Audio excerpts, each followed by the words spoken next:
Nugget lead down to 3, 38-35, and here comes Strother. Strother goes to the left hand, kick out 3, Alexander. That one's short, good rebound, Tyson. Kick out, put back 3, Strother knocked it home. A good rebound by Hunter Tyson. 41-35 Denver. Jumpers off the back of the rim and no good. Long rebound out to Christian. Over to Porter, put back 3. That one's good, nothing but net. And the Nuggets are back in the lead by 1. It's 53-52. Rebound down to OKC, and there's the horn. Nuggets get blown out at home in preseason game number 4 by 30 points. So final tonight, 124-94. Another one.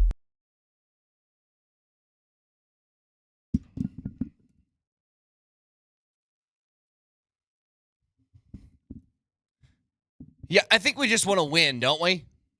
Is that so much to ask for? Just a single dub. I don't know what it's going to take for any of these teams. I know it's just the preseason for the Nuggets. I don't really care about the loss last night. But it's just I'm jonesing for somebody to say, Team X from Denver wins. I that's all I want. Not that hard. As far as that game last night, you kind of had a feeling it was going to go that way when you saw the starting lineups. No Jokic, no Murray, no Peyton Watson.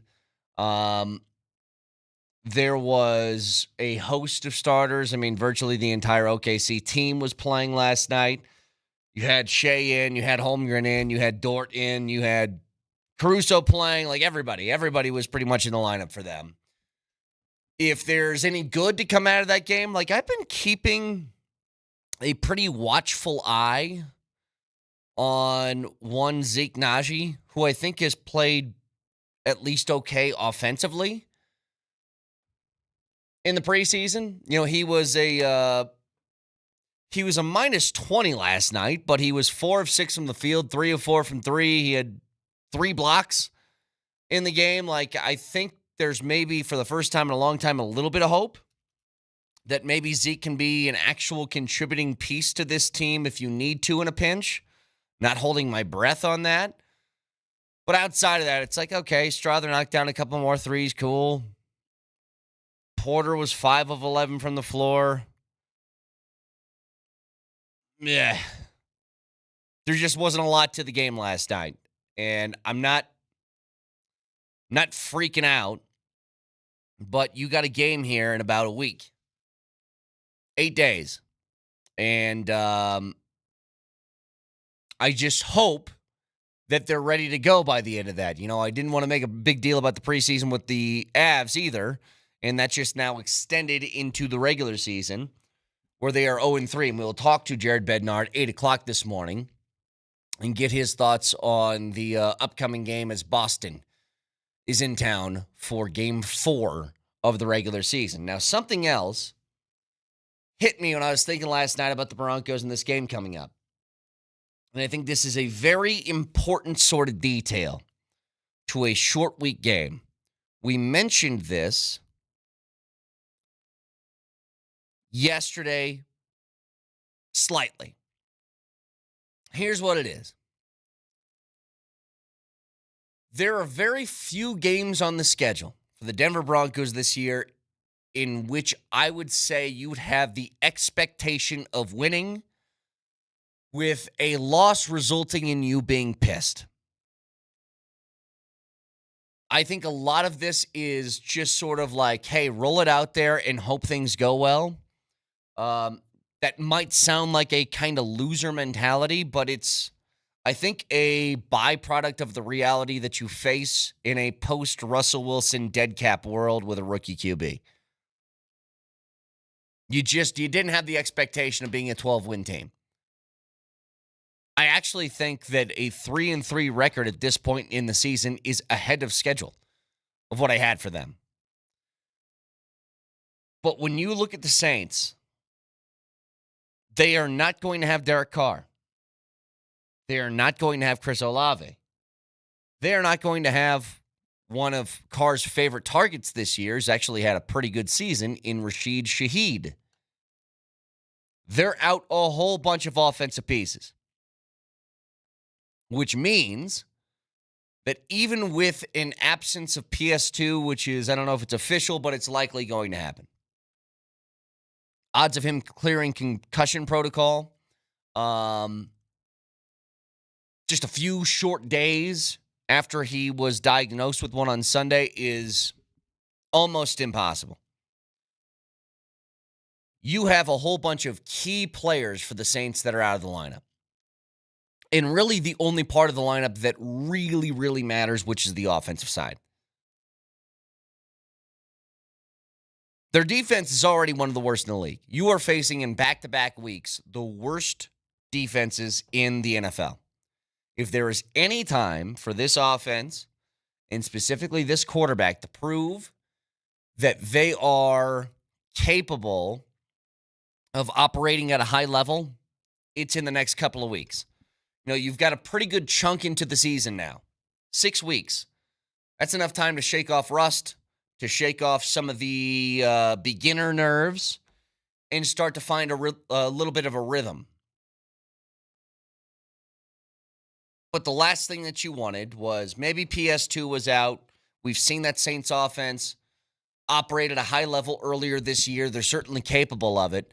They shouldn't be capable of it with those guys out of the lineup.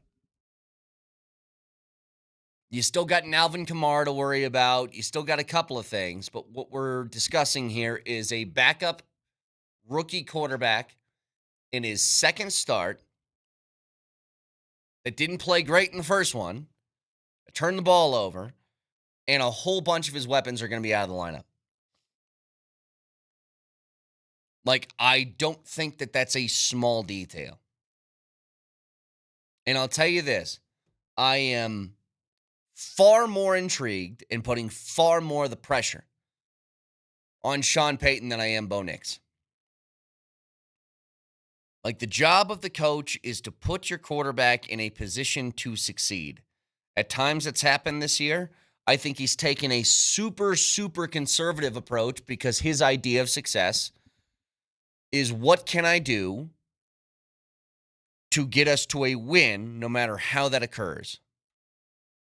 No matter what you say about Bo Nix, if it results in a W, it's going to be kind of hard to criticize. Now, you can have games like the Jets game, which I think we all acknowledge, not ideal, but you came away with a W in that one. But there was no really sense in bragging about the way that you got there. If the offense looks pretty inept here in this week's game, I think that's much more of an indictment on Sean Payton than it is Bo Nix. You now know strengths and weaknesses of his. Like, to me, there should be a designed run play for Bo Nix multiple times a game by now. They did that a little bit earlier in the season, and then they just kind of went away from it. Like, there should be those read options. Not talking about RPO, by the way. You can mix those in if you want, but I'm just talking about a straight read option. You take the ball out of shotgun. You leave the defensive end on his own. Bo Nix reads the defensive end. If he is diving towards the middle to take the running back, he keeps. If he doesn't, then he gives. Like, there should be multiple ones of those per game. But again, Carr out. Olave out. Shaheed out. They got a whole bunch of guys playing hurt. And I think the intangible of Sean Payton going back to New Orleans should not be understated in this game. I think he wants to go there and just pour it on this team. Doesn't matter if they left in good circumstances and good conditions or bad. Doesn't matter. You go back to your old stomping grounds, you want to put a hurting on somebody.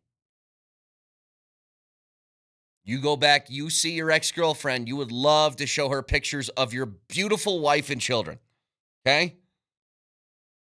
Doesn't matter if you guys still get along. There's something about that.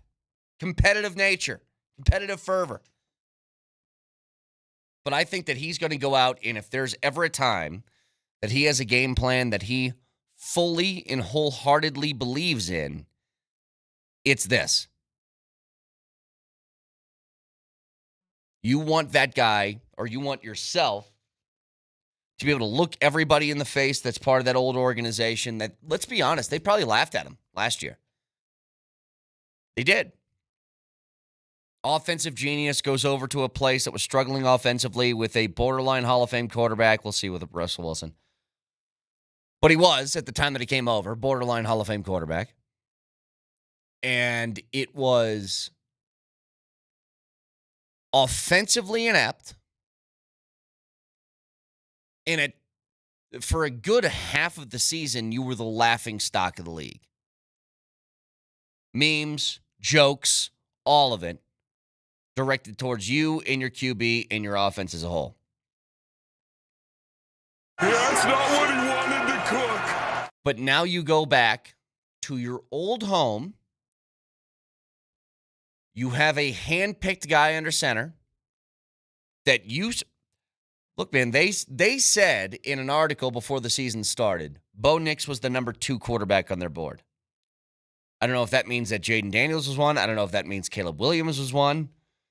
Judging by the way he was talking about Williams last year, when he was an unemployed in football, but employed Fox employee, that's a lot of employees. He was talking about, man, they might need to change the draft into a lottery system because so many people are going to be tanking for Caleb Williams. So I don't know if that changed or not, but they said that Nix was the number 2 quarterback on their board. If that's the case, these next 2 weeks are the times that needs to be proven. There needs to be a clear aha moment that happens against the 2 worst defenses in the NFL. Here's the thing, though, Brett, that I want to see. So suppose Sean Payton does what you said and what Vic said yesterday. Suppose he just digs into the deepest, darkest corners of his playbook and he just empties everything and he brings the farm against the Saints. And suppose they look good. Suppose he rips up his old playbook and he starts trying new things just to make sure that Bo steps on the throat of the Saints and keeps stepping. What's going to stop him from going back to the same dink and dunk garbage when we get back to Denver, and then we're just playing a team he doesn't care about? Well, hopefully success will do it. Because that's what I'm worried about, is that Sean's just going to think about, oh, this is a special scenario, so I need to treat it with a special approach. And then when we get back to the same old, he's just going to go back to the same bland, uninspired offense that has Mosier so in his feels that he wants to see Zach Wilson start yesterday. Well, I'd say this, that each team, not to go all coach speak on you, each team has a different game plan facing the worst team in defensively in the league as opposed to one of the better teams. You're going to have to approach that differently. You know, you would approach the Broncos defense differently with or without Patrick Surtain. I'm sure the Saints are talking about that right now. They probably had a game plan for if Surtain was going to play, and now that it looks like he won't, maybe it means we can spread the ball around the entire field more when we couldn't beforehand. But at the end of the day, like, I think these 2 weeks should be used as confidence boosters for both Sean Payton's play calling and for Bo Nix. Like, you should be able to build up enough good equity to have positivity moving forward and confidence moving forward. Like, ideal scenario is this. You're playing 2 of the worst defenses in the league. You put up 27 points a game. Get a little momentum through the air so that when it comes to the time that you're going on the road at Baltimore, you feel like, you know what? Maybe the offense can carry over now. That's the ideal scenario. But I think there's no excuse to lose this game this weekend. Doesn't mean it's not possible, but there's just no excuse. For the amount of top-end guys that are out of the lineup for the Saints on the part of the football field that gets them wins, no. 4-game losing streak, no starting QB, 2 top wide receivers out. Got to win that game. So, a lot more to discuss with that as we go along. 303-504-0925, broadcasting from the Backus and Shanker studios. Their passion is justice. Back after this.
We at the hotel, motel, Holiday Inn.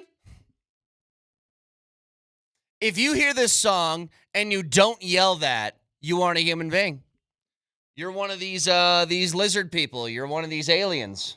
You're one of the people from Men in Black. It would be like a test case that I'd have. If I was like Tommy Lee Jones, because I'm not as cool as Will Smith in those Men in Black movies. If I was like Tommy Lee Jones and I didn't know and I had to figure out which guy was an alien and which guy wasn't, that would be my test, Nelly. I play this song. I play Hotel Room Service by Pitbull, and I let it go to that point, and I just watch their reaction. Sugar water. To this day, I don't know what it is about that scene, Nelly, but I can replay that frame by frame in my head. Oh, water. Sugar water. Then he pulls his skin back. Motel Holiday Inn. Yeah, you are an alien, Nelly. Motel Holiday Inn. Oh, look at that. I do have a pulse. See? Go figure. That's all it takes, especially early in the morning. For me, one of those litmus tests is if you hear Hot in Here or Hot in Her by Nelly, I think no matter what age, race, religion, creed, color you are, you have to stop what you're doing and turn around and go, I think my butt's getting big. Yeah. Oh. There is those songs, by the way. There's some of those that I used to consider that way, and now I think it's corny. Like Journey's Don't Stop Believin', it's like it was a good song, and it's so overdone that I almost like can't take it anymore. I can't. Anytime I hear it, can't take the song. There are some that are overplayed for sure. The second you hear that piano come in, or for me, the second I hear ba-na-na, I can't. Nelly, that's just you doing that made me angry. Yeah, just you doing that. And hey, no disrespect to Journey or Neil Diamond; those are fantastic songs. I have just heard them 10,000 times. Too much. If I hear Mr. Brightside at a Caucasian wedding one more time, I swear to God. I'm with you. Like, it's just, you're like, enough. All right. 303-504-0925. Shant Mazda text line, one price, one person, 1 hour. Let's get the NFL stock up, stock down, please. Do it every week following the NFL weekend. We always start with the quarterbacks. Nelly, stock up. Jordan Love. He gets back from the injury. He looked a little bit like rusty / still kind of hurt last week. Still had great numbers, but it took him a minute to get back into the game. And now, Jordan Love, if you watched him against the Cardinals, he was dropping dimes to everybody in every which way that you could. He had, it looks like 10 different guys catch a pass. Multiple guys were over like 30 yards receiving. He was 258 yards, 4 touchdowns, tearing up defenses. Again, spreading the ball around. And that Green Bay offense is just rolling right now. They got a whole bunch of good pieces that were young. Haven't had one of those sneezes in a while on the Nailed it. That was a good one. Hey, stock up on your sneezes. Thank you. They have a whole bunch of young pieces on that team that seem to be coming together. I think that Josh Jacobs has brought a little different flavor to the run game. Not to say that Aaron Jones isn't good. He is good. But Jacobs is just, he's a different kind of back. He can kind of do it all. But Jordan Love, when he is running the offense for them, as much as I hate it as a Lions fan, I'm like, you can't. I'm Jesse from Breaking Bad. I'm just staring at the sky saying they can't keep getting away with it. But it's, you go from Favre to Rodgers to now what looks like another evolution in the stuttery of that quarterback department, which is Jordan Love. It feels unfair almost. But he's incredible and he's fun to watch. And here's where, you know what? This is Brett being a little bit fair in these things. Nelly, I don't hate him yet. You give me time, I'll find a reason to hate him. But for right now, I like Jordan Love. He seems like a good kid. Okay, you just need a few more years of him ripping out some of your Detroit Lion heart before you start to hate him? Yep, and then I'll find something about him. It'll be I hate his nose, I hate his hair. It'll be something. Something will happen. But for now, he gets a stock up. Let's go quarterback stock down. If you've been watching the season that Dak Prescott's been having, God bless you, because he has been outright awful. A lot of things about the Cowboys are downright awful. Settle down just a little bit. So he's got 1,600 yards for the year, 8 touchdowns and 6 picks. But here's where sort of the line of delineation comes in. He's throwing a lot of picks in the end zone. 2 red zone interceptions last week for the Cowboys. In that game, he had 178 passing yards, no touchdowns, 2 picks. They were held touchdownless, I should say, at home last week to Detroit as they get boat raced 47-9. And Prescott just doesn't look comfortable nor right. And you can't say that they don't have some pieces to throw to on the offensive side. Like CeeDee Lamb's still there. Jalen Tolbert, I think, is a good wideout. Their big problem is they can't run the football. And it's very clear to me, without a good rushing game and you just saying, hey, this is all going to be on Prescott to go out there and win, you're going to be in a lot of trouble. No disrespect to Rico Dowdle, but I don't think that he is the kind of replacement that they've been looking for at running back since having Tony Pollard there getting 100 yards a game. You know, and before that, it was Zeke, and they bring Zeke back, but Zeke moves slower than I do. Like, he can't do anything. If that guy finds open space, it's there for half a second, and then there's 15 guys piled on top of him.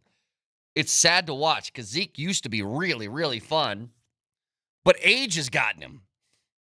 And I say age has gotten him when he's only, 29 years old?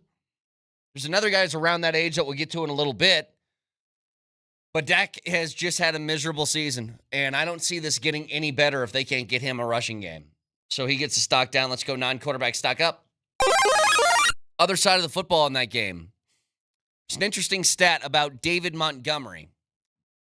So Lions running back David Montgomery had 12 carries for 80 yards and 2 touchdowns. He is the only player in NFL history in his last 7 games to have at least 80 yards from scrimmage and a touchdown in each game. Pretty wild stat. He has been remarkable. I think one of the best running backs in the NFL this season. He's got highlight reel plays. He's a bowling ball. He's impossible to tackle. And that two-headed monster that Detroit has in the backfield, I think, is the best in the league, and I don't think it's particularly close. I don't think anybody has a 1-2 punch quite like David Montgomery and Jahmyr Gibbs. But the way that Montgomery's been playing this season has been crazy. 351 yards, 6 touchdowns. That's just on the ground, and he's averaging about 5 yards a carry, having a great start to the season. Let's go non-quarterback stock down.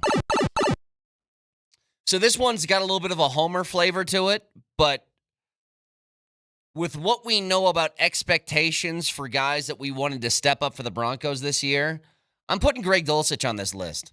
Like, he might have been a sneaky little sleeper pick for a whole bunch of fantasy teams thinking, hey, if this guy stays healthy, then he might put up some big numbers. Well, guess what, Nelly? He's healthy right now. And his numbers he's putting up are 0 because he's not even on the active roster. Like, for a guy that we had high expectations for, that we thought could be a massive piece to a very much unproven offense that needed a boost of energy, for Greg Dulcich at this point in the season to be getting healthy scratched this early is not a good sign. And look around that tight end room. Is there anybody there that you would say would be the starting tight end for any other team in the NFL right now? Between Troutman and Kroll and everybody else. The answer is no. So it's a really bad sign if you're getting healthy scratched in that kind of room, but it only compounds it when you talk about the expectations that were put on top of it too. So Greg Dulcich gets the stock down. Let's go NFL team stock up. We all kind of expected this to happen, but if you remember early in the year, the Baltimore Ravens were 0-2. They had that toenail loss to the Chiefs in week 1 on Thursday Night Football. But you remember what happened afterwards? They followed that up with their home opener in a loss to the Raiders. Well, since then, they've beaten the Cowboys on the road, the Bills at home, the Bengals on the road, and the Commanders at home. You talk about a 4-game stretch of really difficult games to go up against, especially with a couple of those coming on the road, and to come away with 4 straight wins is, I think, remarkable. And they finally, I believe, got the right sort of balance between the Derrick Henry and Lamar Jackson, who's going to take over the offense stuff. Because when those two are rolling, and Derrick Henry has been just, as good, better than you could imagine. Like, I didn't think with this guy north of 30 that he was capable of having these types of games still. I knew he's still a good back, that he'd still do things well. But this is like elite level Derrick Henry stuff. Like throughout the course, you know what? We'll get to him in a second. But he's great. Lamar Jackson is having another fantastic year after a little bit of a slow start. And then I said they needed a receiver to step up. Zay Flowers has done a pretty damn good job of that over the last few weeks, and certainly during this win streak. They're just a really good team. Their defense is great. They're tough to beat. And as far as the scariest game on the Broncos schedule, I think that at Baltimore game is one of the only ones that I could see shaping up for like, oh my God, you're going to get your ass kicked type of game. Doesn't mean it's going to happen, but I think that's one of the only ones that you could point to and say it's a real possibility. So let's go NFL team stock down. Not to pile on, but I think it's the Cowboys. I don't know who else you would pick here. I mean, there's a couple. You could say the Jags, I suppose. You could point to the Raiders. I had the Raiders last week. The Panthers are a given every single week. But I don't know, man. Like, I don't know where the Cowboys fix this, especially when you got your owner / GM / president / spokesman jumping on his weekly radio show, threatening to fire radio hosts over them asking, why is the team bad? Yeah. Not great. And here's the problem for them, Nelly. With the season that Dak's having so far and the way that this offense is constructed, you just gave that guy a massive contract. There's no leaving this.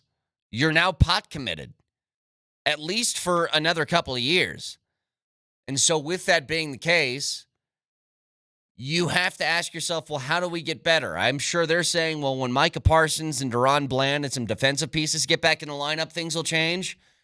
That doesn't fix the fact that you can't stop the run. That doesn't fix the fact that you can't run the football and that you're pretty weak in the trenches as a football team. They were bullied and embarrassed last week. When you got the opposing team running 3 pass plays to offensive linemen, I mean, they're just out there to embarrass you, and you couldn't do a damn thing about it. So Cowboys stock down, MVP stock up. Talked a little bit about this guy already, but I think it's insane the year that Derrick Henry's having. Nelly, he's got 704 yards on 119 carries this year. He's got 8 touchdowns. He's averaging 6 per carry as a 30-year-old man about to be 31 in just a couple of months. You look at everything in his sort of story arc here from the past couple of years. Do you know how many times he's averaged 5.9 yards per carry in his career? The answer is never. It's never happened. In the last 3 years in Tennessee, he's averaged 4.2, 4.4, and 4.3. We're talking about 1.5 yards higher per carry in Baltimore.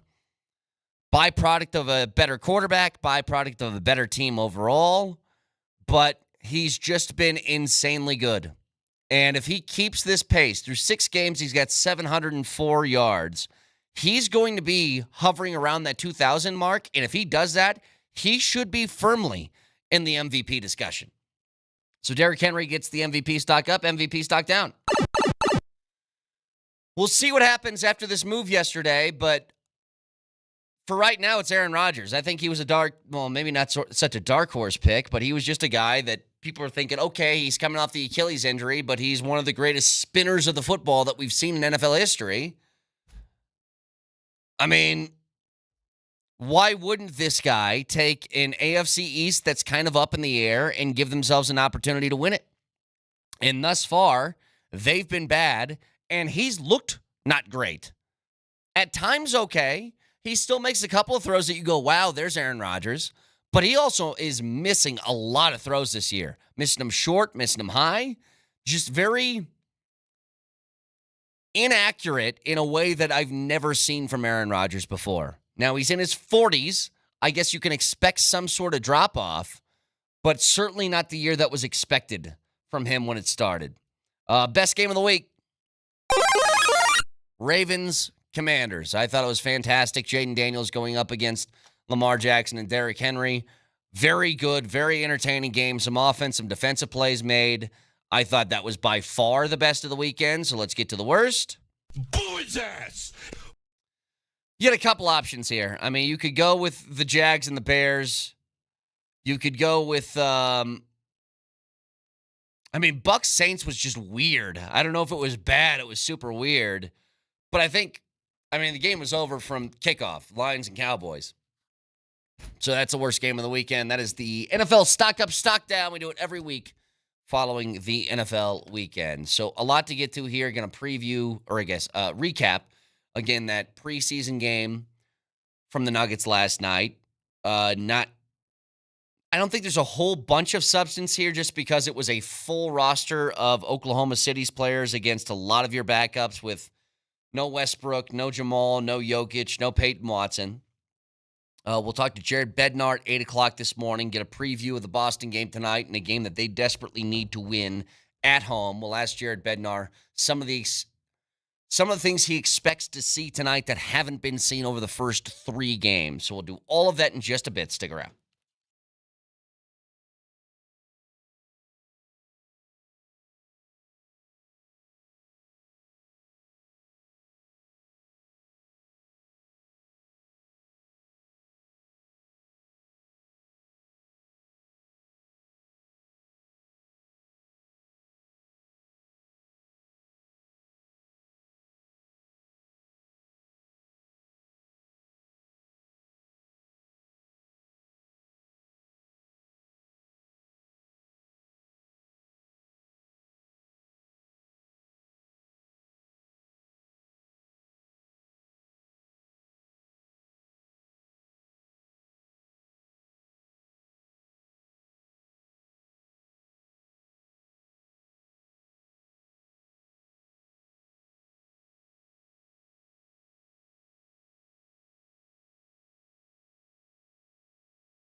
Avs and Bruins TNT tonight. We'll have the Blitz at 6 o'clock, 7 o'clock pregame with 7:30 puck drop. Now, knowing how the national TV schedule works, is there a game preceding the Avalanche tonight?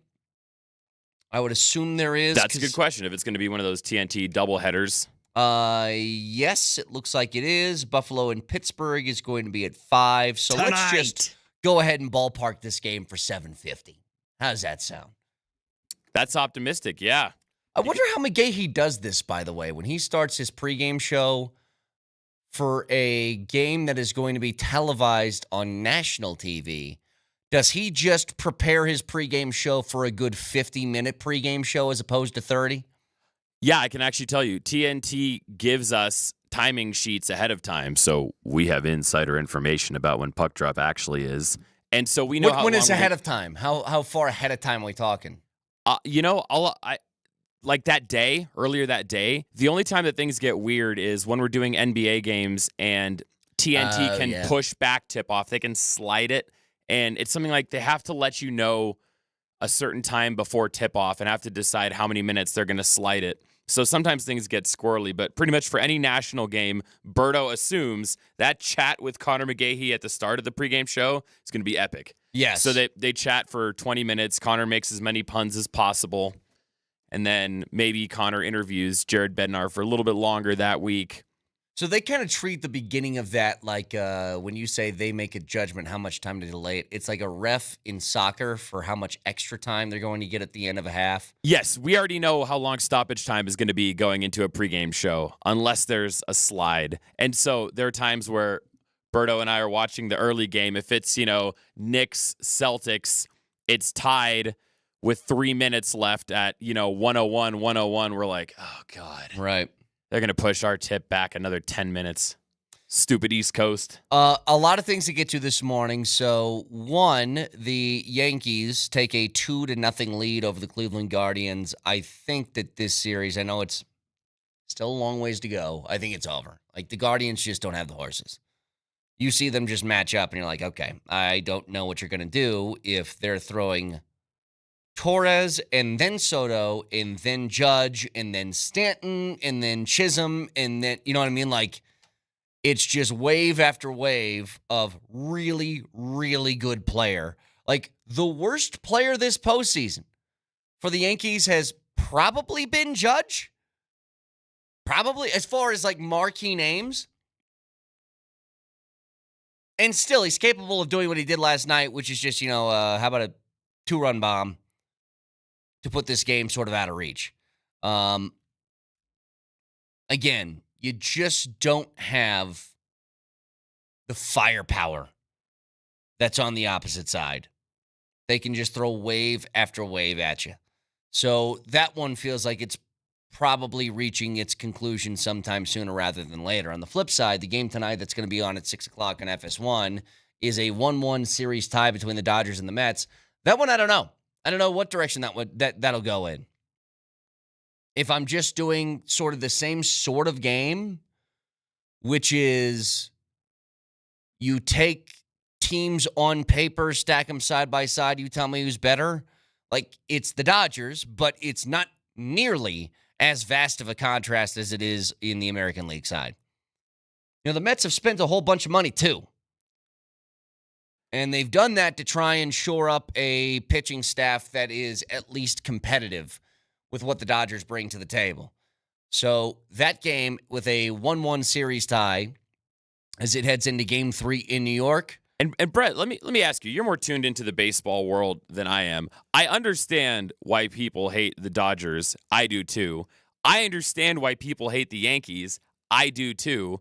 But what's with the hate towards the Mets? I honestly don't understand why people hate the Mets so much. The Mets put themselves in the same conversation as those other teams. They spent a metric bleep ton of money in trying to get everybody they could on that roster. And it didn't work last year, so they shed at least a couple of players. But their total cap allocations, Nelly, is $352 million this year. It's second in the league. That's why. Okay, so it's about the money, because I guess Right. I was thinking if if it weren't for the most notorious error in the history of baseball, the Mets wouldn't have won Jack since 1969. And they have one title since then. Shout out Bill Buckner. I mean, I don't hate them because historically they've sucked. Meanwhile, I'm always going to hate the Dodgers just growing up in California and having that NorCal versus SoCal. You can't legislate that out of me. And then the Yankees, they have what? 27 rings? You can just ask any Yankees fan and they'll tell you within the first 6 seconds. If you met somebody who was a Yankees fan, a vegan, and a CrossFitter, which one would they tell you first? That's a great question. You know, I felt like the CrossFit has started to dissipate a little bit. I'm not hearing as much about the CrossFitting community. That's a good point. Okay, so that one's eliminated. It's between vegan and Yankees fan. Got it. I think they'd be wearing a Yankees hat, but telling you about a really, really good like chickpea salad. Okay, that so they had. That's kind of a backdoor cover. Yes. By the way, so the Mets, I'm just looking at this on Spot Track right now. So total payroll allocations, $317.8 million. It's number one in the league, but I think it's only number one because the Dodgers, who are at fifth right now with $241 million, have all of that deferred money to Shohei Ohtani that makes their cap a little bit screwy. So that's why they're fifth. But after that, the Yankees are number two, and then it's Houston and Philly coming in shortly after that. That's why people hate the Mets, because they're seen as like little brother, but they're spending more than big brother. That's why. But you know what won me over, though? Maybe I'm biased because I'll tell you what made me a Mets fan. Still do like the song. As a horn player myself, when Edwin Diaz started playing this, oh my God. And when they actually brought out Timmy Trumpet with his goofy Australian accent to talk about, cool. Hey, he's a Mets fan for life now. Welcome to the suffering. It is really cool. So I know that, I don't know why people get so sort of up in arms about this stuff, but ESPN has released their top 100 players in the NBA season. A lot of it doesn't make sense. I don't know who is doing these rankings here, but it seems really, really silly. And you could point to specific examples. I'll just let you know that Michael Porter Jr. ended up at 89th on this list when he was 68th last season. He played 81 games and still shot like 40% from three. I don't know why the drop was that precipitous after last season, but I'll just give you a name in front of him. At number 88, they have Isaiah Hartenstein. Let me ask you a question. Even for the Michael Porter Jr. haters out there, would you rather have MPJ or Isaiah Hartenstein? Would you rather have Michael Porter Jr. or Jaime Jaquez Jr.? Would you rather have MPJ or Mitchell Robinson? Would you rather have MPJ or Brandon Podziemski? These are all people ranked higher than Michael Porter Jr. So, yes, a lot of these don't make sense. But MPJ was 89th. They have Aaron Gordon at 49th, which I think sounds around sort of the ballpark he should be in. They have Jamal Murray at 31st. Again, I think that's around the ballpark he should be in. And then finally, they have Nikola Jokic. Where? Take your best guess. Oh, have they not released this yet? The top 10? Oh, I think they stopped at 11. Oh, Amps go to 11. Yeah, that's what we do. So I guess they're waiting to release the top 10. I'm positive Jokic is going to be number one on this list, being MVP 3 of the last 4 years. But what's funny is KCP came in at 62nd when he was not ranked in this last year, which I just find funny. So the guy who had actually a dip in a lot of his numbers last year, who now left, the only player in the NBA that can make you as efficient as possible in Nikola Jokic to go play for Orlando, is now the 62nd best player. And again, guys, take your bias out of it.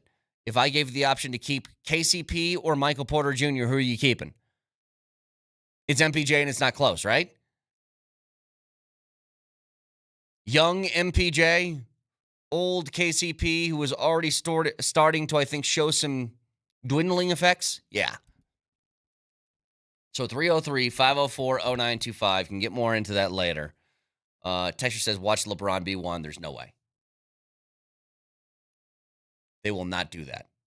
Even for as biased as they are, they will not put LeBron James at number one in the league. You forgot a letter. It's not going to be Braun at number one. It's going to be Bronny. Yeah, of course. Big, high expectations for him. High. You can watch the show live on Twitch, twitch.tv. Search Altitude SR in the search bar, the Altitude TV simulcast, and that is the Safeway Twitch feed. You can order online, and Safeway does the rest. Get easy delivery or free pickup with the same great deals. Get started at Safeway.com and order to cart. Safeway, fresh foods, local flavors. So, a lot to get to this morning. Break down some of that preseason game with the Nuggets coming up. We got, I think, a real expectation should be had for the Broncos tomorrow. And I'll explain why with all the details of what's ailing the Saints right now. Not to mention Jared Bednar, 8 o'clock this morning, get a preview on the Bruins game and what's gone wrong the first 3 games that they're looking to correct tonight. Whole bunch to get to. Moj Lombardi and Kane next.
Nugget lead down to 3, 38-35, and here comes Strother. Strother goes to the left hand, kick out 3, Alexander.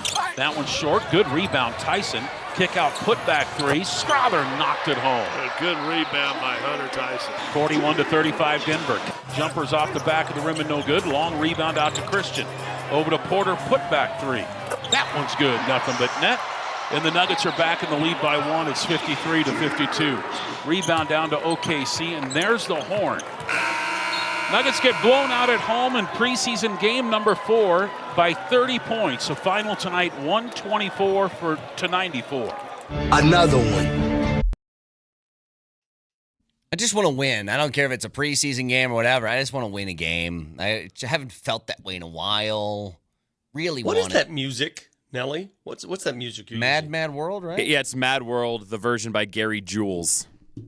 That is so good.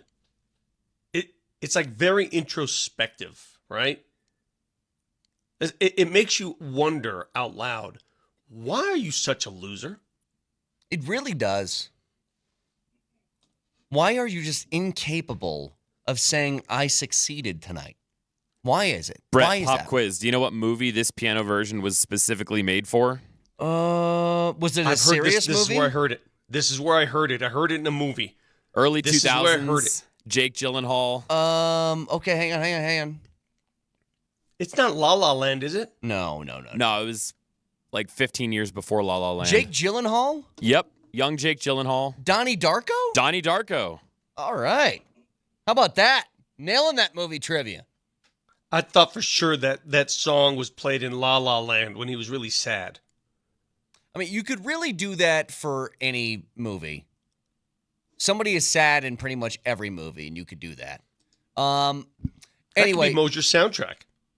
Vic, I don't know what to do with that game last night. The Oklahoma City played like everybody, and you played nobody that was in like your top 3 or so. Like I guess Gordon and Porter played, but no Murray, no Jokic, no Westbrook, no Peyton Watson. What do you do with the game? You tell me. Listen, I'm not going to overanalyze preseason basketball. I'm not. But one thing is pretty clear. One thing has become abundantly clear. The Nuggets' deep bench, not their immediate bench, but their deep bench, needs some work. Yeah. Other teams have much deeper benches. Now, I don't know how often you're going to go to the deep, deep bench, but the Nuggets lack that depth. They just do. And I think it's pretty obvious to see. Moj, do you agree? They can't shoot the basketball from deep. They can't. They took 43s last night. In terms of numbers, that's what you want, right, Vic? You want 43. Yeah. I mean, that's a lot of threes, bro. Do it in the preseason. Yeah. They made 10. Mm-hmm. Made 10. Yeah. 10 of 40. That comes out to 25%, Brett, for those of you who aren't math majors, Brett. Cool. Yeah. It ain't good. Now, those aren't the guys that are going to be shooting it for the most part during the regular season. But no, okay. Yeah, you're right. it's a concern. It's a concern. You should be concerned at the Nuggets three-point shooting. It's the number one concern on my list. The number one. If you gave me a list, what worries you about Nuggets season? Three-point shooting is tops on my list, and it's not even close. There's not even a close second.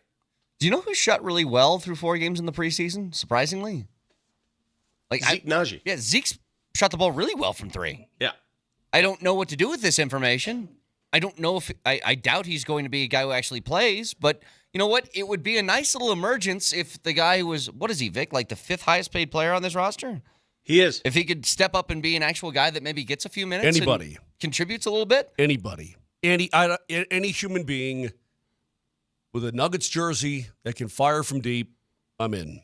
Anybody. I don't care. I'm not going to pigeonhole Zeke. I'm not going to pigeonhole anybody. Anybody. Oh, my God.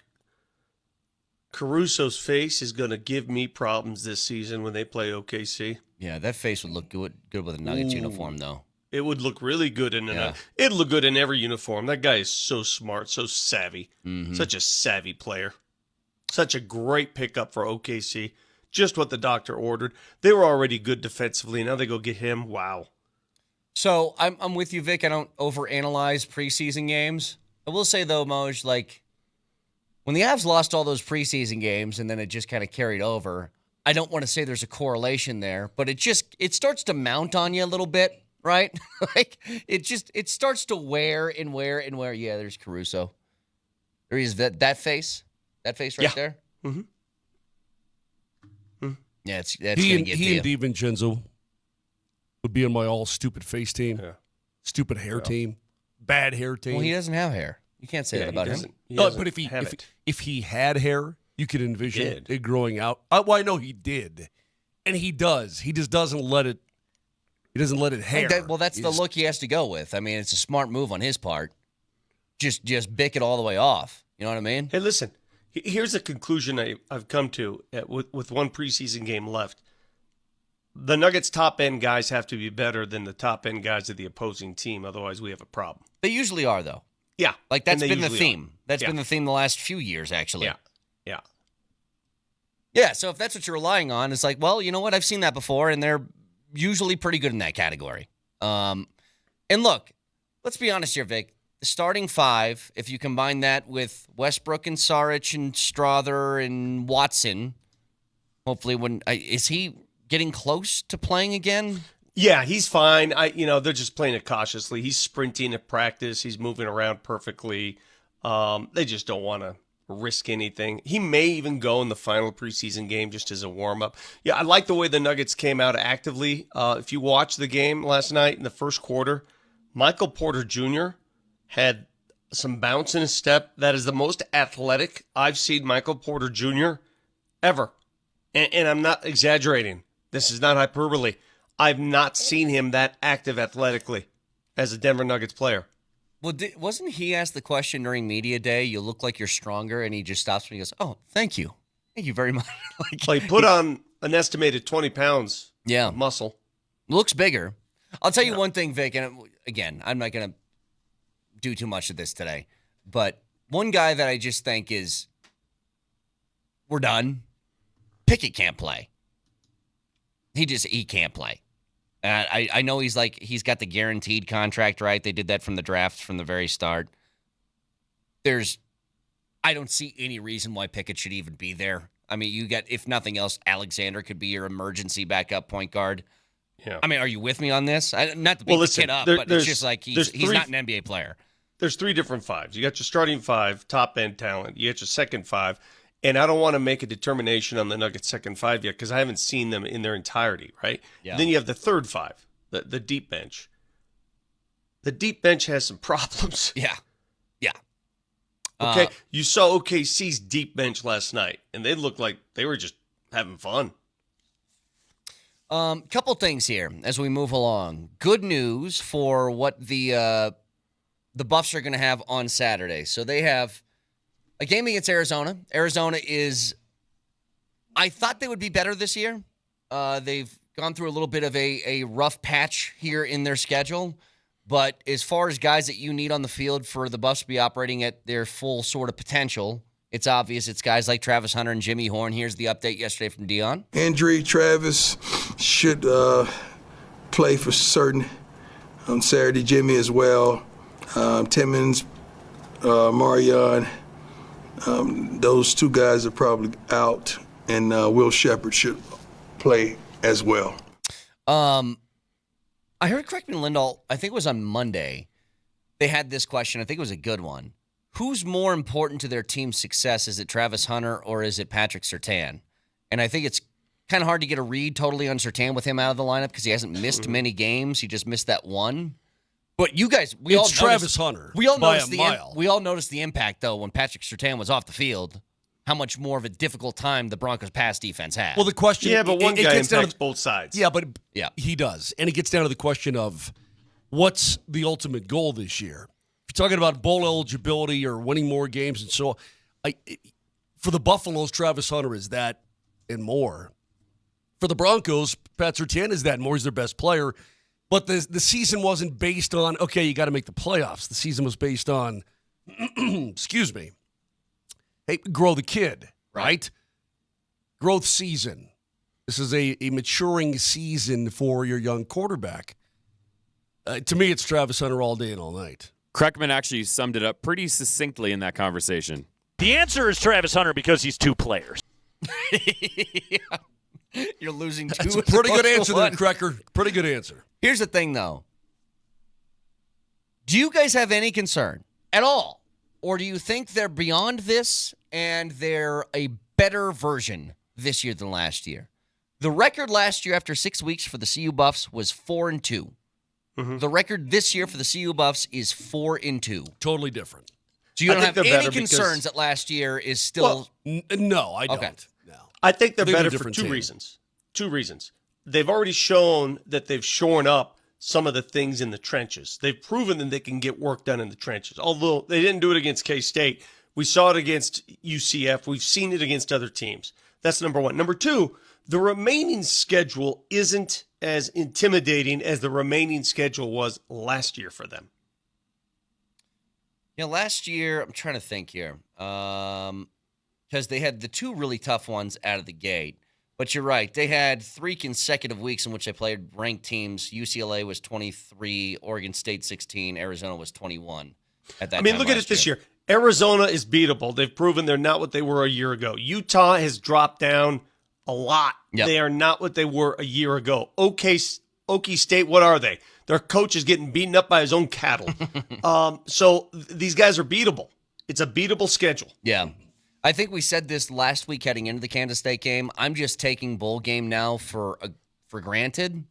Maybe that's foolish on my part, but I mean, with 6 games left against that schedule that you mentioned, Vic, if you can't pull 2 wins out, then we're going to have some major problems here. When you look at last year, I think this is where you should feel better about your bowl eligibility. Yeah.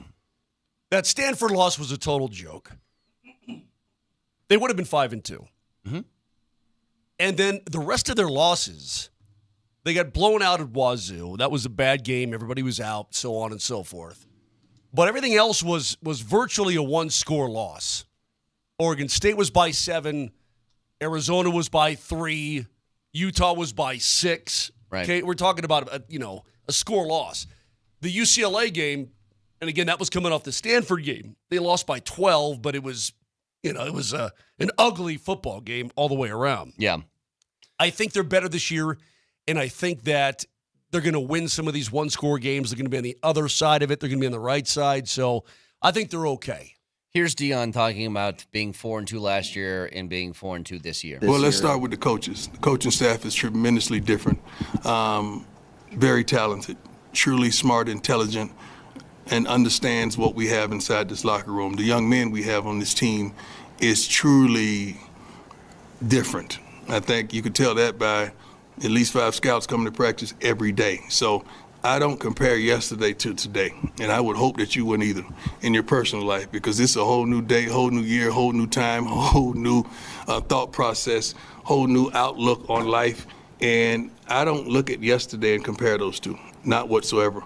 But that's a great question. But this is a whole different team, and I'm proud to coach it. I really am. 2 questions on that.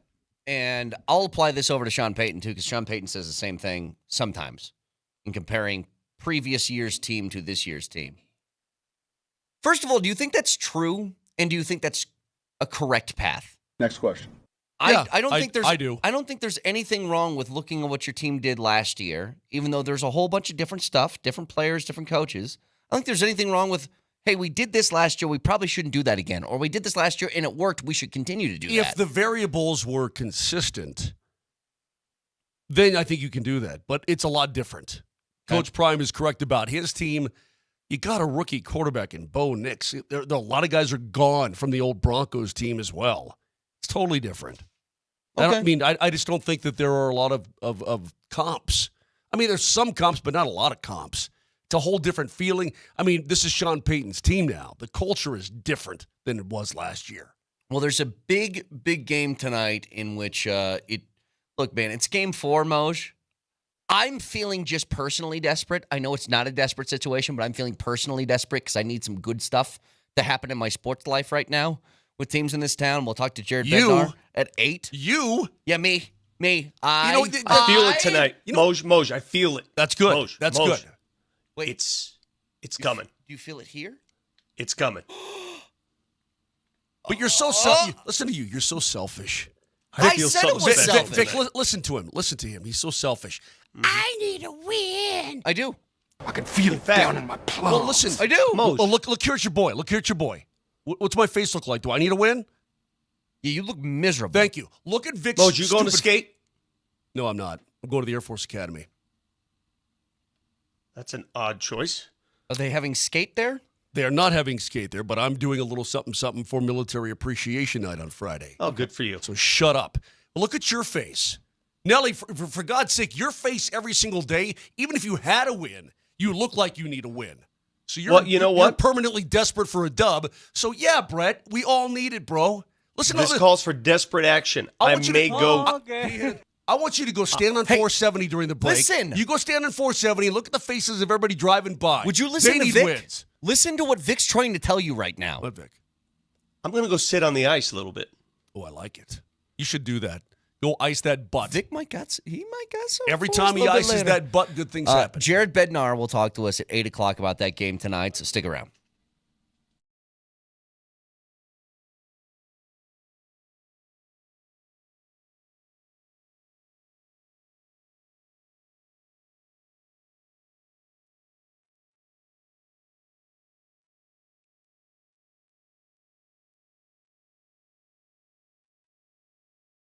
Guys, as you get older, your body's going to change. Mine certainly did. How do you even know if you have low testosterone? You're feeling some brain fog. Maybe you're putting a little weight. You're waking up tired. Maybe even a decrease in libido, a little depression going on. Let me tell you, when I had it, I had to figure it out. I didn't know. My doctor said to me, he said, you're just getting older. Well, I did something about it. I called the Rocky Mountain Men's Clinic. It's fixable. Go to RockyMountainMen'sClinic.com. Take a 10-question, 2-minute test. I saw treatment. It's great. It works. And they're experts at getting you back to being you. Nothing to be ashamed of, guys. Most men wait over a year to get tested and get it figured out. Don't do that. Fight back right now. Appointments are super easy, just $99. Includes medical consult, low T, and PSA test. And if you sign up that day, your appointment is free. So why put it off any longer? If you're not feeling like you and you're getting a little bit older, heck, even in your 30s, it can start. Do yourself a favor. Call 720-440-7900. That's 720-440-7900. Or go to RockyMountainMen'sClinic.com.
You got to warn me when the drum solo's coming, Nelly. I wanted to hit it, but it came too quick.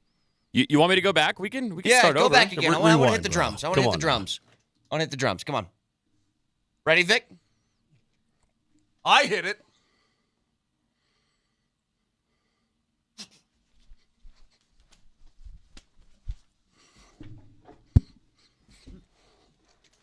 Wait, this is another one, Nelly. What was the song we were talking about earlier? If you don't do that, then you're not a human being. We were this talking. Oh, it was in the 6 a.m. hour. Hotel, We were talking Motel, Holiday Inn. Hotel room service by Pitbull. Yeah. So here was my take. Nelly played a song earlier that I said if you play that song and somebody doesn't do this, then you could be like Tommy Lee Jones, Men in Black. I can tell that this guy's an alien, sort of thing. Mm-hmm. So this is one of them. If you don't hit the drum solo during In the Air Tonight, you're definitely an alien or from some other planet trying to take over this world. Okay. Mm-hmm. Can you give me the other one, Nelly? And Vic, you should know this. This is your cup of tea. It might not be gangster rap, but it is Pitbull. I'm full gangster rap, dude. This is probably too mild for me, but I'll go with it. Are you saying the other example I gave, Yes, Brett? Yeah, yes, for me, yeah, one is bring that back. If you hear. No. Play Pitbull. Play Pitbull. Oh, I want to make sure that gotcha. everybody Okay. does this. Yes. Okay. That's what I need because it's the drum solo, and it's this. If you don't say this in the middle of the song with it, then you're not from this planet. Ready?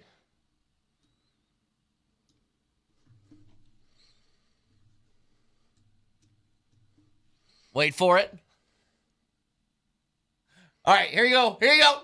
We at the Hotel Motel Holiday Inn. We at the Hotel Motel Holiday Inn. Maybe that's a different era. Dude, that's from.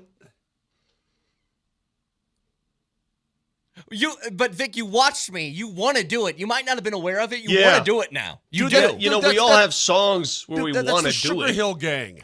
Hotel, motel, Holiday Inn. Yeah. If your girl start acting up, then you take her friend. That's I know. Sugar Hill Gang. He just ripped it off. Okay, so here's what I'm supposed to do. I'm supposed to go, oh, Pitbull, you're so cool. When he rips off Sugar Hill Gang, screw you. Anyway. No, seriously, screw off. Okay. Well, I'm going to No, continue to. he means it. Rapper's Delight is the OG. Okay. You had to look up the song. I saw what you did. No, My wife- I wanted. my I'm trying wife to can look for sing. I'm trying to look for the years. What I'm trying to look for. My wife knows every word to Rapper's Delight, and I sit there in utter awe. Love it. Good job, T-Money. She can't remember a phone number, but she'll know every word to Rapper's Delight. Queen It's of Chicken. crazy. Queen of Chicken rocks. Texture. Adrian. Literally just fist bumping, yelling that, and I saw a few other people rolling on I-25. Sweet. Yes. Nice job, I-25. Way to go, guys. See, I told you. Good to know that you guys are human beings and not aliens. Very, very nice. Couple things. We talked about this for a second yesterday. Now, what you hear is not a test. I'm rapping to the beat. Come on, keep going. Oh, I know this song. I don't know the words to it, though. I know the song. Me, my friends, and the groove are going to try to move Move your feet. Okay. I am Wonder Mike, and I'd like to say hello. Don't know the words. Okay.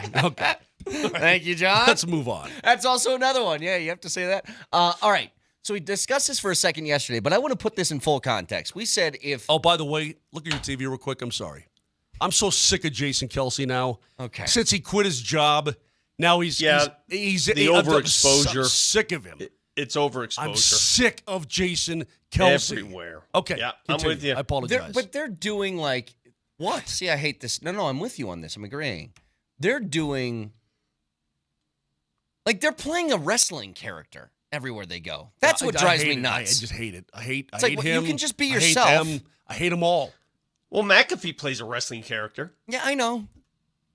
But here's the thing. McAfee, that feels like, as annoying as that is to a lot of people, that's him. Like, McAfee Yeah. is like that everywhere he goes. I agree. Yeah. Like, he's like that in the house with his wife. You know what I mean? Like, if they're just making dinner, he's doing that. Also, okay. what happened to Mark Cuban? What happened to that guy? Okay. It looks weird now. Now I'm For going those of you texting the show, I don't care about wondering anything. what's He just wrong. looks weird. A lot of people are texting wondering what's the matter with Mosier and his attitude. Listen, we all know what the matter is. The Avs haven't won yet. And we're going to get this version of Mosier until they're off the schneid. And I'm going to make sure tonight is the night. Tonight, I will call upon myself to make sure the Boston Bruins get beaten at Ball Arena tonight. How could you be so sure? Trust me when I know this. Vic has his ways. Tonight's the night. We will talk to Jared Bednar in 30 minutes. Okay, I'm going to try and do this again. We discussed this for a second yesterday. There's a couple of different things. I'm going to give you the specifics of why everything that we said yesterday is even more confirmed today. The Broncos play a game tomorrow. Short week. On the road. In a tough environment. Superdome is not an easy place to play. But here's what the Saints are facing. And this is why this is a game, if you do not win, you should be pissed. Okay? There's very few games, I think, on the schedule this year where you can feel that way as a Broncos fan because of what your team is at the moment. This is one of them. Even though you don't have, or likely won't have, I don't know if it's official yet, Patrick Surtain tomorrow. The Saints will be without their starting QB, without Chris Olave, without Rashid Shaheed, who's had a big year for the Saints this year. That's their top 2 wide receivers. Yeah. You don't, Kamara's playing hurt already. Taysom Hill isn't a 100% go for tomorrow. They're missing a ton of offensive pieces. And if there's one thing that we know the Broncos do well, it's play defense. It might be take a little bit of a hit without Surtain, but I give you that list of things that they're missing on offense. There should be no excuse tomorrow. They got to find a way to do it. I agree. Win the game. It's a very winnable road game against a lesser team. We've just described it. Their quarterback is not as experienced as the Broncos quarterback. That's a fact. Mm-hmm. That's just a fact. You are a favorite on the road. And a pretty sizable favorite. I guarantee Their you. defense is ranked 32nd out of 32 teams. Last I checked, that was last. If they had more teams in the NFL, if they expanded to 34, they'd still be last. That's how bad they are. I was going through the stats yesterday. One glaring number for the Broncos that remains. Their third down percentage, like the money down. Remember, Elway used to always say this. You judge a quarterback by third downs. That's the ultimate evaluator. How good's your quarterback? Third down. There are 2 teams in the NFL, only 2 worse than the Broncos on third down. That's how bad they are. That is? Third worst team on third down. Are you saying that's just the Broncos or The Broncos. Yeah. Whatever you want to call it. They've got to fix that. Their third down percentage is awful. If their offense cannot get right tomorrow night and the following week on 10 days preparation against the Carolina Panthers, then they can't get right, period. If you can't get right against these 2 opponents and their defense, I don't care where the game is played, then you can't get right, which is why I half-heartedly threw out my Zach Wilson suggestion yesterday. And then I had to go on PhD and, quote, defend it. Tyler agreed. I mean, look, man, you want to see some Zach with some balls in the air? Well, if the Broncos offense can't get something generated the next 2 weeks, especially tomorrow night, then what are we even doing? You know, you're right, Moj. As a Broncos fan watching this team play, and they're 3-3, they're middle of the pack, they're doing well, above expectations right now. It is not asking too much. How dare we ask them to go on the road and beat a team they're favored to beat against a rookie quarterback who is not as good as your rookie quarterback against the worst defense in the National Football League, and then with extra days rest to come home and beat a Carolina craptastic team. The Denver Broncos should win 2 in a row, and that's not asking too much. No, they should be. That's asking very little. You're correct, Vic. They should be 5-3 before the Baltimore and Kansas City games. Yes. And then worst case scenario, they're 5-5. Yeah. Which I would have taken before the season began all day and all night. You know, there's something that Sanford said yesterday that stuck with me when you randomly called him to have him defend your Zach Wilson take, but I'll move on from that. He said, I can tell it you're just like my wife. Obviously, it bothered you Otherwise, you wouldn't bring it up. It did bother me. Okay. Yes, So, it did. Okay. Well, no, I thought it was dumb. And you say, "Oh, I'm over it. I'm over it." But you're not over it because you interject No, right I didn't there. say it was you're over. not over I it. said I'm moving on from it. If you got something to say to me, you go ahead and say it. With Listen, Sanford, if the whole Vic, you know what I'm talking about. If you're moved on from it, then move on. You don't bring it up again. I said we had him on to discuss that. I was just giving the reason why he joined our show. Okay, Bear. And then in the middle of that, what he said was, you're facing the 2 worst defenses in the NFL the next 2 weeks. If the offense can't look like a competent, and I'm paraphrasing for him, a competent offense that's in rhythm, then there's a massive problem. And I totally agree. The question is, what would be the reasoning for it? And Vic, I asked this to you, and you said you got to wait and see it, and I agree. But I would say regardless, at least half of that pie of blame if the offense doesn't look good in the next 2 weeks goes to Sean Payton. And Yes. I would say actually more than that. And I don't know what the exact cut is going to be of that pie, but it's going to be more than 50% for a couple of reasons. Number one, it's your job just to make this offense go with the talent that you have. But secondly, you handpicked the guy. They were the ones who said in the training camp period when forget who the article was written by, but they said that he was the number 2 quarterback on their board in the draft. Didn't say who number 1 was, but Bo Nix was number 2. If you felt like he was that good and you're going against this level of defenses, there is no excuse for this thing not to look like a competent NFL offense. Like, I'm looking for 27 points a game in the next 2 weeks. And I don't think that's asking too much, considering that team gave up almost double that last week to Tampa Bay. I don't think that's asking too much. And they have to prove in the next 2 weeks against these level of defenses that you are capable of moving the offense in a functional NFL type of way. And if not, then who knows? Maybe what you're saying is on the table. Maybe you do think about making a switch to a Zach Wilson type. But if you do that, that's going to be a really hard explanation to everybody. It won't be, because I believe that Sean Payton, and he's probably right, should be committed to the young quarterback this year, who, by the way, is the same age as Zach Wilson, but they're 6 months apart. He won't do it. He's committed, but he probably should do it. I mean, I raised this question yesterday, and I asked DMAC. I said, why the hell is Zach Wilson even here?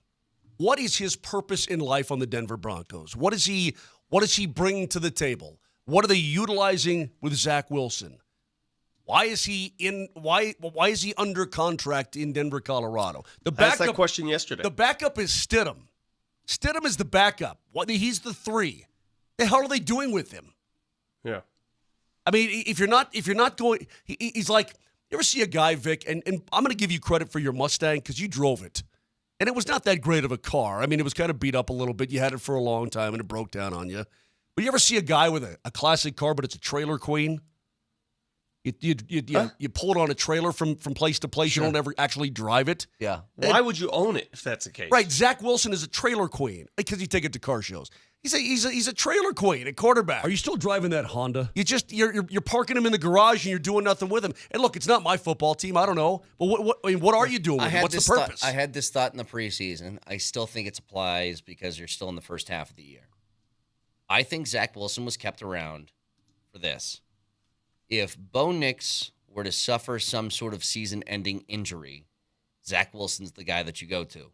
If Bo Nix suffers a concussion and is out for a week, they go to Stidham. He's just a good-looking insurance policy is what he is. They know that they would get nothing. If Bo Nix was, knock on wood, if Bo Nix was hurt for the year, they would get nothing out of starting Jarrett Stidham for 10 games. They could get something out of starting Zach Wilson for 10. But if he's out for a short period of time, then Jarrett Stidham's the guy who takes over, and he just kind of like steers the ship in the meantime. Okay. That's my thought. I don't know if that's true or not, but that's my thought. Why the hell is Greg Dulcich a healthy scratch all the time? Well, that's what's his problem? That's one of the bigger disappointments so What is far. his malfunction? I mean, I'm not. He's obviously fallen out of favor. Right. I'm not even putting this on Sean Payton. What I am putting this on is Dulcich. What's the issue here? He looked bigger. He looked better. He looked healthy. I mean, I've seen the guy catch balls in the National Football League before. Well, I can before he got tell you hurt. what it is. I saw a graph. They don't like him. I saw a graph the other day. You know these graphs that they do where it's like a million players are all charted and like, oh, here's the positive category and the negative. Yeah. Greg Dulcich was in the far worst corner of this chart, which was yards after catch and catch rate, which means like percentage of catchable passes that were not caught, okay, dropped balls. He was in the bottom corner, which means he dropped the ball at the highest rate of any tight end in the league, and he got the least yards after catch of any tight end in the league. That's not a good combination. And so you put those together, and this is the big problem. And this is where, like, a guy like me, I feel stupid because I just got infatuated with the size and speed. It's similar to, like, Albert O, right? Albert O was a huge guy with a lot of speed, and you're like, why isn't this guy playing? He's a healthy scratch for the worst tight end group in the NFL, guys. But you know what? Tight ends, by their nature, have size and speed. I saw your boy Laporta catch a pass down the right sideline that was a little overthrown the other night. It was just a little slightly overthrown, but he extended, bobbled it a bit, caught it, and took it to the house. And I said to myself, where do you get one of them? Well, the Lions did a good job, Vic. Iowa, Vic. Iowa, yeah. You get those. Just draft. You know what you should do? Just draft every Well, Iowa they tight did. end for the Actually, next they decade. tried that. They tried that with They Noah did. Fant, and that didn't work either. Well, it kind of did, and then they sent him away in the worst trade in history. Anyway, that doesn't matter. Well, Fant's not Kittle nor Laporta. No, he's not. You're right. Laporta is something special. You're right, Vic. Every time you see one of these guys, and remember when the Raiders had Waller for a couple? Well, Waller was only really good for a couple of years. Yeah. They're like, man, you want one of those? Even if you get a guy like that for a couple of seasons, you want it, you need it. But I can't get over the fact that he's just not a healthy scratch, okay? He's a healthy scratch for a team that doesn't have tight ends. They're starting Atkins and Kroll and Troutman. Right. You know what I mean? Either way, they should beat the bumpers off of the Saints tomorrow. It's not like this guy's Isaiah Likely who's really good, but I'm just saying it's not like he's Isaiah Likely in Baltimore and it's like, well, Mark Andrews is there. How much playing time is he going to get? What's awkward about this is that when Sean Payton was thriving as a Saints head coach with Drew Brees and company, he always had a very dynamic tight end. Yeah. And Jimmy Graham. He had a tight end that made plays, and it was so essential to the offense. Essential. And when you don't have that weapon in your offense, I mean, the tight end is basically a blocker, and occasionally Lucas Kroll will go across the middle and catch a pass. And that's it. That's it. Can listen to us anywhere on the Altitude Sports Radio app. It is powered by the Will Height Law Firm. Injury lawyers, go to willheightwins.com. That's willheightwins.com. Nelly, I wanted to hit it, but it came too quick.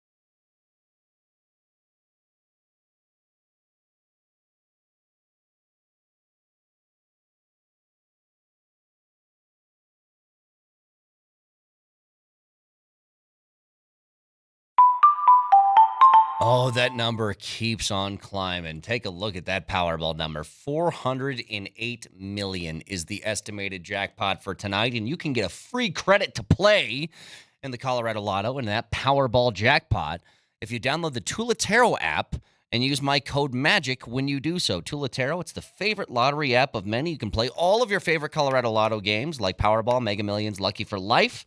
And again, if you use that code MAGIC, you get a free credit to play in your first lottery game, and it's $408 million tonight for the Powerball. So download the Tulatero app, Tulotero, register with that code MAGIC, and try and get your hands on some of that $408 million. It's Tulatero, your lottery app.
I find that interesting. My wife is. She is. Yeah. Well, let the people know what you're saying, Moj. You said that off the air to me. So, Vic, are you a Halloween person? What do you mean? Do you do Halloween? Well, you actually, that's a stupid question. For a man who's got a collection of wigs in his trunk, for just such an emergency, and you wear your wigs. Mm-hmm. I was going to ask, it's are a you a sign Halloween of my it is. It's a sign of my insecurities. I like wearing masks and wigs and going incognito. I do enjoy it, and on Halloween when everybody else does it, it doesn't hit as much. Oh, I like I doing it on see. non-Halloween. Okay, I see. You're a dress-up guy, but you're a costume guy, but just during the regular year, like Christmas, right? Come downstairs in some sort of weird zoot suit, and the family doesn't know who it is. Oh, so he's like me. Like, I don't go out in Cinco de Mayo because those are for the novice drinkers. Mm-hmm. Not the ones who are professionals. Right. not the pros who are 8 deep by kickoff on a Sunday morning. You're just an alcoholic every other day, Brett. Yeah, exactly right. We are going to let our listeners, by virtue of most people that vote in, we're going to let our listeners decide what we dress up as for the Halloween show. And Mosier is going to show up in his beekeeper outfit. Most people agree there. That's by far. I have a Sasquatch uniform. Yeah, nobody cares. Your beekeeper outfit is the one that you're going to So wear. I have to wear in my honor bee of suit. the bees you love. All right. Okay. To answer your question, though, Moj, I'm not a Halloween guy. I don't get it. I mean, it was really cool when I was in college. You know why? And then I got out of college, and then it's not cool anymore. I'm going to go old man, and I'm going to hear it from the youngins. It ain't what it used to be. Our parents used to let us just roam, man. We used to go up and down the streets. So you get a few razor blades in your bag. Big deal. You deal with it. You figure it out when you get home. Yeah, go ahead. Pump it up. It's a big deal.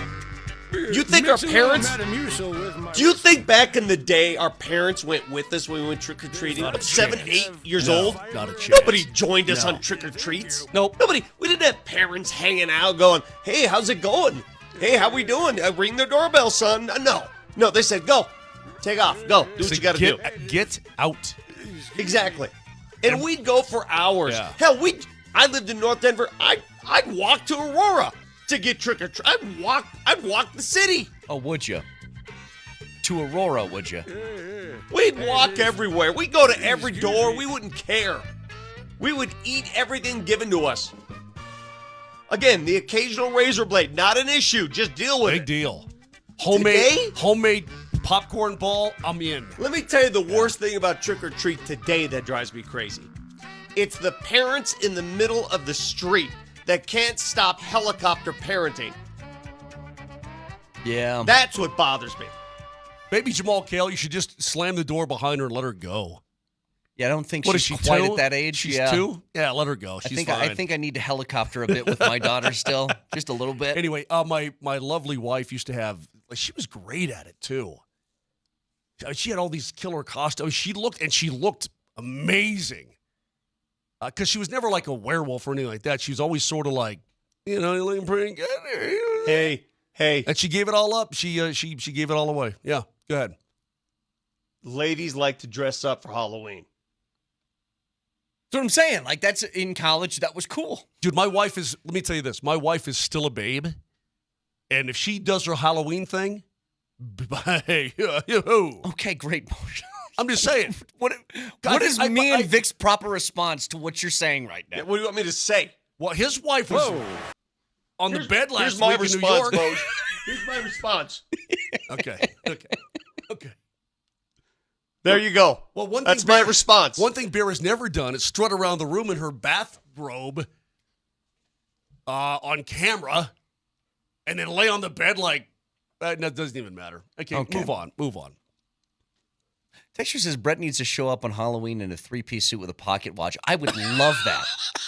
Like, I should just dress the opposite, like dress super Opposite nice. day, yeah. Did you see Roma Dunze in that London game? Did you see what he came to the stadium? He came dressed as Peaky Blinder. Oh, he did? It was good. That's awesome. What do you guys think of Tom Brady being a minority owner of the Raiders? Does that do anything for you? Or no?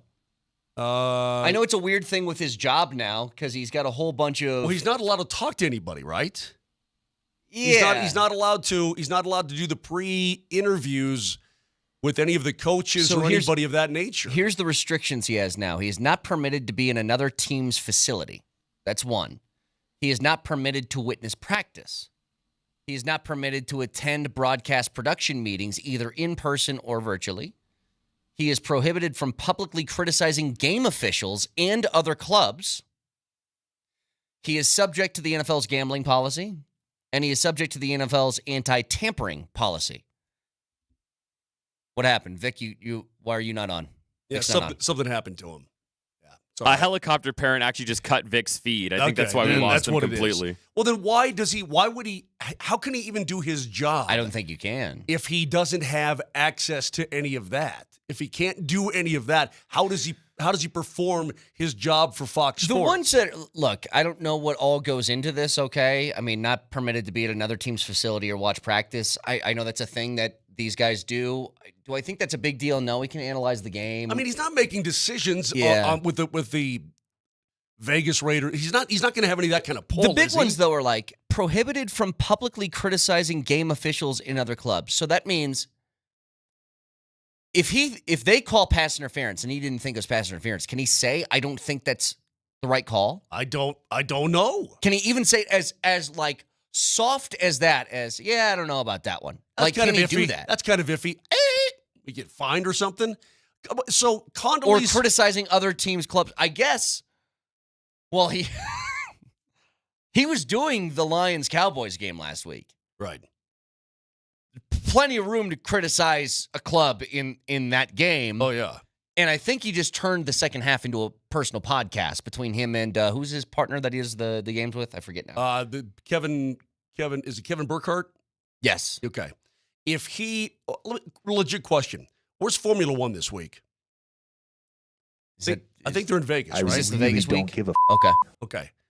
That does look cool though. That the mock-up of the Vegas thing looks really cool. Well, let's say Lewis Hamilton gets invited to. Is he allowed to like do a practice lap in a two-seater with a Raider?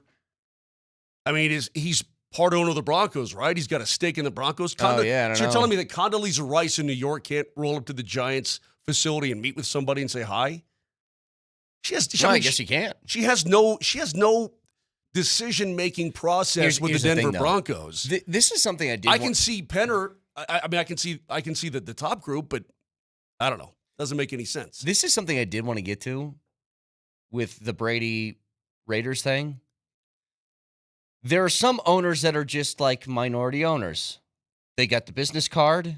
Every once in a while, they walk in the facility. They say hi to people, grab a cup of coffee. Hey, how's it going, guys? And that's what you want, And then right? they leave. That's what you want. That's my dream. You want to give somebody like $500 and have a card that says part owner. yes, of something, anything. where I can just like I can breeze in and out, but not have responsibility. So Oh, a lot of people. the F1's in Austin. Sorry, my bad. But, You're good. but listen, Moj, like to the Lewis Hamilton and Condoleezza Rice stuff, that's what their job is. They aren't sitting in on draft meetings and figuring out who the team's going to take. You don't think Tom Brady's going to be in on that? You don't think that he's going to have some advice that's given? You don't think that maybe a quarterback that he worked with, I don't know, in Boulder, Colorado a little bit, could be a guy that they talk to him about when the draft comes around Sure. next year? Absolutely. Yeah, it's a little bit different minority ownership than maybe Condoleezza's Well, that's working with because right he's now. a former. I mean, he's one of the greatest of all time. Yeah. He's still got a football mind. Lewis Hamilton does not have a football mind. He has a Formula One racing mind. It's a big difference there. Mm-hmm. I just don't know how he does his job. It just doesn't seem like it's even possible. You'd be walking on eggshells so much that I think it'd be really, really difficult to say really anything without being like, oh, God, was that too far? Oh, that's a bad throw. But that was a guy on the other team. I mean, it was okay. Like, what do you do? Not allowed to criticize game officials or other clubs is the one where I'm like, where do you even, how do you say what's actually happening in front of your face then? There has to be some sort of leeway to allow him to do his job. There has to be. So 303-504-0925. And incidentally, why would he buy into the Raiders if he knew it was going to cost him his job? Because I don't think it's costing him his job. Is there a workaround? Okay. Yeah, I think he's going to be able to work around this, and he's going to collect that $375 million Fox check along with being a minority owner. It's a pretty good, side gig. Let's talk to the coach. Jared Bednar joins us next.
Should be connecting with Jared Bednar here in just a couple of minutes. Now, it's a big game tonight, obviously. National TV, TNT game.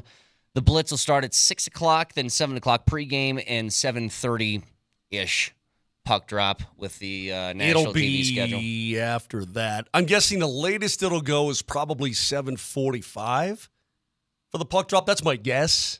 Something like that. Yeah. But there's a lot, obviously, from the last game that they need to improve on, and we'll talk to Coach about that in just a couple of minutes. But, Mose, just for you right off the top before we talk to the coach, if there's like a single thing that you're looking for tonight, is there something in particular? Yeah, protect your own zone. Be smart in your own end.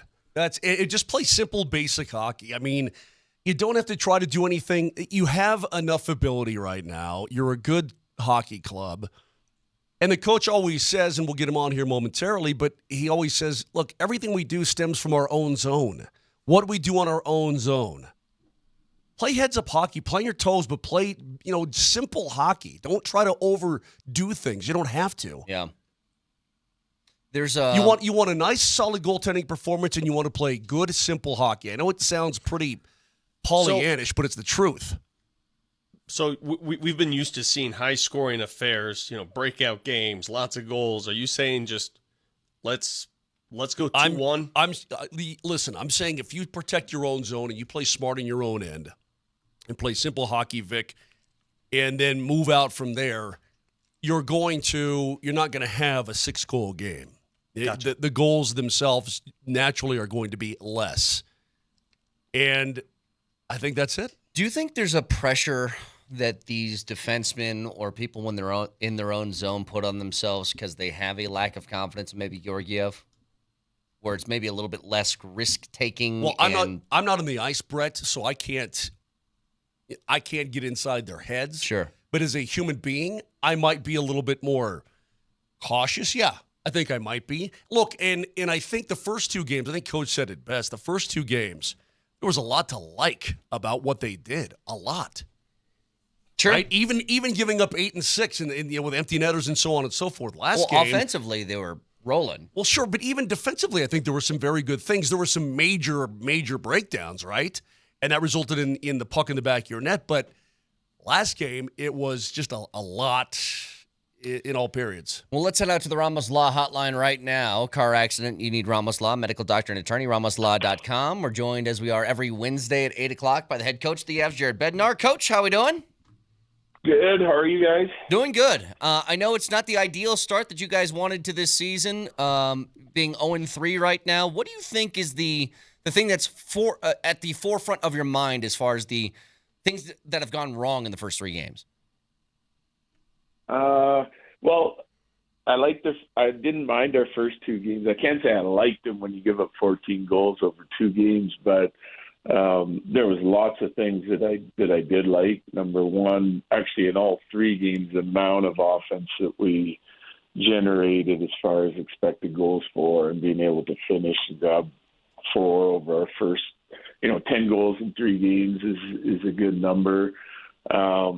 It's all the stuff that we were concentrating on in training camp, the defensive side of it, the commitment needed, the battle level needed.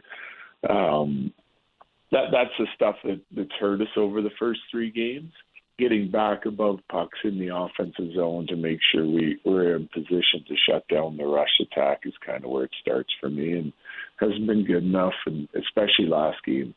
I thought we deserved a better fate in game 1 and game 2, and we didn't get it. And then, I thought we were going to be really good the other night against the Islanders after our meetings, and we just were not. Yeah. You were short-staffed, obviously, and people are trying to do their part to get you out of this. What caught me, Coach, is after the game, Cale Makar saying, man, our team could have been better without me on the ice. He seems to be pressing. What do you think the source of that is? Is he just trying to generate some offense and doing too much? No, I just think the focus has to be – I know there's pressure on those guys, and they feel pressure, our top guys, right? And I can't – I'd be guessing if I went into the psyche of it with those guys. I think they feel pressure to produce because There's guys missing out of the lineup, significant players that can help produce, and then but you can't cheat it. It's the lesson in what we've been talking about. You can't cheat the game. You can't cheat for offense. We've proven even just over these last 3 games, I think we're 3.5 plus expected goals for per game, which for us usually means we outscore our expected, and that's right where we're at. Right, we got 4 and 4, and could have been more than that, and then we only got 2 last game. But the more you cheat for offense or gamble, cheat's probably not the right word, like gamble for offense, you get going the wrong way, and then we give up too much on the other side of it. And that's what's hurting us. Keeping the puck out of our net is hurting us. It's not the offense that we aren't creating. It's the other side of it. So that's kind of a little bit of the message for this morning, because game 1 was good. Game 2 was much better. Game 3 went the other way, right? So I think that, I didn't see his comments or his interview, but it's probably a little bit of a fair evaluation. Our top guys were not good. I mean, I think all those top guys were -3 last game, so they got scored on 3 times minimum, and didn't put the puck in the net. And it can't happen when we're trying to focus on defense and keeping the puck out of the net. We've got to have everyone bought into it, committed to it, and you can't be pressing like you mentioned. Coach, there are probably less than a handful of times during the course of any given year where you have the same demeanor as you did the other night in the postgame. And it happens. I mean, there are times when you don't like anything that your club did. As you look back on the film and you see that game, do you just throw it all away, or do you discuss things and point things out and try to fix them for tonight? Oh, we got to point them out and fix them, because it's not like we're sitting here at 20-10 and we've been playing great for 2 months and all of a sudden that happens. You can bring attention to what it was and move on and bury it, right? But we're not in that situation. We've lost a couple, and I just try to evaluate our team based on our process, not necessarily the results. I thought we deserved a better fate in 1 or 2, grab some points. But last game was our worst of the 3, and I would you can never guarantee the result, but I would have bet money that our team was going to come out and play hard and play the right way. And in that game, we didn't, and we gave up more than we had the first. We probably gave up more in that game against the Islanders than we did against Vegas and Columbus combined, and we lost both of those, which was really disappointing. And part of it, there's some numbers there that match the eye test. We only won 30% of our puck battles, and that's just compete work ethic. And in the first 2 games, I thought we did those things. We competed. We worked hard. We carried long stretches of the game. We were competitive on the D side of it in most cases. We were competitive on the offensive side of it. Did we make some mistakes? For sure, right? And so we show them those and try to correct them. But the third game, there was so much wrong with it that I think we have to at least talk to our guys and show them a few of them, and so they get clear on what our standard is when it comes to a few of those things. It's still only game 3 of the season. Head coach of the Avs, Jared Bednar, with us as he is every Wednesday. Just a pure fan perspective on this question, Coach, but it's the preseason gets done, you're all jacked up, you're ready for the opener, and then to have 3 losses out of the gates, it's just it wears on you a little bit more, I think, especially when it's early in the season and you're excited for the upcoming year. I look back, the year you guys won the Cup, you guys won your opening game, but you lost the following 3. Do you guys feel that too? Is it just look, 3-game skids are going to happen. It's just a matter of early in the schedule, it makes it tougher, just, I guess, emotionally? Yes. Yeah, for sure. Because of all the work that you put in over the summer training camp, and you want to get off to a good start because you just see, again, you're not 20-10 or whatever your record could be, and then all of a sudden, you know, you lose 3 games, and you're, you know, when you flip open the standings, you're still in a really good spot, right? On most occasions. Now you flip open the standings, and you're basement of the entire league, and teams are taking off with 6 and 8 points already. You're already digging yourself a hole, right? But you can only play one game at a time, and it's about focusing on what is most important. So that's what we try to do as a coaching staff, right? Like, put it into perspective for the guys. Like, our meeting after game 2 was like, hey guys, like, it's like I felt the pressure of our team and the frustration of our team, like in period 1 of game 2, and then we kind of settled in. You have to play the game with the right level of commitment in all 3 zones, with the work ethic and competitiveness needed, right? And then you got to relax. Like, you got to relax and go play. Like, you have to have an intensity to your game. You got to put the importance in the right areas for you as an individual and for a team. But then you got to go play hockey, you know. And that's why that 3rd game was so frustrating, because I thought we did a lot of good things over 2 games. We didn't get saved when we needed it, and you know, it seems like every mistake we make, it goes in the net. But once you put it into perspective and you look at the numbers that we're generating for expected goals for, the goals that we're scoring, and even expected goals against through the first 2 games, it was great. But, you know, it's tightening up on some of those details can pay dividends in the long run. When you really got to dig even now to get this first win, you know, it's good learning lessons, and how many times you see when teams go through a little skid, that when they bounce back, they start stringing some games together. But it doesn't just happen because you want it to. You have to actually work for it. You have to get dialed in, and that's what we're working on right now. Coach, you and I, we've played our fair share of golf, and you know how that game works. If you miss a short putt, the next time you have a short putt, you're going to be thinking about the prior miss.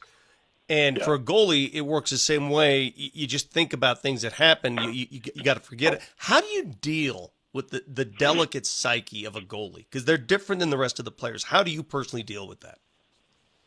Well, like, I try to put it into perspective for them as well, right? Like, so Gorgie, like when I talked to him, like I was disappointed in his first game. It wasn't good enough, right? And then game 2, really wasn't any better, right? So, but I know where he's at. I know he's a competitor. I know I've seen him work through training camp.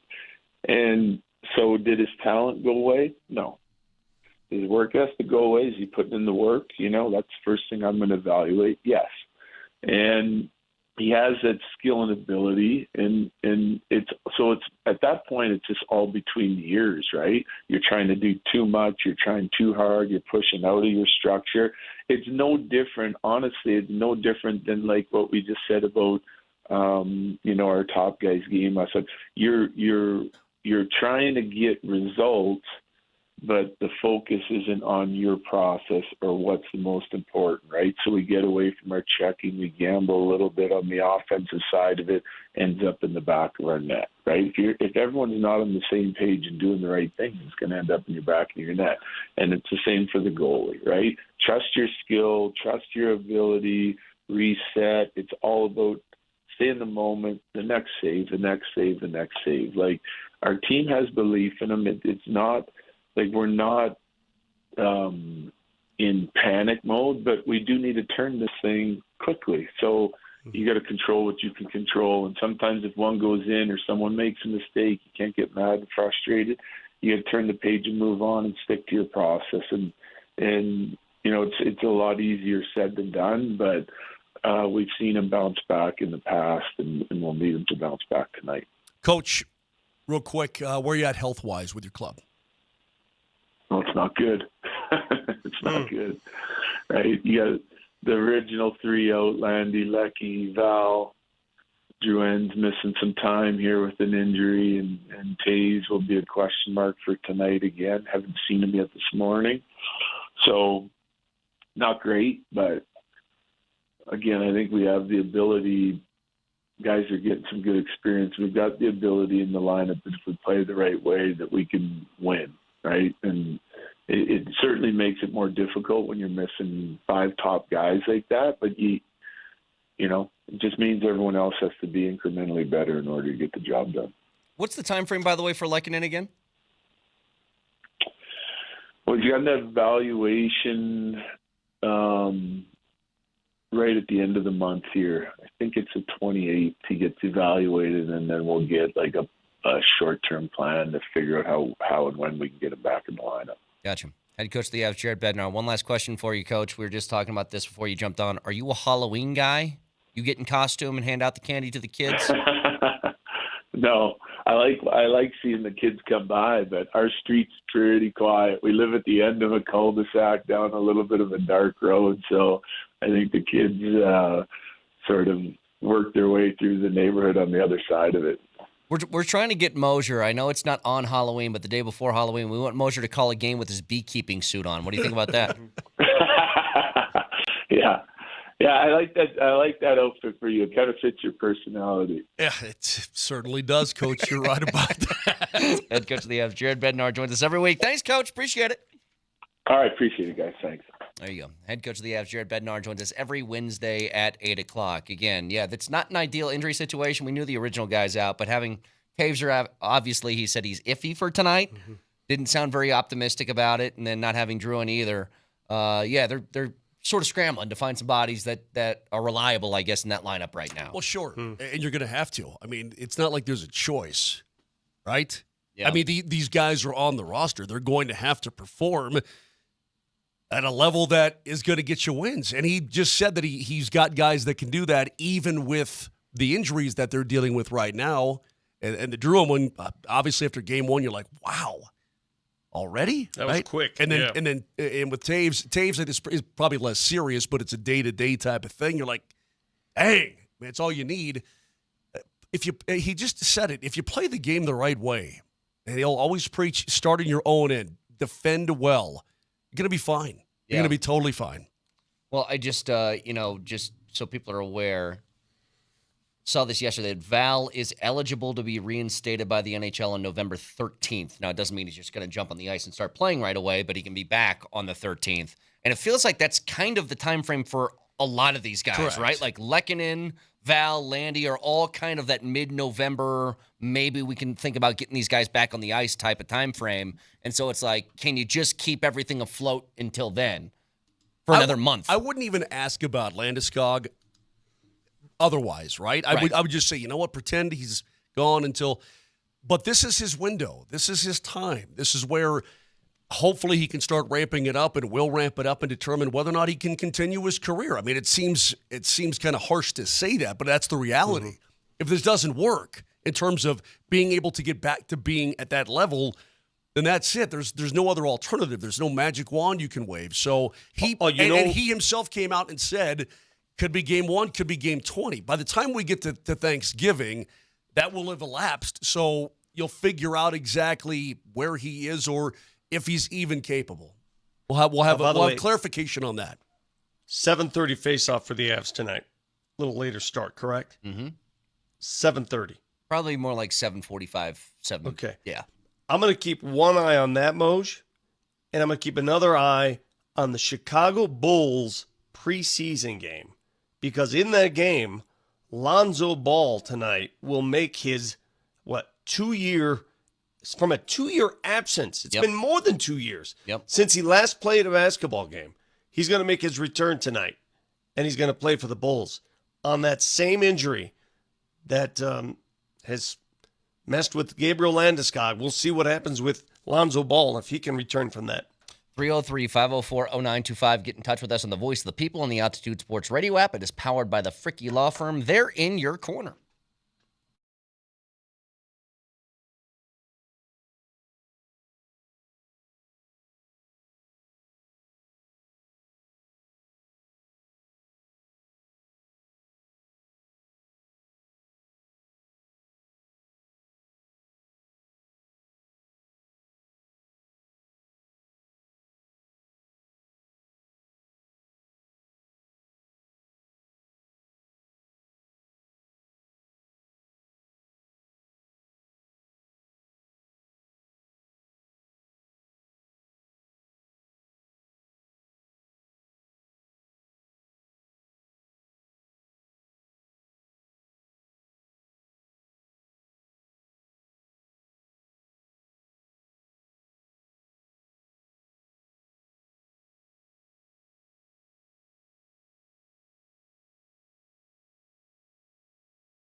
Hey, Vic, I didn't think that I would feel this way. In fact, I'm trying to be mature. But I'm going to go ahead and say it. I frigging hate baseball right now. I friggin' hate it. I'm not watching. I friggin'. It's not that I'm not watching. I tried to watch last night. I'm not watching the ALCS. I ain't watching that crap. I friggin' hate it. Hey, last night, Brett. I mean, I did watch. I was hate watching the Yankees. I did watch. But yeah, I watched a championship series in one of the major sports that I love. I did. Hang on. So, Judge pops. Yeah, I watched the Nuggets game. Okay, good. Judge in the bottom of the first inning, couple on. Judge hits one straight up in the air. I mean, it's probably higher than this, straight up in the air. The Guardians can get out of it. And the shortstop drops the ball at second base on a pop-up. Yeah. And, okay, fine. And I guess that's just the way the baseball gods are working right now. It's going to be the Yankees and either the Mets or the Dodgers. What are the top 3 payrolls in baseball? Let's see. Yankees, the Mets, and I think it's the Mets, then the Yankees, then the Dodgers. And by the way, the Dodgers are third. I think the Dodgers, I just looked it up. I thought they were 5th, but that's because of deferred money to Shohei. Yeah, the only reason they're not number 1 is because the deferred money to Shohei Ohtani. If you just get Shohei's what should be his contract per year and you put it on the Dodgers, they're number 1. Sure. Baseball is stupid. I hate the Yankees. I friggin' hate the Dodgers. I'm learning to hate the Mets. I'm learning to hate them too. Oh, that one came pretty easy for me. Okay. You know, I friggin' hate baseball right now. It was weird when I was in NYC on the East Coast last week, and I like How many times do we have to hear about your trip? You're home. Stop it. You are going Mosier about it. You are. I am. Okay. Anytime I'm in a baseball-centric city, like when I was in L.A., when I went to NYC, Don't worry Boston, about Mosier. He's doing his own thing. Just keep talking. When I go to these places, it is wild to turn on talk radio and listen to baseball discussions. Like real, authentic, hard-hitting, to the core, strategical, philosophical baseball talk. It's part of the menu. It's part of one of the rare ingredients in a good sports talk show. If you're in any of these markets, you got to have a good take on baseball. And it's something we don't possess here. We don't do it. Well, I'm not going to get in the weeds about a baseball team that's got 100 losses. Oh, I'm not blaming us. Yeah. Listen, I'm not turning around and blaming us. I'm just telling you, we don't partake in that. It's not part of our daily regimen. My job should be to talk baseball.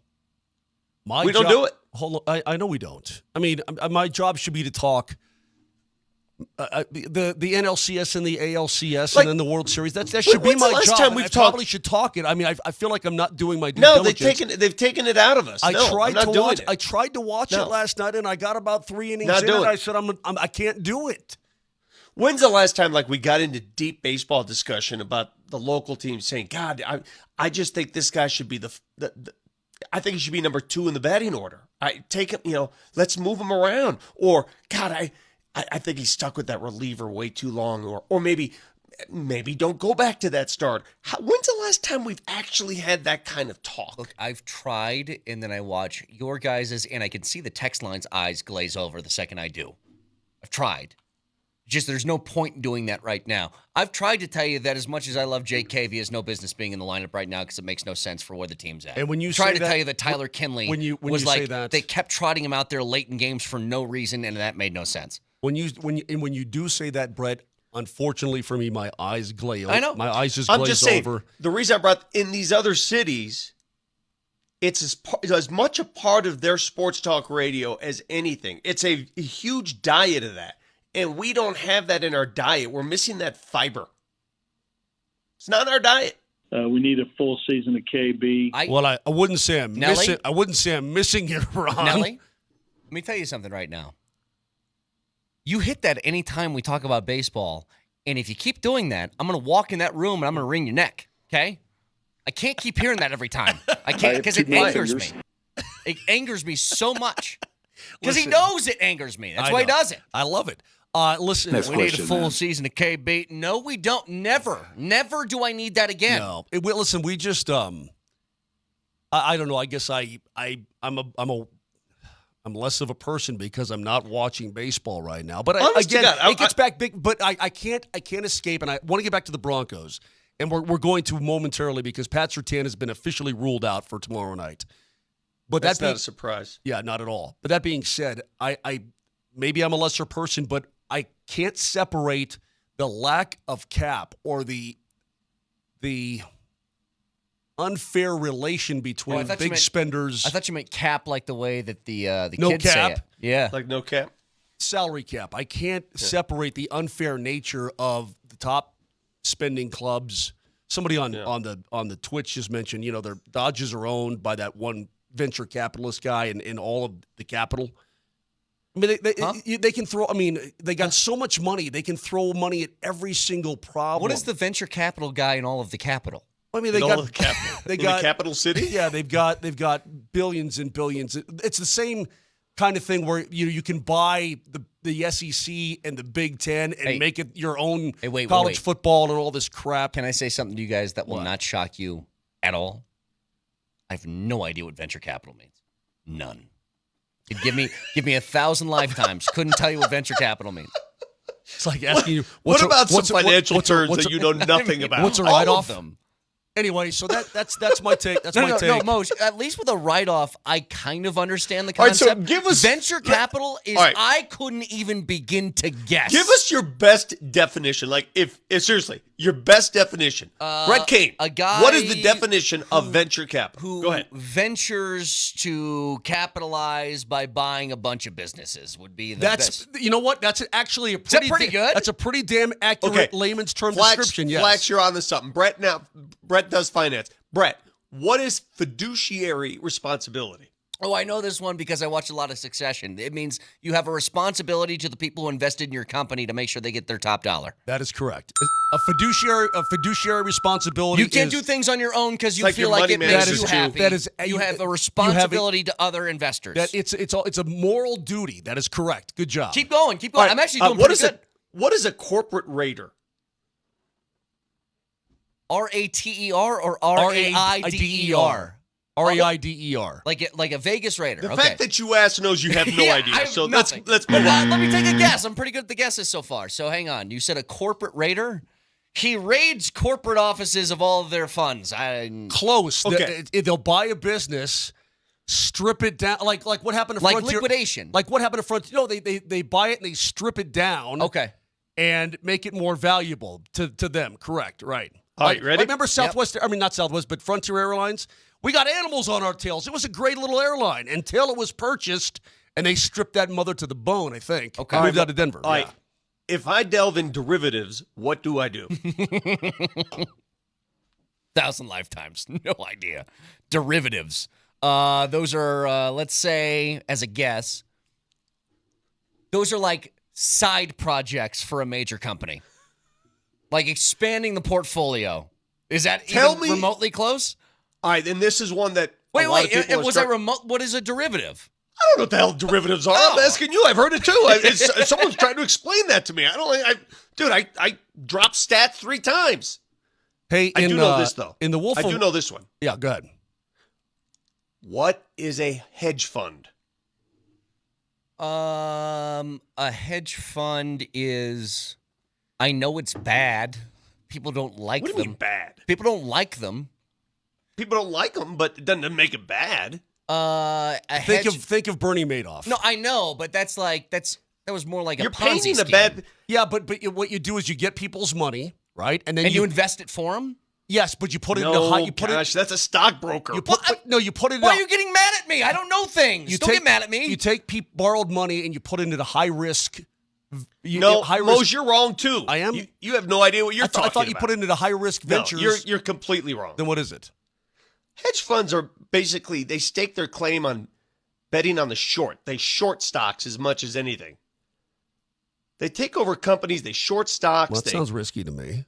Yeah, it is risky. It's a risky maneuver. That's what I said. They put it into high-risk ventures. Hedge fund is a private investment pool that uses complex trading and risk management techniques to maximize returns and reduce risk. It says reduce risk, reduce risk. not high I risk. thought they put him into risk stuff.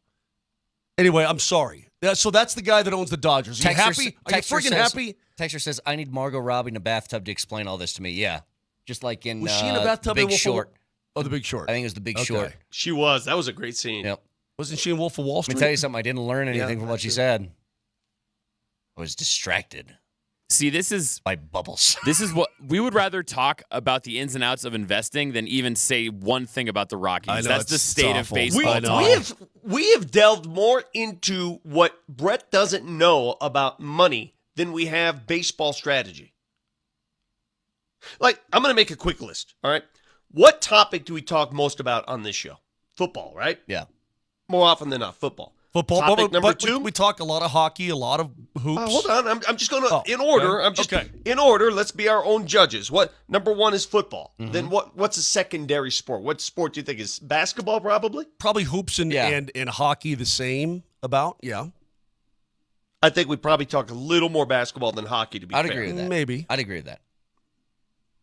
Well, calm down, Moshe. It's not in the front. Let's say after that is college football. Well, no, football all in general. Okay, football football in goes in the entire. Okay. So after, listen, football, basketball, hockey, what is fourth? Then it's like all Mosher's the others. Bees. All the others, like Olympic sports, soccer, anything that comes. I would say, I'm trying to figure out where does baseball fall on this list? Like, and when I say talk about these sports, I'm talking about these sports. I think it's in the same mixture as everything else after that. Okay. The reason I bring that up is this falls into the grab bag status of our show and Most Talk Radio. In some of these other cities, in most of, it's like number one or number two. It's up there. But you know what? If the Mets and the Yankees were both 100-loss teams and football season's on right now, they aren't talking baseball. They wouldn't be. It's still about, is your local They team still good? talk a lot of baseball. Oh, They still, it's part of their fabric. Put it that way. Vic, if right now the Yankees and Mets were eliminated from the postseason, didn't even make the postseason, it would be Jets and Giants. That's what it would be. I'm not wrong there, right? It would be like, oh my God, could Cat bring the Knicks back to life? Like, that's what they would be doing. Baseball is still very much like football is just kind of universal, whether your team's good or bad. There's still something to discuss with them. Baseball is if your team stinks, then you're out. I think the bottom line here is I friggin' hate baseball. All right, good talk. 303-504-0925. Can you Mazda imagine? text line. And Pat you Surtain is imagine- out. Pat is gone. Can Yeah, you we'll get to imagine- that in a second. Like money managers listening to this last segment, Ben on the text line says, you guys are all idiots. Yeah. Yeah, that's why we talk sports. Oh, yeah? Money managers? Tell me what a hard out is. Hard out. Blam. Back after this.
Is there any concern that you guys have with, it looks like Surtain is out?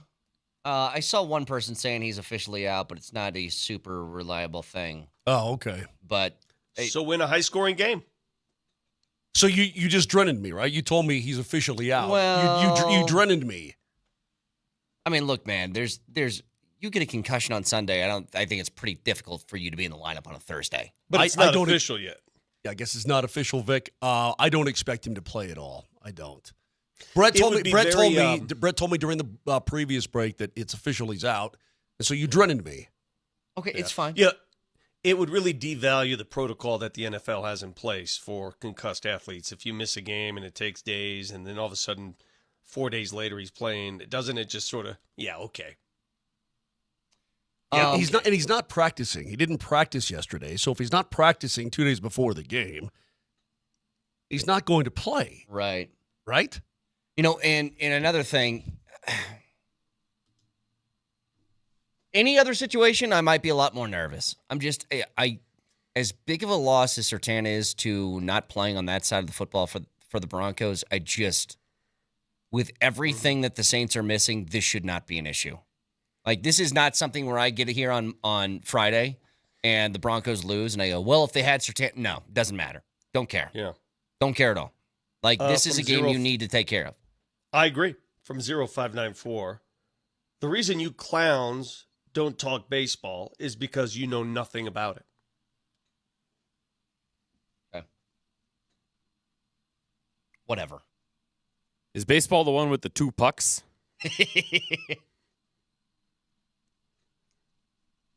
I should be like the classic Southern guy who just trails Well, off we when talk he a lot speaks. of football. We know nothing about football either. What do I know? I played baseball for, like 18 years. I mean, I guess I don't know anything. I just went and played in college. Got a scholarship for it, you know. Hey, college baseball player, you don't know nothing about the game, no. Yeah. Jack, come on. Yeah, just, probably thousands of hours of batting cage. Nothing about that. Ain't nothing. And PFPs. Anyway. Again. I'm looking at the Saints, though, real quick. I'm looking at the Saints. Yeah. And their depth chart.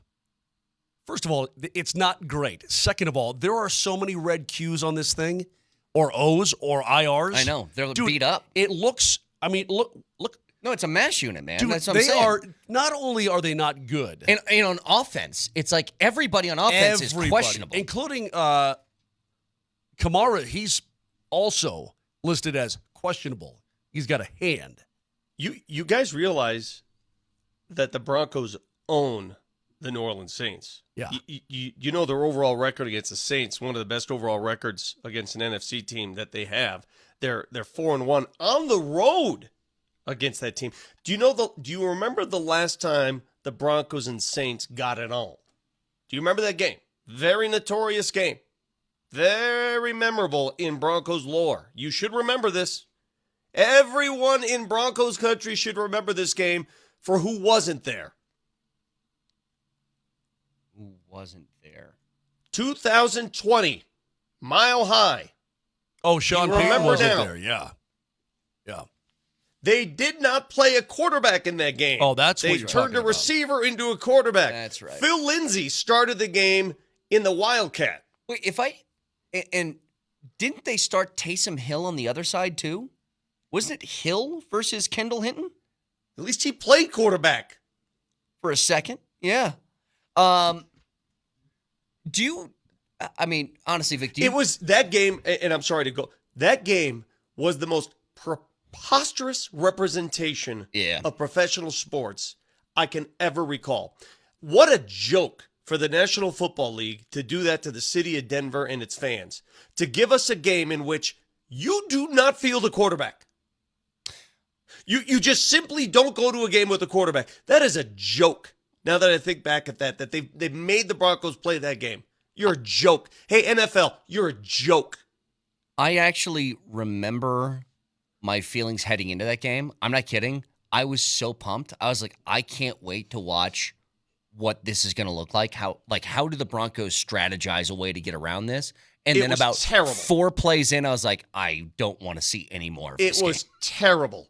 It was embarrassing for the league, embarrassing for the team. It's just a total embarrassment. Why even play the game? Just forfeit. Yeah. Is it because the four quarterbacks got together in a room or something? What was Yeah, it? they ate lunch in a room without masks. And they removed their trackers or something like that. too. Whatever. What a joke. I look back at that now, and I'm even more mad now than I was then. Remember how mad we were that you got to be kidding me. You're going to make us play without a quarterback? Yeah. You got to be kidding me. It's pretty dumb. Pretty dumb. But you said And something. it felt like it was more punishment than it was trying to do the right thing. It was all for show, Yeah, Moj. yeah. It was all for show. It was the NFL saying, look at us. Watch this. What a joke. How dare You're a you joke. try to defy us?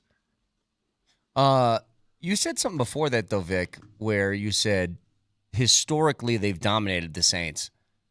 Do you take that stuff into account? I typically No. don't. I'm like, No. Peyton Manning Especially when you years. play like- every...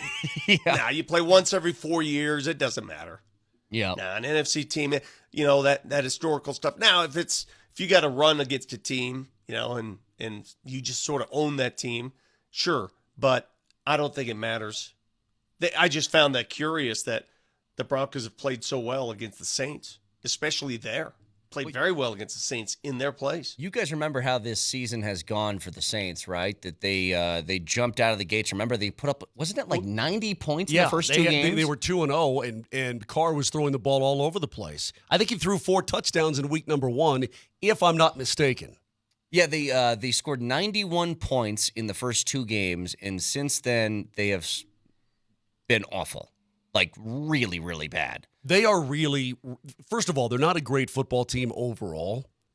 Second of all, I just cannot believe the amount of injuries they have gone through, especially on the offensive line. They are a They're going to be having dudes off the street in uniform in their lineup. I mean, I'm telling you right now, I'm going to make this proclamation. If the Denver Broncos don't go there tomorrow night and lay the wood, Friday there is going to be hell to pay. There should be hell to pay inside Dove Valley, but certainly on this program. I'm looking at this right now. It's a mess for them. They are a disaster. This was just yesterday. Derek Carr, doubtful. Chris Olave, questionable. Rashid Shaheed, questionable. Taysom Hill, questionable. Cedric Alvin Wilson Kamara, Jr. questionable. Cedric Wilson Jr., questionable. Pete Werner, questionable. Cesar Ruiz, their starting center, questionable. Lucas Patrick, their starting guard, questionable. They got everybody dealing with something on that Take team. it easy. Most of those guys are going to play. The point I'm trying to make, though, I don't know if they are. I don't know if they are, Vic. right. So they have a porous defense. The Broncos most likely will be without Patrick Surtain. So I will give you this. The Broncos are not going to be as good defensively. It just can't be when you're missing your best defensive player. Okay, great. Let's go. Offensively, score. You're playing a bad defense. Yeah. There should be no excuse. Yeah, this is way more. I only say that just to say that the absence of Patrick Surtain shouldn't be felt nearly as much as maybe it would have been had they been healthy on offense. But this is all about what the Broncos offense does. That's all what this week is. It's like you need to be able to put up points against statistically the worst defense in the NFL. You have to. And if you can't, then there's going to be major, major concerns moving forward. Because, look, you have this nice little stretch of 3 straight wins. You had an above 500 record. Okay, so you're back to 500. No big deal. But there has to be, or there shouldn't be, long extended stretches of offense like we watched last week against the Chargers. You know what the difference is between the Chargers and the Saints? The Chargers defense is number 1 in the NFL. The Saints is number 32. Okay? It's as drastic of a drop-off as you can find week to week for a defense that you're facing. So, I mean, and by the way, they've given up. The New Orleans Saints already, they've given up 1,573 yards through the air, which is 3rd worst in the National Football League at almost 263 yards per game. If you can't pass on them, then you can't pass on anybody. What you're saying, if there's ever an opportunity for Sean Payton to let Bo cook, this is that opportunity. Absolutely. Let's 1,000%, yes. And there should have been a game plan. I know Sean Payton. He had a game plan before week 1 even started for this New Orleans game of what he wanted to try and do. Like, he did. Because he is going to try and take the dog's nose and rub his face in the carpet. Are you surprised I haven't talked about my number one thing from the Superdome. I mean, here we are. We're a day before the game, and I haven't even talked about it. The number one thing from this, I don't even know what you're referencing. You make zero sense. Are you surprised that I haven't talked about my number one thing from the Superdome? Huh? Every time we talk about the Saints, what do I always talk about? And going to the Superdome. Radio broadcasting team? No, that's second. That is the first thing that you talk about with them. Oh, man, Deuce McAllister, whoever the hell's on the broadcast. Oh, he's great. You should listen to him. No. I talk about the alligator bratwurst. All right, see, nobody knew that.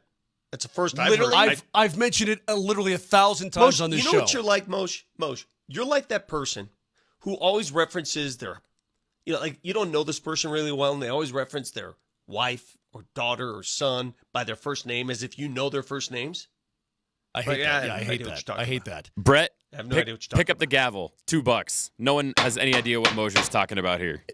I told you the first time I ever ate alligator, I was at the Superdome, and I had an alligator brat, and it was friggin' great.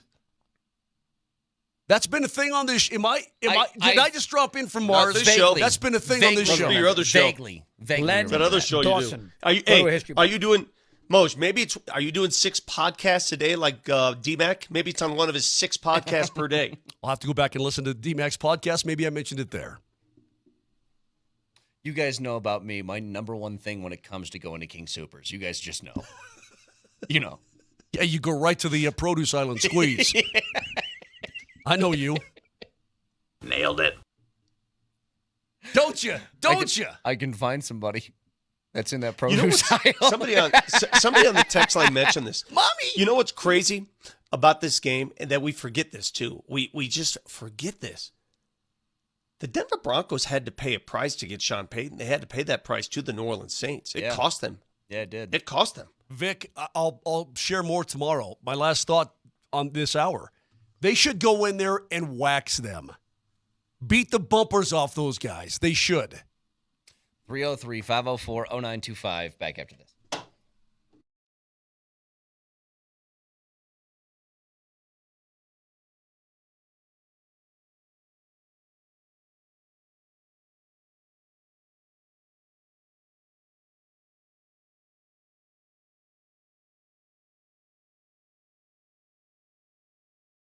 Circus Sports in the middle of football season as well as the MLB postseason. A whole bunch that you can look at on that Circus Sports book, including tonight's Game 3 between the Dodgers and Mets. Bueller against Severino as this game is in New York.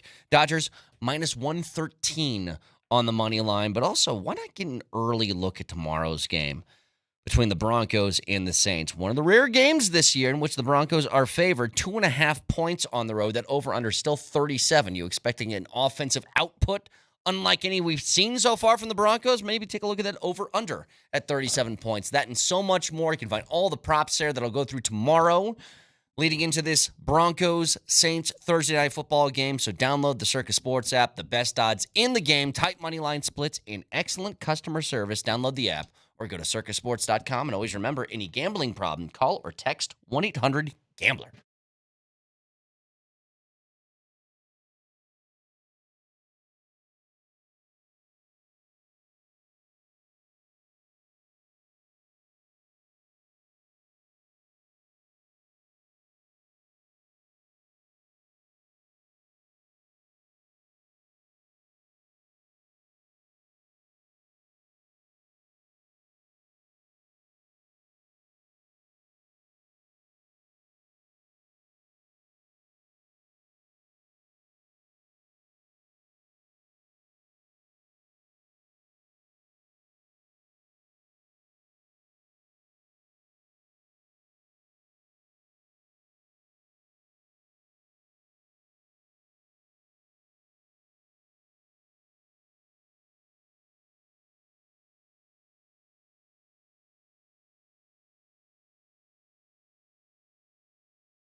Texter Amato says, I've listened to the show every day for the 5 years I've been at my current job. I've never once heard Mosier bring up an alligator brat. Texter 6466 writes, Mosier lives in an alternate universe. Truly. I listened to you guys for years. First time I ever heard a mention of alligator bratwurst. First time. See? My number one Now thing it sounds you like say. you need the story. Nope, it's okay. I have a different story. okay. I got a different story because I know that the Avs are doing the send guys down, recall them for cap reasons and stuff like that. So It's a money thing. Yeah. Ivan's back, Kovalenko's back. Yeah. But also tonight, Matthew Steinberg Oh, called up really? to the Avs. That's good for Yes. him. That's great. Cool. I thought he had a pretty decent preseason. Yeah, that's cool. So give us some. Where do you think he fits tonight? Well, Moj? in a lesser role. Sure. I mean, it's. Well, let's put it this way. I think it's good for him because it is, you're going to be in the show, right? You're going to be playing with the Colorado Avalanche, which is really cool. But don't expect like anything huge. Don't expect like a huge impact or anything of that nature. I mean, he's just a guy who's earning a call up. That's all. 24-year-old kid. Yeah. See what he can do. Just got another debut of a young guy tonight. Yeah. As far as young guys go so far this year, Well, I mean, Moj, he played at Cornell, so he's a full-on college dude. He's been around. Good for him. what do you think of just the young guys in general so far and how they've kind of acclimated? I know there's been a lot of mistakes. I mean, Cal Ritchie getting the goal early. Yeah, I actually thought that Cal Ritchie had a really good start to that game overall. Not just the goal, but I thought he was really active. Yeah, what did he stop doing? Because didn't hear from him much. What happened after that? Well, he had a couple of other plays where I thought he was pretty decent. He had a nose for the net, which I thought was good. But you kind of get lost in the flow of the game, Vic. You kind of just become unnoticeable. You don't have possession of the puck. You're back on. You're just not. How do I even describe it? You don't become a ghost, but you become basically a non-factor in the game. And a lot of guys did that. A lot of guys became non-factors in the game. I don't. And when I say that, I'm going to include the best players on the Avalanche. There were times when they were very unnoticeable. Yeah. You could see, by the way, it's not that it's hard to tell this, but you can see McKinnon's frustration when he's like in the offensive zone and the puck might get away from him where he can't, battle for it anymore. Yeah. There's that one like sort of stand up and just glide skate where it's the equivalent of this. Like one of those moves. Oh, sure. I mean, you can tell when he becomes disinterested. Yes. How about that? Can you cue up, Nelly, if you missed Coach early on with us, Jared Bednar, his reference to Cale Makar and the top guys on trying to do too much. It's natural, right? As he does that, Vic, I just had him pull up something else real quick from earlier. So he'll get the Makar thing in a second. A texter says, "Oh, so your pull up is more important than my pull up." Well, it would take him a second. He has this one queued up, so I'll just run this now. Texter says, "When are we going to see a new goalie?" Well, here's Bednar's response about Georgiev. I try to put it into perspective for them as well, right? Like, so Gorgie, like when I talked to him, yeah, like I was disappointed in his first game. It wasn't good enough, right? And then game 2 really wasn't any better, right? So, but I know where he's at. I know he's a competitor. I know I've seen him work through training camp. And so did his talent go away? No. His work has to go away. Is he putting in the work? That's the first thing I'm going to evaluate. Yes. And he has that skill and ability, and it's at that point it's just all between the ears, right? You're trying to do too much, you're trying too hard, you're pushing out of your structure. It's no different, honestly. It's no different than like what we just said about our top guys game. I said you're trying to get results, but the focus isn't on your process or what's the most important, right? So we get away from our checking. We gamble a little bit on the offensive side of it. Well, you know what? That response applies to the Makar question as well, because he said the same thing, essentially. They're trying to do too much. Right. And in reference to Georgie, it's pretty obvious. The work ethic is still there. The talent is still there. What's missing is the confidence. He laid it out, Vic. It's between the ears right now. Yeah, that's where it's at. It's between the ears. And Moj, when you want to fix that part of your game, the confidence. It doesn't take a 4-0 shutout. It just takes a win. Yeah. It just takes a win, right? That's all it takes. Like, if you told me that the Avs won tonight 5-4, 6-5, a win. Even if you didn't necessarily do as well as you possibly could, the win gives you the necessary. How did he pull out of it? Help me remember. Last year, going into the playoffs in that first game against Winnipeg, which was awful, how did he suddenly find it? Game 2. What happened in game 2? He just played better. I mean, he went out. You know, he basically went out there, and I saw it the other night too. He had a blocker save, and this is where I look at him and I say he's pulling out of his shell. Yeah. You remember he basically went into his crease last year against Winnipeg and said, "Screw it, I'm just going to play the damn game." Sure. The other night, he made a blocker save where he challenged, and it was a terrific save. It came to the defenseman, I think it was Dobson, and Dobson skates in, and he's basically got a free shooting lane. He's trying to go top shelf left, right? Top corner. Mm-hmm. And Georgie not only pushes out, sees it, pushes out hard, challenges him, takes away as much net as possible, but he blockered the puck all the way to the neutral zone. Like, he punched it out of there. Like, screw this, right? I mean, it was a forceful save. Yeah. And he was aggressive on that play. He saw it coming, and he's like, blam!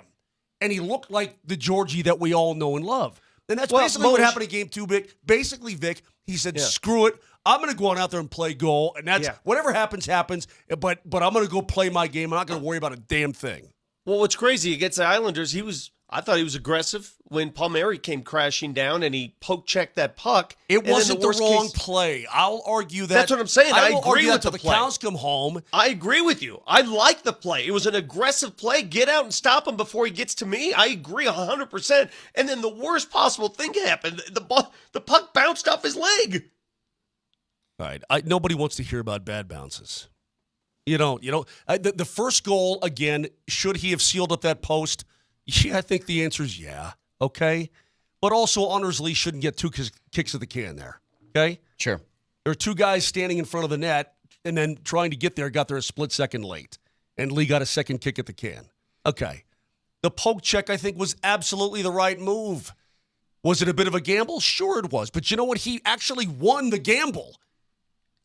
And then it hits him right in the friggin' shin pad and goes. I mean, it goes right to it. Did you see that? It went right to his blade. He feels right to his blade. Come on, man. I mean, you're asking like, how does he find that again? If it's just a confidence thing. I have to make another golf reference. I've had rounds where I'm playing good, and then I stand over the ball for about 3 holes and have no idea what I'm doing. Like in the zero middle of the round. Yeah, and you're like, I was crazy. just playing well. Why am I feeling like this? And then you're shanking and everything. You know, I think he's just swing. I know you swing. He's like that though. I think all he needs, Moj, is like if you give him a good period and a half where he makes a couple of really good stops. I think that's all it takes. Brett, but I'm sure you've felt this before in baseball, in basketball. So there's times when you feel so good before you even shoot the ball or take a hack. You know it. You just feel like I'm going to do something here. Yeah. And then other times you're like, what is this? Mm-hmm. What do I do with this object? Right. What is this in my hands? I don't know where that comes from. Sort of like what Mosier feels like most of the time. I'm letting him go. You know what? I'm letting him go off because I think I probably hit him a little too hard on his. I went to New York again. I probably hit him a little too hard earlier in the show with that. Yeah. So I'm going to let him do whatever he needs to do to get it off his chest. I will say this: the Avs are they're a favored team going into tonight. I know. Surprise you? That's crazy. No, it doesn't because they're a good flipping hockey club, man. Wait, is this your bet on black, bet on black, bet on black, bet on black, bet on black, bet on black again? It can't be red again, bet on black. No. It was bet on red. Oh, whatever. Black came up 11 straight times. 11 in a row, black came up. That's impossible. But is that what Vegas is doing? Are they betting? Maybe. Are they betting on red? Maybe. I don't know. But what I'm saying is it's still a good hockey club. And you've got 3 of the top 10 players on the planet on your team. Yeah. Take care of your own zone. You'll win the damn game. Listen, Boston is good. Well, let me put it this way. Boston's pretty good. Their 2 losses this year, The Florida Panthers got him opening night, and the Florida Panthers got him the other night in Beantown. Yep. They lost to the defending champions. They lost twice. to the defending champions twice, but one was a 6-4 game, the other was a 4-3 game. Well, again, it's Boston's going to be in Boston's 4 games this year. They've given up 6, 4, 1, 4. So it ain't like they're locking it down defensively either, man. The offensive side's going to take care of itself for the Avalanche. Take care of the defensive side. Take care of your crease. Take care of your own zone, and everything's going to be fine. Again, sometimes when you want to snap out of it, the Avs have dropped 3 in a row to start the season. Sometimes a good road trip helps, and it's going to be a road game tonight for the Avs against the Boston faithful. As much as I hate to say it, I'm going to be there as a fan. Okay. What do you want me to do? Is What do you want me to Is do? it the worst of all the? Because it is for the Nuggets. Like when the Celtics come to town, it's the worst, right? Because it's probably the loudest opposing fan base and volume of fans. Is it the same for the Avs and Bruins? Who are the? Do you remember when the Blackhawks were good and they would come to town? Yeah. Oh my God. Yeah. I mean, Brett, that's an oh my God moment. Sure. I don't think you were here when the Blackhawks were winning Stanley Cups. No, I came here after that. It was a sea of red at Ball Arena. It was a mess. I hated it. But it's that way. Listen, when St. Louis comes to town, it's pretty bad. When Minnesota comes to town, it's pretty bad. When the Rangers come to town, it's nah. There will be a lot of Boston people there tonight. There's no doubt about it. A lot. And I'm going to be in attendance. And if you need me to be a policeman, then I will. Where's this game tonight? Is it on TNT? Yeah, it's TNT. TNT game? Mm-hmm. Is that why it's a 7:30 start? Correct. Okay. There's a game before it at 5. Who's playing on the East Coast again? Oh, 5 o'clock Doesn't even matter. is So what they do is they allow, and the reason that the Buffalo, starters, Pittsburgh. yeah, they want to come back to the studio and have a little chit chat, and then they try to allow for overtime, which they don't always. Some of those you gotta chit drop the chats are a little puck. too long. Too long chit chat after that game. So, Moj, listen to this conversation I had with a dude in Springfield, Mass. On my East Coast trip. I don't know if I've told you about my East Coast trip last week. So I'm talking to this dude. Well, you just lost your I know, you I just lost your co-host. Brett's Talking to gone. this dude at the Hall of Fame, and he's our waiter at the. We're just having a quick pop, and he's our waiter. He says, "Where you from?" I said, "From Denver." He goes, "Oh, I love going back to Denver." I go, "Oh yeah." He goes, "Yeah, I'm a passionate Patriots fan. I try to go back and watch one road game. I always pick the Denver game." I go, "Why?" He goes, "Because your fans are so nice. Everybody's so nice there." I go, "Huh." And I thought about it a little. We're too nice. We're too nice. Yeah, I said it. We're too damn nice. People have been accustomed to come in and we're too nice to them. Yeah, you can sit back there and ignore me all you want, Brett, Moj, break. Nelly. No one cares. As we go to break, just understand this. Stop being so nice.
Vic, I don't know that your co-host could have said something more perfect than what he said during the commercial break. She drives me crazy. I hate this song. Brett, that was going to be my question. Is this another one of those litmus test songs if you go, like no one else? No, this isn't one of those. But it's I've a weird always, song. I worked in a Dumb record song. store when this came out. Okay. Maybe it's because we played it 257 times a day. Yeah, probably. But I hate this song. Take it off. Seriously, it puts me in a bad mood. Take that thing off. Your co-host here just had the perfect line. We're talking to Raj. And he goes, Moj, what do you... Oh, God.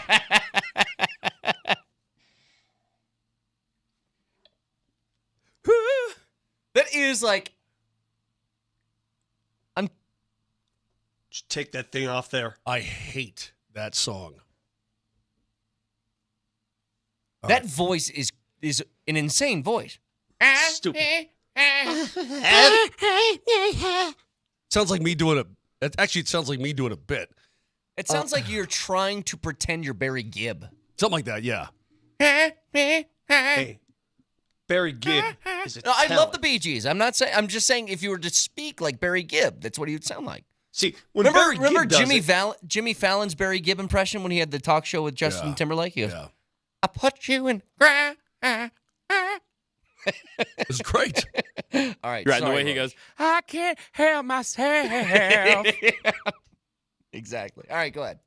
All right, so Raj comes to me and he goes, Moj, why do you hate my Mets?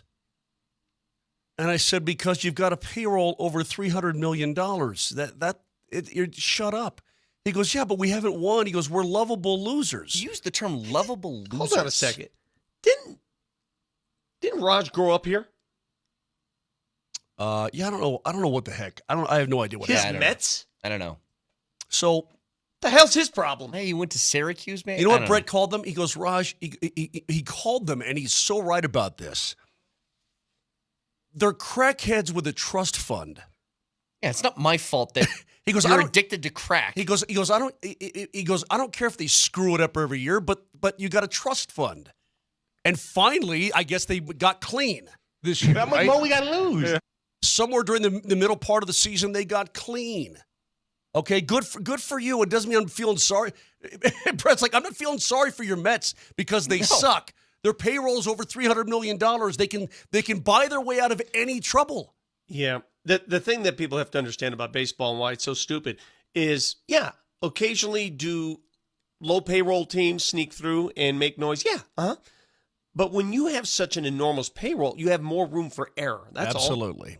That's it. You have But more we- cracks at the bat, we've more just- cracks at the piñata. We've said this before. It's the extended runway of your window being open. That's the difference. Like the Dodgers they were there last year, the year before, they'll be here next year, and the year after that. No, they never. Their window never closes. That's what I'm saying. Like if you're we the- make extended runway. They never have a closed window, bro. the Tigers could lose 95 games next year, and nobody would bat an eyelash Yeah. at it. The Royals can go back to losing 106. Yeah. That was me this morning, Kevin. At Vic. I did that for Brett for Vic. He wrote something on the whiteboard that Vic said something that made him mad, and then he put a 4-letter word on that whiteboard. These are the things I'm supposed to read, by the way. Oh. Here's what he wrote. Hey, everyone's talking about it. It was sent to us earlier. ESPN's latest NFL mock draft by Jordan Reed. Not sure who is Jordan Reed, like their new college I don't know. buff. Do you know who he's got going 1-2? Yes, I do. Shador 1, Hunter 2. Why would, assuming that Cleveland is the worst team in the league and they stink, if it's Cleveland or Carolina, I would take Shador Sanders. But assuming that's the case, Cleveland's got Deshaun Watson on the hook for the next 2 years after this year. That's a mess. And So, look, but like Shefty told us on Monday, though, they probably need to go the Brock Purdy route, where you shed that you eat that contract well, and have that guy commit. Well, I don't know.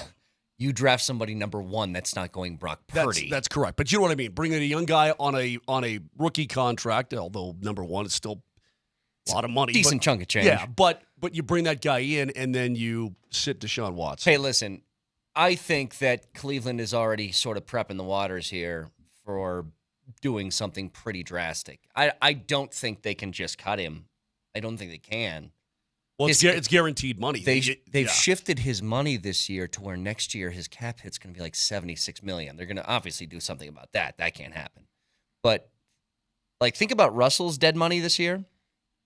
Take that times 2. That's what they're looking at, and thinking then some. But they're already sort of priming the pump in this sense. After the Devontae Adams trade was announced shortly before our show got done yesterday, what happened almost a couple hours afterwards? Amari Cooper was shipped out, and he goes to Buffalo. I'll tell you right now, there's one move that they would be willing, I don't know if they're willing to make, but one move they could make that would let you know immediately that they are going to cut bait somehow, some way with Deshaun Watson. If they trade Myles Garrett, they're done. Giant cap hit coming off the books for a really good player that you could get draft capital back from, and that is our way of like, we need to shed cap to try and make room for this massive blow we're going to take. Myles Garrett would be the one. Can we just rewind in time a little bit? I just want to rewind. What in God's name were the Cleveland Browns thinking when they decided to trade for that contract? Oh, they didn't trade for it. They traded for him, and then they gave it to him. I mean, they didn't trade for him until they worked the contract out with him. Yeah. Yeah, you essentially trade for it, but you know you're going to give it to him. So given all that he went through at that point, they said, oh, yeah, let's go ahead and do this. Tell you what they were thinking. They were thinking that he's going to get us a Super Bowl. Like, that's what they were thinking. Look, at the time, here's the thing. I want to be clear on something because I was wrong about, I think, everything when we were discussing quarterbacks that offseason. I was wrong about Rodgers, okay? All were. I don't want Rodgers anywhere near my team. Not only do I think his ability's diminished, I don't want the attitude around here. I was certainly wrong about Russell Wilson, as many were. And I was even more wrong about Deshaun Watson. Championship windows! If you guys remember, we actually had a discussion. Hey, if you could get Deshaun Watson on this roster, would you do it for like a giant cost? And we're all like, well, yeah, dude, one of the best quarterbacks in the league who's really young. I mean, who wouldn't want that for the next 10, 15 years? Before all of his legal troubles. If you've been listening to the program for, quote, 5 years, all you Amato and all these people out there, appreciate it. What did I used to say about Deshaun Watson? I have no recollection. Hip swivel foot plant throw yes. thing? Yeah. Nobody set up to pass the ball more beautifully than Deshaun Watson. Dude, he's dust. He is a shell of his former self. And I don't know whether it's his legal troubles caught up with him, he's mentally ruined, or he just got the money and he doesn't care anymore, but he is terrible. This is what desperation does to a franchise. The Cleveland Browns dug themselves such a deep hole of desperation over the quarterback carousel that they thrust upon themselves. Years of the quarterback carousel. They had Baker Mayfield. Why? I know, but they threw him out. You could say whatever. They threw him out. The quarterback carousel was spinning so wildly for so many years. Yeah. This is what you do. You go to these levels. It brings you here. You know, the Baker Mayfield stuff, I think, is a little bit of revisionist history. Okay, he's played really well in Tampa over the last couple of years. But you guys do remember when he left the Browns, he played for both the Panthers and Rams in one season, and they both gave up on him. He went to the Rams. Well, the Rams... No, he went to the Panthers first. Are you sure? I think... Okay, I might be wrong, Moj, but I think he went to the Panthers first, and then they brought Darnold over. He got traded to the Rams because Stafford got hurt, and that's when Christmas Day game against the Broncos happened that got Hackett fired. Yes. That's not what he wanted to call. I think. Correct. Yeah, then, that is the order. He did go to the Panthers first and then was traded to the Rams. Well, that was he was looking for a job, goes to the Panthers. They stunk anyway.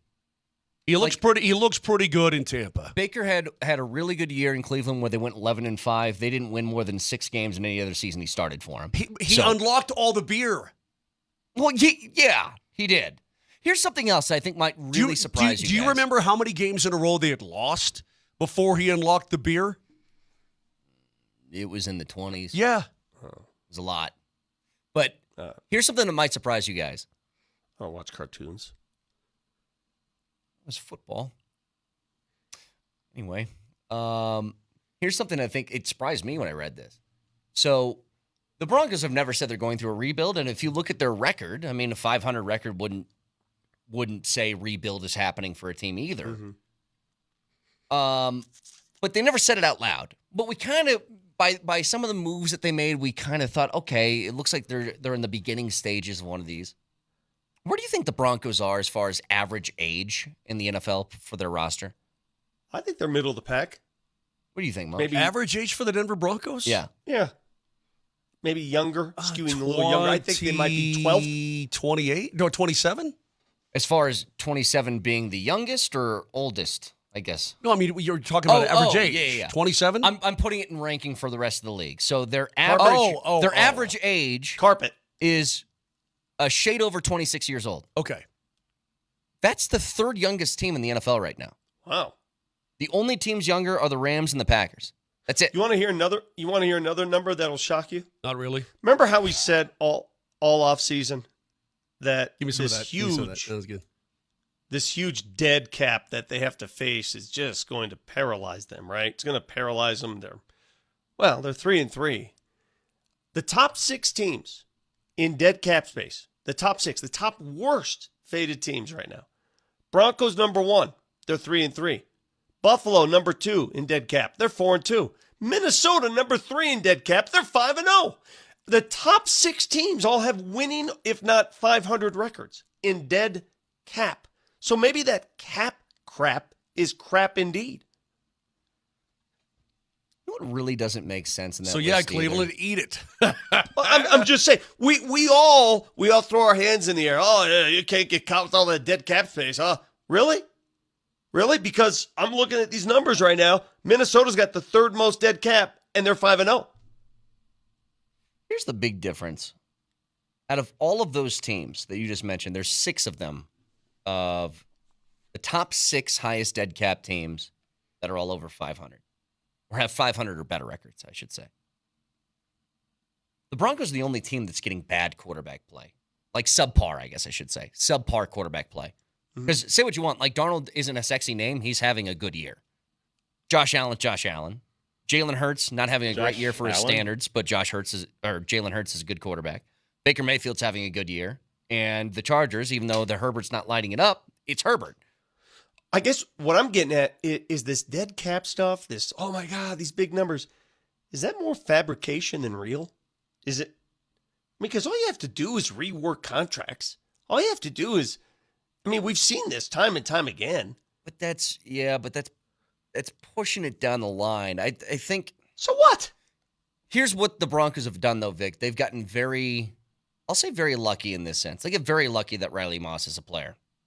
They've gotten very lucky that some of these younger defensive line guys in the front 7, have played above expectation. I think that's a byproduct of great coaching from Vance Joseph. Like, I don't think there's anybody that looked at the linebacking core, especially now with Singleton out, and said, oh, yeah, Barton, Sternad, you name it. Oh, they'll be fine.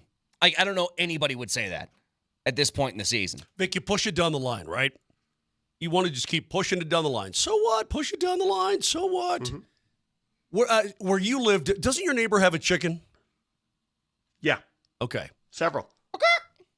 So you're allowed to have chickens where Roosters. you ever had a chicken? Yeah. You ever owned a chicken? You remember for a segment? Yeah, Red on Wing this show? Farms. Okay. Do you remember on a segment on this show, I think Mosier lost a bet. He had to cluck like a chicken before he said anything. I do remember that. Yes. Was it the hoop game? Yeah, it was the hoop game, yeah. That's right. Yeah. He lost the hoop game, and Mosier, whenever he That's spoke, right. he had to go, yeah, I think so too. But what happens with chickens, Vic, when they're out cruising around all day, if they've got room to maneuver, what do they do at night? Sleep. Come home to roost? They come home to roost. Good job, Nelly. You keep pushing it down the line, man. The chickens come home to roost. Really? Yes. You know, let me give you how you fix that.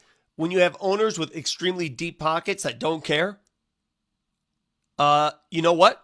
You replace that chicken. You go to King Soopers, you buy Red Wing Farms, and you're fine. It's Red Bird Farms. Your advertiser. Don't call me that. It's Red Wing Farms. Oh, my God. Secondly, here's what the dead cap stuff does, okay? This is the issue with it. If your team, what a nerd. Oh, my God. If your team, you can still keep like a starting lineup, I think, together. The issue is if you deal with injuries, you're screwed. Like you won't be able to afford any sort of depth pieces that are reliable. And look, the Broncos have found their way around this. I think the offensive line got a little bit exposed last week for sure with some backups that were in. Palczewski started facing a little bit better guys on the right side. Or, well, it wasn't even him. Backup centers, stuff like that. That starts to take a lot That's every more. Team. That's every I understood, team. Vic, Injuries. but hang on. If you're a team that doesn't have as much dead cap hits, you can have more reliable pieces behind them, is all I'm saying. How the Niners doing? They're pretty good. They're still pretty good. What's our record? Well, they haven't, but they're not paying Brock Purdy. Well, I mean, listen, the Niners, I think, are probably going to be fine. They're probably going to be fine. They aren't facing dead cap issues. Right. Big deal. I just made the claim that the dead cap is fake news. That you can manage the dead cap. I just gave you 6 teams with winning records that have the top 6 dead cap payrolls in football. And they all have winning records. Or at least 500. Here's the thing. This is what doesn't make sense then, Vic. If this doesn't matter, it's all funny money, and the cap doesn't exist, and you can do whatever you want, and there's no real punishment for it, then why do guys spend your way out of it? Why do people allow good players to leave over a couple of $1 million a year? Why is that a thing that happens? Don't know. Why would the Giants just not say, "Oh, the cap's not real. Hey, Saquon, here's $20 million. Don't go to Philly." Don't know. I don't know the reason behind that. I'm just telling you what I see. You know, you're exactly right. I mean, they're nickel and diming certain players here and there, and we see that at the smaller numbers, right? They're nickel and diming dudes that just make the veteran minimum, and yet they're paying all this money. Again, how much are the Broncos paying for Russell Wilson to back up in Pittsburgh? How much? I get it. Well, it's, I don't know, what, 40? 30. I thought this year it's 30. No. Yeah. 39 million this year? It's around 40. Okay. Yeah. Hey, But again, to get back to the point, Vic, it's like the Jets are in turmoil right now. They know they have a short window. They know all these things. Why don't they just pay Hassan Reddick then? They made a trade for him. What's the holdup here? Why would they be so concerned about the cash if it doesn't exist? Sometimes you pay one dude and it leads to payment for another dude, and there's a domino effect in the locker room. There's more to it than we know. It's never just about one guy. It's never about one contract. There's always other things at stake. Okay. In my humble opinion, we're gonna be all over the Broncos tomorrow, all over them before they. But my prediction before they blast the Saints, they should blast New Orleans. What's the over under? 37. 37. Yeah, that sucks. Every Broncos game is just going to be. Yeah, it's going to be in the mid-30s. When we come back, I want to read to you one of the funniest things I've heard out of a college football coach's mouth in a long time. Okay. And I want to go get me. Hey, Vic, you got any more of that Red Wing chicken? I'll go get me some of that Red Wing Farm. Free commercial. It's free commercial for them right here, baby. I need some Red Wing Farm. Hey, you tell them right now they're eating this up. This is free radio coverage. Hey, Red Brett, Wing's different. You got any of that tartatello you doing in the morning there? Red Wing's different. You cook it straight from the coop. It's not from the pan. Hey, Moj, I wouldn't laugh. Moj, I wouldn't laugh. I would. Your own wife didn't know you were doing ED commercials. I wouldn't laugh. Well, she does now. Grill it, fry it, put it in parm. as long as you make it. Red Wing Farms, and you're fine.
All right, a day away from the Broncos' Thursday night football extravaganza against the Saints, which we'll dive into with much more detail tomorrow.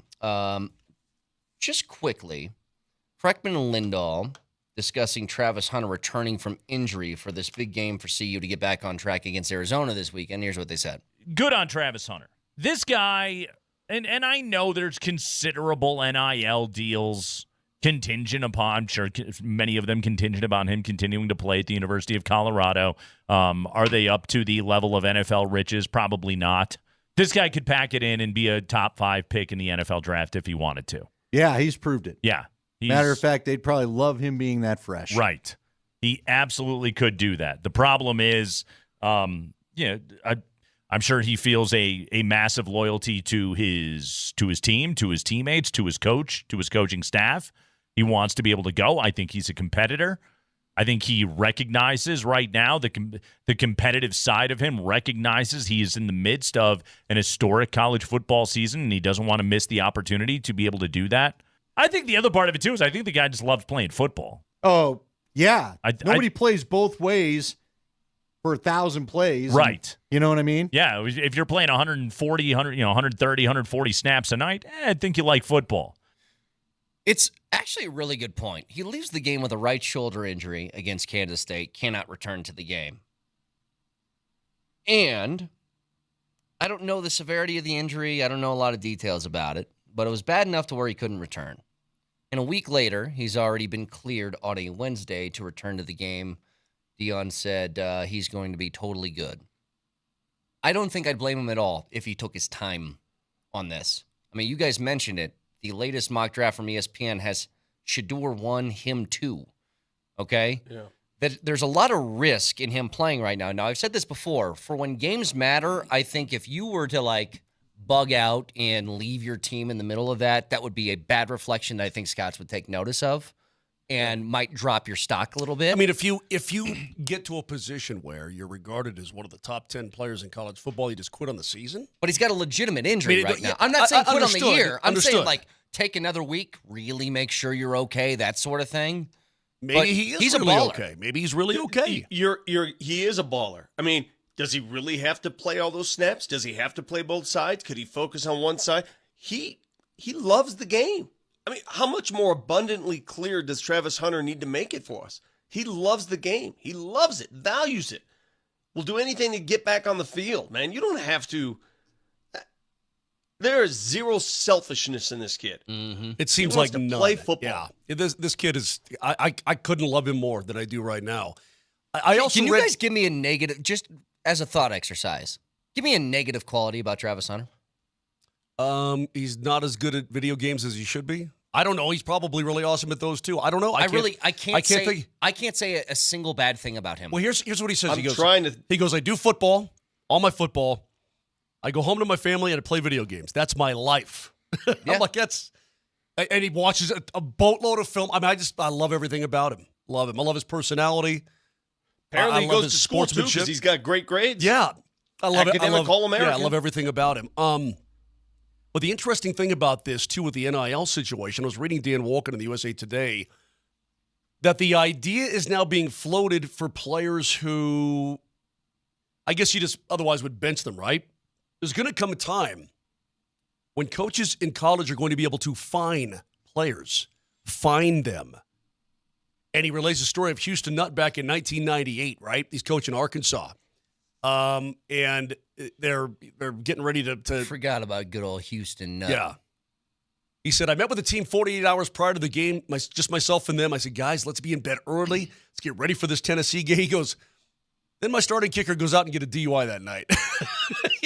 There's nothing you can do about it, right? You can fine them, but nowadays I guess you could fine them, take away their money. I mean, once they start getting contracts for NIL and all this, there's going to be stuff written in there for behavior. I guarantee it.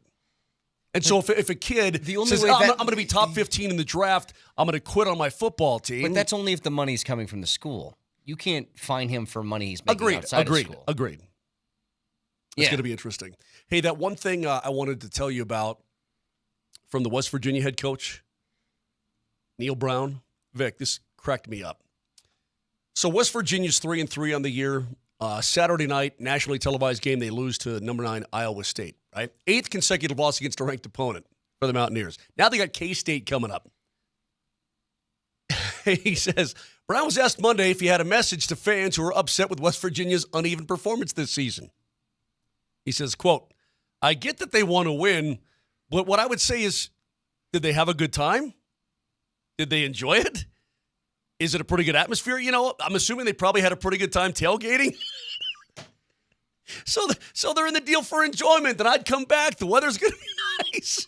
His football team is stinking right now. He was like, but are you having fun? You pound some brews at the tailgate? They are terrible. I mean, they're not terrible, but it's a hell of a funny way to put it, man. Oh, my God. It cracks me up. If you can just point to, yeah, but was the tailgate fun? The thing that I had nothing to do with? But, you know, it goes back to my notion about why we love sports, why we go to these games.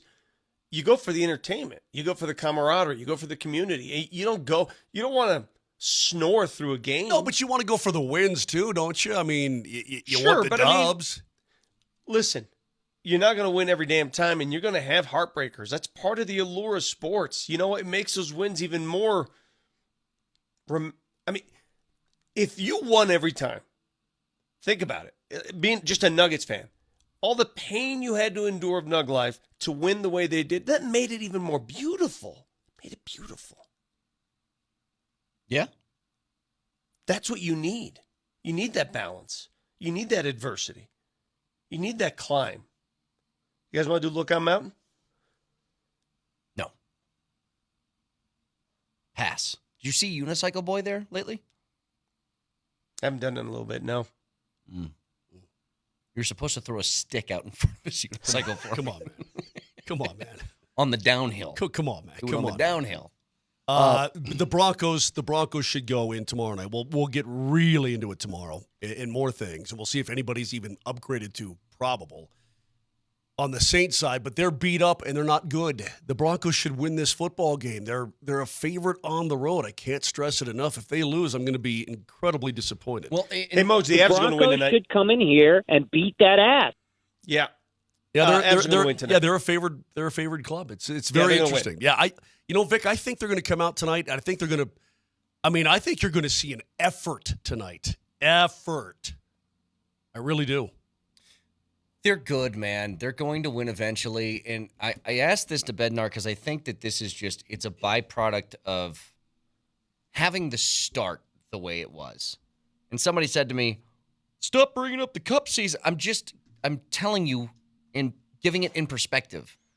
The Avs lost 3 consecutive games after the People opener. don't like perspective. They don't like it. I But don't know why they don't like it, but they should. It feels like it's a mess right now because it's the very beginning of the season. It's the only evidence that you have so far. And so fine. You feel that way? I understand it. It's not going to continue this way. They're still really good. They're going to win games. And I am with Vic. I fully expect a W tonight. I do. It's going to turn, okay? You have Nathan McKinnon, Cale Makar, Mikko Rantanen. You have all these different guys on the ice. You're going to be okay. Just quickly here, before we get to fact checker. This from Adam Schefter. Steelers head coach Mike Tomlin said Russell Wilson is in consideration to start Sunday's game versus the Jets. Now, there's been some other reports that he has been named the starter. I don't know if that's true yet, but what do you guys think about Justin Fields being 4-2 right now so far this year and maybe getting the yank going into week 7? I think it's crazy. I think if you ask if you ask the team, I bet the team would say keep this guy at quarterback. It's a risk. It's a risk. It's a really risky move by the head coach. But then again, if this was the promise that he made, if this was the deal that Russell Wilson would get first crack at it, and injury is not supposed to stop you from doing so, the coach is just abiding by his promise. Is it a risky? Yeah, 100% risk. You would think, though, even if he does start, that Russell Wilson's leash is not going to be very long. It's like to Vic's point, Moj, they haven't been winning because the offense has been lighting up the scoreboard. They looked pretty decent in Vegas last weekend. In Vegas, yes. All right. The Broncos also put up 34 points against Vegas.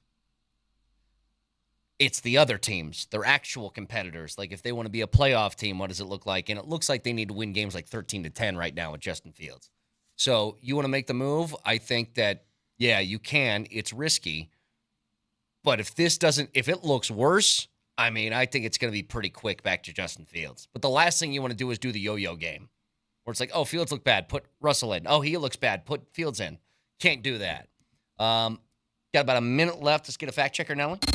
Nelly monitors the mistakes in today's Fact Checker. Presented by Rock Plumbing, Heating, and Air Conditioning. Your local home comfort specialists. RockHeating.com. Rock, bringing comfort home and simplifying your life. Now, I don't mean to beat a dead horse here, but did you guys know that we actually have a new sponsor of the show that came down today? We do. Grill it, fry it, put it in parm. As long as you make it Red Wing Farms, and you're fine. It's just so good, man. It's so good. Good stuff. The rooster at the end of that really makes it like, it really puts a punch, an exclamation point on it. Can I ask you a dumb question? So funny. Can you eat roosters?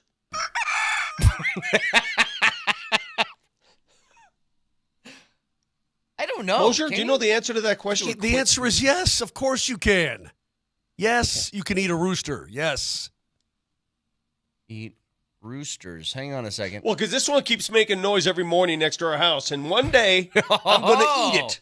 They're best suited for stews and slow cookers, it says. There you go. iTunes, Spotify, Spreaker, Mose Lombardi, and Kane. Have a wonderful Wednesday. Talk to you tomorrow. I'll preview that Broncos-Saints Thursday night matchup. See you then. Love you. Bye.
What up, Denver? It's Altitude Sports Radio 92.5. Dempsey and Company is the program. I'm your host, Alex Ryan-Emmy, alongside KJ Granderson behind the glass, and my partner, my co-host, the namesake of the program. He's Christopher A. Dempsey. What's up, brother? Oh, it's a beautiful day. It's a beautiful day outside. It's a beautiful day inside. A lot of sports happening. Yeah, look, I'm happy. A bunch to get into. We've got Nuggets, who fell again in the preseason last night, got their doors blown off them by Oklahoma City, no Nikola Jokic, but trying to see as many minutes as you possibly could from guys like Zeke Naji and Julian Strawther. MPJ struggles from three, only goes 1 for 6. We'll get into those guys a little bit later. We have a nationally televised Avs game tonight. You can hear that right here on Altitude Sports Radio 92.5 with a 7 p.m. Better believe it. With that guy, Connor McGahey, he'll start off at 7 p.m. with Mark Bertinoli in your pregame show. Again, that's a nationally televised game on TNT this evening as they host the Boston Bruins, looking for their first win of the season. A couple of teams who are highly thought of in the Central Division to start the year, both 0-3, your Avs and the Nashville Predators. Edmonton is 1-3 right now as well. So a lot of the good teams in the National Hockey League are, well, they're losing a bunch of games. Jared Bednar joined the morning show. We'll hear some of his comments. My favorite one that he had this morning was Moj asked about the injuries, and he just laughed in Moj's face. Yeah, it's comedy.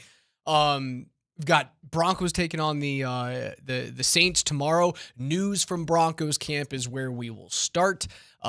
This was expected, but Pat Surtain, he's not playing on Thursday, man. Yeah, no, nor should he. It's to be honest, it's a perfect setup to not play him anyway. I mean, it's a concussion. Usually it takes the entirety of a week before somebody's cleared from that anyway, if they are going to be cleared from that. So, to suffer that on a Sunday just meant that you were not going to play on a Thursday. Then plus you have 10 more days after that. So and if there's a game which maybe you might not need him as much, although we'll see, depending on how many of the Saints wide receivers who are on their injury report play, This would be a game where, okay, you could miss him and still get through this game, and then have him ready to roll for the next game after that. I guess my question is, can you? Is that actually the case? Because you saw what happened against the Chargers when Surtain goes out. Is it the defense loses its teeth? I feel as though the defense loses its ability to get after the football when you don't have essentially half of the field blanketed off by a guy. Yeah. I worry that they're not as aggressive and they can't go after the ball as much without him there. Well, I think they're going to try. I think I think what we saw. You're gonna get into a shootout then. Yeah, maybe. And can this team? No. Can it compete in a shootout? No. Do you think they compete? If it was Derek Carr, the answer would be 100% no. Right. But Spencer Rattler. I don't know what to believe in terms of Spencer Rattler. The dude can throw the football down the field for sure. He's got a rocket arm attached to his shoulder, but is he accurate enough? The sample size is too small to say. Mm-hmm. The fact that it's Rattler at quarterback, I think gives them a better chance, but the offense hasn't shown thus far that they can rack up the points. That's something that we haven't seen out of Bo Nix yet. Yeah, no, it's true. And no, it's, in a weird way, I don't think this is going to end up being any kind of a shootout at all. I just Spencer Rattler's not a quarterback that I to this point I don't think super highly of his body of work so far. Be careful. Yeah, I know. He's your guy. I know. We'll see. But also, Chris Olave is probably not going to play in this game. So to answer go back to PS2, he'd be on Chris Olave. But if Olave is not going to play in this game due to a concussion as well, then your need for number one corner lessens that much more. Rashid Shaheed did not practice yesterday, so if he doesn't play in this game, your need for a number one corner decreases even more, and you're better able to handle the personnel they put out there on the field on Thursday anyway. So I think this sets up okay. I think this is really good. It's just a good opportunity to get him off his feet, get him back to 100% health, and then have him ready to roll for the remainder of the season. I think the biggest thing for Broncos fans to evaluate here is, right, going into the offseason, rather coming out of the offseason and going into the regular season this year, where we are always, because of this, because of the clock starting with a rookie quarterback right now, I think it's very tough to get out of the mindset of like, okay, who's going to be available to the Broncos in the next draft? Because they still have so many holes on the roster, right? Who's going to be your starting left tackle next year, right? Is it going to be a 33-year-old Garrett Bowles? Are you going to re-sign him after he's a UFA? I would think the answer is no. The Broncos have $70 million in cap space, and that has the Russell Wilson figure already set in there. Bowles is a $20 million player right now. He's 32. He'll be 33 next season. I don't know if they're going to re-sign him back. I would argue that they probably won't. You've got Cooper and Browning as pending free agents. DJ Jones, who's going to be 30 years old next year, and his $13 million comes off the books. Javonte Williams is a $2.8 million player, but are you going to re-sign him? Likely not. You're going to probably try and go back to the well and find a running back in the middle of the draft, or maybe Audric Estime, who is slated to come back this week, is your running back of the future. I'm always looking as to where they need pieces. I think it's very obvious you need some sort of game breaker on offense, wide receiver or tight end, likely wide receiver. You're going to need a starting left tackle. And the thought going into this year was, you probably need another corner. You probably need another impact corner. But and then we saw Riley Moss. Yep. Pat Surtain being out this week, I think you're going to learn exactly who Riley Moss is. He's now the guy. And I don't think that Rattler is going to be nervous to throw at him. No, but Rattler's also not going to have I mean, who's he throwing it to? I don't know. You know what I'm saying? Cedric Wilson? Yeah, right. There's nothing exciting there, right? If Alvin Kamara is fully healthy, like maybe that's the guy you got to worry about, but he's not going to be split wide every single play. Right. He's going to be a running back option on the flat or screen passes, and then you're going to have to find a way to gang tackle him within 5 yards of the line of scrimmage. And that's not going to be Riley Moss's main point of contact. But if they do throw the football all over the field, I think you're going to see a lot of targets at Riley. Yeah, I mean, it's what's the ratio of run pass that New Orleans is going to employ in this football game? Because I think this as well, and we said this. I just said this in the reverse with the Broncos, but I think the Saints are kind of looking at this game like, well, we could probably sit down a guy or two in this situation as well and still be okay, because the Broncos offense that's not a world-beating offense. And even if the Saints defense, which is giving up the most yards of any defense in the NFL so far this season, okay, but are they going to give up?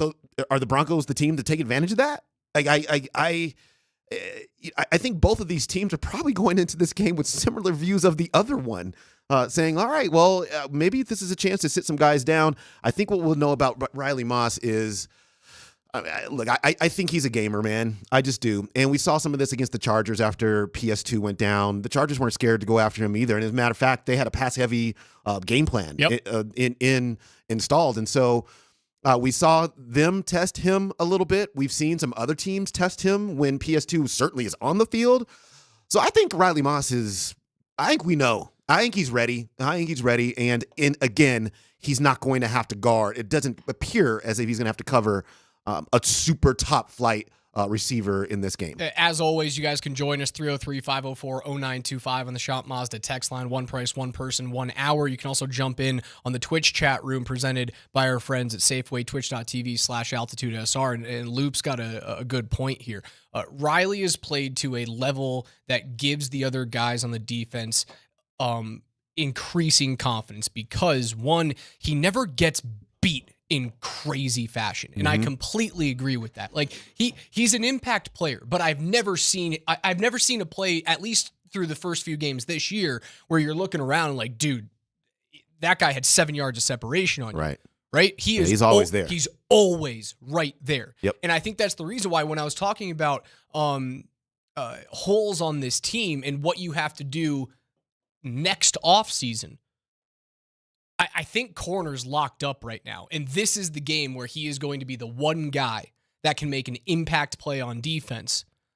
I think it's going to lock that up for me. I'm pretty much there, but I'm excited to watch him without a superhero on the other side of the field. And that's what he has. He has a superhero. What are the odds that the Saints don't throw Riley Moss's way? And it's like, okay, here's who we're going to pick on, Levi Wallace. Yeah, and Jaquan McMillan when he's out there in a nickel. Yeah.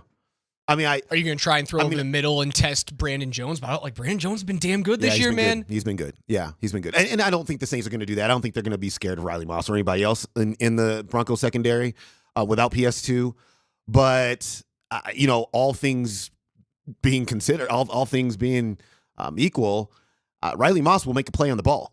Whether he breaks up the pass or he intercepts the pass, like he is going to make plays on the ball. And how many times do you want to go to that? Well, I don't know. We're going to find out. And if the Broncos can just get to Spencer Rattler anyway, I just think this is – he's got a super strong arm, but okay.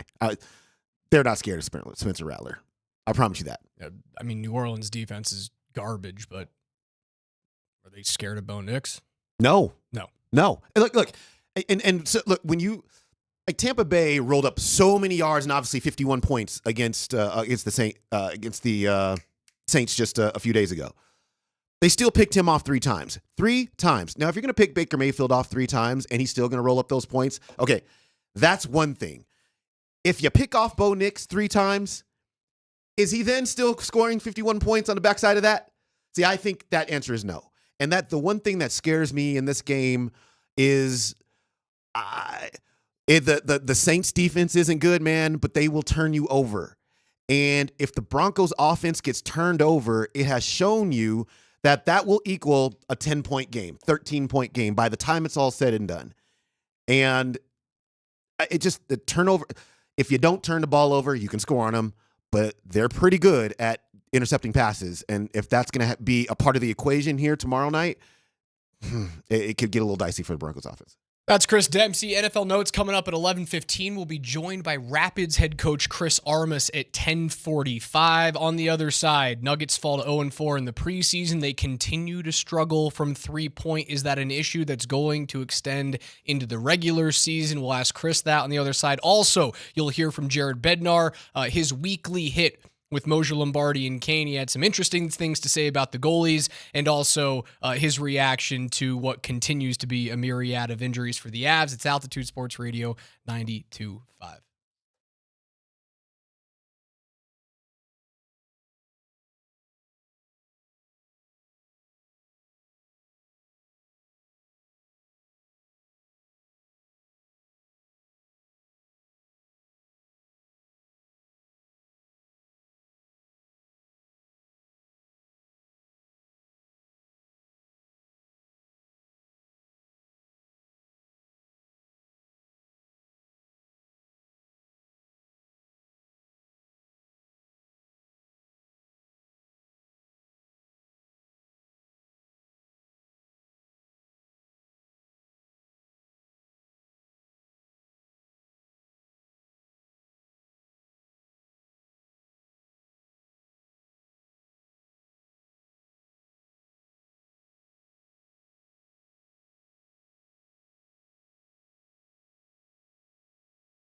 Well, it's not good.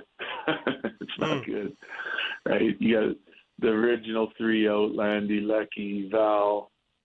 Drouin's missing some time here with an injury, and Taves will be a question mark for tonight again. Haven't seen him yet this morning.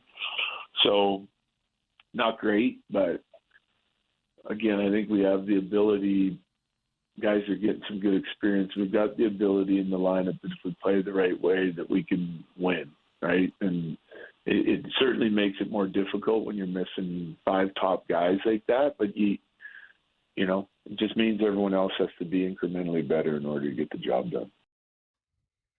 Avs and Bruins tonight, 7:30 p.m. puck drop with Connor McGahey on Altitude Sports Radio 92.5. You can listen to that game wherever you are on the Altitude Sports Radio app, powered by the Wilhite Law Firm. Their injury lawyers. Go to WilhiteWins.com. That is WilhiteWins.com. Demps, Coach Bednar on with Mosier, Lombardi, and Kane was asked about the injury situation. You heard his initial reaction was just simply to laugh about how many guys are on the IR. Taves is not good. Taves is iffy tonight. I'd venture to say he's probably a no. Mm-hmm. I think the biggest point that he made that you guys didn't hear right there. Arturi Lehkonen isn't scheduled to meet with his doctors until October 28th, and then they'll get a plan after that. So it's not like he meets with a doctor on Monday the 28th, and then he's playing Wednesday at home against Tampa Bay. It's he meets doctors on Monday, and it could be another 2 weeks until you see him at the earliest. Yeah, that's not good news, man. It just feels like it's going to last just a lot longer. And so, I mean, at this point, I mean, and not that they've put timelines out there because I know they do not do that, but we probably have to put kill a timeline ourselves. Like in large measure with some of these players, the Avs are in a space where they have to figure out what they're going to be with the team they have right now, which it's not great because whatever, but you still have 3 of the best players in the world in your lineup. And can they drag you to where you need to be dragged? With average goaltending, those 3 players can make you a 500-ish team. Okay. Does that make you a playoff team? Hell no, it doesn't. And I've said this, and I'll continue saying it throughout the rest of the year. If the team that you see tonight on the ice for the Avs is the team for 82 games, that ain't a playoff team. It's just not when you're missing a third of the salary cap. It just simply isn't. But it won't be, right? You would hope so. Yeah. I mean, now the Lehkonen timeline, if we can project out, lines up exactly with Val Nichushkin's reinstatement, possible reinstatement. He still has to go through the league's process, and they have to allow him back in. Yep. But I assume that like if Val gets reinstated, he's ready to play damn near immediately. Yeah, for sure. Like maybe he misses a game or 2 after the reinstatement, but he's ready to go. So that lines up at the same time. Drouin he'll be back before those 2 guys. Taves will be back before those 2 guys. So you just you have to hold on. You have to hold on. Yeah. And I have this thought process is if the Avs get everyone back and healthy and they continue to falter, then we have a serious issue. But if Bednar can keep this team hovering around 500 until all those guys come back, like let's call it before the East Coast road trip that starts on Monday, November 18th at Philadelphia. If you are 500-ish by the time that the Friday night game against the Washington Capitals ends, and then they get everyone back and go on a run, like Jared Bednar should be talked about for Jack Adams. Mm-hmm. But he's got to get them back to 500. One of the things he said to the morning show today was there are things that he actually does like about how they've played, so, and he's I didn't realize how deep into analytics he was until there was a question he was answering, and he was talking about expected goals and all this kind of stuff, and those numbers being numbers that he really did like, and but obviously there's no results on the ice right now, so it's about getting. It's really just about getting this team to play the way it can play, the best it can be right now. And then when your reinforcements come, you're going to be that much better. So honestly, Raj, I've over the years, man, you see teams get off to bad starts in all these sports, and you see teams get off to great starts, and then all of a sudden you look back 2 months later and go, remember when that team was 10-2? And so for the Avs, I cannot get myself to a space where it's, I'm even a little bit concerned, because I just think once they start playing the right way, and they always play the right way, they don't go through an entirety of a season and it's like, man, they never ever got themselves together. That doesn't happen. Yeah, with these guys. You'll get between 5 and 10 games a year where they look like they did against the Islanders. And I think most excellent teams are going to have between 5 and 10 games a year where you just look at the result on the ice and go like, what were we doing out there? Yeah. No one's immune to that over the course of 82 games. Sure, you have a couple of regular seasons, like Boston did a couple of years ago where they lose like 10 games in regulation, like something nuts like that. And then those numbers are far lower, but that's more of an anomaly than the rule.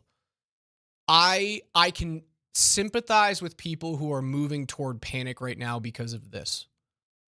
If everyone was healthy right now and you just had a couple of bad results due to bad goaltending and then you got the one bad game, you could rely on, look at the roster. It's going to be fine. You can sit back on a little bit of rust from the offseason, bad goaltending, but look at this roster top to bottom if everyone was healthy.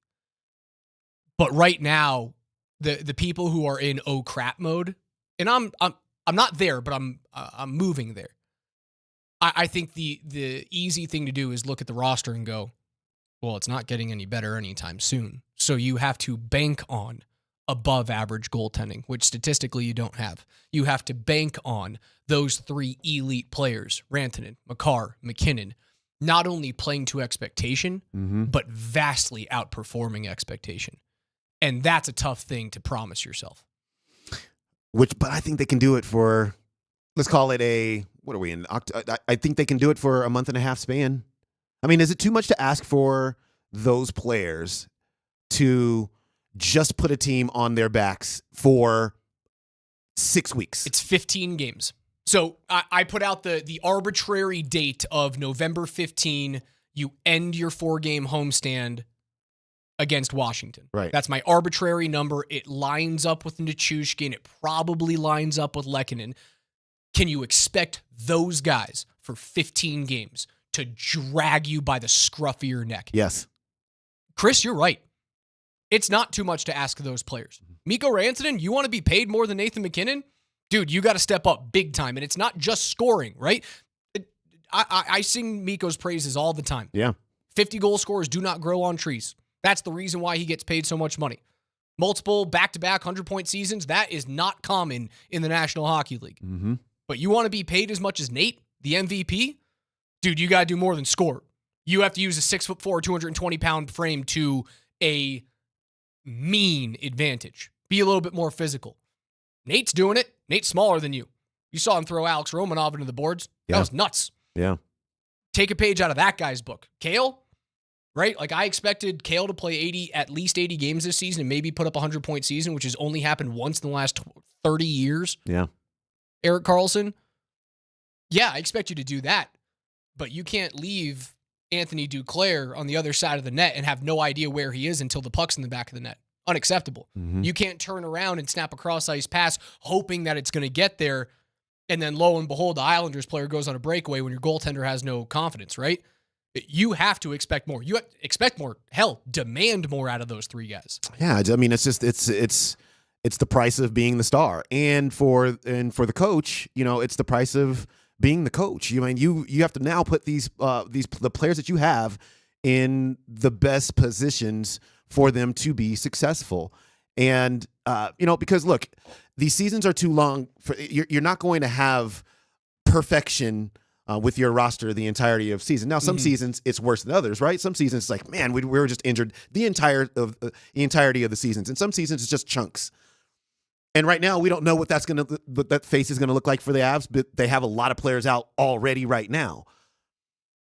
But it's in these instances where That's why you draft who you draft. That's why you have some of the best players in the world, and that's why you pay the coach, and we think of him in the light that we do, because they perform in these circumstances.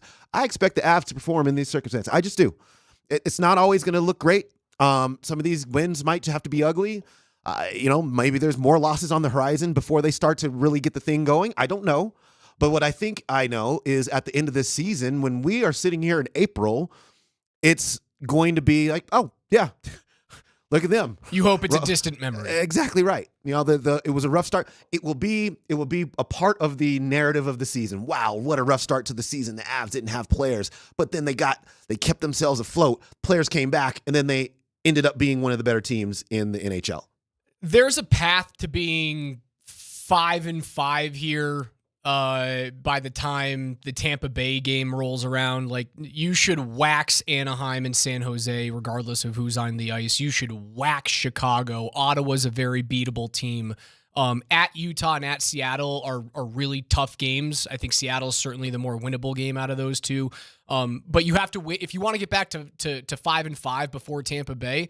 You have to win a game you're not meant to win, and it starts tonight. Even though the odds makers say that the Avs are favorites, which I think is favorite again. It's nuts. It's insane to me. It's insane. Is that just like law of averages? Like, oh, they gotta win eventually, win some point in time. We're gonna give them the money line. Do you remember last year when they were constantly the favorite to win? It was like, hold on, why are they still the favorite to win the Stanley Cup? I looked at the Islanders game, and they were heavier favorites in the Islanders game, and I went, what's happening right now?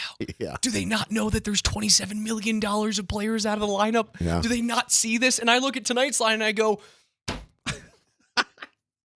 I know, it's funny. It's the same amount of players out, and Boston has he's not Ilya Sorokin, but Boston's got a really good goalie in Jeremy Swayman. Mm-hmm. The Avs are home favorites. Crazy to me. They are. Crazy to me. Speaking but of which, you got to win a game that you're not meant to, and I think it starts tonight. Well, and it's not like they're proving it, even though the goalie's good, but they have been giving up goals. I mean, it's. I know a couple of the games were against the Florida Panthers, but I believe they've got a couple of 4s and a 6 in terms of goals that they have allowed in games.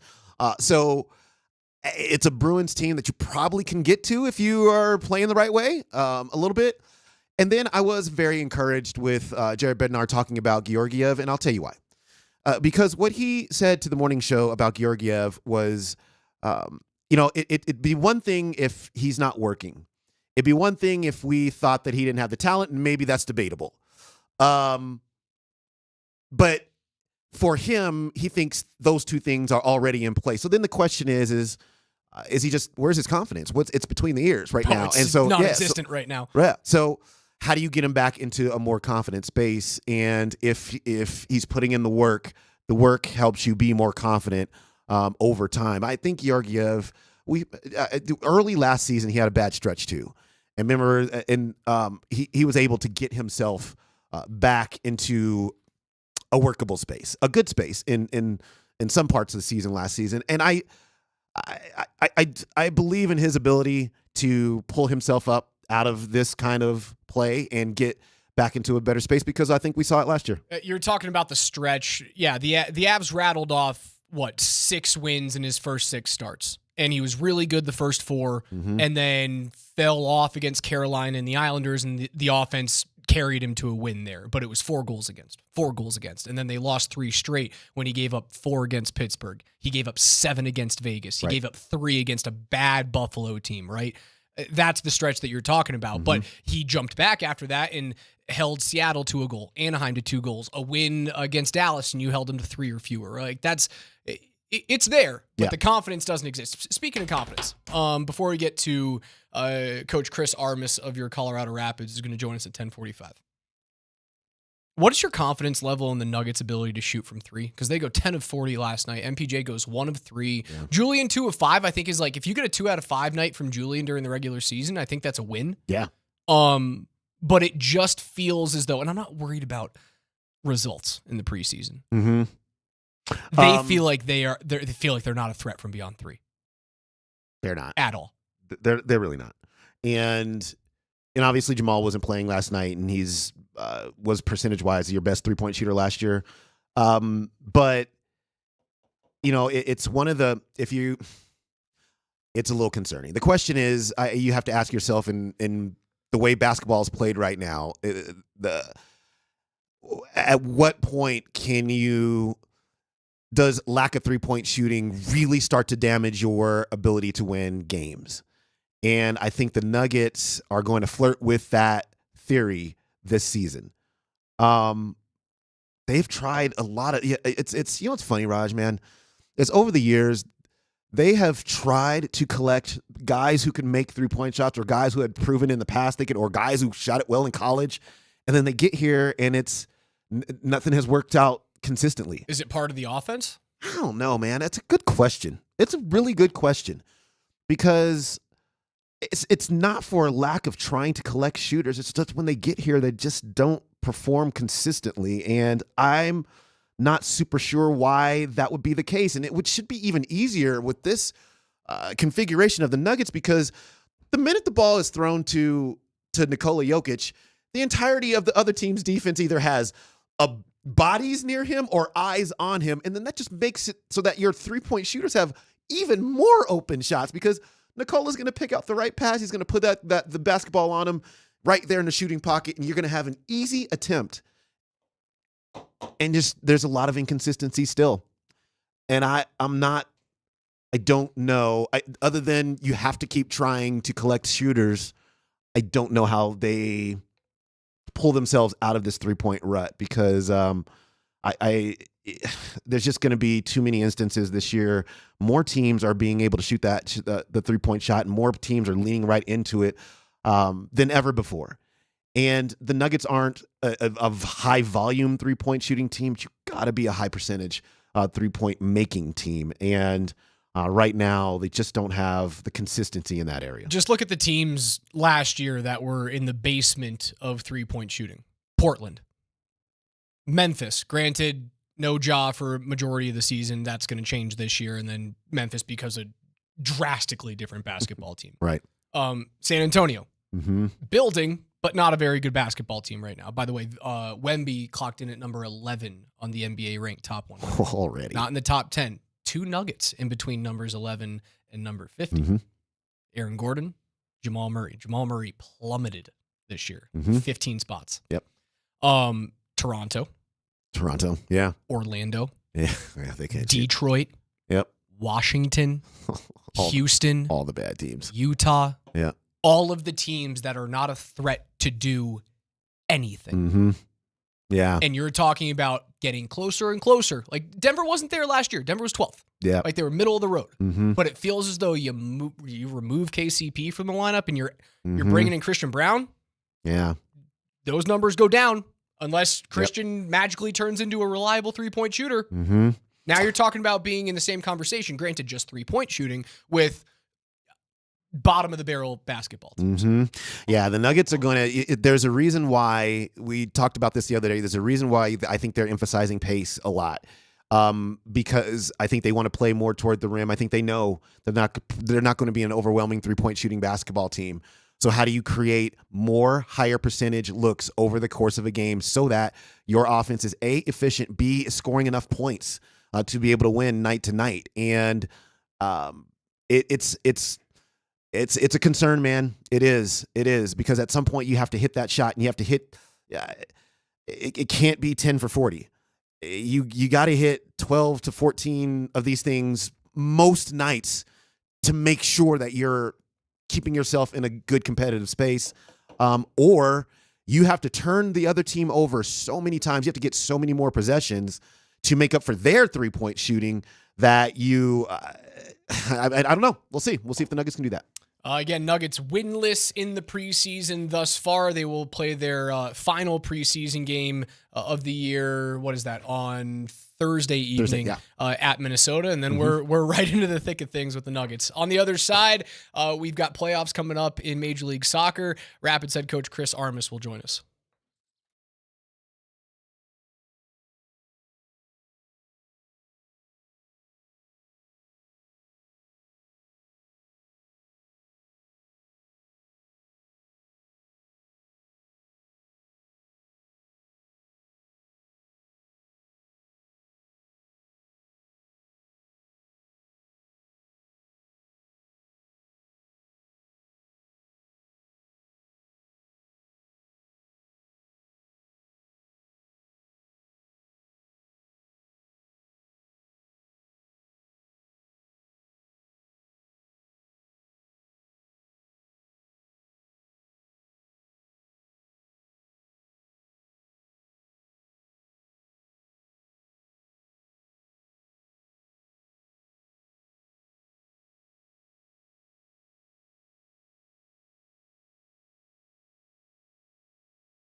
MLS playoffs just a handful of days away. Regular season closing up in 3 days for your Rapids as we welcome in head coach Chris Armas to Dempsey and Company. Coach, what's up? What's up, guys? Thanks for having me. Hey, we're excited to have you on. Question just for this game 3 days from now is you guys are locked into a playoff spot, but there's still some like jockeying from teams behind you. How do you address this game? Like, is this a make sure everyone's healthy going into the playoffs, or is this dress everyone available to you to make sure that you're still sharp going into it? Well, it's a few things. I think the most important thing, we coming out of the Leagues Cup in August, it was an emotional ride, took a physical toll. We had big success in that tournament, and it's been tough since then because it is a toll, and trying to get back our energy, trying to get back to health, trying to get that winning edge back. I think there's just a natural tendency when you qualify for playoffs after such a run that we made, that we ended up where we were, and now we're trying to get back to that. And I think this last week we had some days off. The guys haven't looked this energized and refreshed since August, honestly. So for me, if this is almost like a run through of the playoffs, where we're going to go on the road in game one of the playoffs, we're going on the road. So this Austin game, we're going on the road. It's their last game of the year as well in Austin. Their coach just got fired, so it's their. Is there going to be a rebound? Are the fans going to show up on Fan Appreciation Day? I'm not so sure, but it's going to be a tough game. So, of course, yes, Kevin Cabral will be healthy. Cole Bassett's close. That's important, but most importantly, we have to show up, have the energy, be who we are, and treat it like a playoff game where every play matters. And that's what I want to see, and that's how we'll use the game. Well, then, in that respect, in some of these training sessions, have you seen your team kind of take on that philosophy that playoffs start now? We had training on Monday and Tuesday. Today's a day off for the guys, and they need it. Monday, it's usually small-sided, small spaces. We did some tactical things in and around goal, but then we finished with a small-sided tournament, 5v5. It was you could almost say it's like a bloodbath. It was great because the energy, the competition. Tuesday was more big spaces, full field, 11v11, 3 segments. And again, it was so competitive, so energetic, so looked like us. So yeah, the training sessions reflected that intensity that we're looking for.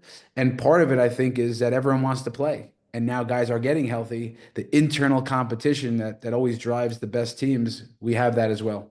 I wouldn't say it's a complete lack of scoring output, but it's definitely a step back from when you guys were red hot during the middle of the summer. Do you attribute that to like missing out on a guy like Cole Bassett, and players like that not being available to you? Listen, I think I'm not going to take the easy way out and say, yeah, Cole Bassett helps us with our attack. Kevin Cabral was lighting up. He was pretty hot when he got injured. That's the easy way out for me as a coach, and I'd be bailing out the players too.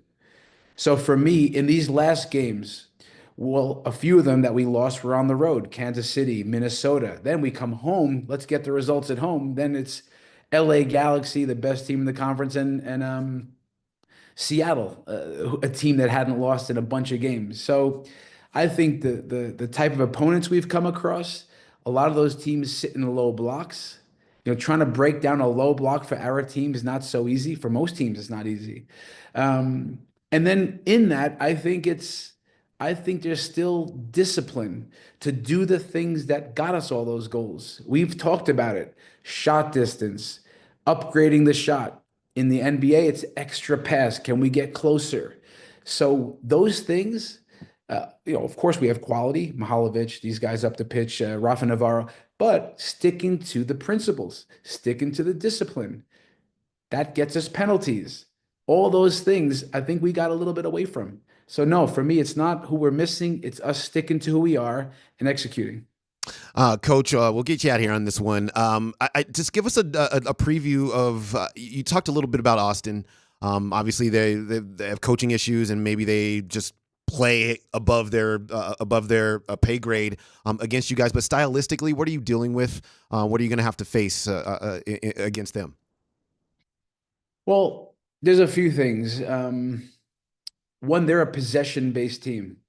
Even in our building, we beat them 2-0, but they moved us around. They can manipulate you with the ball. They open the pitch. They make it big, and that's sometimes you feel like you're chasing shadows. So their strength is possession. Also, they had I think he was league MVP or a finalist a few years ago in Driussi, one of the best attackers in the league. So they have quality up the pitch. I think that possession with some quality, home game, last one of the year, new coach, guys wanting to prove themselves. Hey, maybe the coach was the problem. I wasn't the problem. There's going to be a little bit of a rebound. So for me, they can stretch us with as they have the ball. But for me, we're going to look at this as opportunity. Can we be dangerous when we don't have the ball? Can we be disciplined? Can we be tight? Our structure. Can we force mistakes? Can we hurt them in transition? So I think that becomes the chess match on the day. Final regular season game for your Rapids is Saturday, 7 p.m. kick. You can listen to it right here on Altitude Sports Radio 92.5. We're like 10 days away from the start of the 3-game series. As of right now, you guys would be headed to Seattle. We can't wait to see what you guys can do come playoff time. Coach, good luck on Saturday. We'll talk to you next week. Thanks, guys. See you next week. Appreciate you. Thanks, Coach. The Chris Armas Show is sponsored by Intermountain Health. Visit intermountainhealthcare.org. Intermountain Health, helping people live the healthiest lives possible. Yeah. They got to get Chris Bassett back. Yeah, they do. Injuries, I think to your point, your question there, missing Cole Bassett, missing Kevin Cabral. I mean, these guys were players that were major pieces of the attack and major pieces of the possession. And connecting pieces. Bassett's a connector out there as well. I mean, and not only is he a connector, but then he's a clutch goal scorer late in games. And so, they had all of these elements kind of working in their favor over the course of the season. I think injuries and wear down from all the competitions certainly didn't help. That's Chris Dempsey. I'm Alex Ryanemi. We are live from the Backus and Schenker Studios. Serious lawyers for the seriously injured.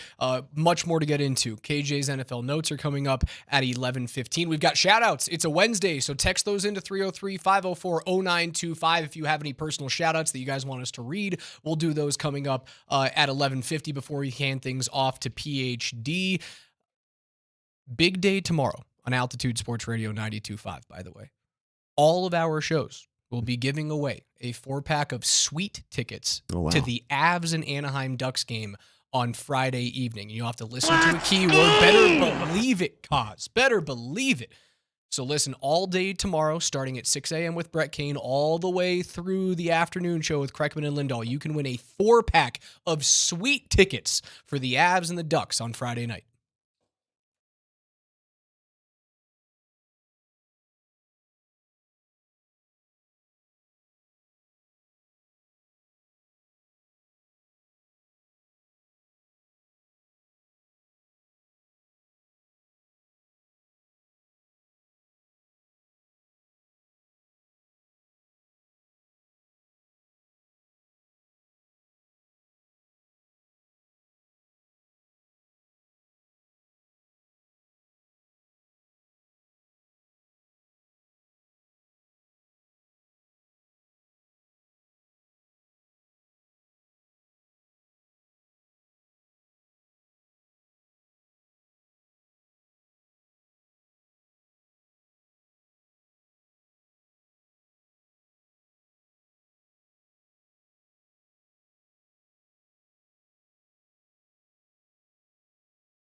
Altitude Sports Radio 92.5. Raj and Demps hanging out with you as we run into hour number 2. Special thanks to Rapids head coach Chris Armas for joining us last segment to talk about the final regular season game and the push to the playoffs for the Rapids that you can hear right here on Altitude Sports Radio 92.5. Just a handful of days away from the Nuggets opening up the regular season. The Avs looking for their first win of the year. You can hear that call tonight starting at 7 p.m. with Berto's pregame show and Connor McGahey on the call. Puck drop slated for just after 7:30 tonight. Again, they're the late TNT game, so that puck drop can move depending on how quickly the early game goes this evening. I think it's like, is it like Pittsburgh and Buffalo or something tonight before them? I don't know.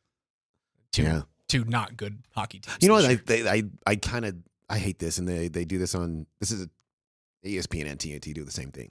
So you have these games that they want to go back to the studio after game one to talk and chit chat about it. Yeah. Why? I mean, honestly, can we just get to the next game? I agree. But what was the best part of the NBA season outside of the games? It's the NBA on TNT. Okay, fine. And honestly, you're right. That TNT show for hockey, it's pretty good. Phenomenal. It's pretty good. Yeah. I like all those dudes. From a pure entertainment standpoint, it's great. For waiting for the game to start, it sucks because you are looked at as a Pacific time zone team out here, and you're not. Yeah. Like, I still think the Mountain Times, like, am I right, guys? Like, the Mountain Time Zone is still the best for watching sports? Yeah. It's got to be. It has to be. But I still think, like, I don't know why we don't get, like, the 6 p.m. start or even, like, the 6:30 p.m. start because we're kind of, like, we're central-ish. I feel like we're more central than we are Pacific. Yeah. Give me a 6:15 hockey game. It'd be great. Come on. It'd be great. Now, but the issue is that the first game is always an actual East Coast game. So, you can't have a 5:30 game and then a 6:30 game. Why not? 4 p.m. No one's working at 4:30 in the afternoon anyways. Okay, speaking to that, why are there games in the championship series being played in baseball in the afternoon? Love it. Love it. Are you kidding me? It's the best thing ever. It's the worst thing ever. Middle of the day playoff baseball. Like, there's nothing. So hold on. We're all at work. The best, right? And the reason why this is so awesome is because you're at work. What's the best time of the year as a sports viewer? March Madness. Why? Because you get games that start at 10 a.m. when you're at work. I know, but once you get to the Final Four, that doesn't. The baseballs they're basically playing their Final Four right now. Some of the games are in the afternoon. That sport makes no sense to me, man. It's like, do you want people to see your literal league championship series? Do you want them to see it, or do you not want them to see it? So are Mets and Dodgers today in the afternoon, or because they're the only game, are they at night? They might be at night. They're at night. Only game. 8:08 Eastern. Wow, that's a late game Eastern. Whoa. 8 p.m. start in Queens? Yeah. No, I love an afternoon game. My favorite part of the sports viewing year is March Madness, 10:15 Mountain start. No, I'm with you. Between the 11-6 matchup. I'm with you. What a game to watch. What a feeling. Masters on Thursday and Friday. Tiger tees off at, 7:53 in the morning. You're sitting down, you got a cup of coffee, you're checking your email. You'd rather do that obviously golf you can't do it because you can't play at night, but you get my drift. You'd rather do that at 7 p.m. when you got to get Amare to sleep? You want to deal with that? Come on. That's a whole different issue, Raj.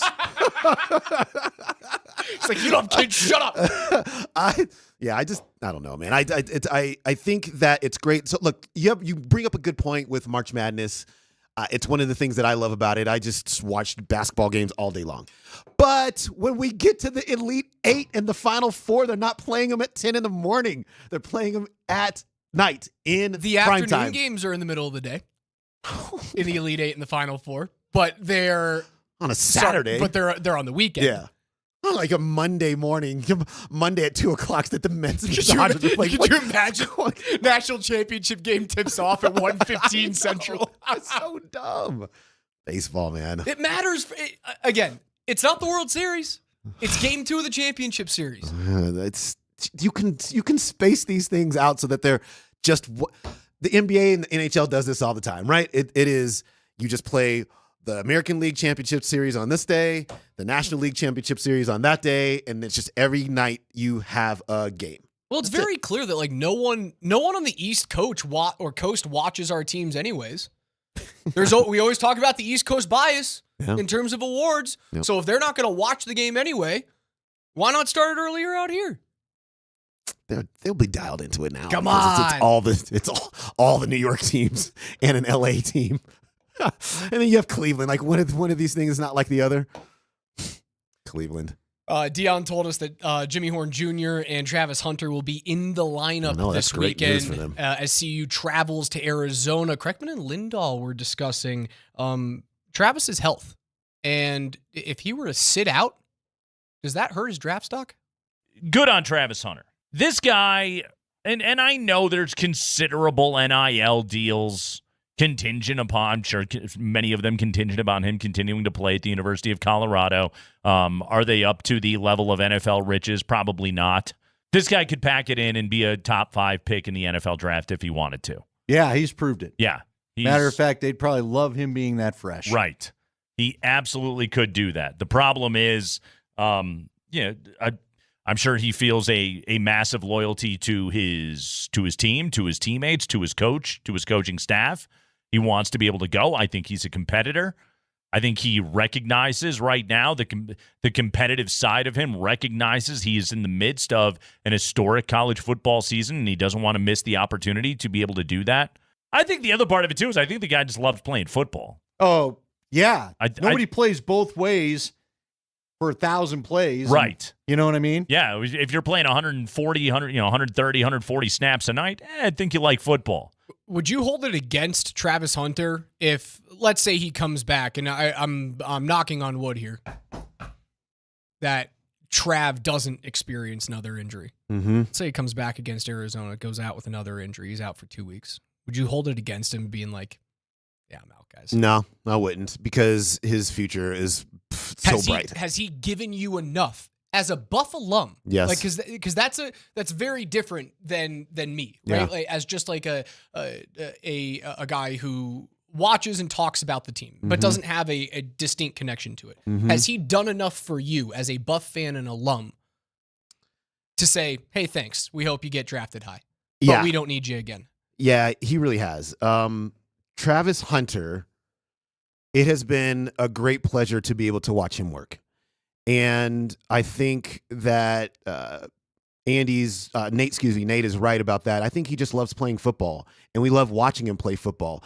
And when he is out there on the field, there is no doubt, there's no question that he is giving you 100% of who he is every single snap.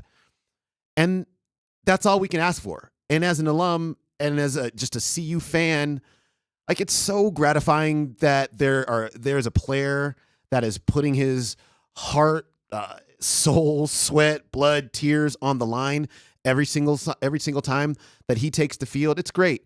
And his future is so bright. No, I wouldn't be mad at him if the injury started to pile up and he started to think about his future, because his future is so bright. And the University of Colorado is a bowl team. That's what they are. You hope they're a bowl team. Chris says on the text line, he goes, nope, get me that bowl game, and then you can be done. Yeah, get us into the Cheez-It Bowl, and then I don't need to see you, Shador. I don't need to see you, Travis. You guys can go wait and get ready for the NFL Combine. Give me that gin and juice bowl. Yeah. Give me KJ, the gin and juice bowl is going to want Colorado. There's no doubt about it. Absolutely. And like, Snoop's going to do everything he can to get him. Of course. And then Dion's going to be like, Snoop's my guy. So yes, I'm going to we're going to accept the invitation to the gin and juice bowl. Honestly, hold on. So that's a really good question. CU gets invited to the gin and juice bowl. Yep. Because it's Snoop. Yeah. And Dre. Right. And what's going to be a myriad of celebrities and elite, probably former elite athletes at that game. Mm-hmm. They might play Shador and Travis. Yeah, that would be the best chance for them to play. For sure. Yeah, like just the famous Idaho Potato Bowl. Those guys are kicking rocks. Right. No, that's the bowl. And it's to your point. I mean, if the pomp and the circumstance is going to be to that level, which it would, yeah, why wouldn't you show up for that? What would you, if you're Snoop, if Shedeur came to you and was like, I want to perform at halftime. I want to do my show at halftime. Otherwise, I'm not playing in the game. No.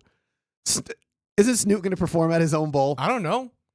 I mean, honestly, like I kind of hate it, but I kind of love it at the same time if it were to happen.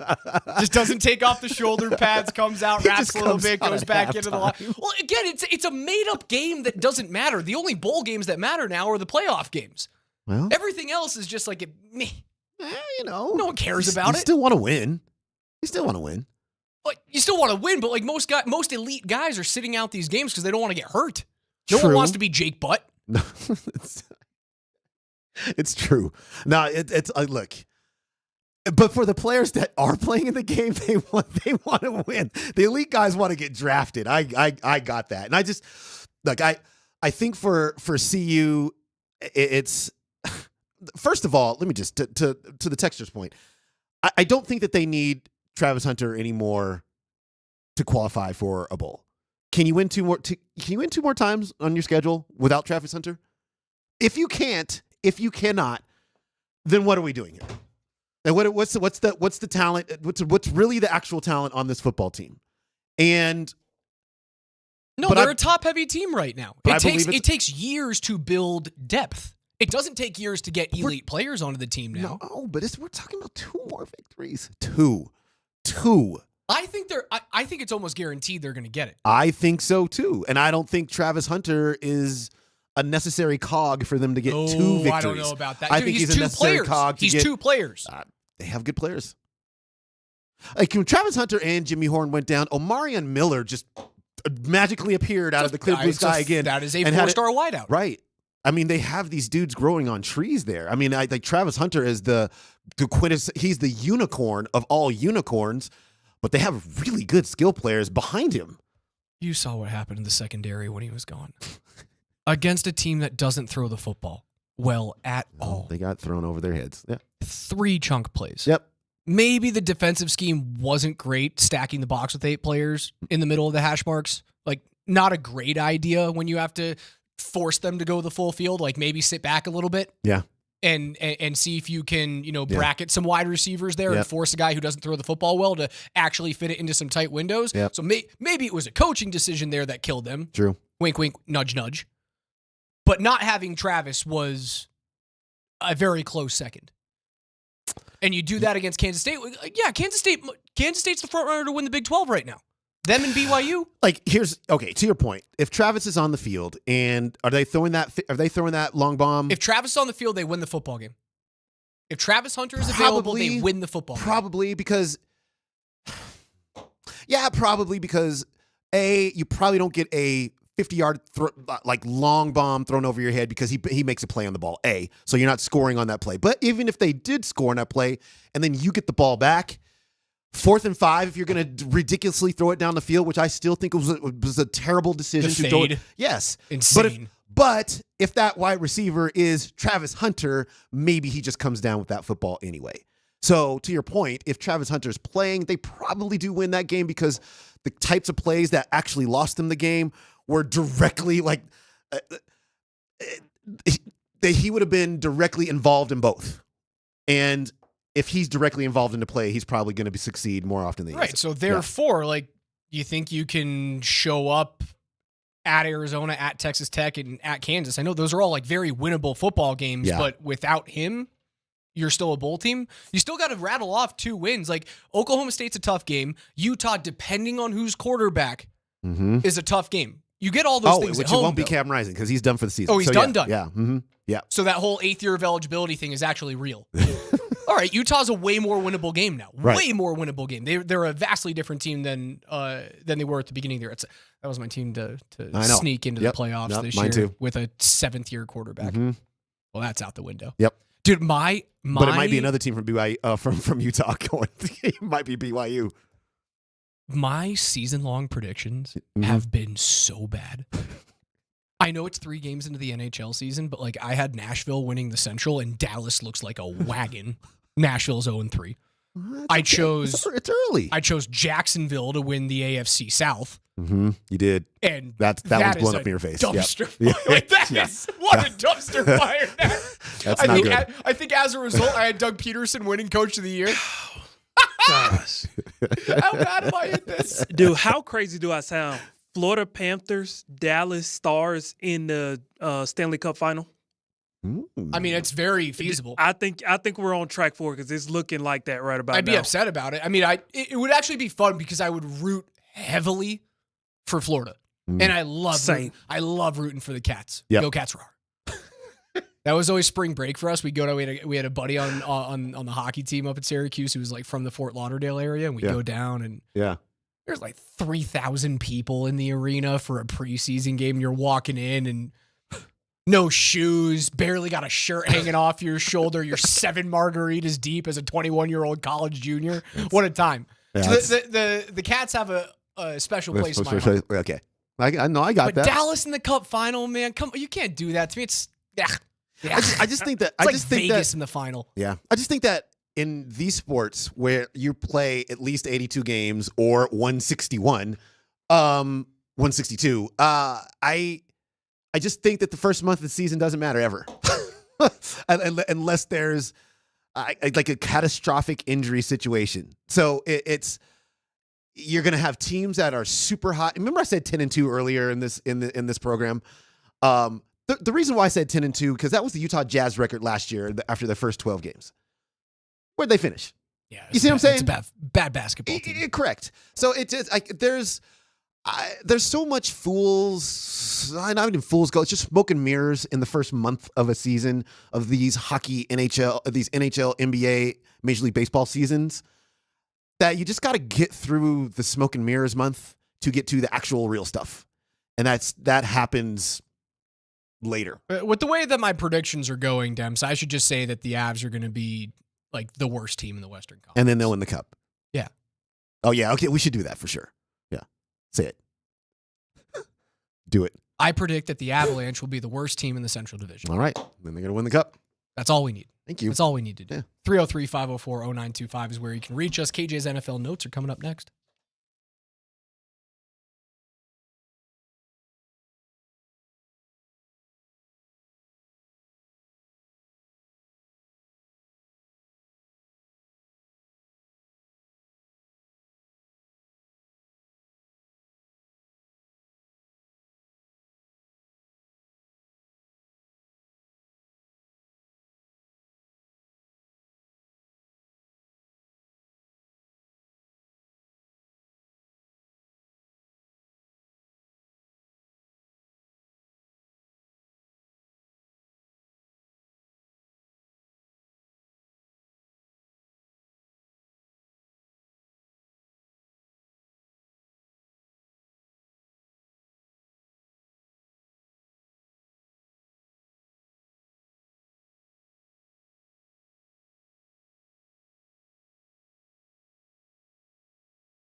Dempsey and Company present KJ's NFL Notes. Why are you smiling? Because I love football. Football's fun. Fun, sir. Fun, sir. It's fun. Brought to you by Mountain High Appliance. Locally owned and operated since 1993. Colorado's most complete appliance store.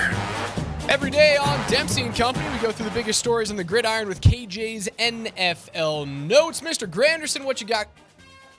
So I want to start off with my favorite story that I didn't know was going to become my favorite story. Sean Payton yesterday got into the ins and outs of what they did to recruit Spencer Rattler and what that was like. They took him on a steak dinner. They went down to Arizona. They hung out with him. And then he went on to further explain why they were so high on Spencer Rattler. It's not surprising to see there's a, again, I'm going to use an analogy. There's a calmness when he plays, and he too has been through, the adversity early on, coming out of high school to Oklahoma and then transferring. But there is a confidence when he's on the field, and you see that in preseason and last week. It's not too big for him, and he's got a live arm. We were really impressed, and look, not that it matters, but we had him graded higher, and I'm sure the Saints did as well. And it got to a point where he just had to take the grade, but he was impressive. So obviously, right there, he said it without saying it. Bo Nix had a higher grade than Spencer Rattler. No duh. But the number one thing we constantly complain about here in Denver is Bo Nix does not push the ball down the field. Would it have been crazy to at least have taken a chance on drafting Spencer Rattler later? I understand you had other things you had to get to. I understand. I get it. But should the Broncos have at least tried? No, because you already got the guy. He was your insurance policy before you drafted Bo Nix. But what about the DMAC policy? You just keep drafting quarterbacks until you find a guy. Well, true, but I feel as though they did that with a quarterback who's already young in Zach Wilson. So why waste another pick on a guy who kind of measures out to be the same thing as a gunslinger who doesn't really make all the best decisions in the world and is a maybe backup caliber NFL quarterback? We don't know who Spencer Rattler is at this point. So, I think they already did that with Zach Wilson. Peyton's always going to be enamored with arm strength, right? And with an elite thrower of the football. And I think he already has it in the room. He just doesn't have a quarterback. He has a dude who's got a rocket for an arm. Mm-hmm. Yeah. I agree with everything Raj said right there. I don't know what else to say. It's one thing to say after the fact that you're super impressed and with a player, and he was impressive. But you spoke with your draft pick, is what you did. And if they were that impressed with Spencer Rattler, then they would have spoken with a draft pick, and they would have chosen him and put him on the roster. They did not do that. And they're going to pick him off 3 times tomorrow. I promise you that. Whoa. Yeah. It's a lot of picks for a defense that doesn't have Pat Surtain. Yeah. Who's coming up with those picks? Jaquan? Jaquan's getting one. All right. Riley's getting one. All right. Brandon Jones is getting one. All right. I love this, man. Yeah. You don't have to wait till Thursday to turn the page. Do it on Wednesday. Let's do it on Wednesday. KJ, what's next? Here we go. So news just came out not too long ago. Jeff Ulbrich at his pre-practice presser today has announced that Davante Adams will start on Sunday. He's not messing around. They're going through a walkthrough today, and then tomorrow is going to be the actual practice. So they believe that Davante's ready to get implemented right away. And again, I understand Davante, he's familiar with Hackett's offense. That's pretty much Aaron Rodgers' offense, needless to say. In a situation like this where a guy is, quote unquote, coming off of an injury, a guy is having to be integrated into a system, is it too soon? Is it too soon, or should we suspect that Davante was anticipating this, so he's already been prepared ahead of time? The Jets have no choice but to put Davante Adams on the field right now. Oh? Yeah. They need wins now. Yeah. They have no choice. And to be honest, I expect this to be a seamless transition. I really do. I mean, I think one of the issues that Aaron Rodgers is having with some of these, with his current set of wide receivers, is that they just don't know him.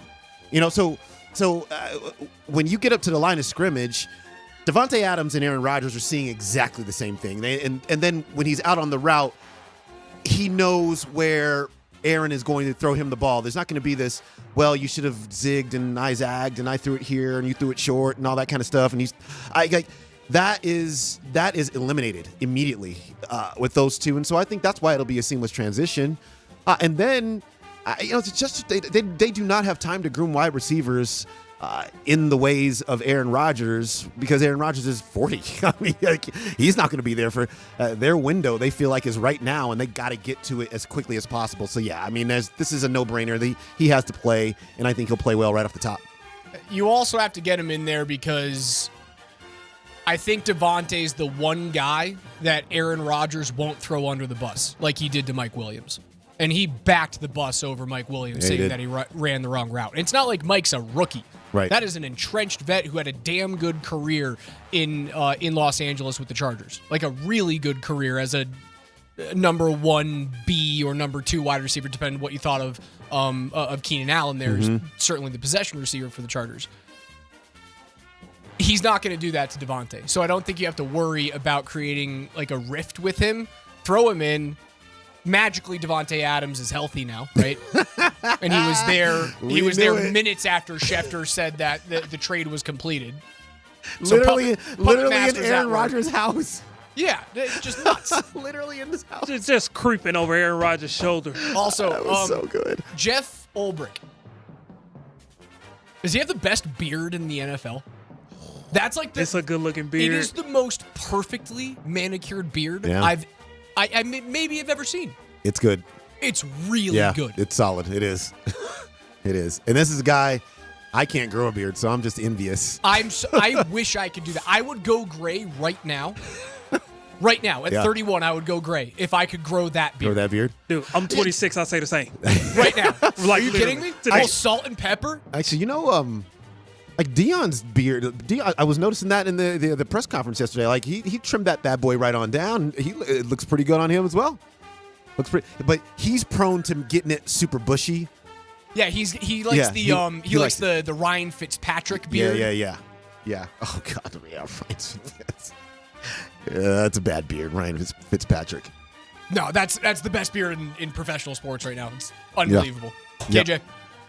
Here we go. So yesterday, Amari Cooper was traded to the Buffalo Bills, along with a 6th-round pick. And the Browns will be getting back a 3rd and a 7th. That's great. That's amazing. That's fine. I want to flip this to the Broncos because the trades have been heavy here in the last few days. The Broncos obviously play the Saints tomorrow and then the Panthers in 11 days. Do these two games, the results of them, win or losses, determine whether the Broncos are buyers or sellers at the trade deadline? No. I just... No. It shouldn't. Because here's why. This is still a developing football team. Like they can't lose sight of that. It's not about this year. Correct. So that's why the trade deadline is going to come and go, and they're just going to stay the course with what they have, and they should. You can't make moves at the trade deadline this year thinking that, okay, now what are you going to do? I mean, are you a playoff team? And even if you're a playoff team, are you an actual contender, or are you just a team that slipped into the playoffs? Like it's still, as well as the defense has played and put you in position to start thinking along these lines, they can't think along those lines. They have to stay the course, and the course is a process that's just going to take a little longer than this one season. Even though we all are kind of excited about what they might be at the end of this one season. I don't think they should be making moves. I think if anything, come trade deadline time. I mean, again, though, like rattling off 2 wins against New Orleans and Carolina, you're 5-3. but you do have at Baltimore, at Kansas City coming up very quickly. So you can kind of like chalk that up to 500 after those two. Yep. You shouldn't be pressing to give up what'll ultimately be mid-round draft picks, right? Because you essentially, as Buffalo, give up a third-rounder for Amari Cooper. The Devontae Adams trade is a conditional trade that can be as high as a second-rounder if the Jets get to an AFC Championship game and Adams is on the roster. Yep. And, I mean, if the Jets get to an AFC title game, that's going to be the reason. Exactly. Yeah, exactly. So, like, if you're going out and trying to find an impact player, right? So is the question, like, are the Broncos going to trade for a wide receiver? I mean, essentially, that's the position of need right now. Right. So I just said his name. Like, is Mike Williams available now to you? Yeah, but, like, okay, what's he worth? Is he worth a fifth, a sixth at this point? Also, does he figure into your future plans? Not really. You know what I'm saying? So it's one thing to say, let's bring somebody in because it's the position is one of need. Okay, yeah, that's all well and good. But this player has to fit in your plans for the foreseeable future, for years into your foreseeable future, versus just being a puzzle piece for this season that maybe makes you a little bit better, a little bit more apt to make the playoffs. I just don't think that they should do that. I think the only type of the trade that the Broncos should think about is trading current players for draft picks. That is it. That's it. Well, expiring guys? Yeah, why not? So your expiring players would be Cooper, Browning, Bowles, Javonte Williams, DJ Jones. Those are your expiring contracts going into the offseason. Yeah. I'd trade players for draft picks right now. Is what even if you're 5-5. Like that's a pretty damn successful first 10 weeks of the season for this team. 5-5. Yeah. But then you're just saying like, hey, like thanks for working hard, guys. Like we're outperforming expectations. Now screw it, we're gonna lose a bunch of games. That's a tough sell, man. No, because nobody here was sold playoffs prior to the season. They're just playing like it right now. And so Raj, you said it during the entirety of the offseason, which is collect draft picks. I am draft pick guy. Right. And so I think that if there's a path to adding more draft picks, then let's do that. If they're 6-4 by some miracle, don't trade anyone away. 5-5, you can make the argument. 4-6, just launch everyone into the sun. And get ready for year 2 of the Bo experiment with $70 million of cap space in the offseason. That's with the Russell Wilson thing factored in, and a bunch of draft picks. And just go get as many talented guys on the outside, find a tight end in round 3 or round 4. But they got to be 4-6. But they're not going to be 4-6. It's a very winnable game tomorrow. And then Carolina is garbage. Valor can beat Carolina. The Red Rifle's not going to come in here and light up the Broncos defense. No, it's not going to happen. One more, KJ.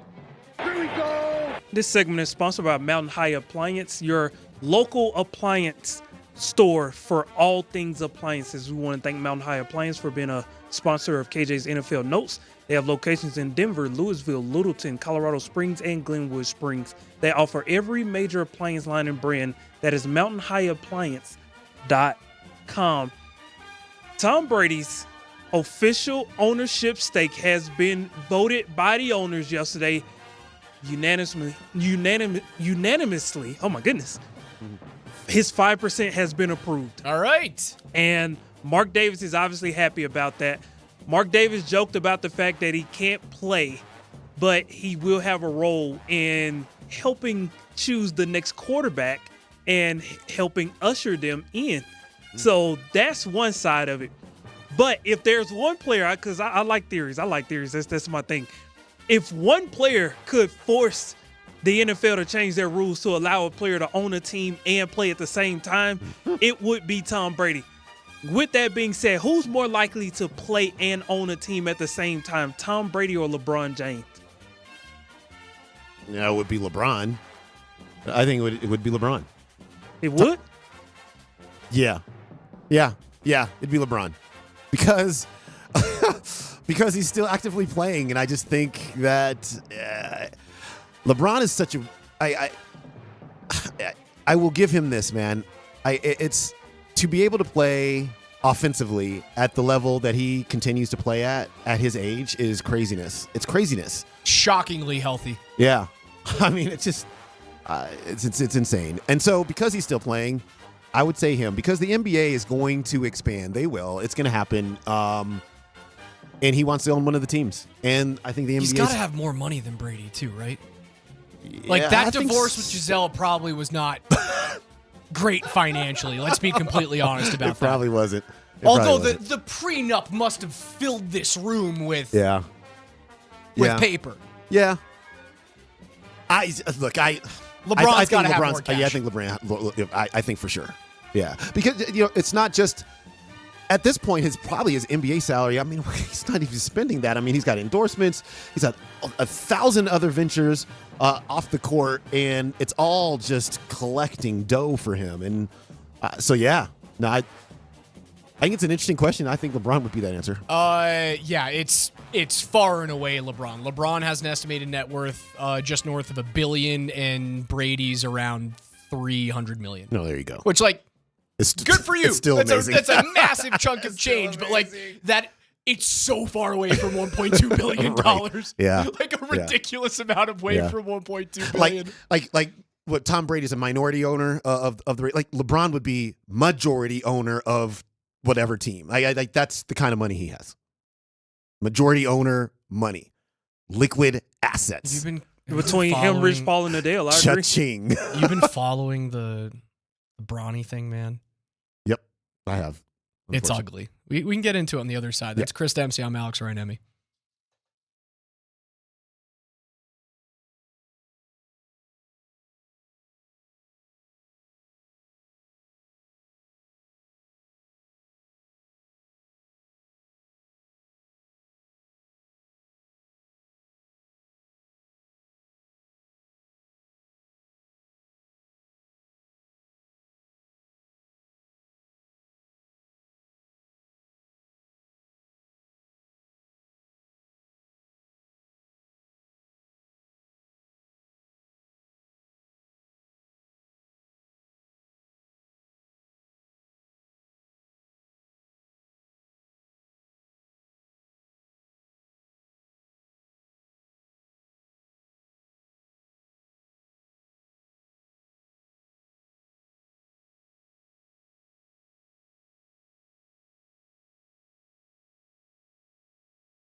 Dems and Raj, hand things off to PhD coming up at noon. Kreckman and Lindahl will take you 3 to 6. Then the Blitz from 6 p.m. To 7. You'll have a pregame show from Mark Bertinoli from 7 to about 7:50, right? So the Avs game is a 7:30 puck drop, as I put up some air quotes in here. It's the TNT game, which means it's slated for 7:52 at the earliest, right? So like if the game before that ends up going deep, maybe into overtime. Yeah. Because they're still going to talk the exact same amount of time. This is what I was talking about just a few minutes ago. No matter if that game goes, the game prior goes to overtime or not, they're still going to take the same 15 minutes to talk between games, and it's going to push puck drop back. Ugh. And it's Buffalo at Pittsburgh, which is such a throwaway hockey game. Like I get it, Sidney Crosby and watch. It's going to be amazing. The Penguins it's going to go into overtime. The Penguins are not a good hockey team. Sidney Crosby's amazing. I love that guy, but they are an old hockey club.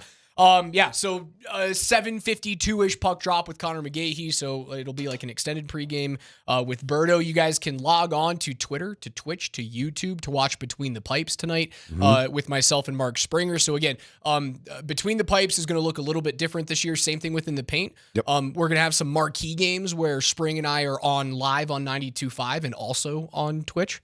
But those will be like massive rivalry games or like Gabe's return, Nichushkin's return, and then every playoff game will be on 92.5.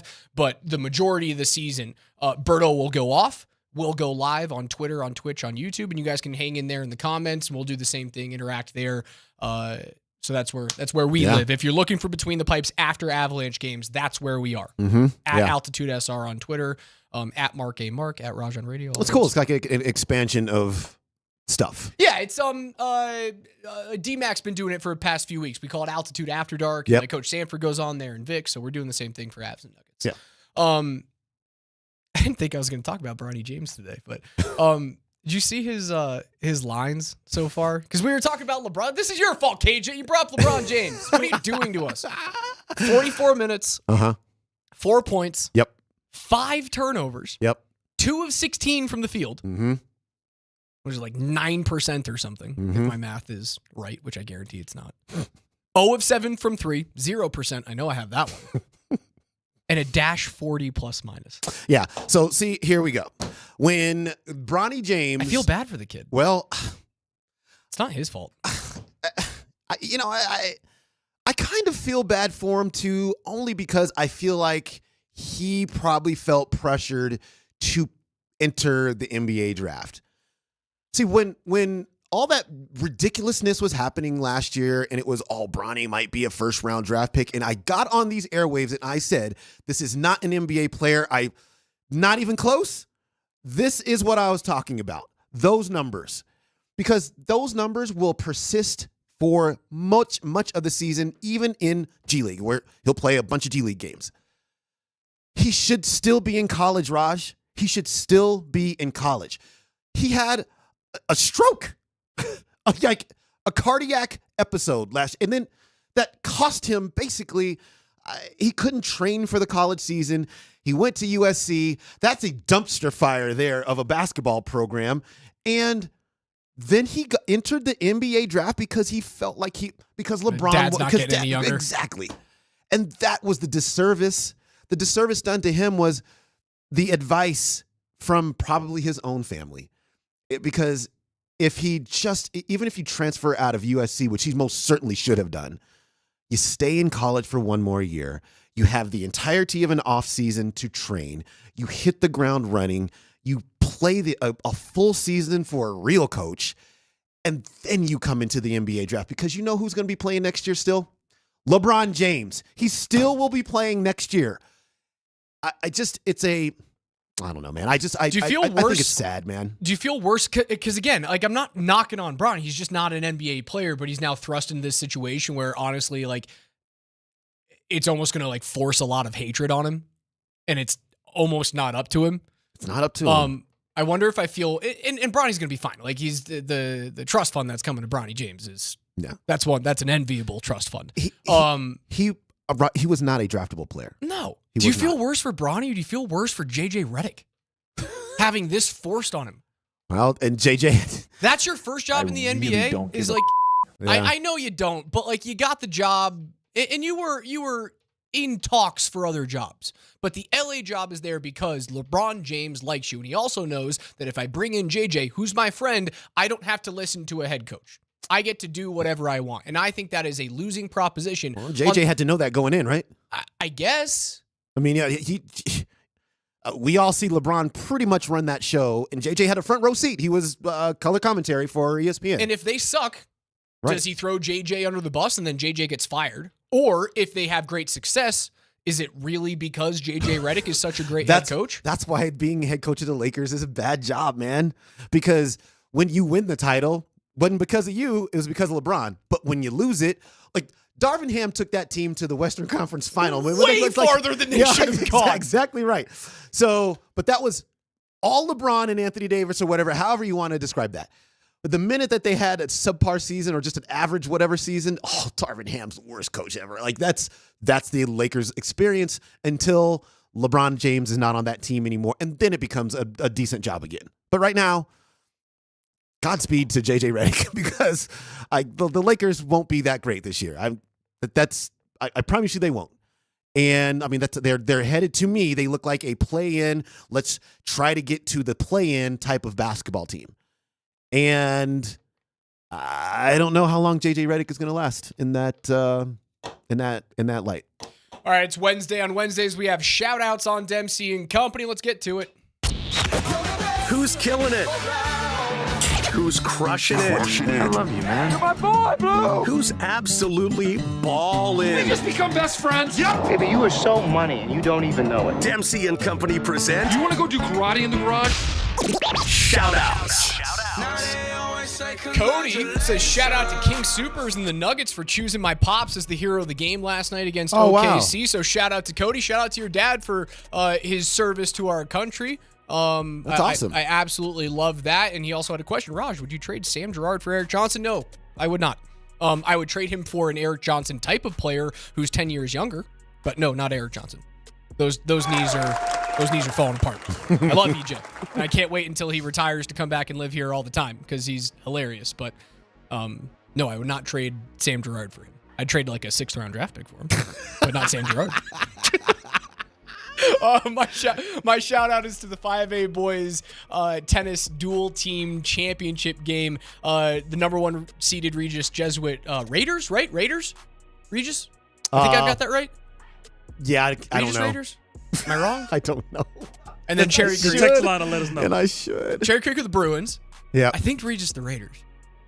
Yeah, Come on, someone help me out here. Am I right? I covered this stuff for so long. I was going to say you were. I've been looking at you for help. I know. What are you good for? I can't remember. I'm sorry. Best of luck. That championship game is, or match rather, is 5 days away here at 9:45 a.m. at Denver Tennis Park. Best of luck to all participants in that one. Debs? I am going to shout out.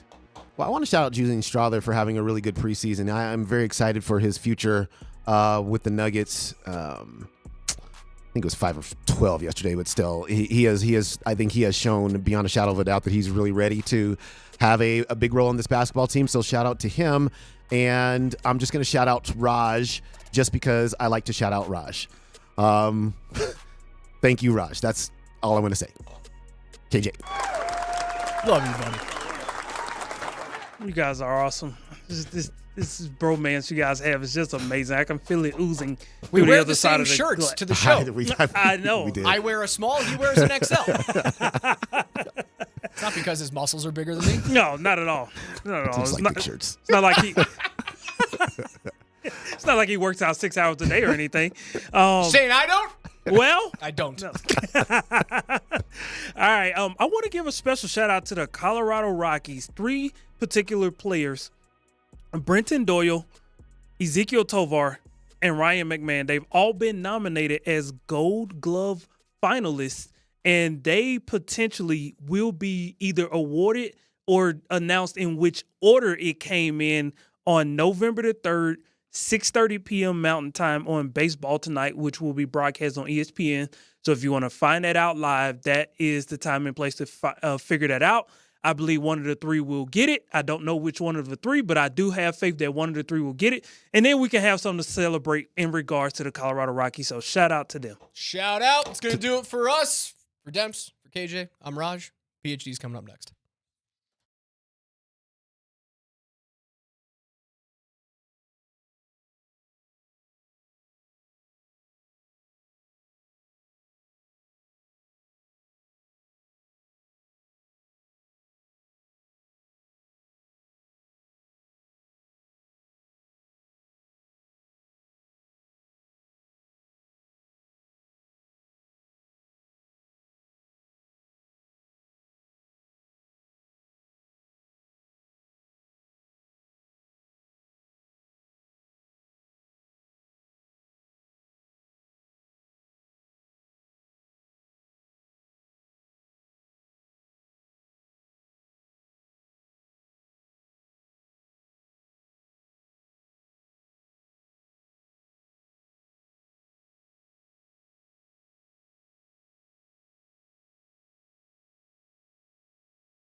Dump trucking all over you. Thank you to AAA Home Improvements, AAAHomeImprovements.com.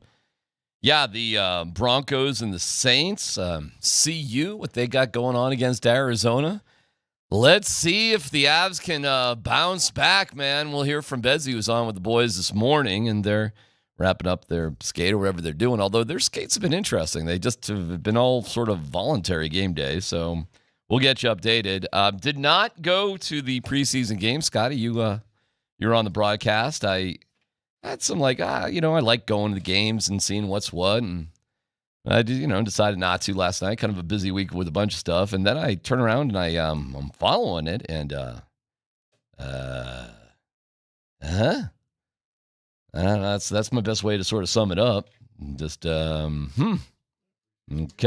So preseason game, no one played. Well, not nobody played. 3 guys didn't play. Nobody played. Okay. So we got 3 guys. You heard it from All right. Hastings here. Well, 2 of the 3. All right. 2 of the 3. Let's be honest, right? I mean, 2 of the 3 didn't play. First quarter was fine. I thought there was energy and action. Everybody, it was all good. But they started Strother and Christian. They're your primary ball handlers trying to get your offense set. I think they gave up 29 points in turnovers. Strother came out on fire, though. He made his first 5 shots, missed his next 8. Yeah, okay. He came out on fire. Five was good. Yeah, I thought he was 5 for 5. No, he was. He was 5 for 5. 5, and then he missed his next 8 shots, I think. 7 or 8. Yeah. 7 in a row for sure. But it was a couple 3-pointers that were nice and smooth, it looked like. He also had 5 turnovers. And Well, there's good, there's bad, there's good, there's bad. I don't know, man. I'm kind of glad I'm not paying attention to the preseason stuff too much. The only thing that's making me just a little is the Avs had a pretty lousy preseason. They did. Right. And they've had a pretty lousy start to the regular season. So could be similar. I think maybe they'll set up, but who knows? The thing that's disheartening for me, because I don't care about the score. It's preseason. Score doesn't matter. Preseason games. But the last game, who'd you play on Sunday night? Phoenix, yeah.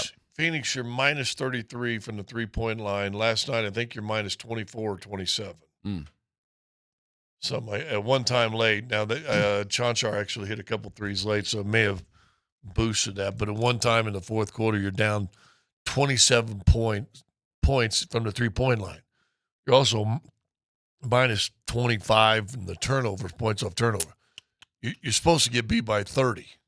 Oh, you did. Well, they did. Yeah. That's exactly what they did. So that's the discerning thing for me is I don't think they've addressed their 3-point shooting. Yeah. I have a little PTSD going on today because I finished binging Starting 5. I was looking for that the other day, and I forgot the name of it, but it didn't pop up on the recommendations for me on Netflix. Yeah. So I couldn't find it. Did you find any of the guys that were in this one, like you did in receivers or quarterbacks, that you kind of come away kind of liking the guys? Oh yeah, for sure. Who'd you come off liking? Jason Tatum. Jason Tatum. The big rap on him is he's got to be a bigger jerk, and he won being a nice guy. And you got a nice little side-by-side with him and Derek White. Not a ton because it focused more on Tatum, but it shows a cool little relationship with D. White. How does Anthony Edwards come across? I'm really curious about him. Unbelievably talented, but incredibly immature. Immature and cocky. Yeah, but his love of basketball and his ability is ridiculous. And for him to be the clear alpha on that team at age 22 in the NBA is mind-blowing. And then an example why you got rid of Towns, because Towns was fighting that. Yeah, that's what I was just going to. Yep. Yeah, Towns is, a wimp compared to so maybe Julius Randle's a better balance for them. But this dude, his confidence level, it's kind of next level. But it sucked, man. I liked it. I really liked the show. And part of the show is the Nuggets sweeping the Lakers because they focused on LeBron, too. Well, that's right. LeBron was on. Oh, yeah. LeBron's a big part of this. So who was it? It was LeBron. It was Edwards, Tatum, and Sabonis. Oh, Sabonis. Sabonis was. Oh, and then Jimmy. Was Jimmy? Jimmy Butler was really cool, too. I learned a lot about Jimmy Butler. Did not know last year he went through the passing of his father who got sick. Pretty rough. Jimmy Butler just has a really fun sense of humor. He'd be great on this team. Oh, sure. He'd be great on any team. He's a little bit older, but he keeps himself in unbelievable shape.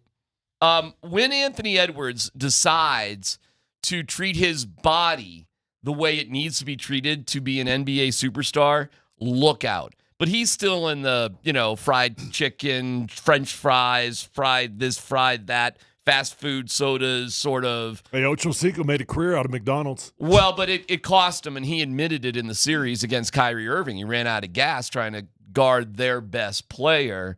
And so, it's just bad habits. You're just a young guy. You're immature. He's, he had a kid last year during the season, which he left. That was pretty awesome. That was a hell of a scene. He leaves a game in the middle of the game because his girlfriend was having a baby, and they have the baby while the game's still going on. So he played in the game, rushed to the hospital. They have the baby, and then the game hasn't finished yet. And it was like, wow, that is pretty wild. But a lot of these guys, what is evident too, boy, do they have great family support. They really do. And all these guys did. Tell me about Sabonis. That was one I was. Sabonis married a Laker girl. Let's start there. Sabonis got snubbed from the All-Star game. Clearly should have been an All-Star last year. He's step bats. He's what? I think he's a step batter. Wow, really? Yeah. You think he's a little soft? No, I don't think he's soft. I just saw him. He had a streak. Same thing. It's why I'm down on Shea Gill just a little bit too. Is when they're down by 30 in Denver and they put him in late in the game because he needed to get 2 rebounds to get another triple-double or what it was. And I'm like, Joker's got 63 games where he's missed a triple-double by 1, and not once has he gone, hey, let me go back in so I can get another rebound. Or he was having a hell of a year last year, man. He got snubbed for the All-Star game, and if you say so, but woof. He's pretty good for them. And I'm all in for keeping Shedeur Sanders in the game to get the 100 yards for Travis Hunter. Okay, I'm in for that. Okay. Here's what this show made me realize, though, just how damn hard it is to win a championship. It is brutal. And you know what? There are guys out there. There's new guys out there who are unbelievably talented, who have that hunger, man. They're out there. So for the Nuggets and what they want to do. Buckle up, Buttercup, because it's coming at you fast. Where was the NBA ranked now after watching that as far as winning championship? Difficulty-wise. Is it just 1A, 1B, 1C for the major sports leagues, or is there a discernible 1, 2, 3, 4? I think it's once you're one of those teams, I think you can stay up there, but to actually win. But that being said, when you're there, I don't know how the Celtics don't win another championship this year. I don't know how they don't do it. I do not know how they don't do it. I think they're going to cruise through the East. Well, unless they're immune to the championship fatigue like everybody else. Maybe. It's a real deal. It is. So how does it not happen? Well, you get a little bit comfortable. It feels like it's impossible. I've always wondered, hockey is kind of notorious for being the toughest championship to win because the physicality and all the games that you have to play. You got to play all the games of basketball, right? You'd know way better than I about the physicality of it, the endurance factor of it. But then, in football, it's one and done, right? So, the physical challenge to me feels like it's always going to land on hockey. But I do think there's that extra pressure on the one and dones. It is because you got time to make up for mistakes in a series. Here's what hits me about the NBA. There's not a lot of luck involved. Hockey, I think there's a lot of luck. Football, I think there's luck. Hockey to me feels like I get it. There's a lot of skill. There's a lot of strategy.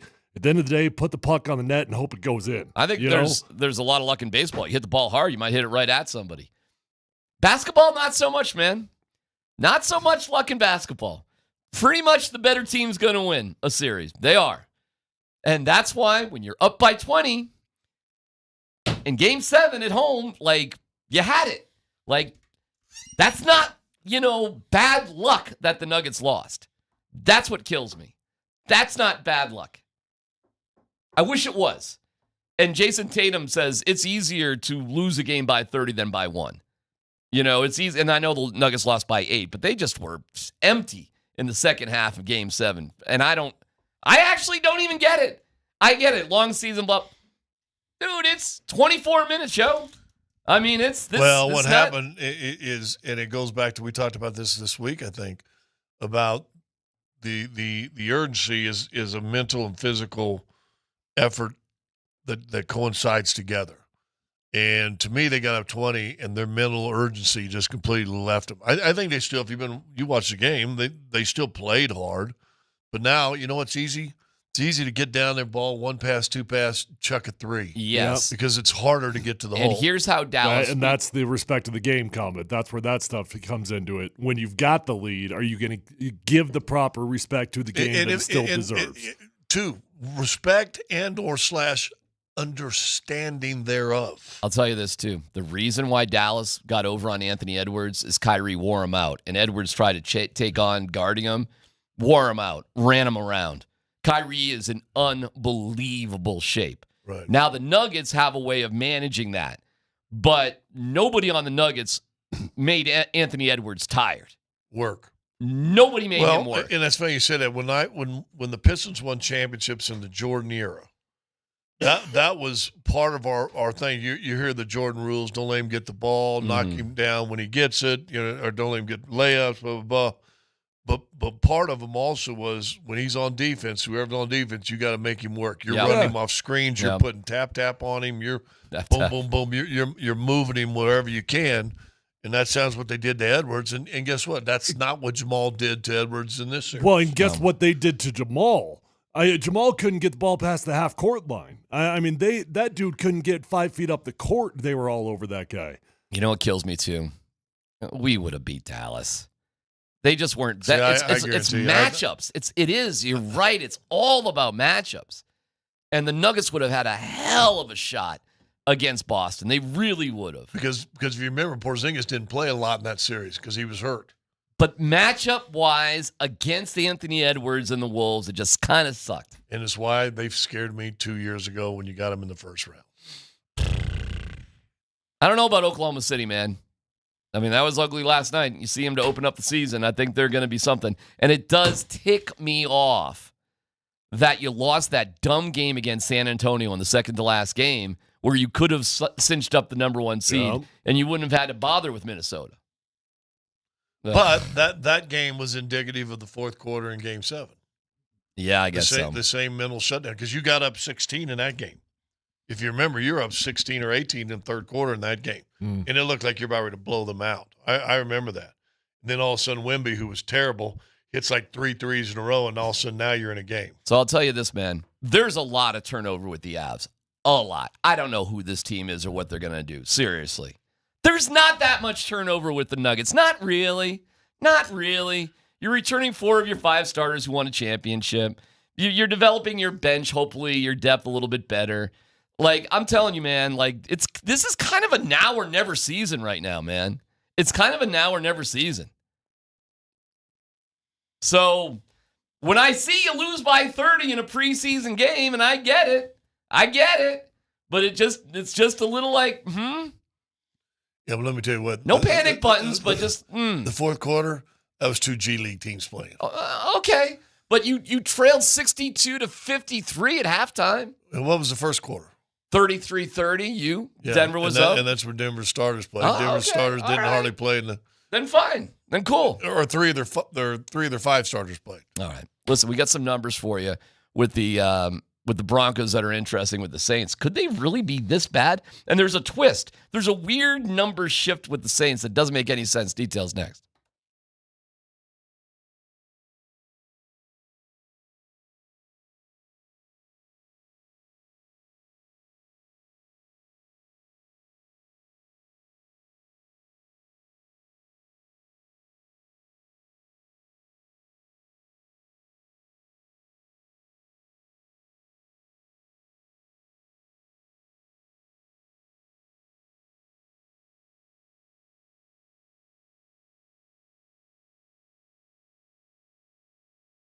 Hey, when you start losing your hair, you start looking for a solution that's going to work for you. You want a simple solution, one that you're not going to keep wasting your time on the lotions, the pills, the creams, the potions. You want the best technology, the best physicians, something that's guaranteed to work.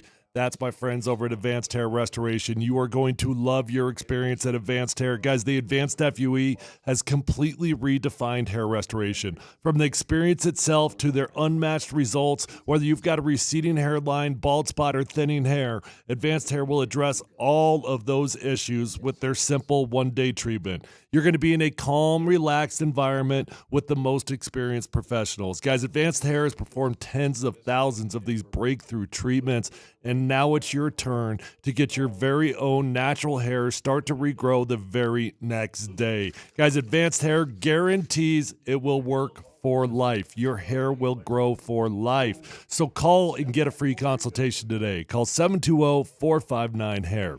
If you qualify, you're going to get $250 off and 250 free hair grafts. 720-459-HAIR or advancedhair.com.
I think this, though, I think, and I think I said this the other day, I think on a short week, there'll be, a wrinkle or two, but I think so much of it is the rest and recovery and preparation mentally, because you can't actually get maybe the full speed work that you'd like.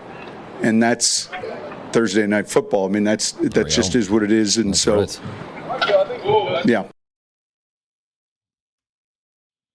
Kyle McCord. Portal quarterback. They say he's going to be a portal quarterback. Oh, they say he's leaving? Yeah. Top portal quarterbacks. No, Kyle McCord. He's not leaving. He is a portal quarterback who's excelling. Oh, so he left somewhere else. Yeah, he left Ohio State. He was 11-1 at Ohio State. Oh, okay. Yeah. That's wasn't good enough. I was trying to hope that he was leaving Syracuse for you. He ain't no way, man. We're 5-1, bro. Hey, but this is why Colorado can find another quarterback. Not to go scroll already, but this is why you can find quarterbacks, because quarterbacks are going to be like the most premier players that hit the portal. You go to a lower tier school, you have success. Hey, I can go make $1 million transferring somewhere else. I agree with you. That's why you need money. Recruiting an 18-year-old seems ridiculous. Let him develop somewhere else and just pay him. Quarterbacks of Arch all, Manning to see you next year. Like getting high quality guys, quarterbacks will probably be the most high quality players in the portal. If you backed up the Brinks truck for $15 million in NIL for Arch Manning, would he be at CU next year? So you hear what he just said? No, not for him. Okay, but you picked the one dude that I think that the answer's no to. But I understand your statement. You hear what he just said? Mm-mm. Quarterback, the number one position, blah, blah, blah. And yet we can't find none in the drafts ever. We could get one guy in the draft, two guys in the draft, maybe. Well, we were looking at Look at Trevor Lawrence right now, man. I mean, even the can't misses. You can't choose when you suck. You got to get but lucky. You can choose not to draft a sucky quarterback. Well, then you seriously, if you took that mentality, you would never draft a quarterback. That's not true. Well, and Lawrence wasn't a guy that people thought you were taking a big gamble on. People thought Trevor Lawrence was a can't miss. I mean, Trevor Lawrence was in the category of Andrew Luck, Peyton Manning. Oh yeah, that's what he was. Joe Burrow, he was just but guy. Joe Burrow there was question about because he only did it for 1 year. No. Joe Burrow wasn't in that category. Yeah. Joe got there. Right. No. Hold on, hear me out though. Joe got there on his last year after transferring. These other guys, they were can't miss since they were freshmen. John Elway, Peyton Manning, Trevor Lawrence. These guys were can't miss since they were freshmen. Lawrence won one national championship and played for 2. Mm-hmm. Is that what it was? I think so. I mean, he was won there one for as a while. true freshman, right? Listen, man. The only time it matters if you're a slam dunk pick is the moment the pick is made. Whether or not you were a slam dunk, this, that, the other thing. Joe Burrow is as much of a. You could not have had a better season than Joe Burrow had. Oh, for sure. And Trevor Lawrence was the same way. Like, it just was like, you don't have a choice, and then you got to get lucky. You got to hope that that's the way it's going to go. Well, you got to no hope that the system we just talked about in that first segment about matchups. Now you got to hope that there's got to be a matchup between the offensive coordinator, the offense, and the quarterback you bring in. Yep. And I do think you could have success with a deeper round quarterback if you had a level of commitment to that guy as first rounders do, but you just don't. You just don't. So you can just whine and cry about it, or accept sort of the reality of the situation. And I'll give you this, and they may have gotten lucky with Purdy, but once they put him in there, they said, we're committed. There you go. And then they did everything they could to make sure that he was ready and was going to be their guy. Unlike the Steelers with Justin Fields. I don't know what they're thinking now. Who knows? Do we haven't? I'm sure Russell Wilson most likely will start. Oh, it's not most likely. He's starting. Okay, so Tomlin has – all right. Tomlin doesn't need for competitive reasons to say he's starting, and he gave himself wiggle room. He's not giving him every rep with the ones unless he's starting. The dude's taking every rep with the ones this week. Okay, so he decided not to say he was starting for competitive reasons. He pretty much did say he was starting when he announced he was getting every single rep with the ones. All right. Well, we'll look forward to seeing that. You got to walk night. backwards when you talk with Tyler. When you try to argue with Tyler, you got to kind of walk backwards in a circle. Well, we appreciate everybody listening on the Altitude Sports Radio app. It's powered by the Wilhite Law Firm. Injury lawyers, go to WilhiteWins.com. That's WilhiteWins.com. A reminder that tomorrow, every show here on the station is giving away a 4-pack of tickets and a suite for Friday's Avs game against Anaheim. Ducks. Listen for keywords at the top of the hour and text them with your name to enter. Different keywords each hour. The more keywords you text, the better your chance to win on your home for the Avalanche. Altitude Sports Radio 92.5, where the game is tonight. 7:30 puck drop. Pregame at 7 o'clock. It's a little bit later. It's one of them TNT, HBO Max deals. So it's just starts a pinch later. Let me give you some numbers. For the Avs? For the Avs, yes.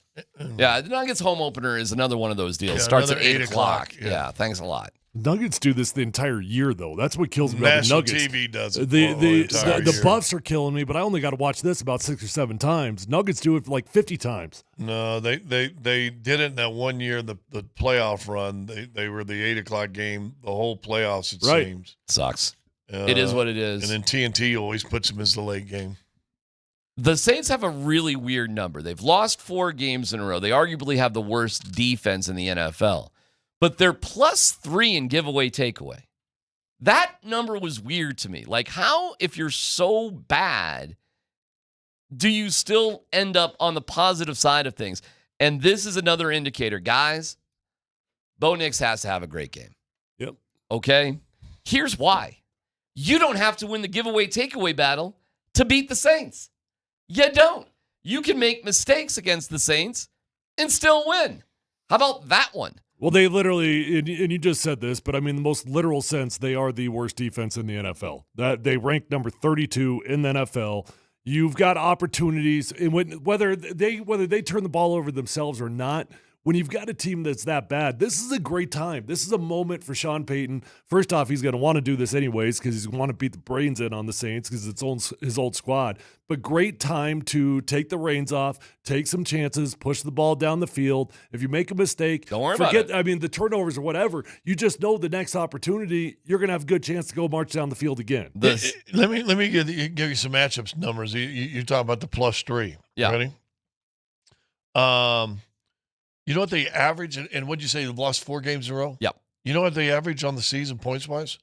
Scoring? Yeah. I do, but go ahead. 27.8. Yes. 27.8, and they lost 4 in a row, 1 and 5? Yes. Now they give that's up. pretty bad. They give up 24.5. Yes. So let's say they give up 24.5. Hey, I'll ask you this. Can the Broncos score 24.5? Well, when you say it like Yes. that, when you say the Saints are averaging 27 points per game, I think, uh-oh. Like, that doesn't add up well for this team because our offense hasn't been putting up points like that. Now, I get it. They've got a terrible defense, so you got to assume that they're going to put up points. But no, I don't actually just automatically assume that you're going to outscore the Saints. That's a lot of points that they're averaging.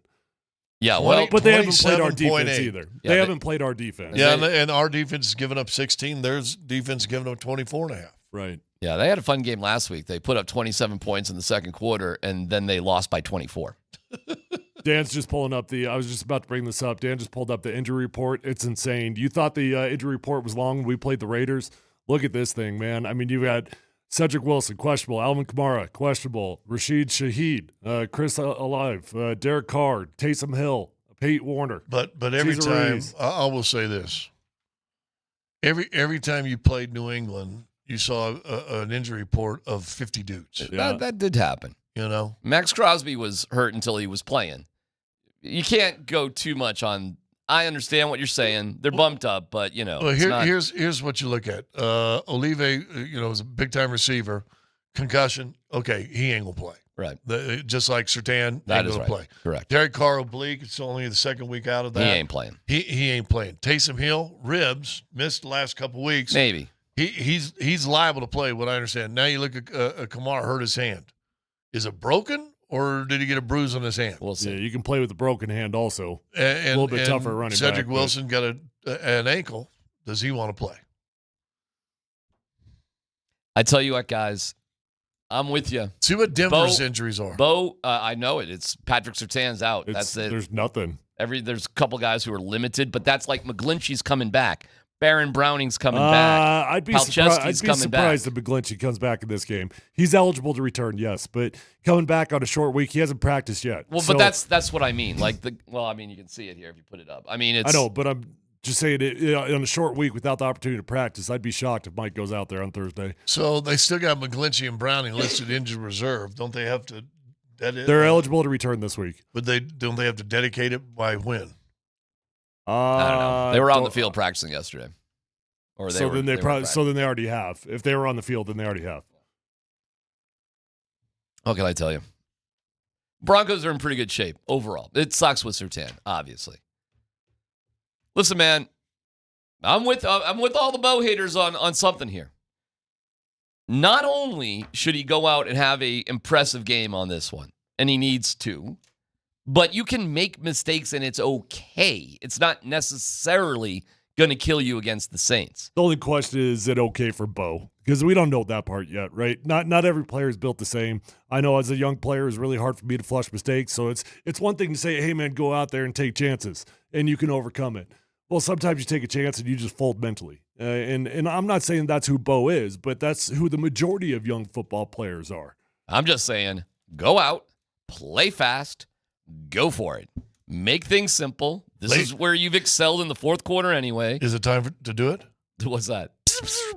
Laser show time. Laser show. Laser show, we man. haven't heard that yet, so this would be a good week to Let's announce go. he's going to do a laser show. Bourbon Street Laser Show, which is something completely different. And been there, done that. Well, it's Bourbon Street. French Quarter has no rules. I say go for it, man, and I'm optimistic about it. And I'll tell you this, if we don't see it and it doesn't happen, I think that's a fair criticism.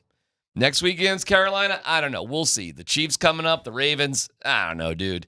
Probably losses, tougher opponents, different deals. Not this week. This week it is, the Bo show. It is the laser show. I think the stats are fascinating. The fact that the defense is so bad, but they've got 10 interceptions. They're +3, and they're still getting clobbered. This is a bad team. We thought they were great because they were scoring a lot of points in the first 2 weeks, but it turns out that was smoke and mirrors. This is not a good team. It's kind of funny because as I remember when Sean Payton won a Super Bowl in New Orleans that year, their defense gave up a lot of points, but I want to say that on the season they were like a +15 on turnovers. Maybe. So teams are moving the ball on, scoring, but in clutch moments they were making big plays and big turnovers. So, okay, here we go. Here we go, Bo. It's fair. It's all fair. But you keep saying Bo. Sean too. Both of them. Yeah, together. I'm Offense. not I think Bo's culpable because once the ball snapped, Sean Payton can't do nothing. Mm-hmm. That is on Bo. And there are people who've seen what is the all 22 from behind. They said, listen, there's a lot of opportunities that he's not taking. Okay, but still, that's Sean Payton too. So there were 4 throws of 20 yards or more in the game against the Chargers. I went back and watched it all on NFL Pro last night. And of those throws, I thought Bo actually had 2 pretty dang good throws. One that was catchable on the deep ball to Marvin Mims. Tough catch, but I think if you had a taller receiver, one that isn't trying to catch with his body, you might be able to come down with it. You had one misread, and then you had one of the most beautiful catches you've ever seen in your life from Cortland Sutton. That unfortunately did not count. But my point is, of the 4 deep throws that he threw, I actually thought he was fairly accurate on 3 of the 4. Well, that goes against the stats that they had on that. The first pass was 20 yards. The first one that sailed the head got deflected, right? He attempted 4 passes of 20 yards or more. This could be kind of a wacky game. This could be a pretty entertaining game on Thursday. It could be something like 30-24, something like that, something along those lines. It could be high scoring, pretty fun, kind of wacky. I'm looking forward to it, man. You're out with the watch party, is that right? At Stoney's? I am. Yeah, I'm out there tomorrow night at Stoney's. Come stop on by. We'll watch at least the first half together and have a good time. All right. That's Stoney's on Lincoln, downtown Denver. In terms of your CU Buffaloes, they're, Scott, the mock drafts. I'm sorry, brother. They're out there, believe it or not. But this one is interesting. We won't go through all bits and pieces, but boy, are you seeing some really interesting twists when it comes to CU. I mean, historic. Something may happen that has just never, ever happened before. Details next.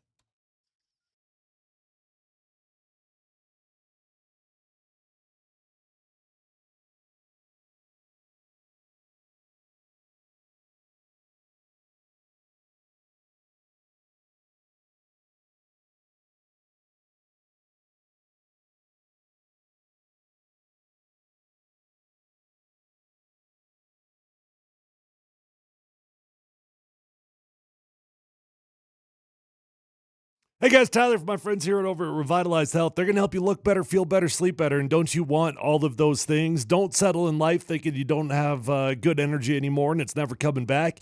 You can do something about it. Call Revitalized Health. Guys, they specialize in testosterone, peptide therapy, hormone replacement, and medical weight loss options. You're going to look and feel so much better once you get your numbers to where they belong. And believe me, you probably are deficient somewhere. So go into Revitalized Health, let them draw your blood and check it out, and let them get you to where you belong. You're going to feel amazing. With 3 locations, they're close to you no matter where you live. Let them know that Tyler sent you on over. Find them online at revitalized-health.com.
Hey, see, Mac, listen, man, this is such a beautiful time of year. And getting up to the mountains really is special now. Never mind the winter. But Mike Maroney, Chevy, GMC in Longmont, and Mike Maroney, GMC in Boulder, they got you covered no matter what. Get out there in Colorado. Gorgeous state, gorgeous trucks. What do you need to do? Can you see yourself in a new Chevy Silverado or GMC Sierra? I can. I can see out there from Mike Maroney, Chevy, GMC. 2 dealerships in one big truck month. Maroney means more. You can get more with their 3-day money-back guarantee and free delivery anywhere in Colorado. From Denver to Durango, they'll bring the truck or any vehicle with your purchase right to you. So get truck month savings now at Mike Maroney Chevy GMC in Longmont, Mike Maroney GMC in Boulder. Reserve your truck at Mike Maroney Chevrolet GMC.com. Together, let's drive. GMC, we are professional grade. And tell them D-Mac sent you.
I think you guys are concerned about that. We've always been what we are. We don't know it no other way. So it's quite easy for me because I've always been in this position with him. We walk down that sideline as the father. When we come back, I'm the coach. I think everybody knows that. You guys should know that by now. When we make our walk before the game, I'm dad. I'm saying things that a dad would say. When we come back, I'm the coach. I'm saying things that a coach would say. And from then on, I'm his coach. We're live at the Backus and Shanker studios. Their passion is justice, PhD on 92.5. And as the Buffs get ready to take on Arizona, 2 o'clock on that one, so at least that's a reasonable time, thank God. There's another mock draft that's out. Don't we love the mock drafts? This one has the there it is. This one has the Broncos draft in 16. They take a receiver. That's awful low. It's probably a 7-win season. That's a baller year right there. Maybe 8, maybe 9. Who knows? But they have that's a New Orleans Saints victory on Thursday night season. That's probably right. They've got the Broncos taking Luther Burden III, a wide receiver out of Missouri.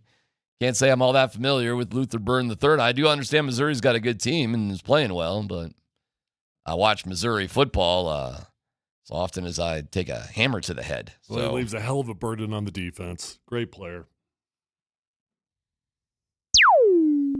I don't have a rim shot, but I do have a laser. Lasers might be better. I kind of like that. Pew, pew, pew, pew, pew. It fits well with Star Wars. So you stop everything just to tell me some no-name receiver from Missouri. I am actually a little bit interested in that myself.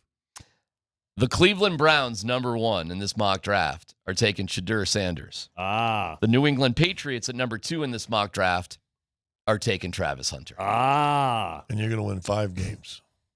It is. Time to take the season, boys. It is. You're saying all we got to do is get to 1 and we can get Shedeur? It is a remarkable thing just to see, period, that the University of Colorado, speculative, could possibly have the top 2 picks in the draft. Yep. That is mind-blowing. And that is why I keep saying, enjoy every moment, man, because there is a very good chance never again in the history of Colorado will we ever have 2 players go in the top 5. Well, how many times have there been in the history of any school?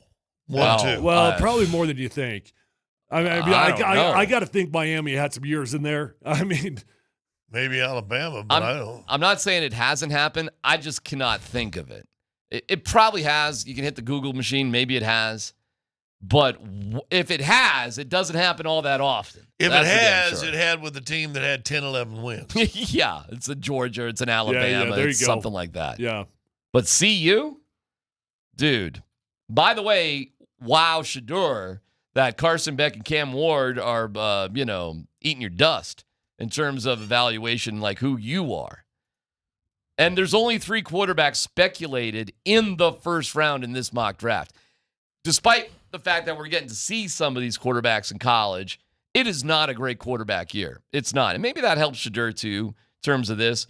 But maybe Shedeur just is that guy. He really is that guy. So if you're Deion Sanders' dad, not Deion Sanders' coach, do you now pull a Archie Manning / Elway dad? We ain't playing there. That's exactly where I was going to go.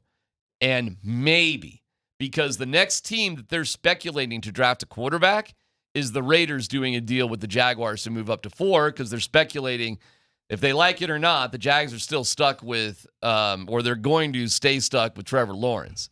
Now, this is really interesting because if you're Cleveland and you know you've got a crap city, you live there. Do you, despite probably having a pretty decent coach, if you're Cleveland or you're anybody who's at number 1, is the best way to prevent any kind of drama to simply hire Deion Sanders as your coach? Maybe. I just don't look. Shedeur is got an opportunity to go number 1 because he's good. Okay, you start there. He's a really good football player, but then you compound it with the fact that it is a very mediocre quarterback class. There's not a lot of separation at the top of these guys. There's actually a handful of guys that are in consideration for being the first overall pick between Cam Ward, Shedeur, and you go down the list. Even others think that Georgia guy is still up there. But that factors into it. My point is, I don't think Shedeur has got that kind of power. I don't think that teams look at him like he's that much of a can't miss that they would be willing to do something like that. I think it's a combination of being really good and a weak quarterback class. How much he made over the last 2 years in college? About 10, give or take. I mean, he made over 5 this year. I literally think he has more leverage than any player ever coming out of college. I was just saying, could he say, no, I'm just not playing? Yeah. Why is it more than Caleb last year? Because he has the money and he's not desperate to go into the NFL. Oh, Caleb made more than Shedeur. I would think. No. I think the leverage Shedeur has is ridiculous. Yeah, I think Shedeur makes more than people realize. What leverage did Eli Manning and John Elway have when they pulled these power moves? What leverage did they have? They had football fathers that said, no, you ain't playing there. Correct. But they didn't have the financial leverage that Shedeur has. If I'm the Cleveland Browns, says Caleb made over $10 million in college. Okay. If I'm the Cleveland Browns, why wouldn't I go after Prime as the coach? Tell me why. I don't have a reason. Other than I mean, Cleveland's not Cincinnati. Just ask Sam What was his name? Sam? Well said. Yeah. Sam Weiss. Cleveland is not Cincinnati, but what's their ownership like? Jimmy Haslett's a nut. He's the one that gave, him the truck stops and all the interesting business dealings. He's the one that bucked the NFL trend and why the other owners hate him with that deal for Deshaun Watson. He screwed everything up for everybody. He's a kook. Deion doesn't appear to be a great fit in Cleveland on the surface. I don't see Deion Sanders being overly attracted to Cleveland. Give him $18 million per. Let's see how attractive it is, and the opportunity to coach his son. And the Rock and Roll Hall of Fame. How's Cleveland looking now? Yeah, buddy. Don't you discount that. By the way, you know where Prime went on his bye week when he was here? The bye week, you know where he went? Texas. Why? Because that's his home. Do you know where he spent a lot of the offseason when he wasn't up at CU? Texas. Who cares if you're in Cleveland for 6 months out of the year? Or 7 months, whatever it is. Whatever you have to be in the office. Isn't an office an office? Isn't LeBron James from Cleveland? Ish. Suburb. I think these guys who are super mega rich live different lives. It's private jets, it's fancy homes, and the specific geography of your location is irrelevant. They just live in the world. Who cares if it's Cleveland? You know what's unique? Making a lot of money and coaching your kid. So who cares who's it for? I think listen, if Shedeur really is the number one guy, you're going to go to a lousy team. And if the team is lousy, what do they care about the coach? Yeah, but if you go to a lousy team, you want to go someplace where you can actually walk outside in January, December and not die. Mm-hmm. Do you think people were surprised? Vegas, Texas, I could see Deion really being attracted to the Vegas job. I could see that one. I can too. But what means more, your location or the opportunity to coach your son?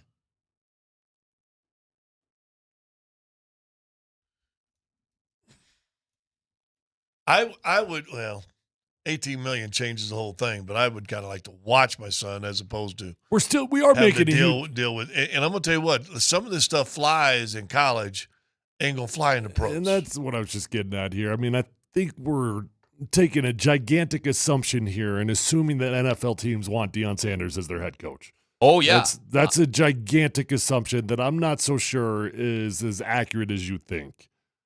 Who's the best coach for Shedeur? Who would be the best coach for him? I don't know. Cliff Kingsbury. Okay. Well, is that going to happen? I doubt it. In Kingsbury and Washington this year? Yes. Yeah. Anybody else? I mean, Deion's not coaching. He's not calling the offense for Shedeur. No kidding. You know who he'd bring with him to Cleveland or whoever else? Come on, How about man. Sean McVay in L.A.? It'd be Pat Shurmur, bro. Why do you think Pat Shurmur's there in Boulder right now? He'd pack up his belongings, just head out, just follow Prime. Sure. There's a lot that goes with Deion that in the NFL, I'm not sure owners are going to be. He gets to be God in college. NFL owners aren't going to let Deion be Deion the way that he is in college, I don't think. You know what's funny? Going to a crap town like Cleveland, Prime would be walking on their fire-bred water there in Cleveland. He would be a hero because it's kind of the similar situation here. Like, I can't believe Prime is here in Colorado. What'd Prime do? Put on a cowboy hat, walked around, ingratiated himself to the citizens and became a hero like that. And all of a sudden, hey, man, this city ain't that bad. This ain't that bad. But this do you ain't want that the bad. smoke of going to Cleveland if you're Prime and saying 2 at Pittsburgh, 2 at Cincinnati, 2 at I get it. Baltimore? Yep. I do not know how Prime could turn down the opportunity for at least 3 years to give it a shot. I don't know how he could possibly turn that down. I am just blown away that, good for Shedeur, by the way. I'm blown away that Shedeur is the slam dunk number 1 quarterback selection in the draft. And he is. Give me an argument that Cam Ward I think or he's any the of these number guys- 1 quarterback. I think, Right? I think Beck will have something to say, by the end of it. I watched some of his game last weekend. Duke can play a little bit too now. Mm-hmm. You're not flashy, maybe, but I tell you, he got an arm. Well, about 2 weeks ago, it was Cam Ward is the number 1. A few weeks before that, it was Jalen Milroe. Now, kind of Shedeur Sanders is taking over. I slightly disagree with you on being a slam dunk. I do agree he's got a very, very good chance of being the number 1 overall pick. But I think if you polled about 10 different NFL GMs, you might get about 6 different responses between those 3 and guys. is this owner, since you still owe another $200 million, going to say we're going to eat it for 1 more year? I'm going to load up. I'm going to trade my number 1 pick for the number 4 pick and load up with 2 more number 1 picks and blah, blah, blah. Is he smart enough to do something like that? Who knows? I see, and what's going to be fascinating to see unfold. What if a team like the Patriots end up getting the first overall selection, which is very, very likely? Well, they already got their quarterback, okay? So they'll probably select Travis Hunter rather than Shedeur Sanders. They'll probably trade. They'll trade to somebody who wants a quarterback. Here's why. Deshaun Watson's a disaster, and that you don't have a quarterback in Vegas. But it's $200 million in Cleveland. He's a disaster. Although the Cleveland receivers lead the league in drops. I get it, but better reason that you got to move on with a young guy. Listen, man, you only need a couple to tango here. The Patriots are in a good position to cash in, but at least the Jags could end up there also, and they got their QB. They can't get out of that deal. They cannot get out of that deal. The two teams, listen, it would be painful there in Cleveland because you've already spent a ton of money, but you could do it. And the Raiders are tell me that's not screaming for a quarterback and a pretty lousy season headed down the pipe. Well, and if they go ahead and keep trading everybody, maybe their thing is let's go for the number 1 pick.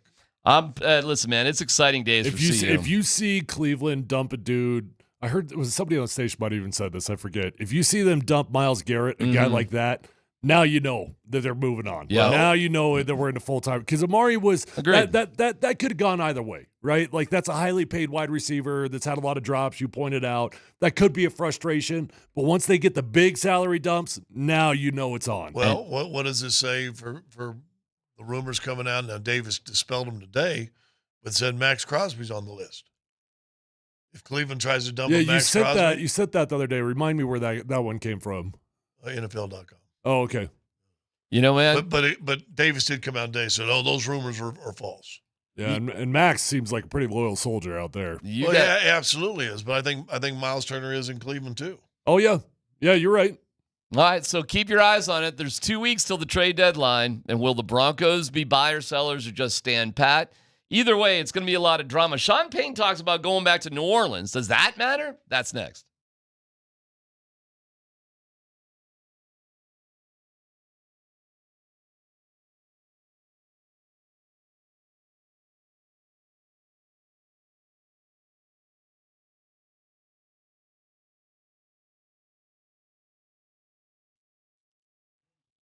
Hey, it's Z-Mac for Premier Heating and Air. The name says it all. They're the Premier Heating and Air experts, bringing their comprehensive knowledge to you at the Premier Heating and Air Show, hosted by yours truly every Saturday morning at 7:30. Powered by American Standard Heating and Air Conditioning.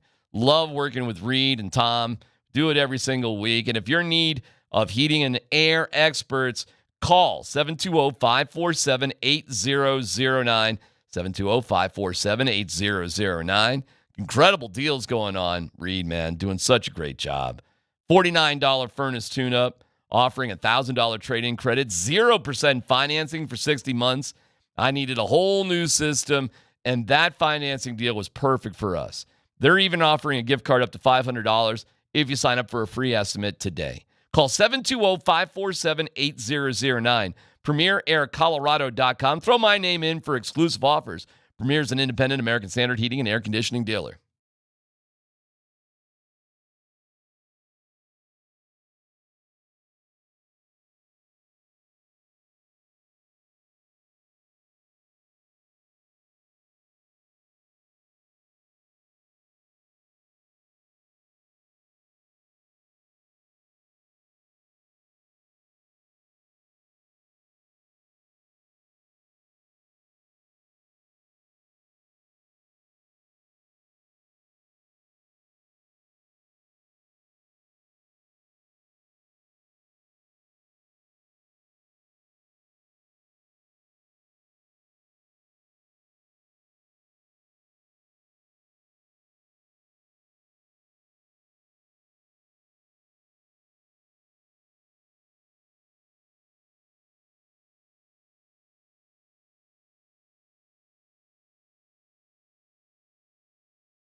Well, yeah, we understand it, but he hasn't, really made much of it. It's just, another game to us. I know he spent a lot of energy and effort for that organization, and so I know it means a lot to him. But we want to just treat it like another game and just attack it and compete. Just like it's another game. But we know it's going to be a great environment. Maybe some emotions, but we got to play, down to earth and just play one play at a time. Jared Bednar spoke on the morning show about what the Avs are going through. We'll hear that in about 15 minutes. A reminder, all day tomorrow, we're giving away a 4-pack of tickets and a suite for Friday night's Avs game. Listen for the keyword at the top of the hour. Text your name and you're entered. Different keywords each hour. The more keywords you text, the better your chance to win on your home for the Avalanche. Altitude Sports Radio 92.5. Big Bad Bruins in town tonight. Pregame at 7 o'clock. Puck drop at 7:30 with our guy, Connor McGahey. 0-2, and this is the toughest game this is the toughest team they're going to play, isn't it? It's rough. And they're favored, though, right? I don't know. Listen, A, I don't know nothing about betting. B, I have no idea how that works in hockey. Me neither. Or baseball the same way. I don't know how you sit there and pick a favorite. To me, that's just Colorado Avalanche preseason. We like the Avalanche. They got to be pretty good. That's what it feels like. Yeah. Sean Payton going back to New Orleans, and he says that you got to control what you can control on such a short week. I think this, though, I think I said this the other day, I think on a short week, there'll be, a wrinkle or two, but I think so much of it is the rest and recovery and preparation mentally, because you can't actually get maybe the full speed work that you'd like. And that's Thursday night football. I mean, that just is what it is. And so, yeah. Okay. In a weird way, on short weeks, you actually can get almost twice as much done mentally. And Mike Shanahan, we would go out there without even a helmet on, no pads, like just pure jog through mode, right? And so you'd have 2 days of practice, but we'd go and jog through mode. We wouldn't have warm-ups. We didn't have individual. We didn't have any other nonsense that would take away an hour and a half of the practice. And all of a sudden, we would have threefold the amount of reps that we would get on a short week than we would in a regular practice, because you're in jog through mode. And all of a sudden, Mike was like, hold on, I actually kind of like this. And we implemented it as we got later on into the season, that routine of going out there on a Thursday, even on a normal week, of getting twice as many reps in. So my point is, mentally, you can get a lot in. It's physically that you just got to accept whatever I was last week, that's what I am this week, because we're not physically getting better. You amp up to the drama of going back to New Orleans, and, there's chips on everybody's shoulders. Now, I don't know how much that translates for players to coaches when coaches go back. But Sean talked about, depends on how much they love him. Sean Payton loves talking about New Orleans, no doubt about it, as he did this week. I think what happened, none of us planned. In other words, I don't know that we anticipated where we were going at the time we were going. We were going post-Katrina. In other words, I was with Dallas. I'd interviewed in Green Bay, and I was on the New Orleans interview waiting to hear from the late Ted Thompson. And Mickey Loomis I'd met for the first time. I seemed to like him, but have you ever been on one of those interviews where you're kind of looking around thinking, man, this is his problem. It's not going to be mine. And that evening, I went back to the hotel to take a break before dinner, and I got a voice message that I hadn't gotten that job. And I remember throwing my phone into the pillow and just like, holy cow. Gotten what job? What? I don't even know what we're doing. So when Sean arithmetic right there, when Sean Payton is got the history he has, when he's going back to New Orleans, how much does that even matter to players? Where can that translate? Now, famously, Mike Shanahan got everybody fired up about playing the Raiders. But does it really work? It matters when you feel a team did you dirty. Now, Mike always had the Raiders did him dirty, right? In fact, there was lawsuits in arbitration with the NFL because Davis owed him $250,000 or something like that. So that was always bad blood because of how that happened.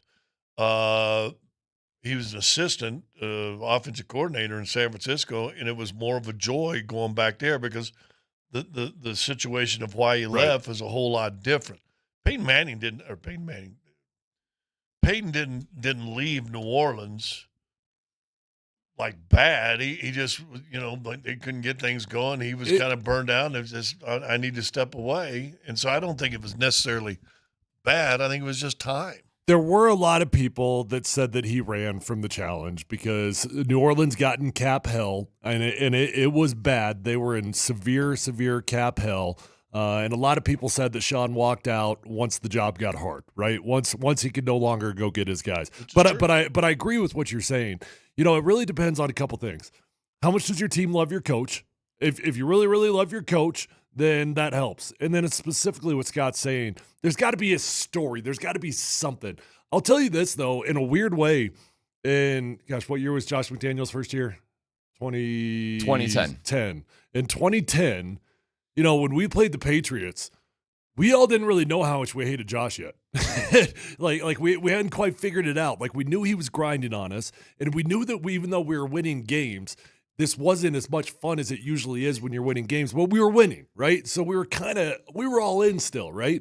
And when we beat the Patriots, that was a moment. It was fist pump. I mean, Josh McDaniels looked like a child at the end of the game. And honestly, I bet at the end of his career, that's one of his biggest regrets, running up and down the field, pumping and doing all that, because that was his mentor, right? And you would have thought he would walked over and show a little class, but it did mean a little something to us. I think more oftentimes than not, though, you feel that with a player rather than a coach. Like Peyton Manning playing the Colts. That means something. Not as tangible when it's the coach, I believe. Yeah, that was funny, man. I mean, it was awesome being the Patriots. It's always awesome being the Patriots. But there's McDaniels. Just, I'm looking up the situation there. He was, do you remember that? He was all like fired up, and he's got his hoodie sleeves rolled up, and there's, Belichick Part 2. And they start, Josh McDaniels, you forget it, man. You started 6-0. You started 6-0 with Josh McDaniels. Now you became the first team ever to not make the playoffs. To not make the playoffs after starting 6-0. Yeah, pretty wild. What'd they finish? 8-8. No, yeah, 8-8. Fun little fact about that season: we were 6-0 until Baltimore. Ryan Harris does something crazy to his big toe. I forget what exactly it was, but it was a bad deal. Compound dislocation. Yeah. So I'd gone basically a year and a half as the swing tackle, dressed for every single game, and I hadn't played a single snap because neither Ryan Clady or Ryan Harris got a sprained ankle, nothing, right? And then Ryan goes down in that Baltimore game. I take over as the full-time starter in week 7 and win like another game the rest of the year. Yeah, I'm wrong. It's 2009. Okay. Not 2010. 2009. What year was he fired in 10? He was fired in 10. Yeah. And what were they when they fired him? Oh my gosh. I can look it up. But it is crazy to think about that game against the Patriots, man. But I'm telling you, it was something for us. Of course. Dude, you're 5-0? You just beat the Patriots with McDaniels vanquishing Belichick? When you must have felt on fire, actually, as a team. With a horrible quarterback. When Josh first got there, we had every reason in the world to think we were going to love this guy. I mean, he was young. He seemed hip. He had his little lanyard that he's always swinging out there. He was like 32 years old. It was like, all right, this is going to be cool. We got a coach we could relate to. The most unrelatable coach I've ever had.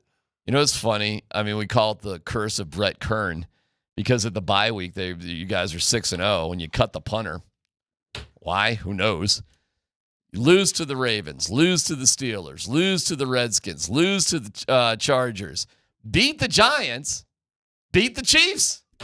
You're kind of like, all right, that sucks. You're 8-4. We're 8, but we lost 4 games in a row. That sucked, but we just won 2.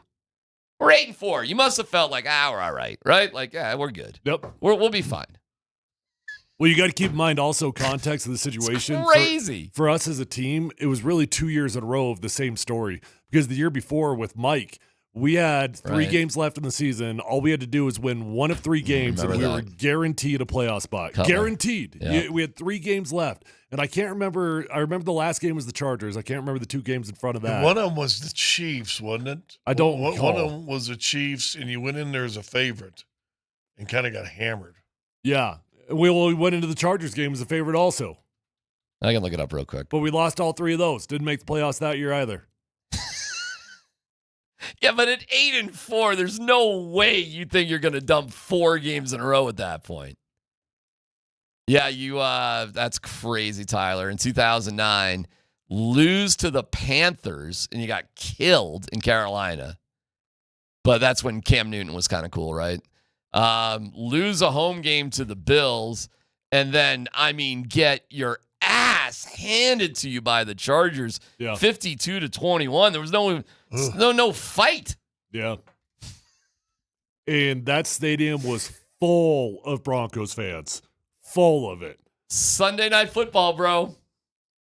It was a night game. I remember Sunday Night Football. Holy cow, did you guys?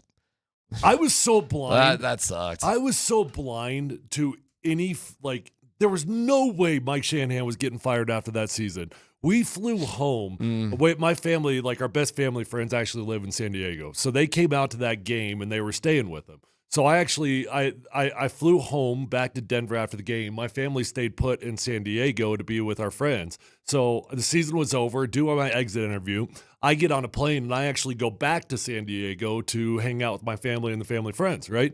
And we get off the plane and my phone is blowing up with 50 notifications that Mike Shanahan got fired. I was so blindsided by that thing. Never in my life did I see Mike getting fired after that season. He was just a god to me. He was an absolute literal Denver icon. He was a god.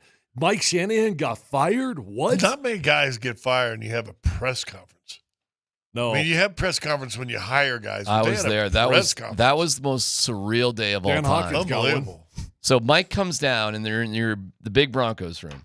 Yeah, that was crazy when he got fired too. I'd like to thank Pasta J. That was unbelievable. Well, but of course, Pasta J is great. Mike speaks for about an hour. Questions, whatever.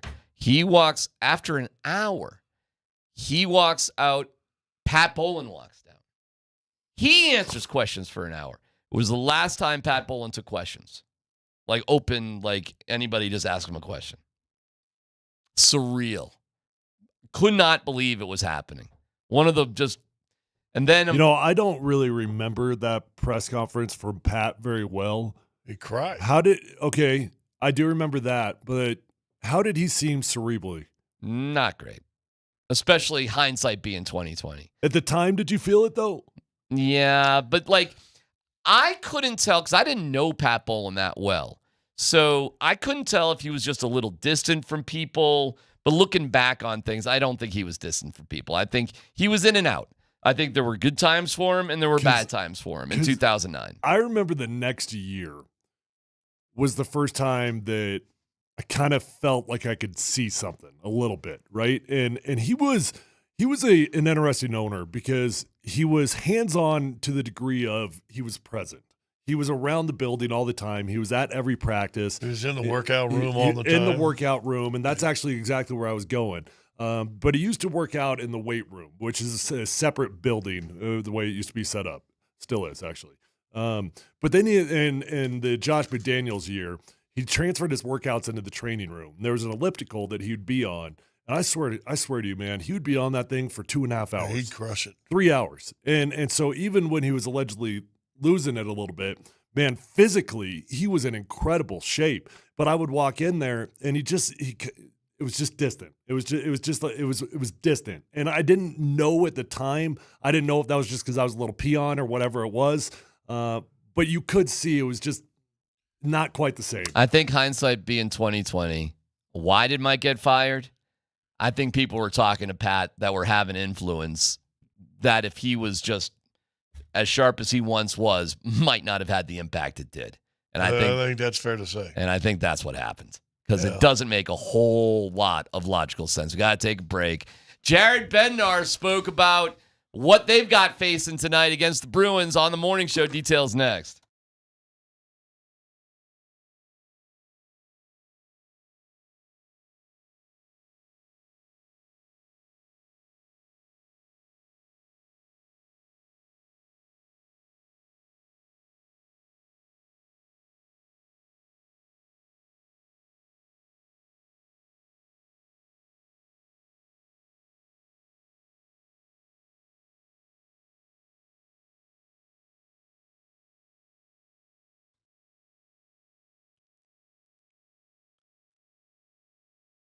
DMAC for the Rocky Mountain Men's Clinic. ED, it's a simple medical condition, but it can have such a dramatic impact on you.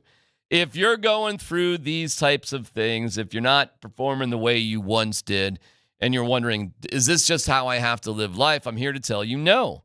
I'm here to tell you there are better things in your future if you get together with the Rocky Mountain Men's Clinic. They have treatments with success rates well over 90%. Some treatments can have you last an hour or more. They've served the Front Range of Colorado for nearly a decade, successfully treating tens of thousands of men. So schedule a consult today. That initial visit is $99. It includes a medical consult with a Colorado licensed medical provider, a T and PSA test, and if medically advised, a test dose. If that dose doesn't work in the office, your visit is free. They've got 5 locations: Fort Collins, North Denver, Central Denver, Castle Rock, and Colorado Springs. And if you're like a lot of men, you'd be having sex the day after your appointment. Call them today, 720-440-7900, RockyMountainMen'sClinic.com.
Well, it's not good.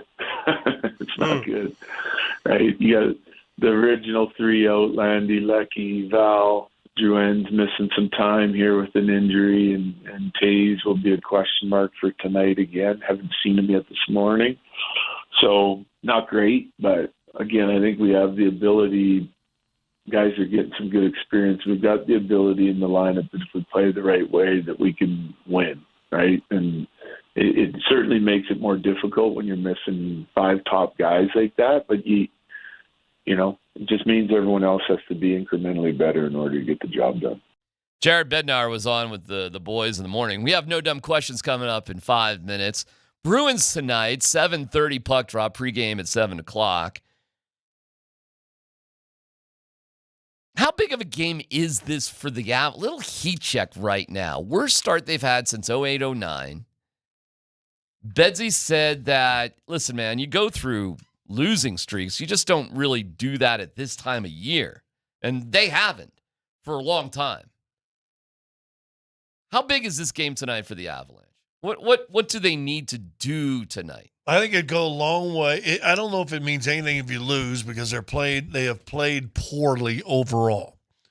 But I think if you win, I think it would calm down the masses of Avalanche sweaters that are around this town. Are the masses freaking out? As much as hockey fans, I think, can freak out. I think they're concerned. I don't think there's an Avs fan that's not concerned. Now they might tell them, "Oh, well, it's early in the season." Okay, but it's not. You can lose games. It's the way. But how you're losing games? I mean, your goalie's giving up. What is his average? Six goals a game. You're 0-3, and they hadn't even been close. I think the Avalanche are at a very interesting point strategically. Looking at the overall mechanics of their team, how they want to be built, and they've got to be questioning right now, do we need to change our identity a little bit? We have been built to just outscore our opponents. That's what the Avalanche, how they built their team. And they're okay with that. And it worked because they were the highest scoring offense in the league last year. Okay. So it worked. But they've got to be looking at things right now like, what can we possibly do to maybe restructure this identity with the guys that we've got? You've already got Cale, who's supposed to be one of the best defensemen in the world, although played like crap the other night. Admittedly said, right? Right. But they've got to be looking at this thing like, do we actually need to reevaluate our overall approach to how we're going to play the game? This is, in my opinion, still a side effect of Nichushkin not being around. How so? Because he's your most on the squad currently, I feel like, and Lekkonen's out also. Mm-hmm. But he's one of your physical offensive presence. He's one of those guys that can control things in corners, even against defensemen. He's just a presence on the ice that you've lost. Gabe Landeskog, another physical presence. Now, you've not had him for 2 years. Who's your physical presence? Ratton, as big as he is, and he's played well. Miles Wood is one of them. But he's not a giant guy. He's a giant, no, but big NHL guy. Does Val change? But also was hurt and is questionable for this game, right? If Val's out there, does he change the defensive performance? Could help. Maybe. He's a great two-way player, but I know what you're saying. Listen, Val is a physical player too. He's not like Mikko, who's But I love Mikko. Mikko's a good player, but he's not a physical player for his size. Not really. I mean, McKinnon's a physical player. McKinnon is, you kind of have to hold him back a little bit to a degree because you can't afford to lose him. Taves is again out today. You guys know who Matt Steinberg is? Oh, Steinberg. I heard he plays for the Avs. Law firm, right? He might run a successful law firm, And Harvey's done a great job as a Steinberg. Yeah, he's one of the Steinbergs. He's making his NHL debut tonight for the Avs, as Taves is again out. I don't even know where they are with Ivan. I know he got released. I don't know if he got called back. Chris Wagner's up and down. Ivan got called back up. He did get called back up. Kovalenko got – okay. And they got to play in the – I'm telling you, once again, the NHL and their cap rules are just – it's weird. Nutty. You realize the Avalanche – it's a Disney story right now about underdogs, first-timers, all these moments. on getting mom and dad tickets. You realize right now that's who this team is right now. Yeah, and that's the difference between the Nuggets and the Avalanche right now. Nuggets might have some new players, but it's really the same team. I mean, the guys that are out there on the court for 80% of the game are the same guys. You got a couple guys that are going to fit in the rotation. The Avalanche, that's different now in hockey. The Nuggets are still the Adventures, but they lost Nighthawk. Is that a guy? I don't know. You know, the guy with the bow and arrow? That was the worst guy. Of all the Avengers, the dude with the bow and arrow, Yeah, but he was Jeremy also Renner. the most sane guy. Wait, what was his? Hawkeye. What How does he not run out of arrows? Yeah, listen. But he's the most legit guy. Ugh. As a guy. They lost Nighthawk. Hawkeye. Hawkeye. He's got a wife and a couple kids. But they still got Iron Man. They still got Superman. They still got, they got the main Avengers. The Avalanche is Rudy right now. It's Rudy. It's the underdog. It's the rookie, Dennis Quaid. It's the bunch of scrappy dudes. We don't know what's going on. So if they could beat the Bruins tonight, to me that's an upset. Yeah. And it's hard to say about the Avalanche, this team that we cherish so much and we love so much. You're playing the Bruins. It'll be a home crowd for the Bruins. It always is. Same way for the Celtics. You're like playing a hockey camp all-star team. You got a couple of the counselors playing with a bunch of the young kids. We're having an Avalanche fantasy camp. It's like a junior fantasy camp. Hey, there's McCarr. I want to skate with him too. There's Nathan McKinnon. I want to skate with him. It's bucket list night. Whenever you have a player, the quote, Matt Steinberg, I think my parents and sister are going to make the trip. They're on the first flight this morning, I think. That's bad news. You know what's good news? Devon Taves playing in his 3,000th hockey game along with Cale Makar. What's good news is Val Nichushkin, Gabriel Landeskog, Artturi Lehkonen. This is not the team that they thought they would have, but yet we're expecting them to snap this streak. Why? How? So I'll tell you this, man. A win tonight for the Avs would be, I think, actually kind of huge. It would show you've got some intestinal fortitude. You're ripe for the moment. You have younger guys stepping up, and I cannot believe I'm saying this on the 4th game of the year. Right. That's what's crazy. That's crazy that this game actually means so much. So tune in tonight, 7:30, puck drop right here on Altitude. Time for No Dumb Questions.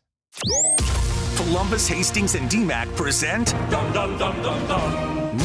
Dumb Questions. This is your safe space. Send us your not dumb question now. You're a smart guy. Tweet it, text it, or Twitch it. It's No Dumb Questions. Hey, I know this segment is called No Dumb Questions, but sometimes there are. With thanks to Old Chicago Pizza and Tap Room. Visit oldchicago.com for a location near you. No Dumb Questions brought to you by Old Chicago. Visit oldchicago.com to order online or find a location near you. Scotty, what do you got? Is sports fear the dumbest thing in the world? Say what? Sports fear. Fan sports fear. What does that mean? Like the Avs fans, are you nervous? Nuggets fans, talking about Dempsey coming in. Nuggets fans, are you a little nervous? Broncos fans, they got to win. Is fan sports fear a waste of energy? Are you just anti-fun guy? Is that what you're doing? Are you just saying don't have anything invested in your team? So fear's fun? I think a little bit, anxiety, a little anxiety, tension, a little. For any of the psychologists out there, the one write in 303-504-0925, anxiety and fear, fun. Would it be fun to get the win if you didn't have a little anxiety about it? That's the outcome. I'm talking leading up to it. I know, but if you didn't care leading into it, you wouldn't care as much about the result. I don't know. I think fear is a bad word to put in any vocabulary. What if you replaced it with care? Well, I didn't say that. The question was about fear. Can you have fear? I didn't say sports care. Can you have fear? I said sports fear. Can you have fear without passion? Yes. Okay. I watch horror movies. Okay. Why do you watch horror movies? I don't actually. There's a whole bunch of people afraid in them movies, though, that ain't got passion. Passion to get up out of there. Nah, fear creates sports fear passion. just means you care. I think it's impossible to care and not have a little fear of the outcome. Yeah, I think fear it's a relative term. Like hate is a relative term. Like there's hate, and then there's sports hate. You know, there's. But sports hate is more than sports fear. I'll give you this: if you're really legitimately fearful, you probably have some other deeper psychological issues going on in your life. That being said, we're getting into some weird semantics. Now you just agreed with me. We're getting some weird semantics of the Now you definition disagreed of with me. fear, though. Like when you're worried that the team is going to lose, is that being afraid? No, let me just point out Why would you worry about whether a team loses or not? Because you care. My and you think it's not a great matchup. But why would you worry? Because you think it's not a great matchup. It's just not a good matchup. Why am I worried about that? Because you care about if they win. My wife is a huge Avalanche fan. She's sitting at home chewing her fingernails right now? She's a little anxious about tonight. So anxiety's good, you're telling me? It gives her something to look forward to that she enjoys doing at night. How about you coming home? Maybe me leaving the house is her best moment. But like one of the motivators for when we moved into this new place, why do you think I have the 75-incher, bro? It was so that she could watch the Well, size does matter in this particular case. She wanted to be able to watch the Avalanche because she really enjoys at the end of the day. I'm telling you, it's wild. So she did wake up today like, oh man, Bruins, like that.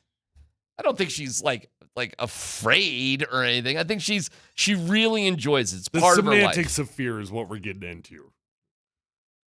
So I don't know if people are really afraid, but I'll tell you this: it matters tonight. I think. I think it's a big game. I think it really matters. I think it'd be nice to turn their season around. I'm not going into the game going, oh no, what if they lose? Well, what if we're talking 0-5 tomorrow? Well, you just tomorrow? don't care enough. I do care, but I don't let fear rule my life. If the Avalanche don't make the playoffs, Did you ever have diarrhea before a game? No, never. You didn't get nervous before games?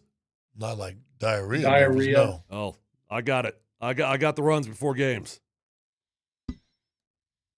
Maybe why I don't have sports fear. bodies process things differently. It's anxiety. I got diarrhea after 27 beers the night before, maybe. Well, that was one way to get ready to play the Celtics. There you go. Fear, dude. That was excitement. All right, we were talking about you were talking about the Avengers just a minute ago, and I don't know how you referred to it, most realistic or something like that. I think it's generally agreed upon the most realistic superheroes are Batman and Iron Man, right? Because they're rich guys. They're just rich guys that kind of bought their superhero-dom.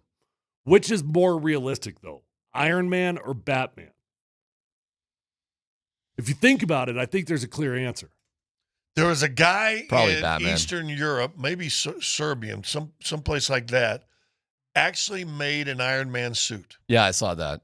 It didn't go great.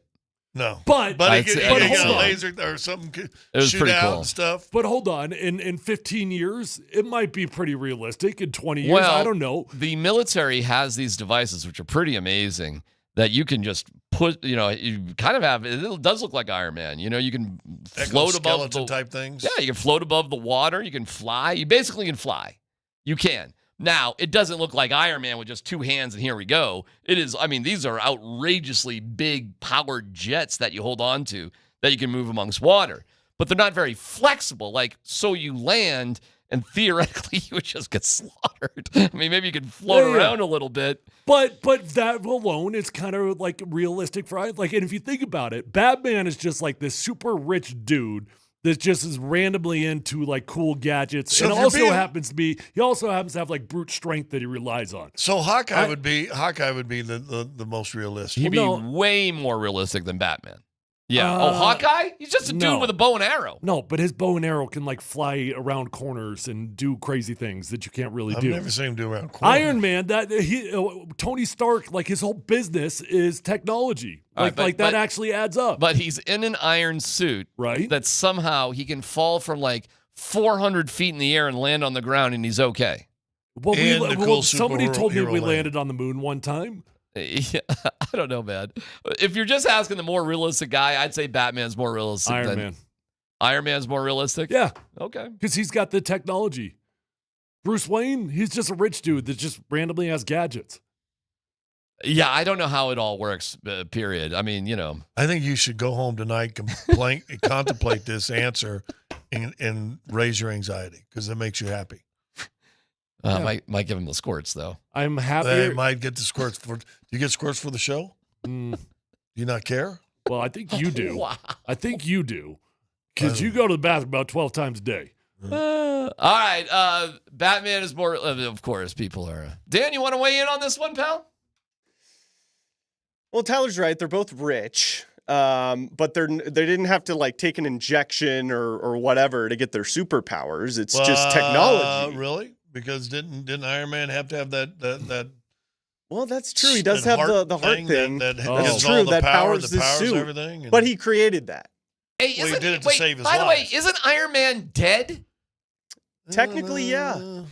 Iron Man's dead. But they can also go back in time, too. So Multiverse. Oh, so he might be alive somewhere else. Yeah. Okay. Yeah. That series could literally go on forever. He's going to come back as Dr. Doom. We have a quote from a upcoming NBA superstar, which may be true but unbelievably disrespectful. Details on that coming up next.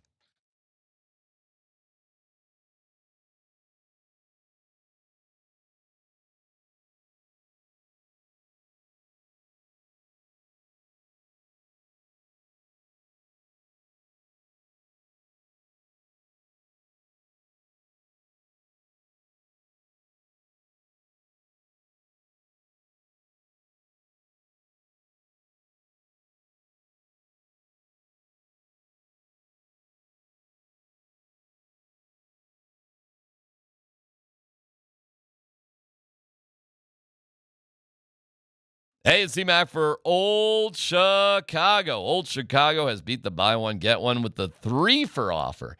This might be the best deal you've ever heard at Old Chicago. 3 of your favorites for only $10.99 anytime. You can choose from cheesy, scratch-made pizza and calzones, a signature burger, or spaghetti with sausage. Throw on a salad and a decadent dessert. It's a 3-for like no other. A 3-course meal for just $10.99. Never mind the scratch-made crust, which makes those pizzas so delicious. Founded in Boulder in 1976, perfecting pizza ever since. It's Old Chicago. And go on the World Beer Tour as well, where you get rewarded just for drinking beer. So think about Old Chicago. Dine in, take out, watching the game. Whatever you need, your local Old Chicago's got you covered. OldChicago.com.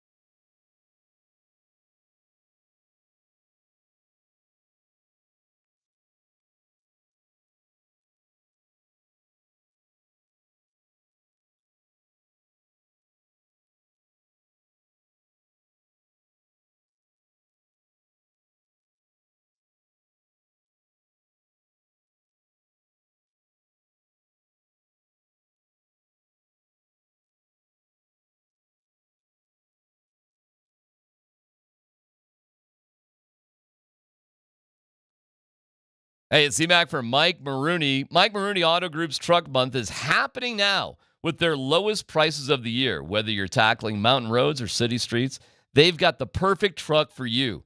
These are massive savings on Chevy Silverados, Ford F-150s, and GMC Sierras. These Colorado-ready trucks, they're built tough.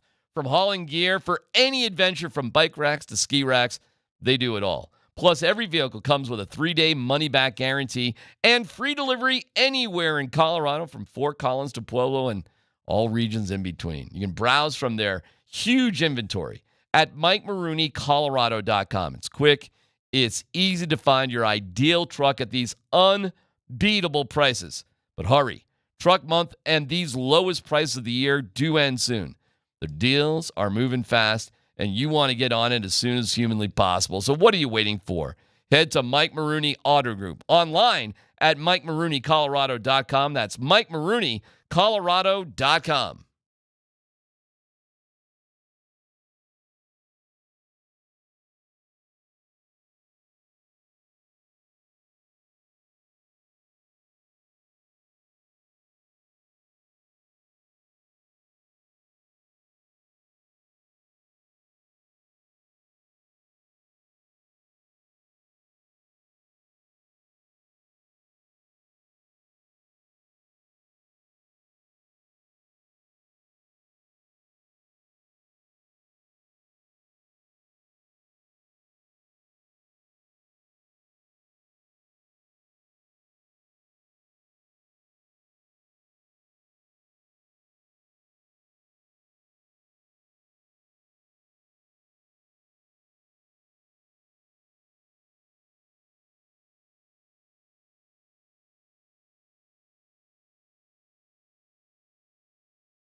How long do you have to be an established athlete as a pro to be critical of other pros?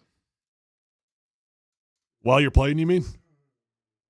You better have done something, even if you're young. Okay. Do you mean while you're playing? Mm-hmm. You better have done something. Yeah.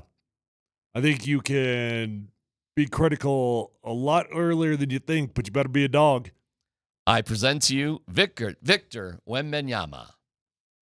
I think both in a good and bad way, it's how truly like the best of the game are. How in a good way, some of them are really like impressive and like inspiring in the way they approach the game every night. But others that I used to like and now I'm just like, I'm not sure that they deserve, like they don't seem like they put as much work as I thought. Okay. He doesn't name names. Do we know who he's referring to or I what he's don't. talking about? I'm very curious. What's the context of that? He's saying that some people that he used to idolize, he's lost respect for. They don't work that hard. I don't know who exactly he's talking about, but he's being critical of somebody. Be interesting to find out who he had in mind, wouldn't it? Well, Scott, didn't you say that Victor's kind of notorious for his pregame warm-ups, the stretching, all the bands and everything he does? I watched him the handful of times we played, and I said to watch him warm up. He puts in the time. Here's my puts guess. in the time and effort. France was hosting the Olympics.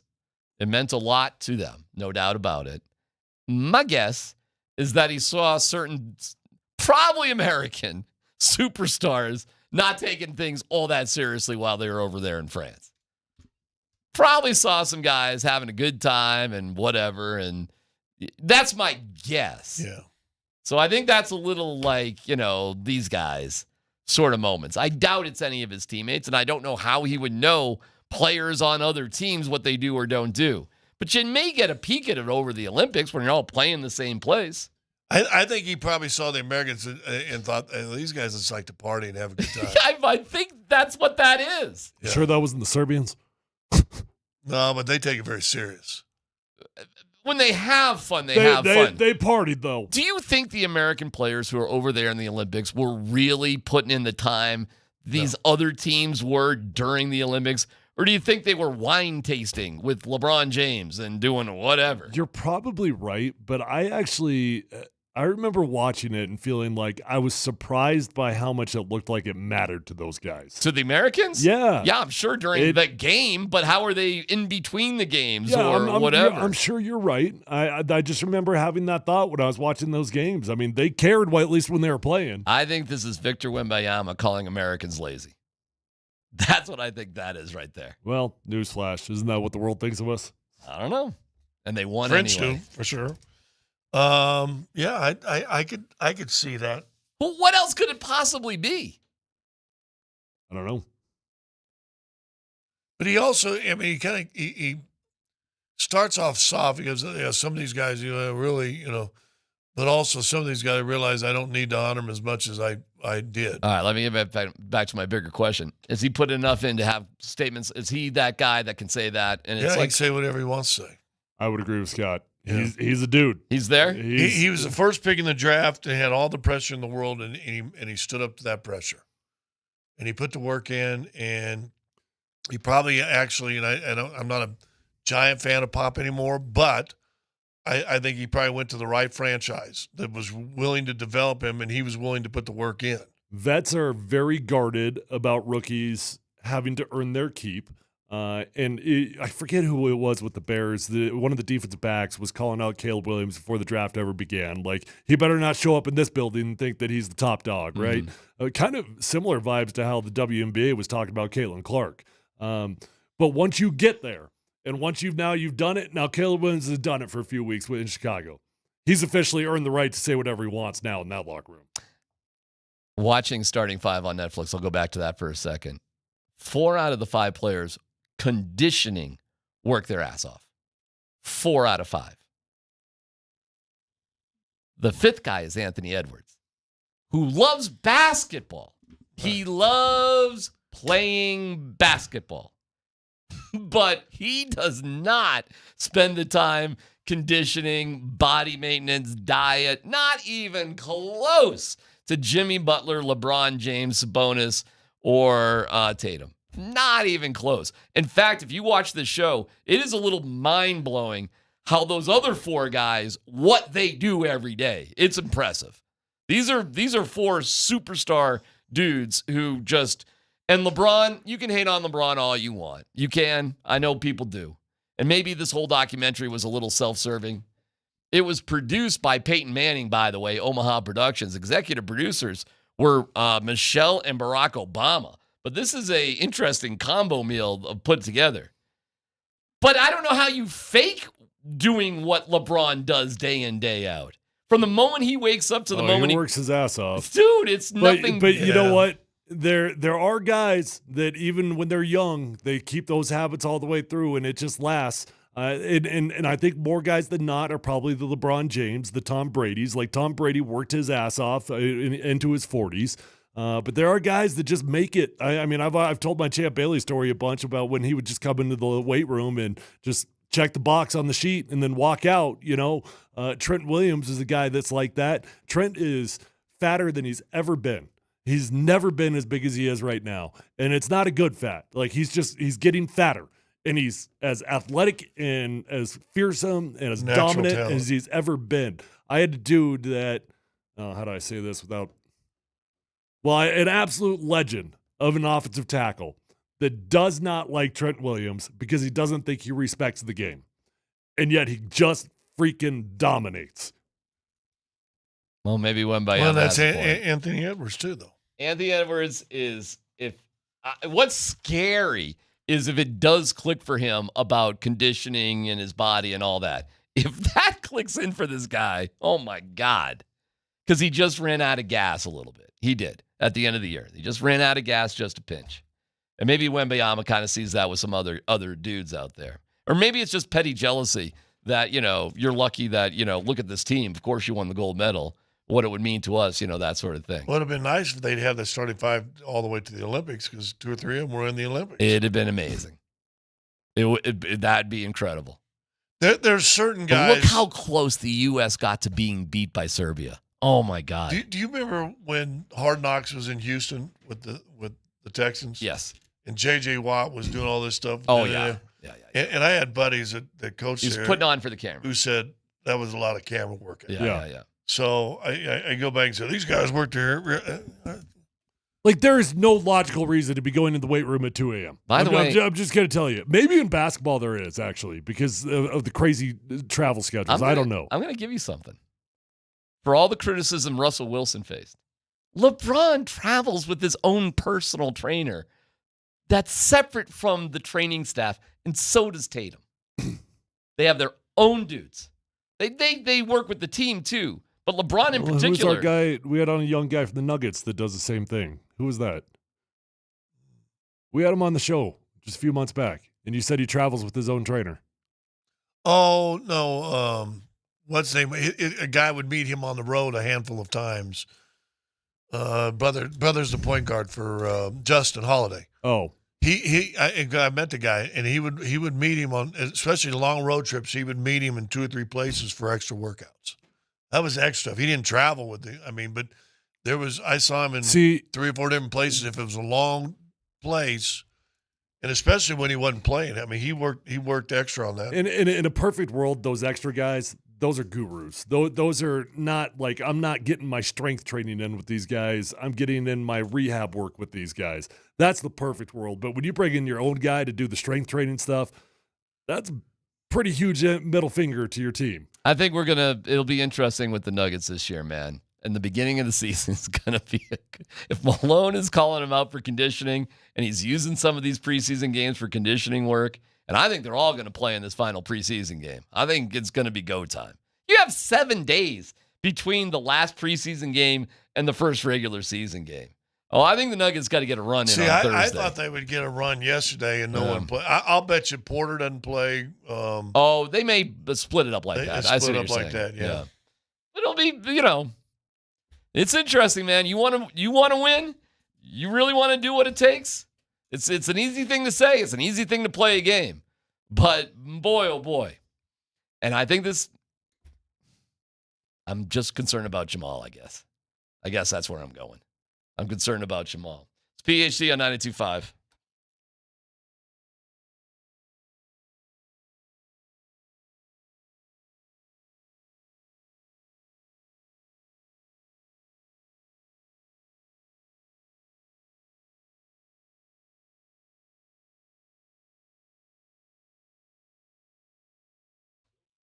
Hey, it's C-Mac for AAA Home Improvements. If you've been thinking about remodeling your home or adding living space, but how do you start? AAA Home Improvements. They are the premier design and build contractor in the metro, and they've helped hundreds of families transform their homes from tired and dated to beautiful and modern. 20-plus years of home renovation, custom home building, and remodeling experience at your fingertips. Toby Hurdle and his crew are amazing. Here is Dwight in Arvada. Our experience with our master bathroom update was incredible. Our project lead guy was great, keeping us informed on times and arrival, keeping us updated. We thank you very much. Ended up doing our neighbor's patio last fall. Great reviews, incredible before and afters. Find them all. And their schedule does fill up quickly, but go to AAAHomeImprovements.com. That's AAAHomeImprovements.com and get that dream renovation going. AAAHomeImprovements.com, quality at a fair price.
The Nuggets are the Lakers.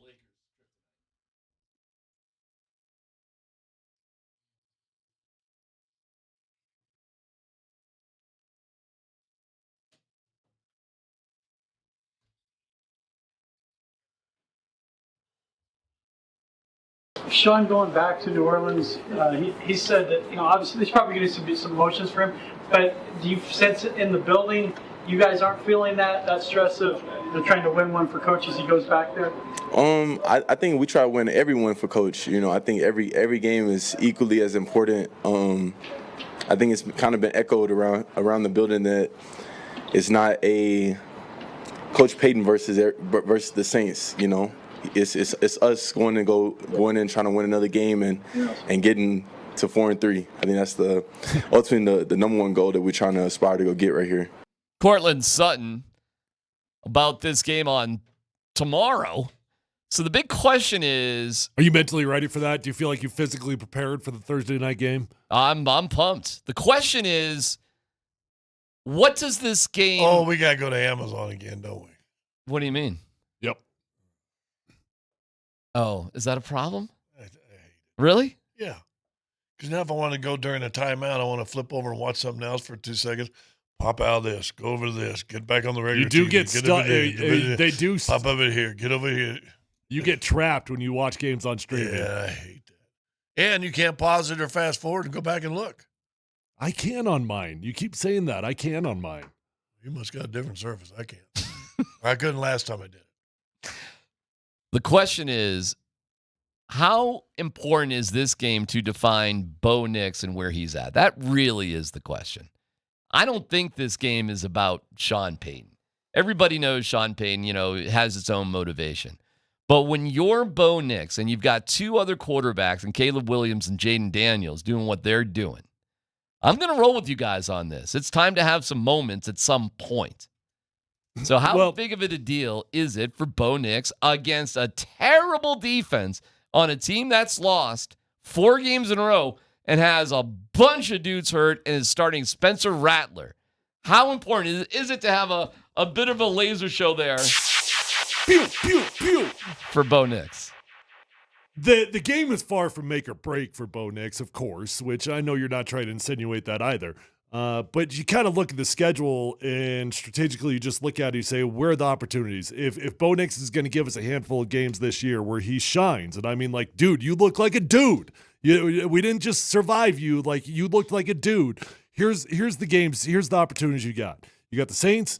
You got the Panthers. You got the Raiders. Again, maybe not as easy, but I think they're going to be crumbling as the season progresses. And then you got the Browns, okay? It's actually a handful of opportunities. There are. It's not like this is the only opportunity to go out there and have a huge game. So that's 1, 2, 3, 4 games. That's 4 games that you look at it as pretty realistic that you should go out and ball. If he doesn't ball in 2 or 3 of those, we got problems. Rookie. Lasers,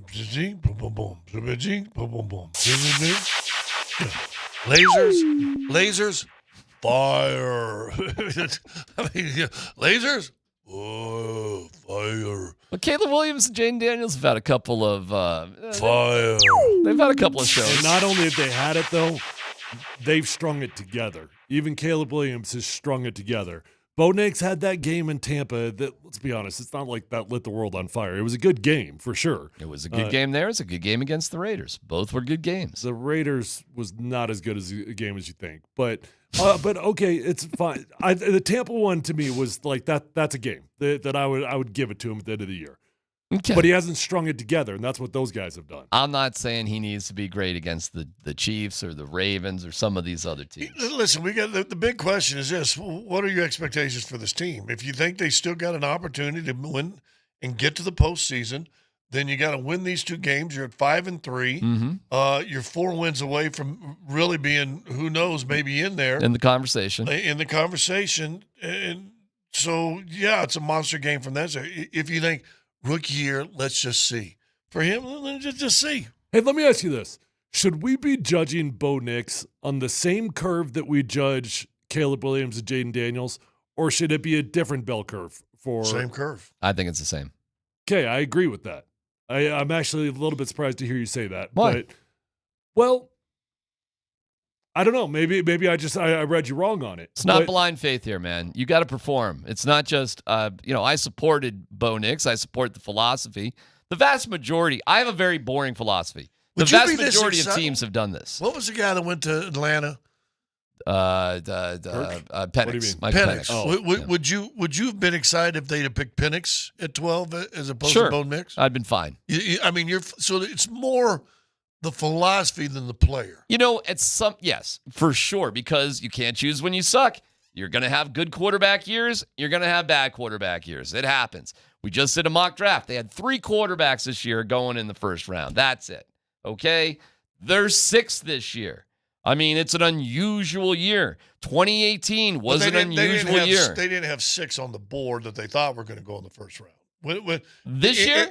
Last year for all the mock drafts, there wasn't 6. There were. First round. No. Oh, which one was at the listen, the mock drafts kind of flow. But the week of the draft, there were 6 guys on the majority of. Bo was not on that board for the majority of them. Bo Nix was mocked to the Broncos by endless amounts of mock drafts. A lot of mock drafts. There were a lot. There were also a lot that did not have him in the first round at maybe all. we should say this better. Maybe this would even change for this year. There wasn't 6 guys that had first round grades on them going into the draft last year. All right. I think that's fair. And they're probably not going to be 6 this year either. I'll roll with you, but nobody should have been surprised that 6 quarterbacks were drafted last year. Who's the 6? I'm trying to blank on the 6. J.J. McCarthy, Bo Nix, Penix, Daniels, Drake May, Caleb Williams. Oh, I was forgetting Caleb. Yeah, so, these were the guys. And you can see the names right now. Carson Beck, Cam Ward, Shadur Sanders. Right now. I don't know if Quinn Ewers is going to make it up there. I don't know who these other quarterbacks. He probably will, very similar to Bo Nix. I think it'll be a similar story. Like a lot of people will have him as a second rounder, and then he's a quarterback. But here's what happened. So many teams in the NFL have adopted this philosophy. The vast majority of these teams already have one of these guys. Well, it goes back to what Leggy always says with this, right? That there's 2 draft boards. There's the NFL draft board, and then there's the quarterback draft board. Mm-hmm. There you go. And again, if you were committing to a 4th rounder like a first rounder, fine. It's a little tricky because you don't get the 5th round exemption. You don't have him as long. So you take a guy later who's not as talented, you give him less opportunity, and you have less time to make your mind up. Doesn't sound like a great plan. But if teams were to do it, they could save themselves some money, and you could invest in other better positions. Teams just don't do it.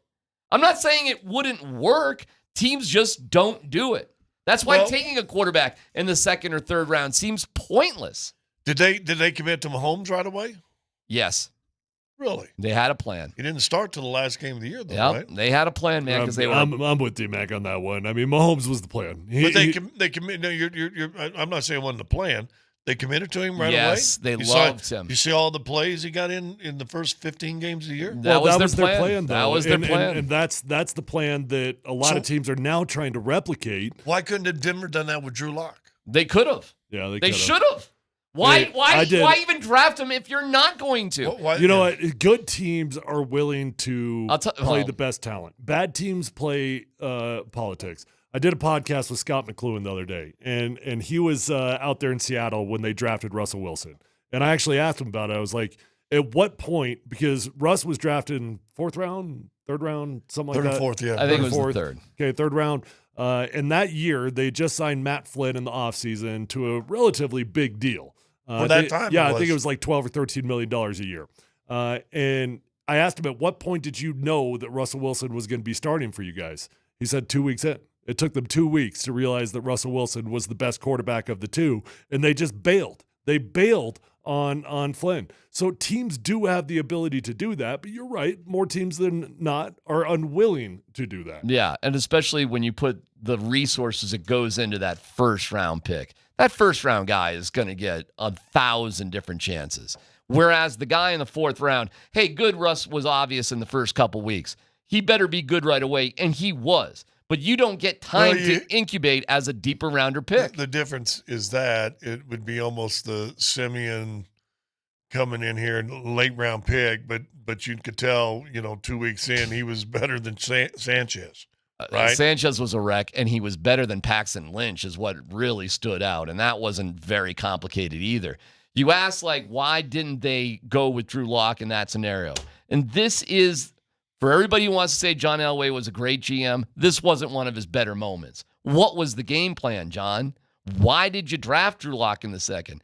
And the truth is, he wanted to take Drew Lock in the first round. He was talked out of it. They took Noah Fant, a tight end, and I was told they sort of just said, okay, John, he's still there. Now you can pick your guy. Then you would think that they would have the same level of commitment if that was John's guy from the first round to the second round. If you wanted him in the first, John should have been pretty damn committed to the guy. Yeah, no kidding. But John wasn't a good GM at that time and didn't have a great philosophy at that time. Or they just realized that he wasn't the guy.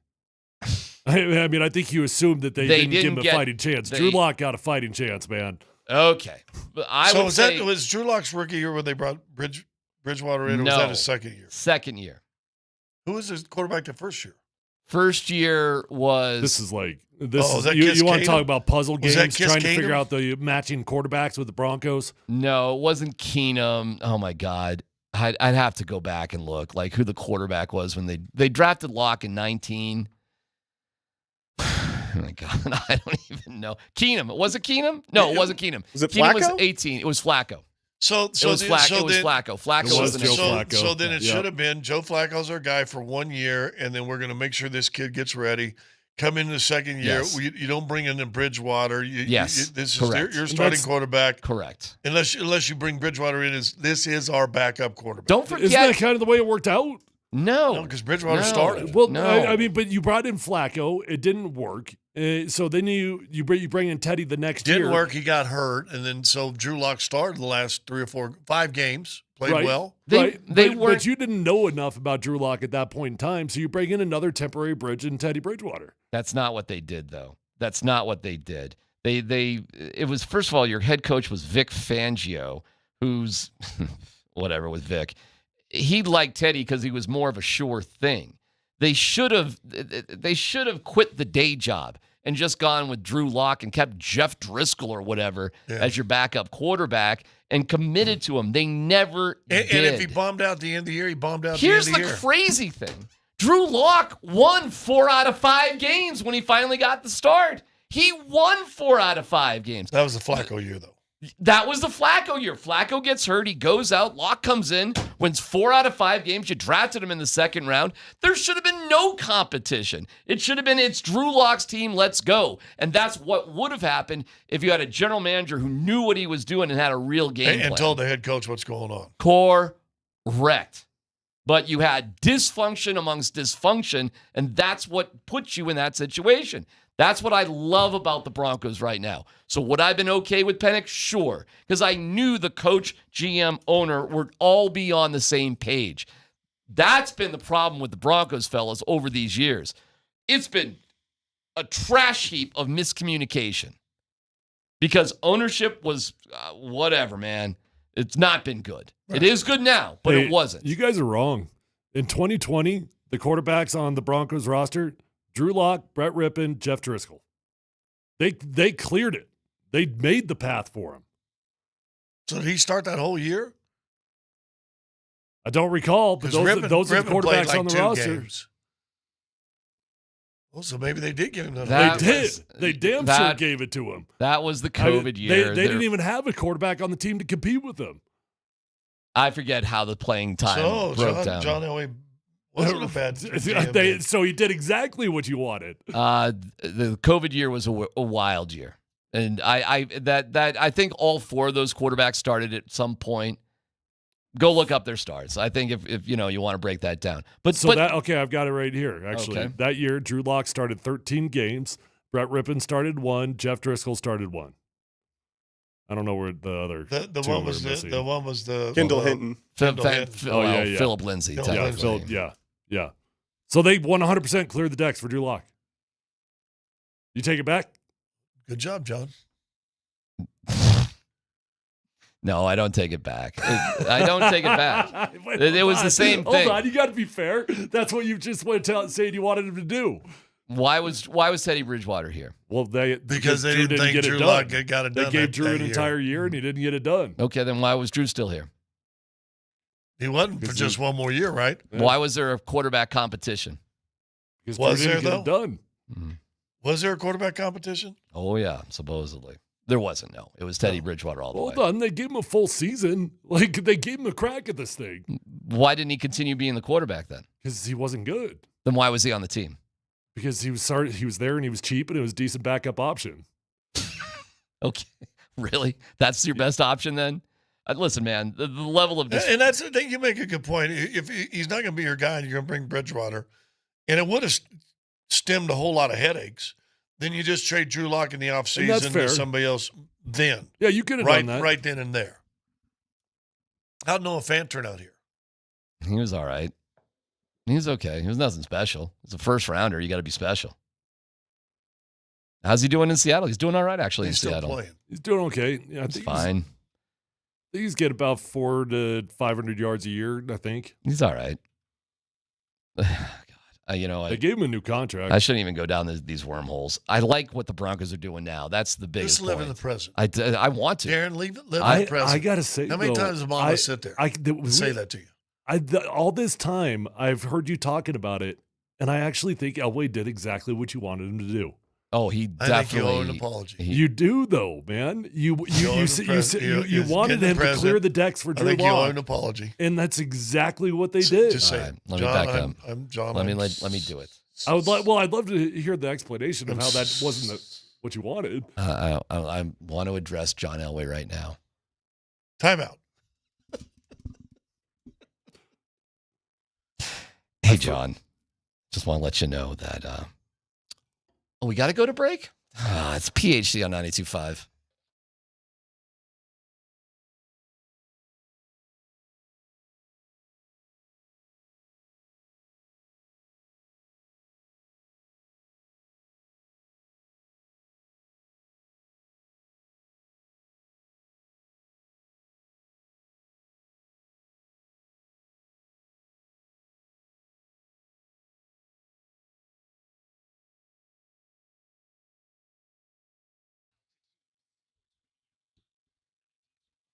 Hey, it's C-Mac for Old Chicago. Old Chicago is beating that buy one, get one with the 3-for. This deal may be the best that you have ever had. At oldchicago.com, you can find your local Old Chicago. And then 3 of your favorites are for $10.99 anytime. Choose from cheesy, scratch-made pizza and calzones, a signature burger, or spaghetti with sausage.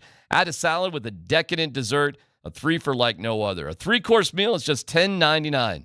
Get exactly what you want at Old Chicago. With their scratch-made pizza crust, it's absolutely delicious. It's Old Chicago for the win, and 110 local and legendary beers are on tap. Come on, Old Chicago. That's where you go to get the pizza that you love, the beers that you love.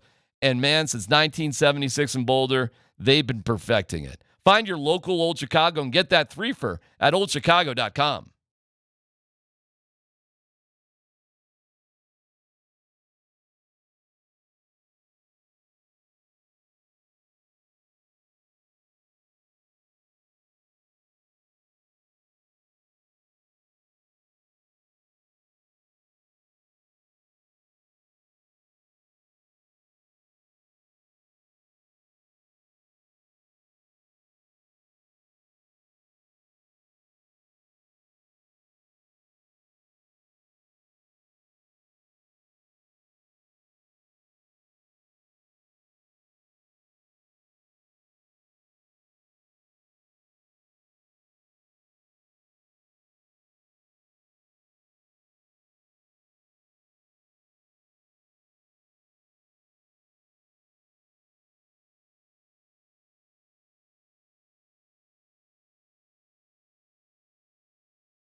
Thank you to Mountain High Appliance. Find them at mountainhighappliance.com. Jeff Legwall will join us in about 5 minutes for the latest and greatest on the Broncos as he is traveling to New Orleans right now. Dan Bud Squints Tanner, let's football go. All right, fellas, it's official. Saints head coach Dennis Allen has ruled out wide receiver Chris Olave for tomorrow night's game against the Broncos due to a concussion. Also, Saints wide receiver Rashid Shaheed will undergo surgery on his meniscus, and he's going to be out for the game. So not the worst week to be missing PS2 when the Saints' top 2 wide receivers are not going to be into the game. But the big question, fellas, for the Broncos and Bo Nix specifically is how does the offense get off to a faster start? Well, I think you hit the nail on the head. I've done it for 6 games, and these coaches have done it for a lot more, so I don't really know a whole lot when it comes to that. We're just going to continue to execute and find ways to execute what's called and go out there and start fast. I know it's not a sense of urgency. I know it's not effort. It's not, anything like that. I think we just literally have to kind of take one play at a time, make sure we're getting first downs, and, move the ball at a better rate at the beginning of the game. What do you guys want to see out of the offense maybe differently than we've seen in previous weeks to get them off to a faster start? D-Mac pointed out, I actually didn't notice it in real time. The Broncos did go up-tempo on the second drive of the game last week. That was probably their attempt at trying to kickstart things here a little bit. I don't know. I don't think there's a magic answer to this thing. People want to go no huddle. That's cool. You can try that. No huddle is not what you like. The no huddle you see at the end of the game is not what you'd see at the beginning. It would be a more slower paced check with me type of system, but that's still a change of pace. It's still something that you can try. There's no magic solutions here, man. You come up with schemes, you execute the dang schemes, you run the ball well. Help out the young quarterback by running the ball well. Here's the solution. Guys open in the middle, don't overthrow him, make a completion. Guy hits a 46-yard completion, don't cover up the tight end. You get a 20-yard run, don't hold at the line of scrimmage. We're talking about, again, inopportune penalties at times that have taken away big plays. There was 2 or 3 big plays taken away. There was a 46-yard gain, I think, taken away because of a procedure or illegal formation or something like that, or a hold by minors or the hold by minors was on the Sutton big completion for sure. Yeah, it was his first holding penalty. Yeah, this year. Yeah. And it was a bad one. You want to, and it was obvious, but you want to play faster. Don't make the plays that when you get a big play, don't F up. Well said. Good restraint too. Thank you. I would assume you officially want the Broncos to take the ball in this game.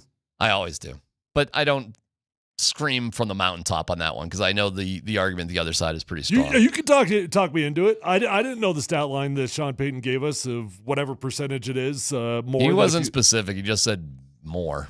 So is that 53? I don't know. But okay, I mean, if there is science out there, if there are analytics out there that shows that it's really, really important to start fast on a Thursday night, all right, talk me into it. Take the dang ball. Next story, Dan. All right, it's official. Friend of the program, Brooke Pryor, who covers the Steelers for ESPN, tweeted out Russell Wilson did indeed take first-team reps today. Mike Tomlin said yesterday Wilson would take first-team reps at some point this week. Well, that day was today. So are the Steelers doing the right thing here, starting Russell Wilson over Justin Fields? I think it's insane, but I'm here for the chaos. It's great chaos, but I don't know why you would do that. I mean, their offense is sucky, and it's averaging 20 points a game, but you're winning. I guess. I understand the temptation to go to Russell Wilson, but I think the right thing to do for your organization is to say, hey, we're 4-2, we're winning ball games. Let's stay steady until I don't have an option. Your backup quarterback costs you $1 million. They have nothing. Well, into they Russell both cost Wilson. him $1 million. So you're winning. You're 4-2. Who are you playing this week? They're playing the Jets. But you do get the temptation. I mean, if you're Mike Tomlin, you understand it because you're winning games by the skin of your teeth. You know you've got great defense that is holding you into these things, and you're like, I need more. I would advise Mike Tomlin to avoid that temptation, however. We go to the Big Easy. Jeff Legwall, brought to you by the International Brotherhood of Electrical Workers, IBEW Local 68. Start with a job, end with a career. Okay, Jeff, frame this one with Sean Payton going back. What are the upsides? What are the downsides for Coach Payton returning back to New Orleans? Well, the upside is the Saints are going to be missing about half their offense.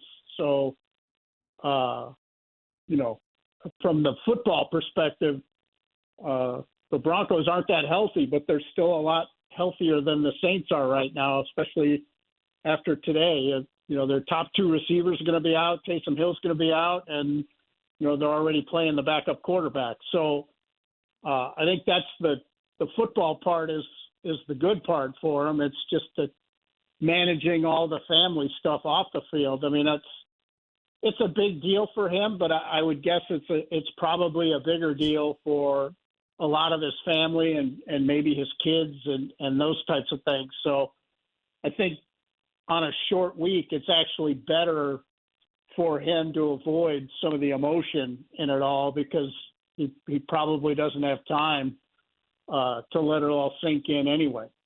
Jeff, it's hard to imagine that the New Orleans fan base doesn't just love Sean Payton based off all the success that he had, but there are some people out there that say that he bailed on the team when they got into cap hell. How would you characterize Sean Payton's exit from New Orleans? Did he leave in good graces or not? Well, Tyler, I guess it's like a lot of things. It probably depends who you ask, but the people who are sort of critical of it sort of noticed, okay, when Drew Brees was done and Tom Brady was in the division and you had a enormous hand in the cap difficulties, and frankly, he's done it with the Broncos already a little bit. But I think the people who are critical of him, see those three things and are like, okay, you talk about grit and you didn't sort of hang in when things went bad, and then you were only out a year and came right back. Real fast, no truth to the rumor I'm hearing that there's the Broncos defense have put a bounty on this game. Oh, never mind.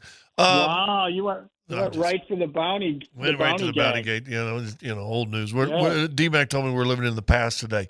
How much does Pat Surtain being out mean to this defense? It's Scotty. It's where everything starts when they start planning, coverages and the rush coverage combination. Your starting point is going to be, okay, where do we put Surtain on that play? And what he gives you that they don't have now is predictability, because people are either not even going to challenge him, and then if they do, he's going to handle his business. So it is the ultimate predictability. And if you want to see his impact, look what Garrett Wilson did Monday night, and look what Garrett Wilson did, against the Broncos a couple of weeks ago. Look what Mike Evans did when Patrick Surtain wasn't on him. It's look what DK Metcalf has done. So they're going to be, they will miss him, and I will be surprised. Again, every player is different with these things, but I will be very surprised if he doesn't miss multiple weeks.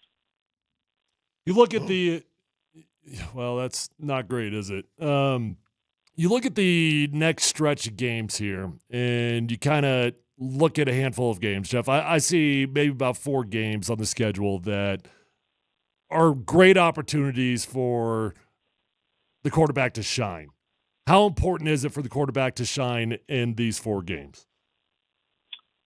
Yeah, I mean, you better get them, Tyler, when you can. I mean, to me, the real crux of the matter is waiting. The Baltimore, Kansas City double road trip, right, is kind of where I think they better have him in a confident place when they arrive to those 2 games. And I think that would be, if they don't care what I think, but if I were involved in the decision making, I'd really want him in a confident place by the time you get to those games.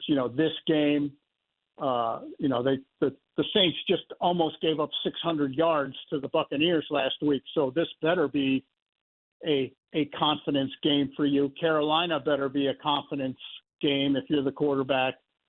But, you know, to me, I think their issue really is I think they'd like to and need to, sort of work the mechanics part of it, but you really don't have time. You're still trying to get him some kind of comfort level in pieces of the playbook, because right now he is playing with a very small piece of the playbook, and they are keeping them in the same personnel groupings. So to keep things manageable for Bo Nix, they are making things very predictable for defenses, and that's their issue right now. Well, that being said, is that the difference of Bo Nix quarters 1 through 3 versus quarters 4 last week? Yeah, I mean, I think anybody in the league would tell you that working against a prevent defense and young quarterbacks, especially guys who've been in, an Oregon type offense or a more of a spread look type offense, the menu for the 2-minute offense is very short compared to the rest of the game plan. So in those situations, Bo Nix is dealing with a defense that has backed off, and he has a much more manageable set of plays to deal with. And that's why he looks more comfortable. It's just a very nice pitch and catch combination. And when it's a 3-score game or a 2-score game, but when they tried that, Scotty, when the game was in the balance, it was not nearly as successful. We just don't sort of remember it because they'd sprinkle it in for 3 or 4 plays instead of just running a whole quarter like that.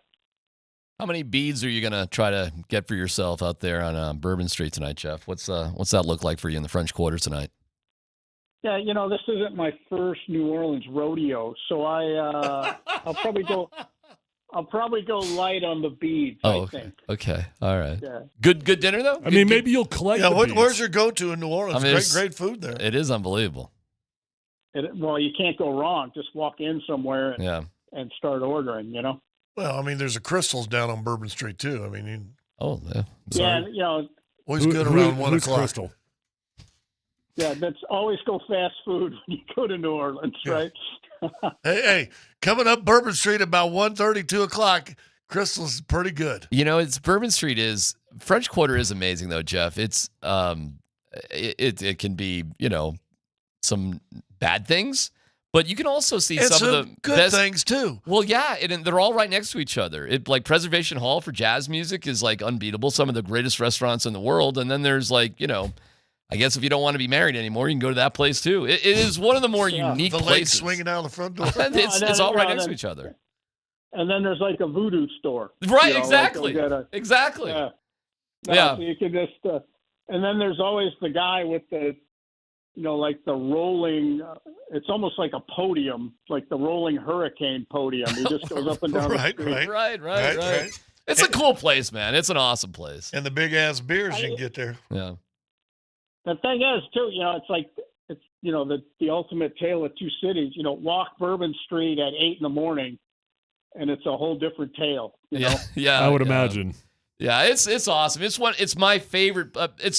I don't know where your Super Bowl cities are, Jeff, and the Superdome is right there. It's really close to all of that. Where do you rank New Orleans in terms of Super Bowl cities, Jeff? I think they do the festival thing pretty good. So that's why it's always been a popular stop and always will be. I mean, hell, they had one at Tulane before they even had the Dome. That's how much they wanted to be here as a league. Yeah, I believe it. All right, Jeff. Good job. We'll talk to you next week, and we'll see what the Broncos can bring back from the Big Easy. Thanks, Jeff. You bet. Take care, fellas. Jeff Legwall, brought to you by the International Brotherhood of Electrical Workers, IBEW, Local 68. Start with a job, end with a career. The NFL just named Atlanta the new Super Bowl location for 2028. I think they're going that far. If you build it, they will come, huh? So they already get their second one. I guess so, yeah. I really by the way, there's a little news here in Denver about what's going on near Ball Arena. I don't know if you guys caught that or not. What's the news? That's pretty cool. What's going to happen eventually, or what they're trying to do. They're in the permitting area. What they want to do is build. Elitch's is going to go bye-bye. Okay, so Elitch is going away. But what they want to do is build pedestrian bridges over the train tracks and over Spear. so that you can just easily get from one thing to another. They have done that down by the light rail train stations, down by Union Station. They spent a lot of time doing it, so you can easily just walk over what you couldn't get to before. Yeah. They want to build 4 of those bridges to that area over Elitch's, and that is going to be, guys, LA Live. It's going to be a new downtown for Denver. It's going to be a new downtown for Denver, which is what Atlanta did. When the Olympics came in, you should know that what was Centennial Park when you were there? Probably nothing. No. And they built Centennial Park, and they built a new downtown with the Ferris wheel and the stadium and all that. You guys would the next 15 years in Denver, you realize the whole city is going to be different. Pretty wild, man. And it's going to center around sports. And we already know what they're going to do. So what does all that mean for the Broncos? I mean, I think it's interesting, and it very well could tie in to, if you're building all that there, do you want to be a part of all that? That is such a great question, Tyler. That hasn't been written yet. We know what's going to happen, I think, as long as they get this permitting done with the Ball Arena in that area for the Nuggets and Avs. It's going to be pretty awesome, actually. I don't know what they're going to do with Ball Arena, though. They're not going to get rid of it, but you're going to have to do some, pretty serious freshening up of Ball Arena. So that'll probably be a whole another thing, too. Well, not if they don't. He's built a whole another one. Build that where Elitch is in, then you lower Ball Arena. That's what they did with Mile High, right? Boy, I could see it. Then you put a football stadium.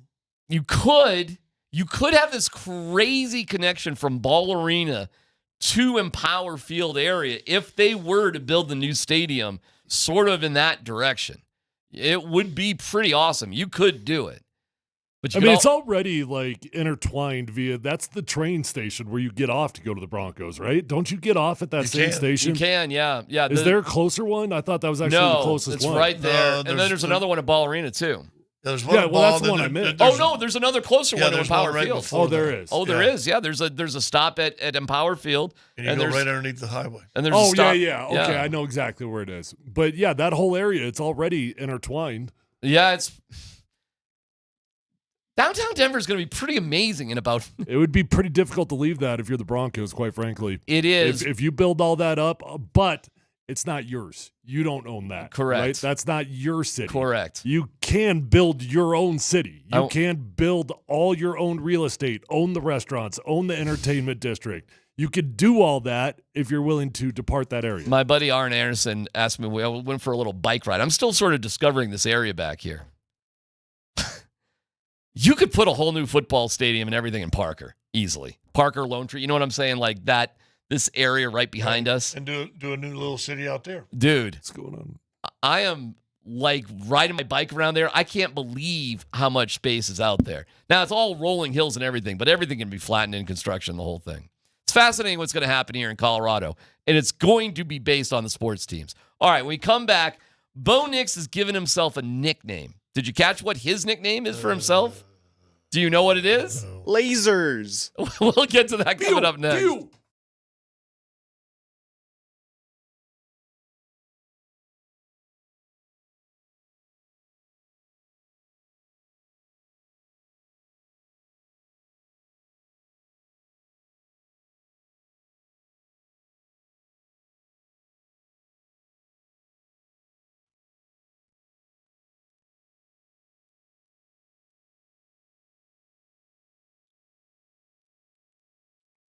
Hey, it's C-Mac for Mike Maroney, Ford Longmont.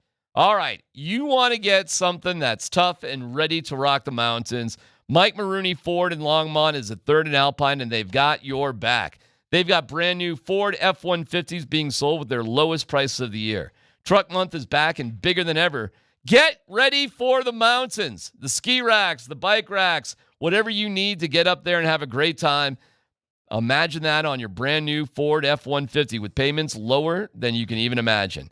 Maroney means more. Get more with their 3-day money-back guarantee and free delivery anywhere in Colorado. From Denver to Durango, they've got you set. Bring the truck or any vehicle right to you. Free delivery is what they're talking about. So start planning your endless adventure. Truck month savings are for a limited time. Reserve your truck now at Mike Maroney Ford Longmont.com. That's Mike Maroney Ford Longmont.com. Or hurry in to 3rd and Alpine and see my friends at Mike Maroney Ford Longmont.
We found out something on Sunday on the TV broadcast. Sometimes I miss stuff when I'm not on the TV broadcast. I'm just there at the game. But we found out what Bo Nix wants to call himself. Now, of course, Sean Payton is Dennis the Menace. And Isn't he tried cute? to. nicknames for each other. What's that? Isn't that cute? Yeah. Dennis and And Ferris. then you had Ferris Bueller. You find out things on the TV broadcast you don't find out during the week because the broadcaster said that Bo Nix, if he were to name himself after a TV character, I guess movie character, he would choose Maverick. All right. You don't like that? What's wrong with that? No. I'm fine with it. That's confidence now. Oh, that's confidence. The gap between Ferris Bueller and Maverick is pretty wide. So while Sean Payton is calling him Ferris Bueller, he's calling himself Maverick. Is it as wide as you think? I mean, they both go rogue. They both do their own thing. You know, they're both popular. They're the most popular guy in the room, even though there's probably more talented guys. Well, not really. I think they're kind of similar. You think Ferris Bueller and Maverick are similar? Yeah. They're both rogue guys. So apparently they're both rogue what guys. he's admitting is that he is not a Bobot. He thinks of himself as Maverick. Listen, Maverick is on the degree of coolness 10 million times cooler than Ferris Bueller. Does anybody want to be referred to as Iceman? Like, I know Iceman's pretty cool. Iceman was pretty cool. I know. But, I mean, Iceman wasn't like a bad guy. You know who you don't want to be? Well, he kind of was a turd for a while. Whatever. He's still cool. Here's who you don't want to be. Goose. Somebody on the text line, this is right. They're right. Maverick is just Ferris flying a jet. They're actually right. They're the same people. Maverick's a little presumptive. If Ferris is him? No. If you're calling yourself Ferris, you're kind of denigrating yourself. Aren't you? I think so. But I think they're similar. They're rogue. They're both rogue guys. Dude, a delinquent. They're both cool rogue guys. A delinquent high school kid lying to his parents compared to a jet fighter pilot? Yeah. Who's the best in the world? And Mav gets the best pilot in the entire world. So he just called himself best pilot. So he's the all-pro quarterback this year. Yeah, that's what he said. Kind of. That's what he said. No. Yeah. Oh, that's what he... Hey, what can I tell you? That's what they said on the TV broadcast. I mean, nobody aspires. If you don't step it up, his nickname's going to be Worf. What if he said? What if he call said him Worf? What if he said Hollywood? I just want to be the wingman to Sean Payton. No, Hollywood. That's not wingman. If he don't have a big week this Thursday, today's Wednesday, right? Tomorrow, his name's Worf because he's a Klingon. Wow. I'll never forget. I actually didn't understand that one. There was a Halloween party years ago, Broncos Halloween party, not a Von Miller, Broncos Halloween party. Brock Osweiler dressed up as a ballerina. Yeah. Funny, Peyton Manning came as Elvis. Just saying. The king. Mm-hmm. Mm-hmm. The king is here. Bo Nix doesn't want to be Ferris Did you ever Bueller. see He wants to be Maverick. Did you ever see Mel Brooks' The History of the World? Of course. Brock Osweiler should have came around with the guy with the brass bucket. That's who Brock Osweiler was the brass bucket guy. Oh, Wafer Thin Mint. That's a different movie. That's a different movie. Whatever. Same thing. No, it's not. Mel Brooks and the others with those English dudes. Guess what I'm doing? I'm ripping up paper for no apparent reason. That's your favorite go-to of all time right there. Yeah, you love to crumple and rip papers. Back in the day, would have said you just broke your computer. Avalanche do what tonight? Make it a game. Oh, man. Wow. Okay. Georgie gets benched for the rest of the season. How about improved? They probably lose tonight. I think they make it a game. Okay. I think it's going to be a game tonight. Boy, they need to make it interesting, don't they? And it ain't going to be on, I don't have to go to Amazon for this one, right? Tomorrow, we have sweet tickets for Friday night's game. In fact, that's going to happen throughout the course of the day. So check that out. Nate and Andy coming up next. The game tonight at 7 o'clock pregame, 7:30 puck drop on Altitude Sports Radio 92.5. I got the runs before games.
Denver, Colorado. Altitude Sports Radio 92.5. It's Kreckman and Lindahl. Coach, in your career, when there have been these games that have been built bigger than a regular season game, how have you been able to block out the distractions? I think on a short week, you're forced to. Like, in other words, like right from here, it's and so there's really, and I say this, there's zero time. Last week ahead of time, there were a few things that she was able to handle, but on a short week, there just isn't enough time in the day. And I'm sure there'll be some emotions at some point, but more importantly, it's about our team. Here's Nate and Andy, driven by Colorado Off-Road.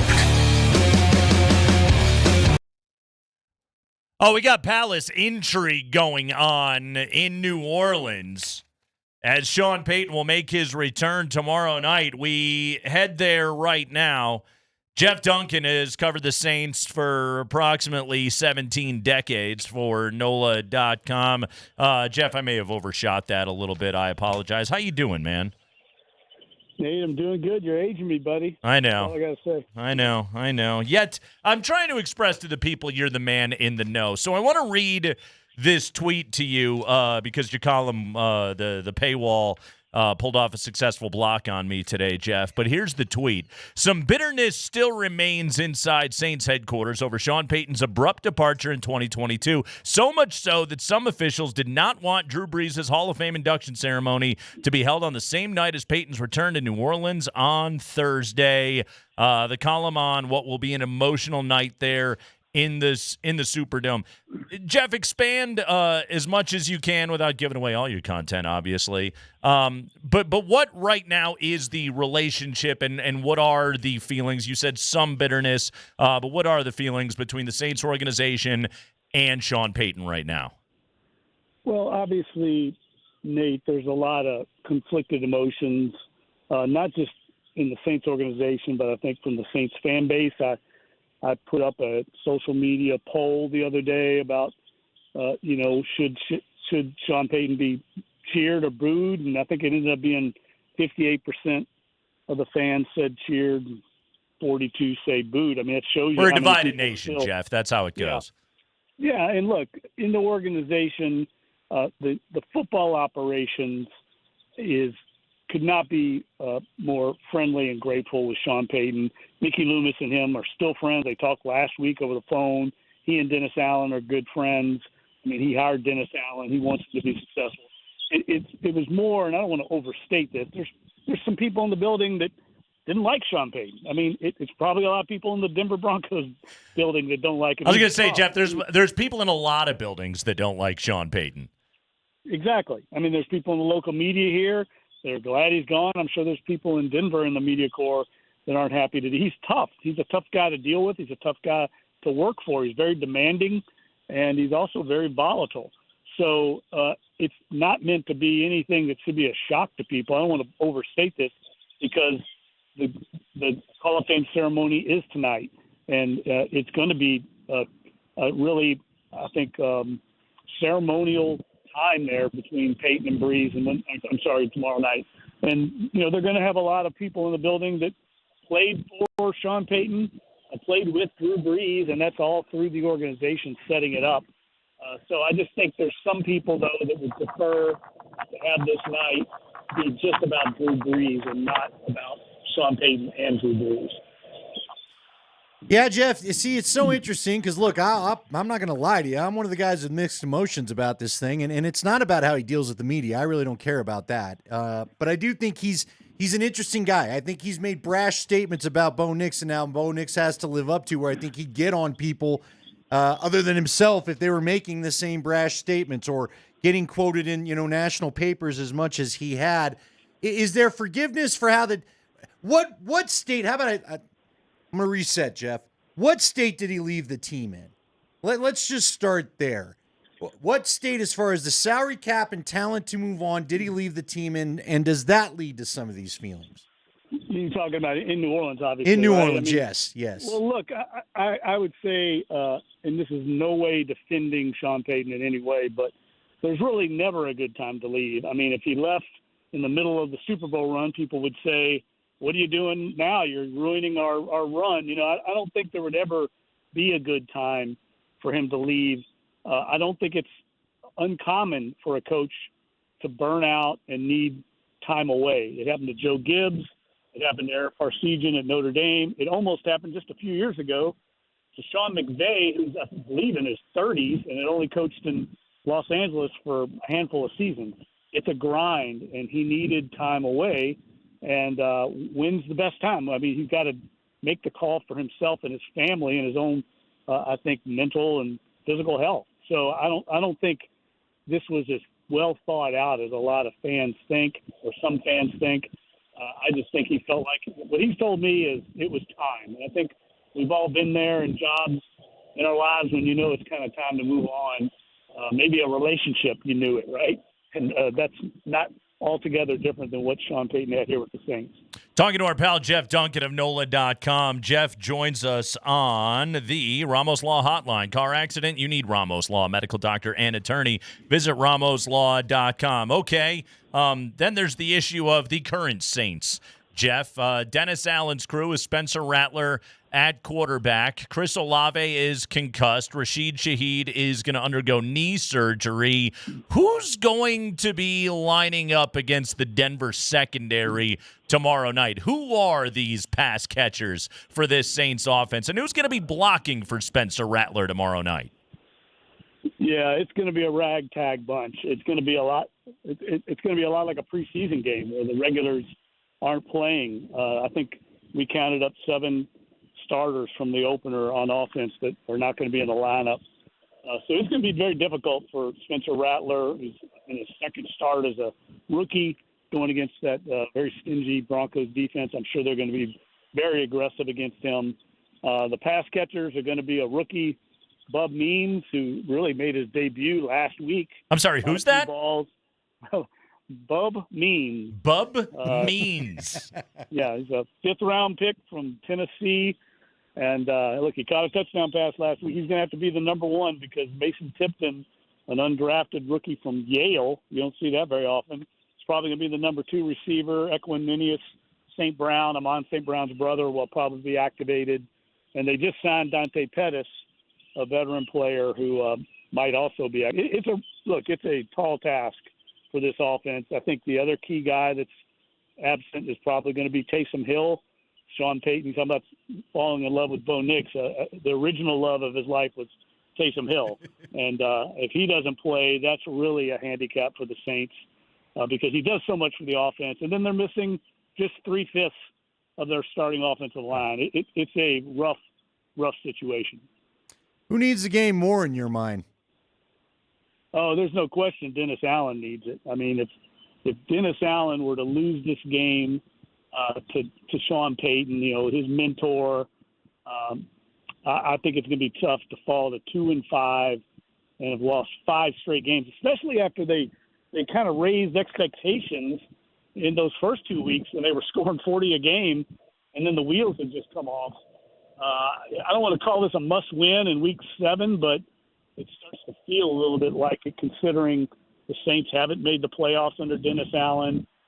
In the wake of the Sean Payton, Drew Brees era, there's just a lot of frustration right now in the city.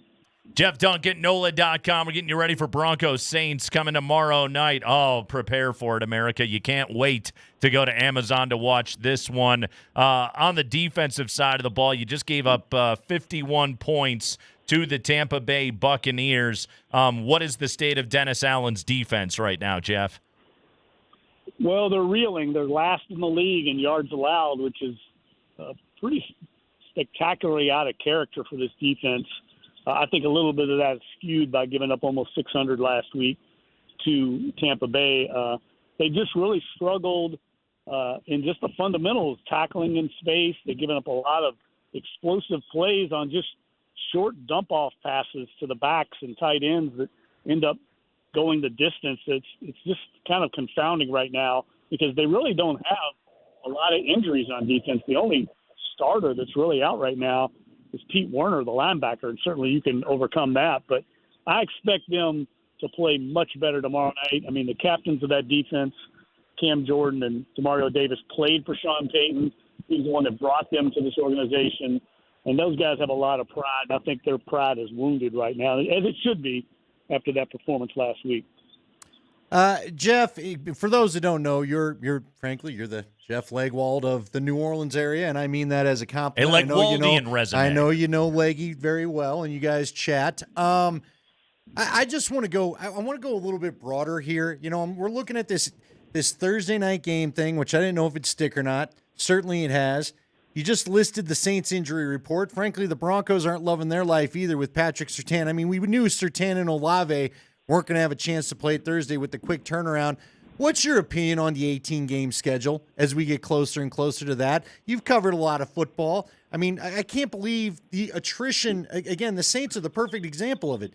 An incredible attrition already. Are these guys going to be able to survive 18 football games when we get to that?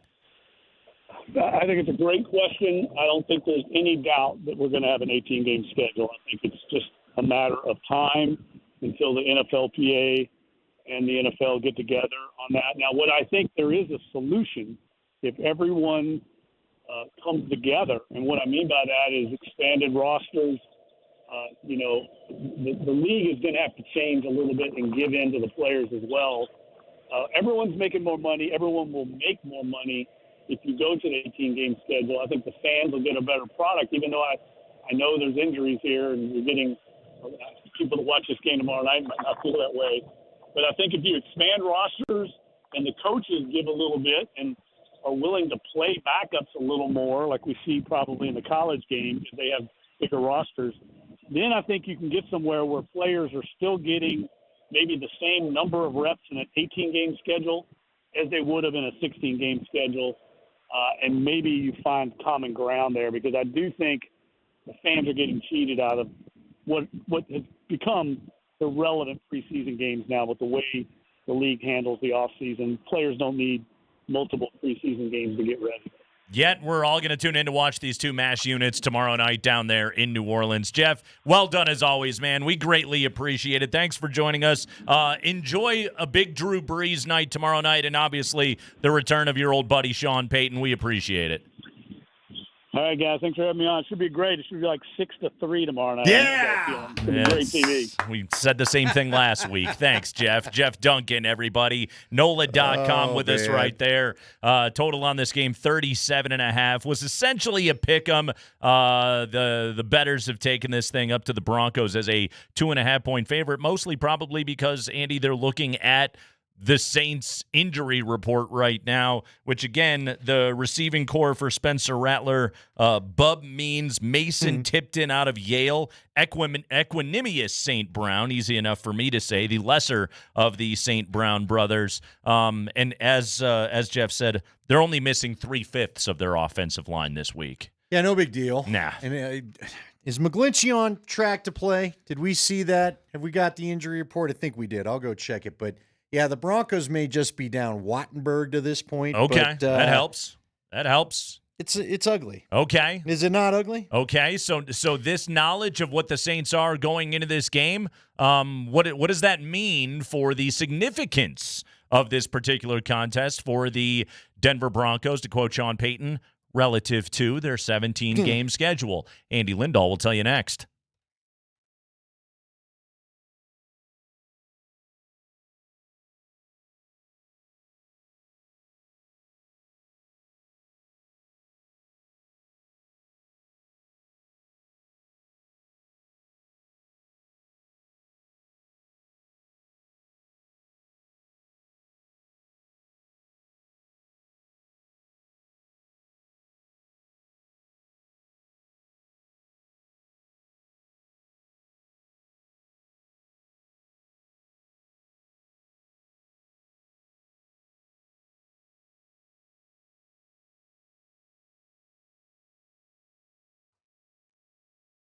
Wow, big dramatic music. Hey, guys, Andy Lindahl here from my friends over at Colorado Off-Road. If you don't want something big dramatic, go to Colorado Off-Road. They'll make it easy. Nate Kreckman literally just told me to tell you that he went and got a trailer hitch put on there today, and it was great. It was easy, and Jerry got him hooked up and done and taken care of, and now he can go get that sweet e-bike from Rad that you've been hearing about. What do you know? A couple of plugs in one.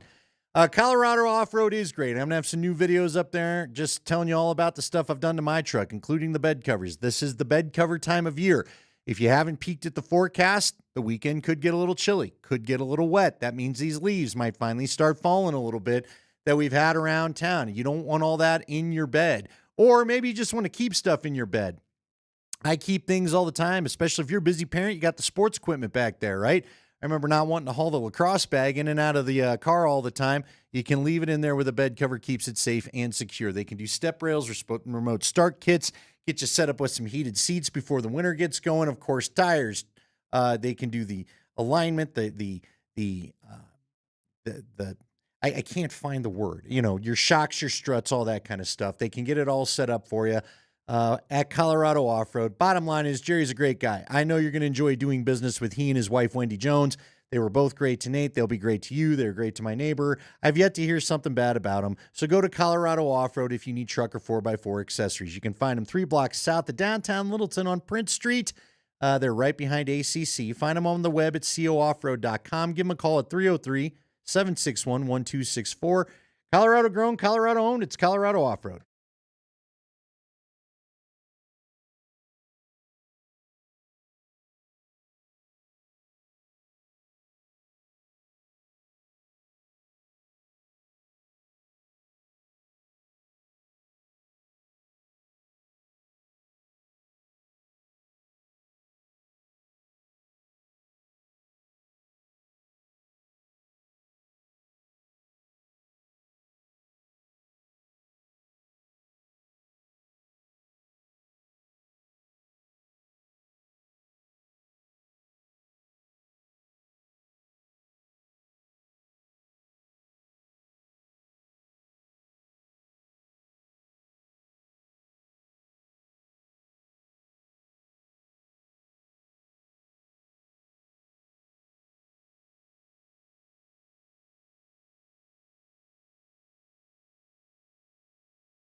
tomorrow, right here on Altitude Sports Radio 92.5. It says at the top of the copy to tune in all day tomorrow, but you're going to tune in all day tomorrow anyway. It's a Broncos game day.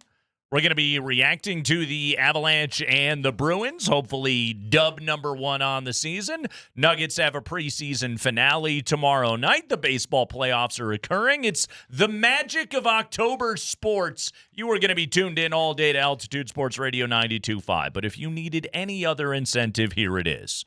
Give it to me. All day long, every show on our fine radio station is giving away a 4-pack of tickets, the old quad box of tickets. Take that, Scott Hansen. And these are some sweet seats for Friday night's Avs game against Anaheim. Listen for keywords at the top of the hour and text them with your name to enter. There will be different keywords every hour, so the more keywords you text, the better your chance to win on your home for the Avalanche, Altitude Sports Radio 92.5. Why does quad box sound dirty? I don't. I like when they go octobox. Octobox. You just calm down with your technology over there. I feel like we don't even get 8 games at a time anymore. Sometimes in the early window we do. You do? Yes. I don't have it. I'm not cool like Red you. Zone it's a staple in my life. Oh, I've tried to get it many times. If they go octo or quad box, whoever is in the living room at that moment, if somebody else is not, you have to scream and tell the rest of the family that it's happening. We take Red Zone very seriously. Do they all in our come home. running in? They do. Everybody gets fired up. Quad box. It never lasts for long. And it's always like one game, it's like a kickoff, and the other game, it's just like showing some guy standing there drinking water during a review, but it's still exciting when it happens. They want to prove to you we can do this. We can do this. If we wanted to. You get nothing out of it other than it's just fun to say either quad or octo box. Annoyed me a couple weeks ago when the Bronco game was on late and we only got one early game, but then a competing game to the Bronco game. Oh. That is non-red zone problems. Ah, yes. I was like, really? 1:11 a.m.er? Yeah. What was it? I don't even remember. Yeah. I mean, it was an all right game, but who cares? I still want to flip. I got to flip a little bit. You gotta flip. I don't feel right staying static on one other game when I know more are available. I think it was because it was the first London game. I don't care. I woke up and caught the fourth quarter of that. One of my favorite red zone moments, I'm not trying to rub it into you or anything, Andy. I love red zone. One of my favorite red zone moments is when you get a highlight. They're showing a game live, but a touchdown is then scored, like an exciting play, right? Then they cut to the next game. Okay. And that game, it's like 2nd and 7 at the 35 or whatever. Who cares, right? And then they know that they have a moment, so they then cut back to Carissa Thompson or whomever for a game break, and then they show the highlight that they just showed. That's one of my favorite red zone moments right there. Or I also really enjoy when they cut to a commercial and whoever is running the controls at red zone is like a second and a half late. And so you just get like a brief boner pill ad and it's like, oh God, we got to get away from this. Back to the highlights. My favorite thing is when you get the weird restaurant like we don't have. Hey, it's Fireman Al's sandwich shop. What? You know, and they walk in, or it's real Wisconsin-y. It's the Lumberjack Cake Hole. Come on by and have some pancakes. So that's what I love, like NBA League Pass, or like right now NHL Center Ice. I'm getting NHL Center Ice in my life this week. Like we had the Islanders telecast the other night, so I really like. I love. That's where you get like the really good. Bad local ads. Oh, that's the good stuff right there. By the way, what I love with Red Zone... Sports on TV, are we right, folks? It's the best. I had it... the last year DirecTV had the Sunday ticket. I had it. And what I loved was you go to the Red Zone and they get it all built up and immediately quarterback throws a pick or somebody fumbles it. Oh, sure. And it's not a pick six, but it's just like, well, that's ruined. Let's find another game. Bub Means. That is an all-time great name. Bub Means. I did look it up because I needed to know. It's the first name, such a letdown, Jared. Jared Bub Means. Is it because the jewelry store took all the smoke, so now he's got to go by Bub? Apparently. But isn't Bub? Bub's a great name. Yeah, but I feel like Bub is one of those guys, if you bub somebody, hey, Bub. Wasn't that? I think that was what Wolverine did in the Marvel comics. He was a big bubber. Listen to his college career. This is a 2024 college career. 5th round pick, right? Started at Tennessee, played 2 years at La Tech, and finished up at Pitt. Bub Means. Bub. Yeah. Tennessee. Out of Pitt, via Louisiana Tech, via Tennessee. Bub Means, everybody. He's going to be he's their number 1 receiver tomorrow night. Mason Tipton out of Yale, undrafted free agent Mason Tipton out of Yale is going to be the Saints' number 2 wide receiver. Shout out to our buddy Jeff Duncan, who just filled us in on that. I'm trying to think. Famous Yale wide receivers. Can you think of any off the top of your head? No, but no. Okay. Should I? Here's the hint. I want to make sure that I got this right. Yep. Mm-hmm. He's a current NFL head coach. Current NFL head coach was a Yale wide receiver. No idea. Mike McDaniel. Oh, really? Yep. Mm-hmm. You know what? I should have known that Yep. because we listened to. By the way, the Play Callers podcast has new episodes. Did you see that? I did not. Yeah, I believe they released new episodes. That's our friend Jordan Rodriguez. Unless I got some outdated tweet, which is always possible. I believe there's 5 new episodes. I need to listen to this. Did she expand the universe I this haven't year? listened yet. I just saw the thing. If any of you have not listened to the Play Callers podcast, like season 1, that was you gotta go. That was what we were on, especially as in this town in particular, because the history lessons that you learn about Mike Shanahan and Gary Kubiak and what they did and their influence over this generation of NFL head coaches. It is educational. It's the behind the scenes stuff. That staff that Shanny had in Washington. A lot of these guys were here in Denver. I mean, McDaniel was a ball boy here in Denver, and was pals with Kyle Shanahan. But the history lesson, the behind the scenes stuff on sort of like the really, like, if you think about it, like that's the core of so many Broncos, especially Andy. Like, I think of a guy like you at your age, growing up here, like that's the core of Bronco football that you fell in love with. It just feels like that's what they should be. This team, all their Super Bowls came with some version of that. You know what I mean? Mm-hmm. Like the Steelers are known for defense, right? Mm-hmm. Pass rush linebackers, toothless middle linebacker guys. Yep. A tough town that loves its defense. This town's frustrated because, let's be honest, this town loves their quarterbacks. They were spoiled to get to watch even the quarterbacks and an innovative run game. Even not the Hall of Fame ones. Jake Plummer was a lot more fun. Yeah. Even Jay Cutler had some fun moments. We do like our quarterbacks in this town, and yes, the run game should be more fun. So go check out Play Callers. So, Andy, the reason why we bring up those names, by the way, Bub Means, Mason Tipton, Equiminius St. Brown, and company. Fantasy teams? Chris Olave is out. He's got a concussion. He's like PS2. Rashid Shaheed is getting knee surgery. Yeah. Did they determine that, by the way? Is he done? I thought I mean, he's done for Thursday. There's no doubt about that. Yeah, I believe they thought. I believe that was something Dennis Allen said today. Okay. Yeah, it's not going great for those guys. They're super banged up on their offensive line. Like, yeah, they got Kamara, and he's a tremendous talent. Defensively, they're pretty healthy, as Jeff Duncan pointed out. But they just gave up 51 points last week. Yeah. They're starting Spencer Rattler, second NFL start with 7 starters from week 1 out. Remember week 1, by the way? Actually, weeks 1 and 2, where the Saints were scoring every time they touched the ball. Like, literally. The only possessions they weren't scoring was when they were like taking a knee at the end of a half or at the end of a game. Other than that, they were putting points on the board all the time. Since then, Derek Carr has gotten hurt. Olave is hurt. Everybody's hurt right now.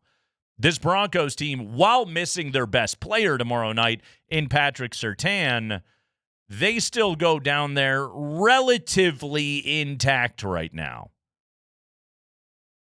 Andy, you love this question. Does this go into must-win territory now for the Broncos tomorrow night? That's why I asked Jeff Duncan. God, you and I have had this so many times, right? Is there truly a must-win for this team, or is this just about evaluating the roster that you have? And look, let's just put it out there, Nate.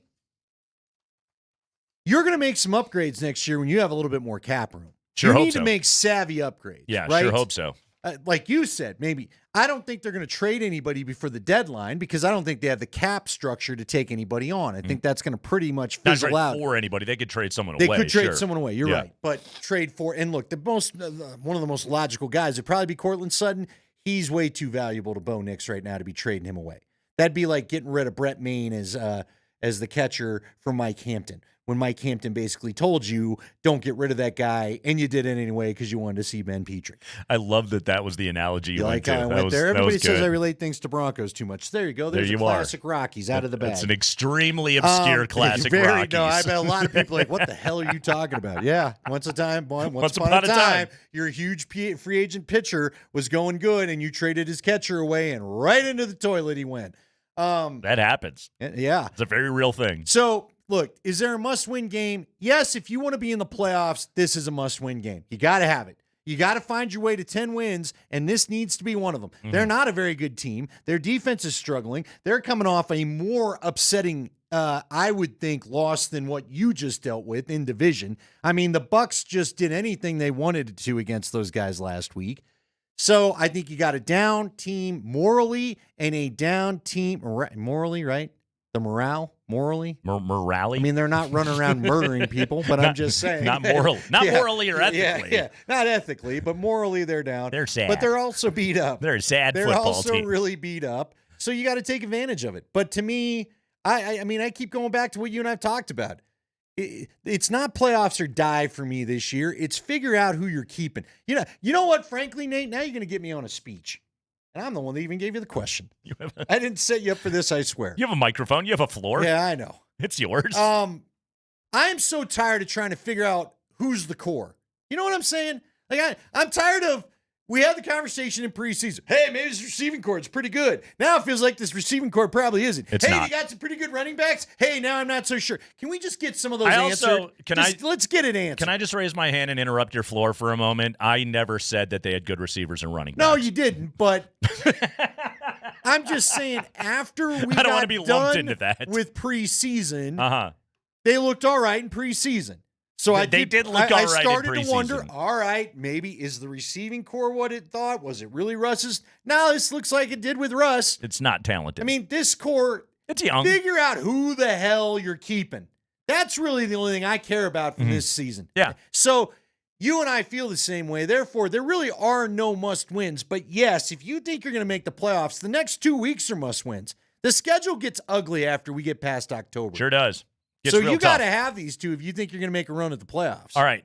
There is a flip side to that. You talked Flip about it. the down Saints coming into this game. There is also something to be said for a desperate NFL team. And the Saints have the advantage of the desperation in this game. It's going to be emotionally charged. Drew Brees, Saints Hall of Fame night, Sean Payton, return to the Dome. Yeah.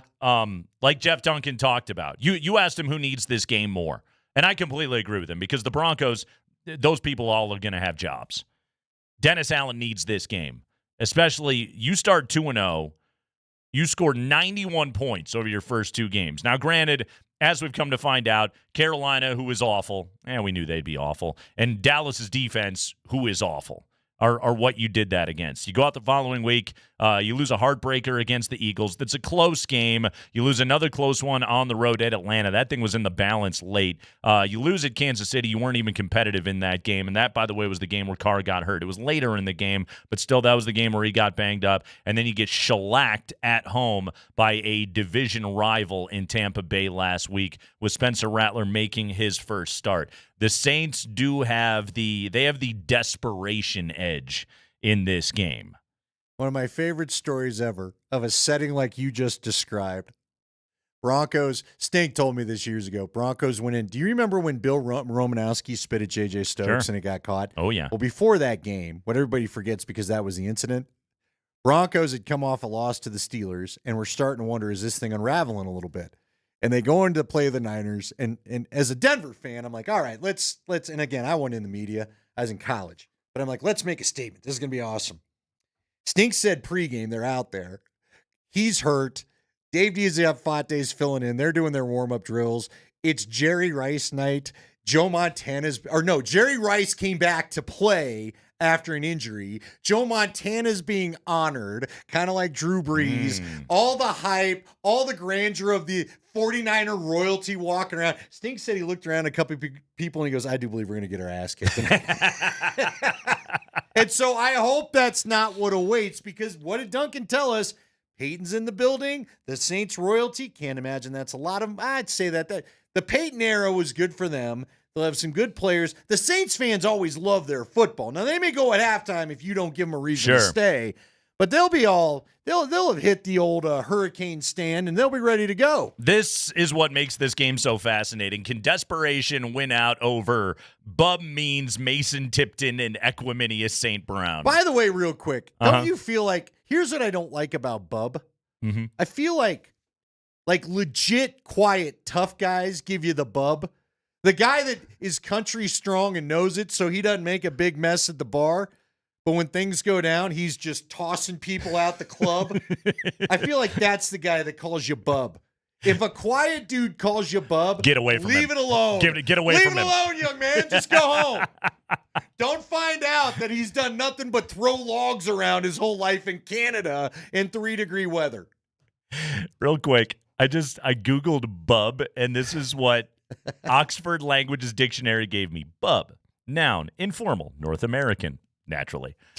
An aggressive or rude way of addressing a boy or man using a sentence, quote, hey, bub, I'm looking for someone, close quote. Are you him? I am not, sir.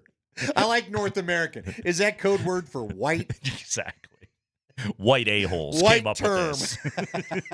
It's Crackman and Lindahl. We need to hear from Jared Bednar. He was on with Moshe Lombardi and Kane this morning ahead of tonight's matchup against Boston over there at Ball Arena. How is Bedsy feeling about talking about a MASH unit? How's he feeling about his team going into this game? You'll hear that next.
Yes, play incrementally better, please.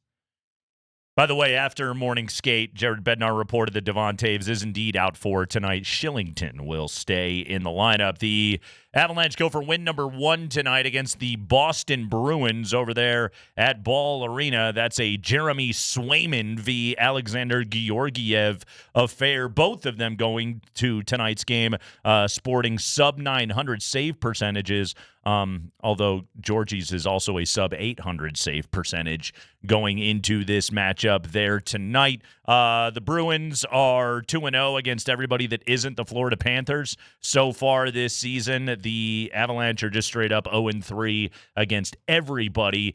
We will drop the puck tonight at 7:30. Berto's got your pregame. No, he won't. Don't lie to the people. I already heard it's like 7:50. I was reading my whiteboard. Yeah, well, let's change the whiteboard. You're telling me the whiteboard lied to me? I'm so annoyed. I choose to believe the whiteboard. Sorry. Andy, people insisted upon this whiteboard. You know what's percolating underneath this, don't you? There were valuable meeting minutes dedicated to this whiteboard, and now you're telling me I can't even believe it. I apologize to you and the listeners, but the late night crap is triggering to me. So Andy needs to get his Well, you snooze. saw what the next dumb CU time is. I'm back up at 8:30. I'll be getting home at 2 a.m. again. We are not on the West Coast. And by the way, if you're a Cincinnati fan, that game starts at 10:30. You're on the west coast of the Big 12. Hell, I am. It's the Big 12! Yeah. By the Anywho, way, sorry. You're fine. Meanwhile, Arizona is at 2 p.m. 2 p.m. I can't get a 2 p.m. Hey, I don't know. It'll be hot in Arizona at 2 p.m. Let's play then. It'll be hot in Arizona at 9 p.m. You're Don't right. worry. I've been You're there. fine. Have you ever done one of those night games? I remember when I first saw Brock Osweiler. I was with the Buffs. They played Arizona State, and that game I think we started at 9:00, just because it was going to be so hot. Yeah. And again, you were just sweating. It's like there's no sun out. How is it possible to sweat this much with no sun out? I did a Crush Rattlers game. Yes. Night before, while going out and hitting the establishments, we walked by a bank at 10:30 at night. $1.05.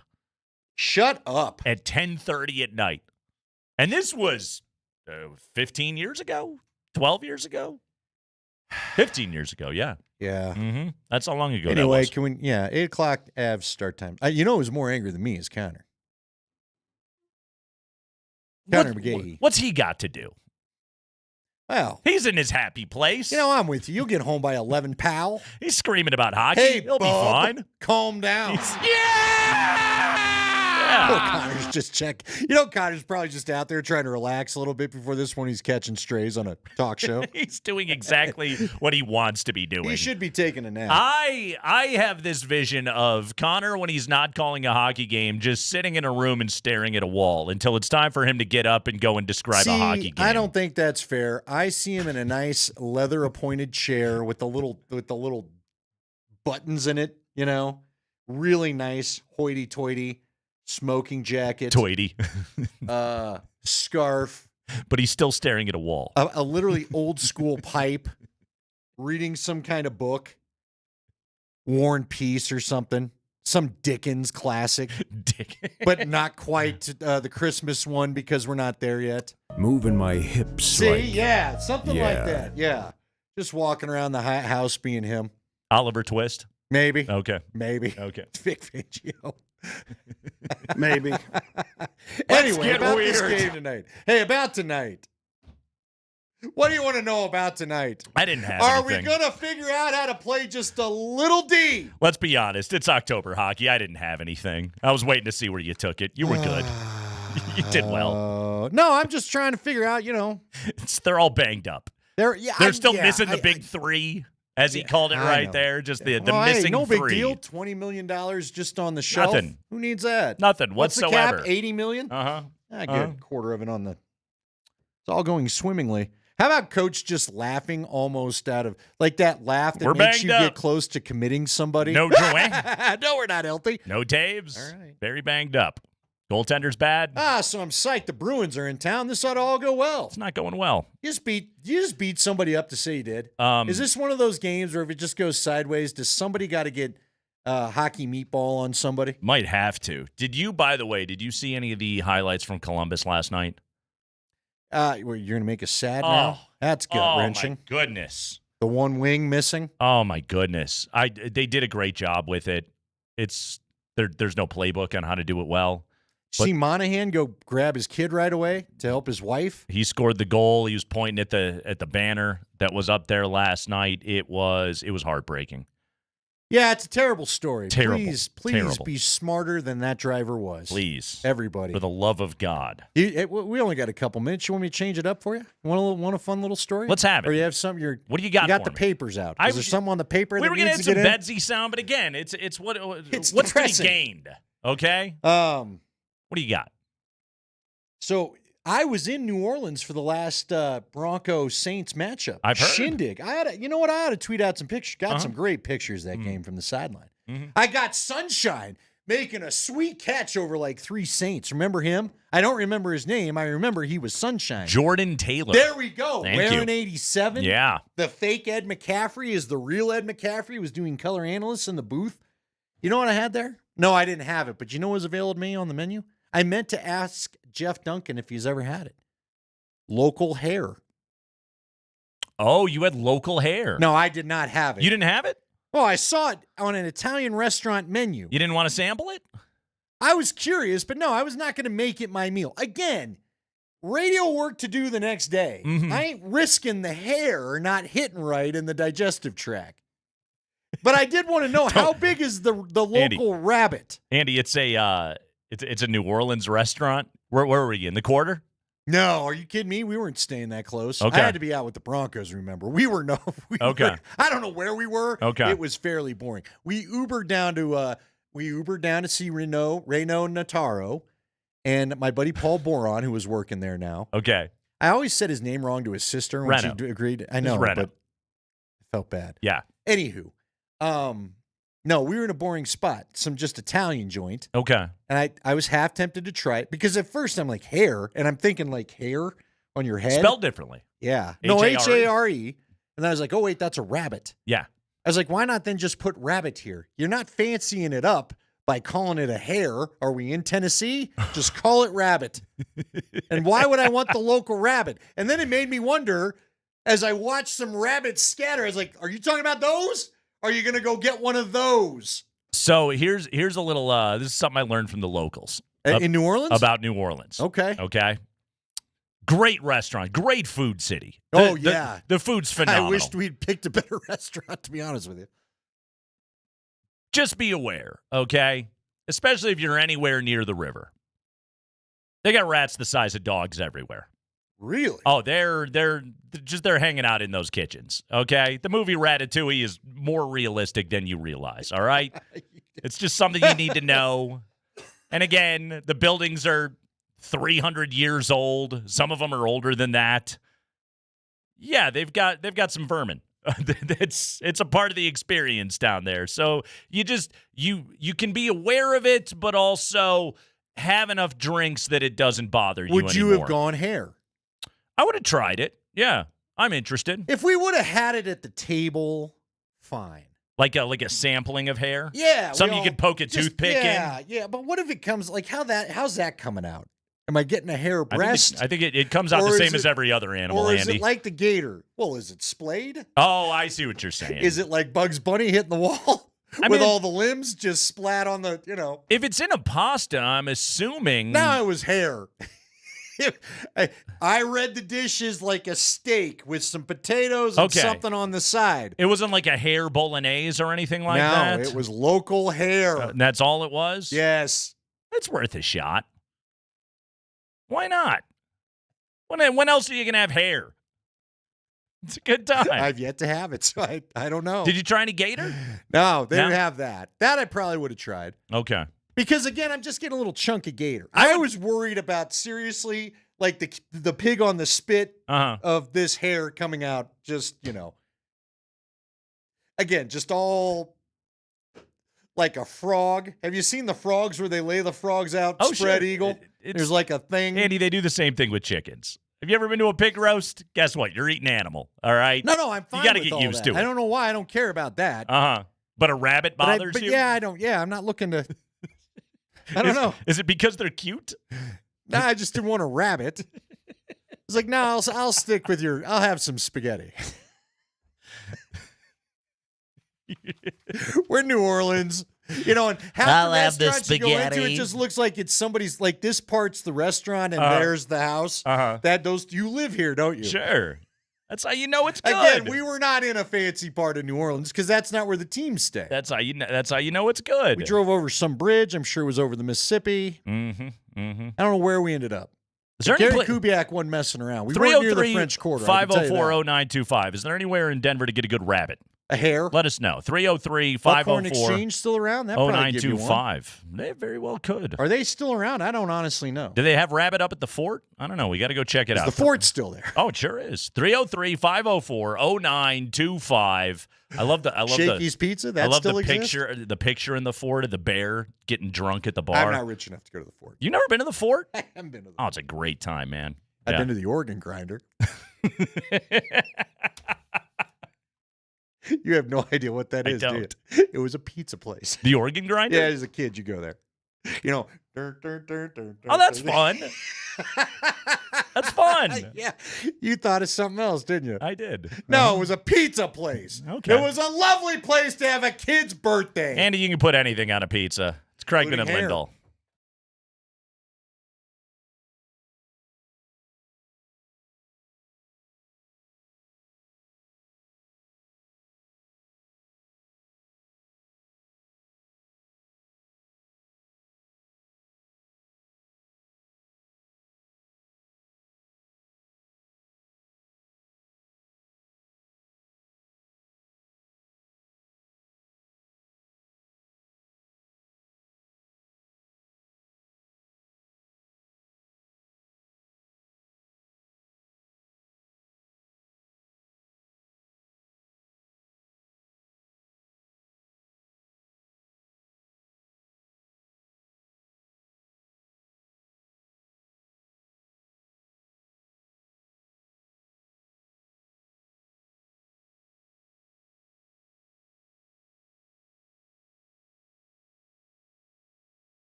All right, it's our numero dos, Crackman and Lindahl here on Altitude Sports Radio 92.5. That's Andy. I'm Nate. We're with you today until 6 p.m. All right. Andy, do you remember right after the draft? Yes. Sean Payton was on his Bo Nix victory tour. Yes. Nixtory tour, if you will. He wanted to let the world know. I outsmarted everyone. I have 2 middle fingers. Yep. To the point where he even suggested he Jedi mind tricked Minnesota to trading up for a QB he didn't want. By the way, things are going great for Minnesota. Yeah, they're doing all right. They're even not with worried about McCarthy injured for the Yeah, year. they're fine. The Sam Darnold crash is probably coming soon, but still they're doing fine. We'll see. Flores' defense kicks ass. Sam Darnold's going to Sam Darnold, but that team's going to the playoffs. Why do you say that? He stinks. He's Sam really, Darnold. He's not yet. He hasn't. He's Sam Darnold. So nobody's going to change. All right, we got a new thing to watch. We finally have something to watch. You get we a have lot an axe to grind. You get a lot on film. He's still Sam Darnold. He's making it work. It's going great. I'd take 5-0. Again, that defense, what Flores is doing, that run game. You got Justin Jefferson. Do you not? He's Let me Sam ask Darnold. you this. This goes back to last hour's question. Mm-hmm. Do you not? If it's a Shanahan, if it's off the Shanahan tree, which O'Connell's is, yeah, you trust the run game, don't you? Oh, usually a Shanahan run game is pretty consistent throughout the year. Yeah. So I'll take that run game too. Oh, sure. There's a lot to like about the Vikings. Who do you like the best in that division? Sam Darnold, Green Bay. The Hutchinson injury has me really worried about Detroit. It really does. The Packers, and they're healthy generally right now, especially with Jordan Love back in there. Romeo Doubs seems happy enough. They're cooking. Obviously, the Lions aren't going to be able to sustain scoring 45 points every single week. Because Dallas stinks. Exactly. But I think they've scored 89 over the last 2. But the Hutchinson thing really has me worried. That's an injury where long-term, and we've seen it with Vaughn, it's one of those injuries that long-term, it bites you. It does. It really just does. Changes how teams attack you. Yes. So I'm with you there. Offensively, they're going to be good enough to stay in it, but I'm wavering on it. A couple of weeks ago, I gave you Lions-Ravens Super Bowl. I feel better than ever about the Ravens. The Lions, oof, that's tough. Yeah, Green Bay, I don't know. Maybe Jordan Love's just a guy that needs a month to get going, too. Now, he was injured. He was banged up. But they started looking Malik pretty Willis good last week. from Now, who were they playing? They weren't playing a very good team, though, were they? The Packers? I think that was actually our game. I can't remember. Doesn't matter. It's a tough division nonetheless. Oh, it's Arizona. Yeah. Well, Arizona's one of the – I think Arizona's what I'd call one of those fake September contenders. They kind of come out of the gate, look all right. Kyler Murray, maybe he's back to his old ways. And by the time you get to Halloween, you're like, no, it looks more the same. Which you think will be Sam Darnold by Halloween. Houston, Green Bay is good. Yeah. I don't take Minnesota as – let me put it this way. I think they're a playoff team. I don't think they're a contender. Okay, fair enough. I wouldn't go contender. I don't take Sam Darnold seriously enough for that. I feel like Sam Darnold and O'Connell, it's the right system for him. It's a system fit. Oh, it's if it can work there, absolutely. I'm not saying he'd go be like this anywhere else. He wouldn't. He's been 1,000 places. He had a nice start in Carolina, and then he always turns back into Sam Darnold. Look, I will admit, though, I always like Sam Darnold, because of his grandpa. Now, when I worked with you, then I realized the famous name of Sam Darnold's grandpa. Uh-huh. But I don't know. Oh, he's searching feverishly right now. Dick Hammer. There it was. How many pages have you created now? We've given him too many drops lately. No, I don't know, whatever. Go ahead. You had a bigger point to this. I did. You got really worked up about Sam. You're real protective of your Jets quarterbacks. No. You're ashamed of Jets quarterbacks. It's a thing for you. I will tell you, this year my defense is he's been the only guy in my fantasy not to disappoint. Fair enough. I can't get Joe Burrow to play like Joe Burrow. Fair but enough. Sam Darnold's playing a little more like Joe Burrow. Oh, Joe Burrow's cooking these days. The last 2 games he has. Yeah, no, he's far from the issue with that team. Oh, no, I'm not going that far. But aren't you – all right, real If quick. that team wasn't 2-4, he's an MVP candidate. He might be anyway. That's a team that's really letting a window close. I don't know what they – I think it's really a It's- shame. T. Higgins, Jamar Chase. Yeah. You can't figure out a decent offensive line. The defensive line's a problem this year, but they've had good defenses in the past. How can you not get a line to block for Joe Burrow enough to throw to those skill position guys? It's unbelievable. They got to a Super Bowl when he was cheap.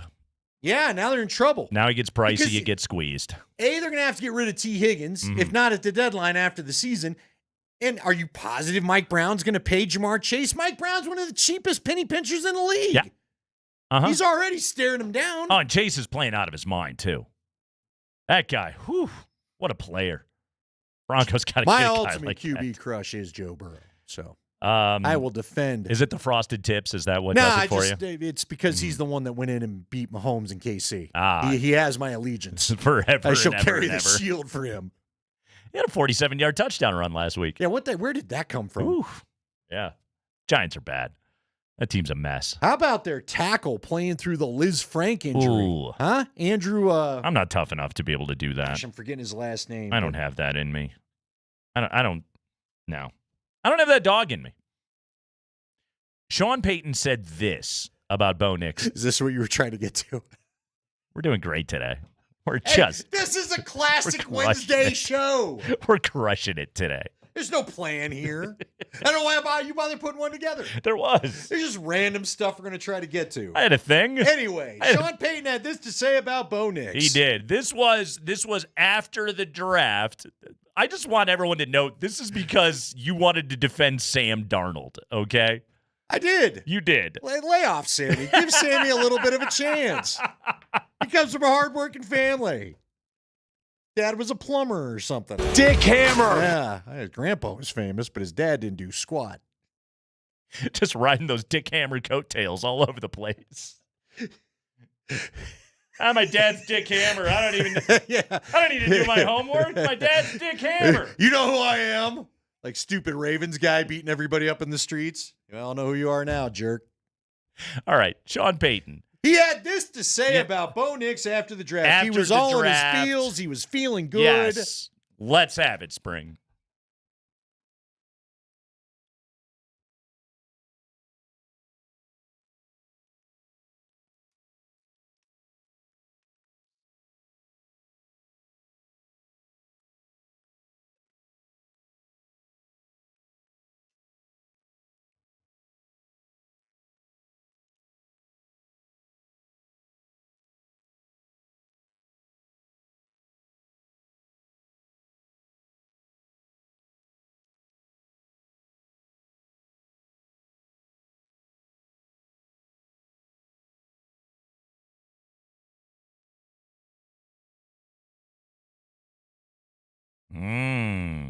But we haven't.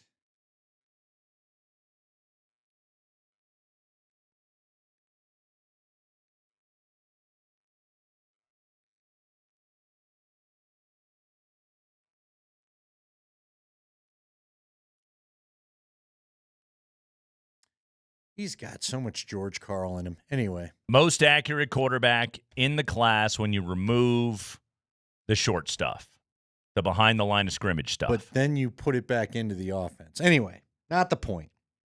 I mean, you got to do some of it, but You're doing a lot of it. Maybe to his detriment. Sean's justification for taking Nix in the first was, yeah, but you don't understand. Take that stuff out of that. This guy, he can attack downfield. Not so much, Andy. Ben Solak put this together for ESPN today. Rookie quarterbacks throwing 10-plus yards down the field. Admittedly, some of these are small samples, but all 5 rookie quarterbacks that have played this year. Caleb Williams, Drake May, Jaden Daniels, Spencer Rattler, Bo Nix. All right? Throwing 10-plus yards downfield, Bo Nix, lowest completion rate over expectation, lowest EPA per dropback, lowest success rate on those throws as of right now. And yes, he is throwing a lot of screens, but take the screens out of it, and Bo Nix still has the longest average time to throw. So nothing's happening on time right now in the offense, and when he's throwing the ball down the field, it's not going well. Now, 6 games into his NFL life, I think he's going to get better at these things. But again, Sean's whole point was, well, compare him to his peers. I am. We are. And that part of the field, throwing to that part of the field, which you pretty much have to be able to do to be a competent NFL quarterback, and he's bottom of the list. The other thing he listed there, because I was thinking about this, did you see the Athletic tweet today? And I believe it came from the New York Times about what can you do about Bo Nix's accuracy? Mm-hmm. And part of it is clean up the footwork. But Sean said it right there. The thing that I'm most surprised by with Bo Nix was he was accurate coming out of college. And he's not accurate right now. He's sailing things high. He's missing guys he hopped that one. Like, these are things that weren't the problem. We knew that some of the deep ball stuff was an issue, but the stuff he's good at, because the footwork is gone, and you just also laid it out right there. Normally a quarterback's footwork goes bad when they don't have time to throw. But you just said, even take out all the screens, he still has more time than the other guys to throw right now. Yeah. So the footwork should not be that bad. But he's got to get his accuracy back. I'm not even sure why the accuracy necessarily left, other than maybe he just has not had enough time to work with these wideouts. They're not seeing. I mean, I don't is this where we're seeing the alleged QB competition start to really hurt this team, as you and I wondered if it would? Right. In training camp? Right now, completing 55% of all attempts thrown beyond the line of scrimmage. That's 28th in the NFL. Throws 5 or more yards beyond that line, 41% completion rate right now, dead last amongst all qualified passers. Kosmider had this today in The Athletic. His overall completion percentage, 14% below expected. That figure is also the last among qualified quarterbacks. So, like, I can sit here and I can believe the two things are true at the same time. That he's going to get better, but also that Sean overrated what he was getting in the first place with this player.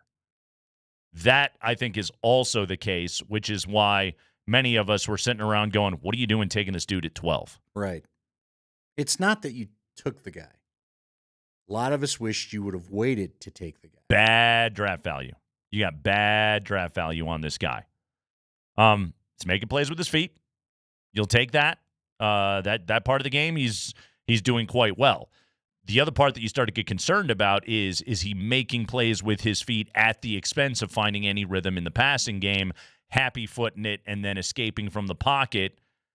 You talked about it the other day, and you were dead on. The scramble drill right now in this offense has no fluidity to it. The receivers aren't on the same page. They just stare at him. Right. Bo's out there running for his life. And everyone's just watching. Yeah. Heck, there was one time it's off. Did it shock you where he got away? I think it was when he made his long run and he got away inexplicably. It was the Bud Dupree had the sack. Yeah. And he got 21 on that Garrett play. Garrett Bowles didn't try to block the guy the second time. Mm. I don't know what happened there. It's like Garrett just locked up. I don't know if Garrett couldn't believe that he got away from him or not. Yeah. But literally, he ran back around Garrett, and Garrett just kind of stood there. I mean, some of this, too, Andy, is like, okay, you got to find your way with a rookie quarterback. I get all of that. But also, like, you do have 2 rookie wide receivers that are playing in Troy Franklin and Devon Vele. Like, it'd be cool if there was a world where they started to be able to play in rhythm in this offense, and then you could watch their game take off a little bit. I think some of Bo's happy feet are, it's going to come at the expense of development of those players. Now, again, these are rebuilding football team problems, okay? There's no rebuilding team that gets to avoid all of this stuff.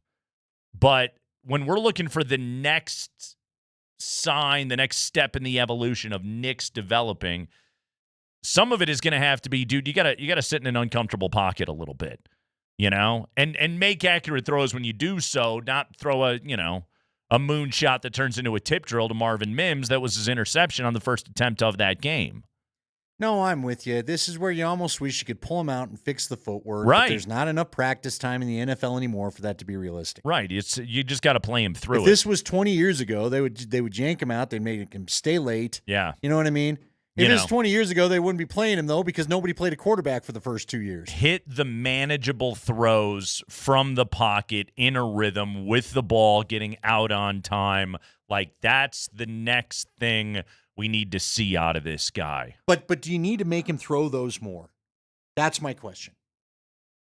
Or One to Marvin Mims, Right. call it more, and just tell him, dude, go with the ball there. Right. Till you Right. get, because if you get your footwork Well, right, I know he can make that throw. Here's the thing. That's a throw he can make. Maybe that's the throw that we don't call manageable. Well, Sadly. Because right now, he ain't hitting it. Kreckman and Lindahl.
Tomorrow, you want to tune in all day long because we're giving away a 4-pack of tickets in a suite for Friday night's game against Anaheim. That's the Avs and the Ducks. Listen for keywords at the top of the hour and text them with your name to enter. There will be different keywords every hour. The more keywords that you text, the better your chance to win on your home for the Avalanche, Altitude Sports Radio 92.5. Also, I have no idea if the movie Avalanche Ducks has been made yet or not, but I don't want an avalanche of ducks to fall upon me. That sounds terrible.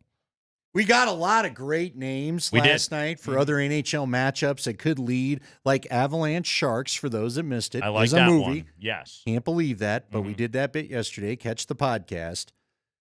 But Lightning, like Lightning Stars or Lightning Leafs. I don't want a leaf of lightning following on me either. That could be terrifying. Yeah, thank you. Especially in the fall. Lightning Devils. Yes. Yeah. Devil Kraken. See, now- I'd still say Kraken pairs with everything. What about Predator Kraken? What about Utah Hockey Club? What is that one? Yeah, pair that up well one, with? I think that now you're just stuck. Somebody ruined it. They had to go and ruin it. All right, Andy, I clicked on lists. Here we go. Top 25 college football players of the season so far. We're about midway through the campaign. Here we go. The top 25 players at mid-season. Who do you think came in at number 1? This is according to ESPN. Let's go. Our boy Travis Hunter. Number 3. Number 3. Number 3 for Travis okay. Hunter. Why do I keep forgetting his name? The Boise State running back. Ashton Genty. Number 1. There we go. Cam Ward, number 2. Okay. Mm-hmm. Look, Cam Ward's got Miami folks excited for 20, good reason. 20 tutties so far this year, 41 completions of 20-plus yards. You know that Hunter's stock took a hit when he missed a whole bunch of that game the other night. No, there's no doubt. Nationally televised game. The Heisman race is as tight as it is right now. Hunter's trying to do it from untraditional positions to win that award. So he basically has to do it every single week. I still think he's the best player in college football. I'd still take him number 1, and I think Genty's incredible. But I still got him in number 1 right now. Okay, so that then takes us to mock draft.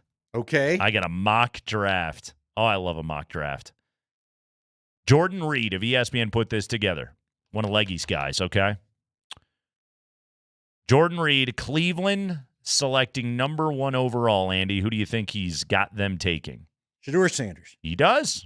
That's right. Shedeur number 1. How does that go over? How much is left on that, on our guy's contract there? Much. He's still owed $92 million guaranteed. How many years? If Cleveland, Sean Watson we're talking about? If Cleveland decides to cut him in the spring, it will take on $172.3 million in dead money. Oh, yeah, that ain't happening. That ain't happening. So can they afford to take? How about that? Right now, like they know Stefanski didn't want to have to keep playing Deshaun. It's coming from Haslam. The guys in the locker room don't want him to play anymore. Like that. When you talk about dysfunctional locker rooms right now in the NFL, and Jets like a word right now, although maybe the vibes are better with Devontae walking through the door, but still, that Browns thing, like it's very clear the coach is hamstrung by the owner's decree that I have to throw bad money after bad money, and I've got to get something out of Deshaun Watson right now, even though he's cooked. He is toast as an NFL quarterback. But still, you gave him that contract. You gave him a fully guaranteed contract, which all the other owners hated you for. You've got to get something out of it. That's the way that Haslam's operating right now. The locker room wants Jameis to play. Yeah, and I think instead of benching Jameis, you traded Amari Cooper. And that's just it. How many guys in that locker room right now watched Amari Cooper pack up his locker and thought, lucky bastard. Yeah, bro, can I go? Can I get a ride? Can I get room one of in those? The cab? Yeah, I want to leave. Or room in the Uber, I guess. This is terrible. That's insane. But also, here's the other question. Deion letting Shedeur go play for Cleveland? No. No.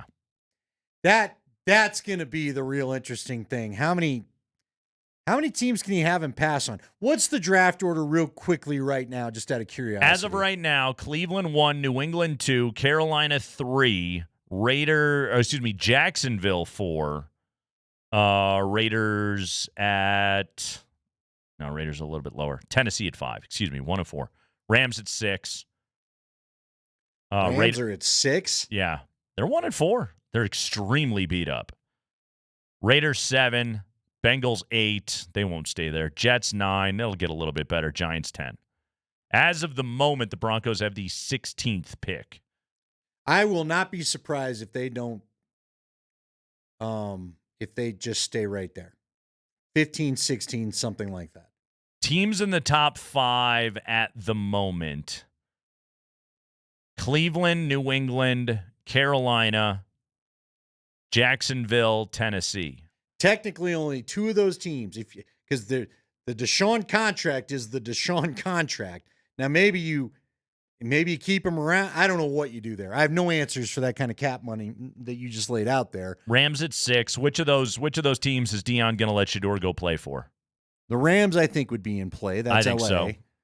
I'm going to say New England too. Yeah, but New England's got their guy already. They got Drake May. That's right. They got Drake May, and Drake May hasn't looked terrible yet. What about Carolina? He's not going to let him go to Carolina, is he? No. Because Carolina's probably, if Carolina remains that high, they're going to have to just punt on the Bryce Young experiment. They'll have to draft a quarterback. Jacksonville just paid their guy, so I think nope, they're not. Trevor Lawrence is their guy. Mm-hmm. So now the Titans will take him in a heartbeat. Is Dion going to be opposed to Tennessee? At least closer to kind of his area, his neck of the woods, if you will. That's right? true. Rams. How about the Rams as an interesting candidate to trade up and take Shedeur? Hey, I saw some today that said because of where the Giants sit right now, they ought to trade for Stafford. They ought to just give up on Daniel Jones and try to trade for Matthew Stafford. The risk there is, do you trust Stafford to stay healthy? Well, yeah, is the elbow really gone? That's, you know what I mean? That's the hard part right there is you don't know if he's going to make it through the year. I mean, the Rams have had an unbelievable pile of injuries that they've had to deal with so far this year. But if Dion could have Shedeur go play for Sean McVay in Los Angeles, home games at SoFi, it's like I know it's far from his neck of the woods, but that's attractive. I would think Dion would be into that. By the way, in this mock draft, Shedeur going 1 to Cleveland, Travis Hunter 2 to New England. See, I could see that. Yeah. That would be incredible if 2 Buff players actually went that high. I know, guess right? We'll have to see how the rest of this season You pretty plays much out. have to go to a bowl game if you're going to have the top 2 picks in the NFL draft. You need to. Yeah. Although, hey, man, I know I believe in Shedeur and what he's shown. Now, Shedeur's got to show he can run an offense when it's scripted. Shedeur, I think, does hang out for the second, third play. Shedeur, I think, is the kind of guy that would drive Sean Payton nuts based on what he didn't like about Russ, looking for something better. He's completing 73% of his throws right now. Yeah, because he's a competitor. And he's throwing downfield. Look, the offensive line has been fine. It hadn't been great. And believe me, a number of times the other night, he was just running around waiting for something to happen, trying to buy his own time to make a throw. So I would understand why he would go that high, but we've already got a bunch of texts coming in. You already said it. I don't see any world in which Prime lets him go to Cleveland. Shedeur has already thrown for over 2,000 yards, 17 touchdowns this year. Again, right now, of quarterbacks that have attempted over 200 passes, only Oregon's Dylan Gabriel has a higher completion rate. Some of that is just Oregon's offense, too. Throw short, throw short, throw short. That's the way that they play. Broncos at 16 in Jordan Reed's latest mock draft. Did they pick a player or no? Just too crazy, or we nope. doing that? We're going all the way down. Wide receiver Luther Burden III out of Missouri. Wide receiver at 16. They need it. They need wide receiver. They need a wide out. Tackle. They're going to have to draft a tackle because Bowles is not long for this Broncos franchise. So they're going to have to draft a tackle. They need a tight end. We know they need a tight end. Do you think Bowles is even next year? No, I don't think he's a Bronco next year because they haven't, as Leggy has pointed out, they haven't messed with his money. No, you're absolutely right. They don't want to kick that can at all. I think this is the swan song for Garrett Bowles in a Broncos uniform. I could be wrong, but I don't see him sticking here. I think they need to get younger and cheaper at that position because they're also spending big dough all over the rest of the offensive line. I have always brought up blue chip pass rusher as something that this team has needed. okay. They do need it. They do, but if Benito and I mean Ellis is young, he's only going to be going into year love 2, and Ellis. he's played well. I like Benito. I need some more consistency. Is there enough there where you would say focus on your offense? If the top need pass offense so rusher, much. if the top pass rusher's there at 16, yeah, you take it. Or a top pass rusher. Yeah. Seriously. The kid from Okay. Georgia rules. Let me ask you this. Let's make it more interesting. Mm-hmm. Let's say that Ashton Genty is there. Ooh. And he runs for 2,000 yards. He's toting the Heisman around. Right. I know running backs are not valued the way they once were. Uh-huh. But Sean Payton does run some zone blocking system. In this mock, Ashton Genty is going off the board one spot ahead of the Broncos at 15 to Dallas. Which, if you think of a team that needs to improve their run game, they need everything. Cowboys are screaming then at you you. need to leapfrog Dallas, don't you? If you want him bad enough.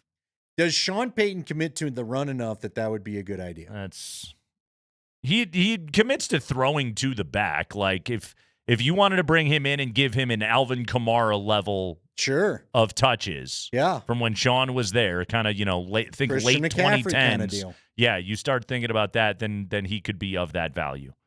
Absolutely.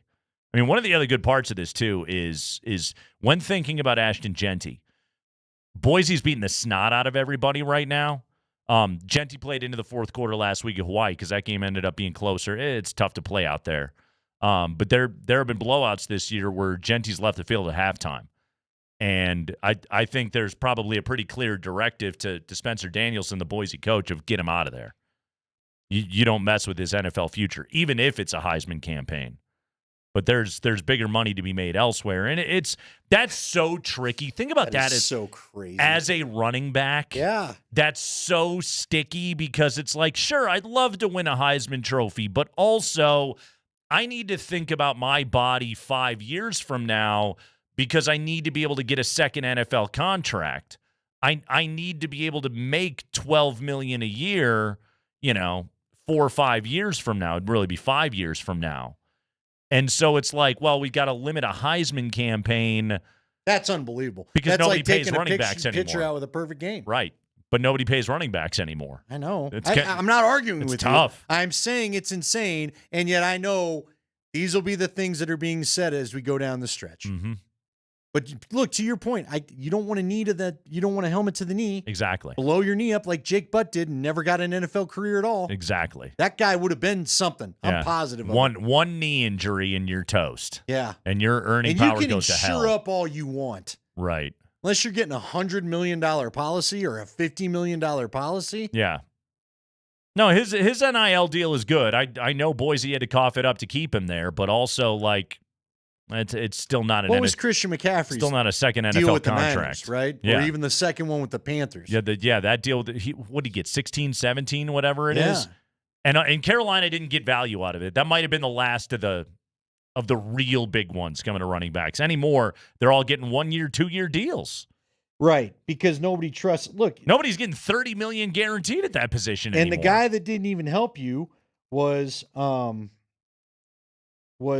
Zeke Elliott, who you're talking about with the Cowboys, who might go right for him. I'm trying to look up how much Christian McCaffrey has made in his career.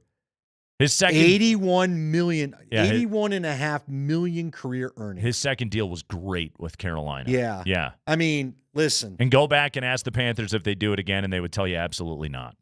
Oh, I'm sure. Right. I'm sure. But look, if he's out there, though, it's different. It's different if you're actually that kind of player. No, Genty's excellent. He'll be a first-round pick, but, yeah, he does have to think about his future earnings. That's so weird. Running back life. Tell Travis Hunter's got to think about his future earnings. Yes, especially if it's a shoulder injury. It's crazy. It's Kreckman and Lindahl. We'll take a quick break. When we come back, Tom Brady is up to stuff right now. Most importantly, it's his bank account. But what is the real value in having Tom Brady around for the Las Vegas Raiders? We'll talk about that next.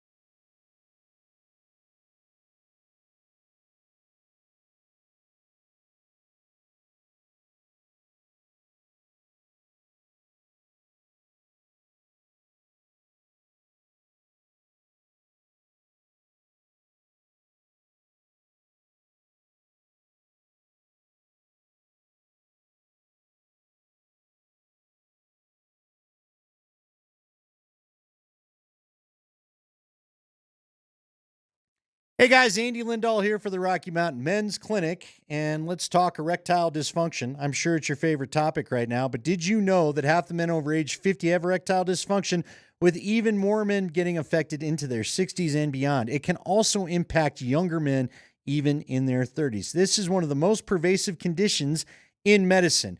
This is why you need to get treated for your ED at the right place. Not only is there the fact that so many people and so many men are dealing with it, but it's the fact that you need the right treatment for what is ailing you. And if you don't get the right treatment, you may not have the full experience that you'd like, which is the whole reason why you're going in the first place. So get on over to the Rocky Mountain Men's Clinic. Let them help you. They have treatments that work when pills and herbals fail, and treatments with success rates well over 90%. Some treatments will have you even lasting an hour or more. At the Rocky Mountain Men's Clinic, they've served the Front Range of Colorado for nearly a decade and have successfully treated tens of thousands of men. Schedule a consult with the Rocky Mountain Men's Clinic today. Couldn't be easier. First visit is this. It costs $99. It includes a medical consult with a Colorado licensed medical provider, a TMPSA test, and if you're medically advised, a test dose. And if the test dose doesn't work in the office, your visit will be free. Their expert staff can have you feeling a lot better, and you could be having sex the next day after your appointment. They have 5 locations in Colorado to serve you. Find the one nearest you at RockyMountainMen'sClinic.com or call them today at 720-440-7900.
All right, Andy. So Tom Brady is the 5% owner of the Las Vegas Raiders.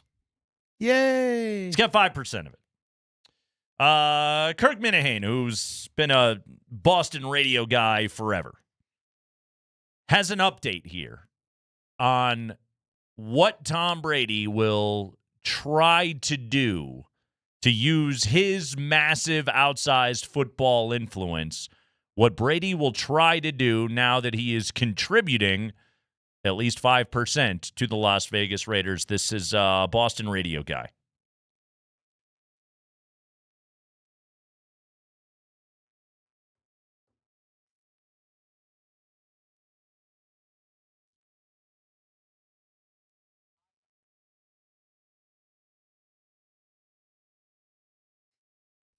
Ask Bill Belichick if he would be interested in coaching the Raiders. I assume Belichick has an NFL coaching job next year. I don't know. Are you? How about this? Mm-hmm. Pre his little stint on ESPN, 1,000% agree with you. You think he's getting into this? I kind of feel like he is. He and Peyton are hanging around, laughing, jab. Do you ever watch their tape session show that they do? Mm-hmm. Peyton's always slipping in some highlight of his. Bill's always getting disgusted. They're becoming like a Laurel and Hardy, right? And more plus, free time to spend with his 22-year-old girlfriend. He has an attractive young girlfriend. He wouldn't mind having hang around a little bit more. Everyone said Bill Cowher was going to come back, right? You and I did plenty of radio where every year at the end of the year after Black Monday, everybody brought up Cowher for any job they could think of. And it turns out Cowher is like, nah, I kind of like working just a couple days a week and seeing my family. I'm not so positive Bill may not be settling into that. Clearly, ESPN's happy to pay him plenty of money. He's on the Manning cast every Monday night. He can name his price, though. He could, but especially because, I mean, think about it this way. All right. Jets passed on Belichick. They're a disaster right now. They've already fired their head coach. They've already demoted their play caller. They've already had to go and get another wide receiver.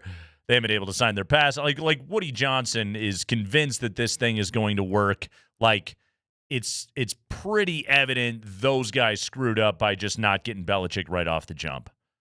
They should have just done it. And I'm sure Aaron was like, I don't want to play for that guy, and they should have said, shut up. Well, I don't know. You saw it. You saw the dig Bill took at Woody in the Manning cast, didn't you? Did you hear what he said? Well, I'm sure it's bitterness now. They should have paid him. It could be. I don't know. They should have paid him. I guarantee you that was on his list of like, okay, you guys need to go and do this right now. If you're winning now, why wouldn't you go and get him? But didn't you feel like Atlanta was the one that was going to hire him? They were trying to hire him. Not Arthur Blank got told not to do it. Now, it turns out they're looking okay. They're looking okay. Yeah, I think they got it right. See, that's what I did want to throw into all of this. Before anybody goes too crazy for Bill Belichick, don't you have a little concern about how the end of the New England thing went? Some time has passed. You get excited about it. The Walmart people got thrilled about Sean Payton. They couldn't puke enough money all over that guy. But I would just say, poor Sam Darnold can't get a fresh start, but Bill, we're all just going to forget how it ended for Belichick. He didn't even have an offense coordinator his last year. All right. Bill Belichick's got 6 rings. Sam Darnold has bupkis. Well, he's got a whole lot of puke without Tom Brady. Go look at Cleveland. Give me a break. Why give you a break? Why? He won 10 games as the coach of the Cleveland Browns. Build a statue of the man. He's incredible. No, he's not. He is. Stay doing TV, Bill. He's the greatest football coach of our lifetime. There's not going to be much, but that doesn't mean that he's still got it now. Would you hire Bill Parcells right now? Everyone has their time passing by. Well, did the time pass Sean Payton by? Yeah, we'll find out. We'll find out. I mean, we're the wrong show to discuss that. I would hire Bill Belichick in a heartbeat. Okay. Yes. I mean, are you shocked that Tom Brady would suggest this? No. With all the the roast and the weirdness. And Tom knows who the best football coach in the world is. He's no dummy. But if you're Mark Davis, aren't you a little worried about going back to the Patriot way? I mean, I guess not. You let Tom Brady be part of your team. Yeah, but it's the guy that actually knows what he's doing. It's not. Yeah, but again. It's although not I don't know the wax figurine of it all. If it's well, I don't know how the Raiders get there with what you just told us. Mm-hmm. The Raiders seem like they would love a shot at Shedeur. To the point They where gotta did you draft see the quarterback. video where Yeah, they got to draft they're in the quarterback. casino or wherever the heck they were, and Davis Mhm. said, "Hey, maybe this is your new home to Shador." They got to draft a quarterback. And I know Shador and Brady have a relationship. They've talked about that, right? Mm-hmm. Because wasn't the video out there where Mark Davis said, "Well, maybe Tom Brady can help us figure out who to play quarterback"? If you're Brady, okay, so you're getting $37.5 million a year from Fox. You don't have to do any production meetings. You don't have to do anything. You just show up. You just show amazing. up. Yeah. You're not even allowed to do production meetings No, technically. No, it's can't talk to other people's personnel. Stand next to Kevin Burkhardt. That's your job. Okay? That's it. Now he owns 5% of the Raiders. Las Vegas Review-Journal, Vinny Bonsignore said, expect Brady to have a much bigger role than people think in the direction of the franchise in all areas on the football side. So did Tom Brady basically just like buy himself into getting to be a general manager of a team while also taking Fox's $375 million? God, I think you're right. It's incredible. Isn't He it? got Fox to foot the bill. Yeah. How much was 5% of the team? Now, see, we keep throwing around. Do we know the actual dollars he paid for his stake? I've not seen that. He has a partner in it too. That's the other thing about this is Brady bought into it with another dude. Okay. We don't even know what Tom actually put up. Are we going to find out Tom didn't pay anything? He just And gets he to be owner guy? Gets to slide in there. Like Magic Johnson running around with the Commanders, but Magic chipped in Okay. like $100 million. He's getting $375 million from Fox to do the absolute bare minimum. Yeah, show up game day and just get a call football. Just show up and be Tom, which is all Fox wants him to do. Okay? If they wanted an actually legitimate broadcaster, they would have never done this. Fair enough, but do you think they would have signed up for this if they knew he was not going to be allowed in the buildings? He wasn't technically the Raiders owner when they hired him. No, you're right about that. I think they thought maybe they would get a real broadcaster. Instead, they're paying for his face. That's what they're doing. They're paying for his face. Right. Also, if you're Mark Davis, all right, you have to hang out with Brady everywhere you go. Is there a more imbalanced duo in terms of attractiveness? In humanity than Tom Brady on one side and Mark Davis on the other? I can't throw stones, Nate. I once bartended with a guy that was literally a male model. So yeah, there's been I've been a part of one of those duos before. Andy, you could be a poor man's male model. I could not. Destitute man's male now model. listen, when you wanted to talk to somebody, it was this guy. Uh-huh. But if you just wanted to look at somebody, and most of the ladies did, it was my guy Sean. This might work out for Mark Davis. You think? You've got Brady using his connections. Hey, will the model that swears it's not his kid show back up? Will she sit in the suite again now? He didn't knock me out. Nah. How dare you? No, thank you. You ever have a hot friend? Just an over-the-top hot friend? No, which I think means I am the hot friend. Well then, that's a lukewarm bowl of water.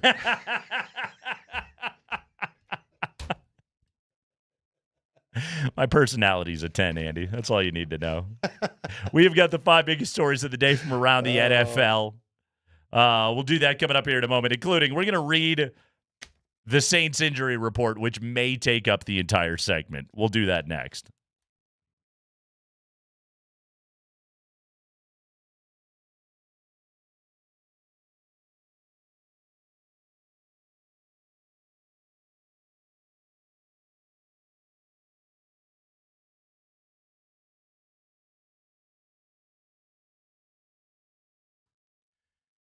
Hey, we have got NFL coming up tomorrow night. Broncos and Saints. Perfect place to get started at Sport Trade right now. A little Thursday night football action. Oh, man. Broncos have been bet up to a 2.5-point favorite. Is there an advantage in taking the desperate Saints? Go to Sport Trade. Download the app or go to getsporttrade.com right now, because it is the premium sports betting experience. You download it on your iPhone, use code Nate, earn 10% cash back on every bet you place in your first week. Stellar prices, very high limits, and the best in-play pricing in the market. That's right. The live wagering experience at Sporttrade is the best you are going to find. You're not going to get your bets rejected with the spinny wheel and the odds change. Nope, they're going to go ahead and put that live bet through instantly. Most books are offering you minus $1.15 on in-play markets. Sporttrade cuts that vig in half. Download Sporttrade on your iPhone today.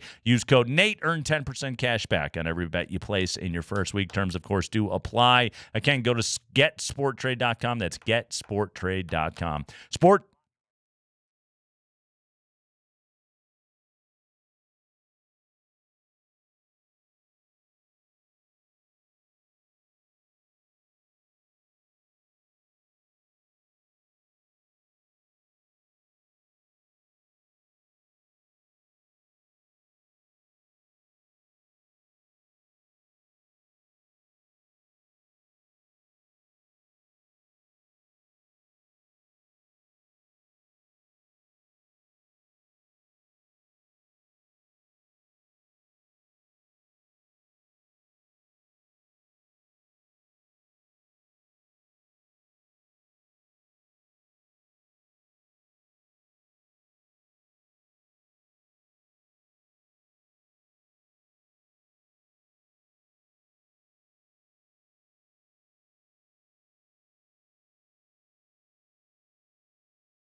Let's launch into it. Time for the best 5 o'clock hour in the biz. We do it right now. It's called the High Five, the 5 biggest stories of the day from around the NFL. What do you got for us today, Spring?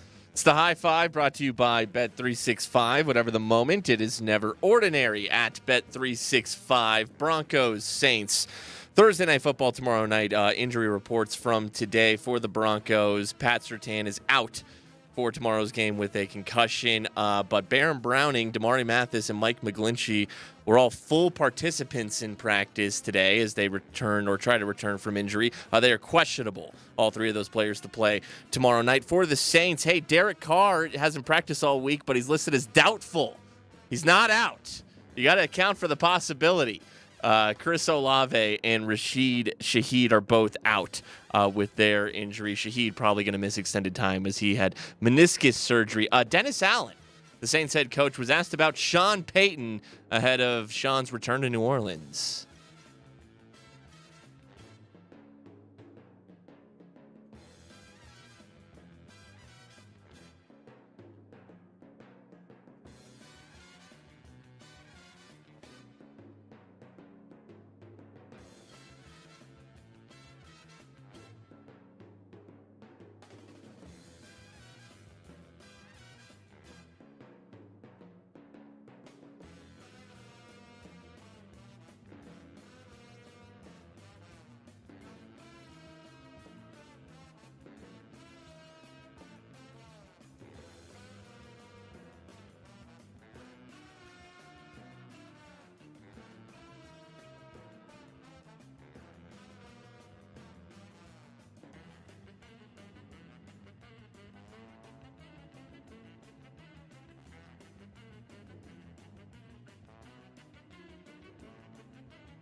They certainly are. It's not exactly Drew Brees in there, DA.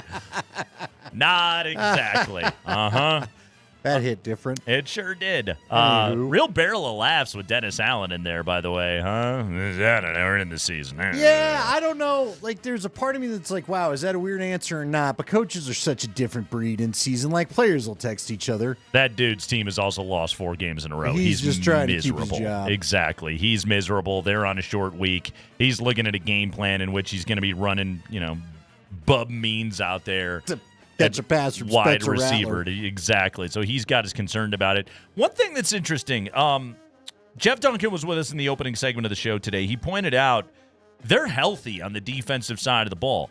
32nd in total defense. Some of the advanced analytics are more kind to them. They're a more middle-of-the-road defense maybe than we're giving them credit for. And they forced some turnovers last week against Baker Mayfield. Again, like extremely banged-up team, but we know that they're desperate. If this team is able to create some turnovers, which is not impossible against this Broncos offense, that's how you get this thing to swing. Sean Payton is focused and talked this week about the importance of a halftime lead on a Thursday night. If the Broncos make early mistakes like they did last week, quite frankly, like they were doing against the Raiders until Surtain bailed them out with a 100-yard pick six, it's like if you look for ways of how this game could go wrong for Denver, that's it right there. Yeah, well, right now, what has the early season taught us? Get Denver to have to throw in chunks, and you're going to have a problem. They're going to have a problem. So, now, again, I'm not quite sure that Spencer Rattler is going to be knowing what he's looking at against the Denver defense. Sure. So I could see this being another Jets-type game, quite frankly. I hope it isn't, but I could see it going that way. Let me ask you this, though, Nate. Will this be the loudest building since Seattle that they've had to function in offensively, and if so, what effect might that have? Yeah, no, there's no doubt about that, and it's going to be a factor in this game. You might look at it and go, what do Saints fans care right now? Well, it's Drew Brees night, so that they are going to be fired up and about Saints that. fans are a hardy bunch. They love their football team down there. They are, and look up and down that defense, Andy. Like, Honey Badger's still in that secondary. Marshawn Lattimore's still on this team. Cam Jordan's still on this team. And all these guys know Peyton. They got Chase Young up front. I forgot about that. Our buddy Carl Granderson out of Wyoming up front, who's a playmaker. Like that, This is still they have talent right now. They couldn't stop anybody. They couldn't stop a lick last week. So that is the side of the football, especially there's going to be no expectations for that offense. Really, the defense is going to be the maligned side of the ball. The more we talk about this game, and it just this screams the buy low opportunity on the Saints, doesn't it? Yeah, this is a could bite you game. Yeah. I don't like it. Yeah. And it stinks because, unfortunately, a week ago, didn't you start to get the feeling, I think we all were really pleased with the Broncos defense and, frankly, the Broncos' overall game against the Raiders. 1-3 in a row. But weren't you starting to feel like, all right, there's a little too much praise coming their way? That's usually when this team trips itself, and it did. NFL's got a way of humbling, especially rebuilding teams and teams with young quarterbacks. Yeah, here's the cautionary tale for Bronco fans not to take this game lightly, although I don't feel like many are. Just remember when the Broncos had to go into the Jets and they beat old Sam Darnold, he keeps coming up today, with Brett Rippon, who didn't even get to take the field to practice, and they went in and won a Thursday night. Thursday night games can be super weird, man. So maybe that means we're going to get a shootout. Spencer Rattler has played a lot of football. What if Rattler and Nix both go over 300? How fun would that be? It would be. I would be all in for that. An unexpected Thursday night shootout. Yeah. Al Michaels going to be in a good mood. Chiefs Rams from a few years ago. Let's sign up for that. That would be fun. Just a couple of teams scoring in the 40s. Yeah. On a game with a total of 37. Please shock the world. It's going to be a pun fest. It's going to be fun. Go ahead, Spring. High five. All right, Sunday Night Football, Steelers, Jets. Russell Wilson still practicing in full, and Brooke Pryor of ESPN noted today that Russell Wilson was the first quarterback up during Steelers individual drills, with Justin Fields and Kyle Allen going after Russell Wilson. Brooke Pryor also talked to their starting left tackle, Dan Moore Jr., in the locker room, who spilled the beans that Russell Wilson did, in fact, get first-team reps today.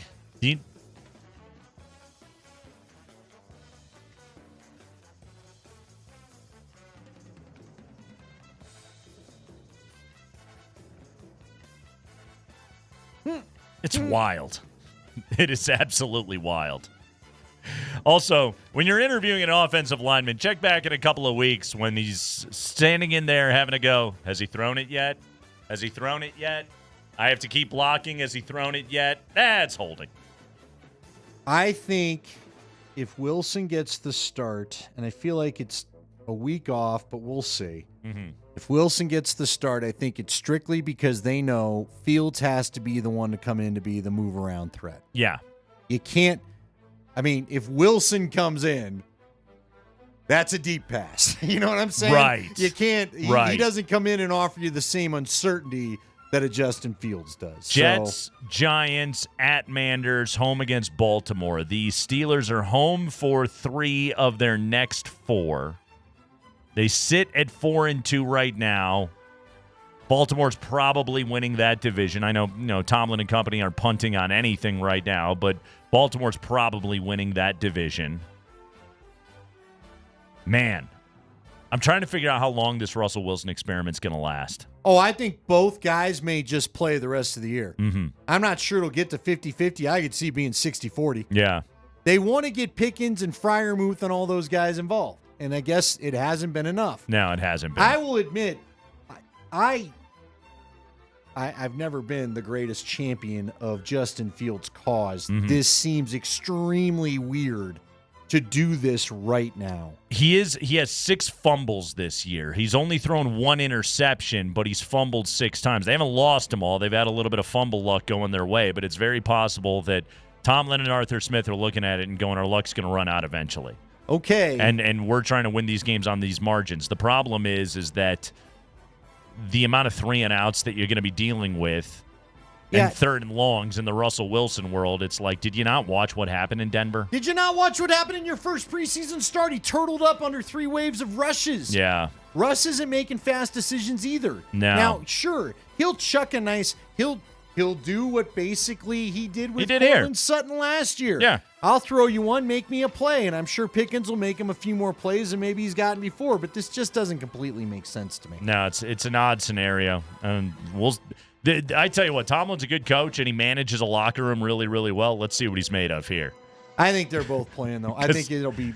He is making his bed in a weird way right now with that team. But hey, Well, is he just having to get to the playoffs? Is that just what it is? Yeah. Yeah. Have they figured out that neither guy's going to be here next year? This string of playoff-less seasons, they're trying to get off the schneid, and he's just trying to make it happen right now. It's not ideal, but he's got two quarterbacks that he's paying roughly $1.5 million to or whatever. So, yeah, they're going to take a new direction, obviously, next year. Whew. It's a weird one. I'm serious. Coming off, I thought he would get the hook. Yeah. He'd be in Fields after a loss. You just won. He scored 2 touchdowns on the ground. Yeah, it's wild. Spring. High five. All right, for the Jets, Davante Adams was estimated to be a full participant in Jets practice today. They just had a walkthrough. So the hamstring injury has healed just in time for his season debut Sunday night against the Steelers. Davante talked to the media today. So did Aaron Rodgers. Aaron Rodgers revealing that him and Davante Adams are having a lot of sleepovers right now.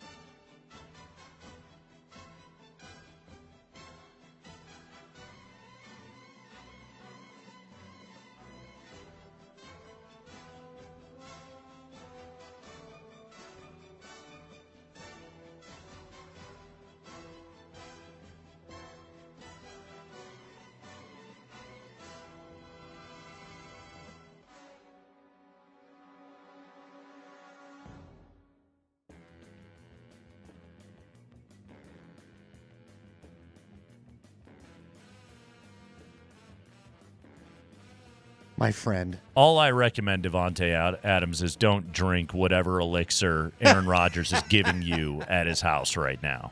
You know what? By the way, shout out to Taco Bell. Someone put a tweet out about how, hey, think of it. In Vegas, there's going to be a house with a Taco Bell available, and they quote tweeted it and showed the shot of the set. That's good. They were like, price unknown, That's but then good. they listed all the value and stuff of the Taco Bell. So. All right. Davante Adams is in decline.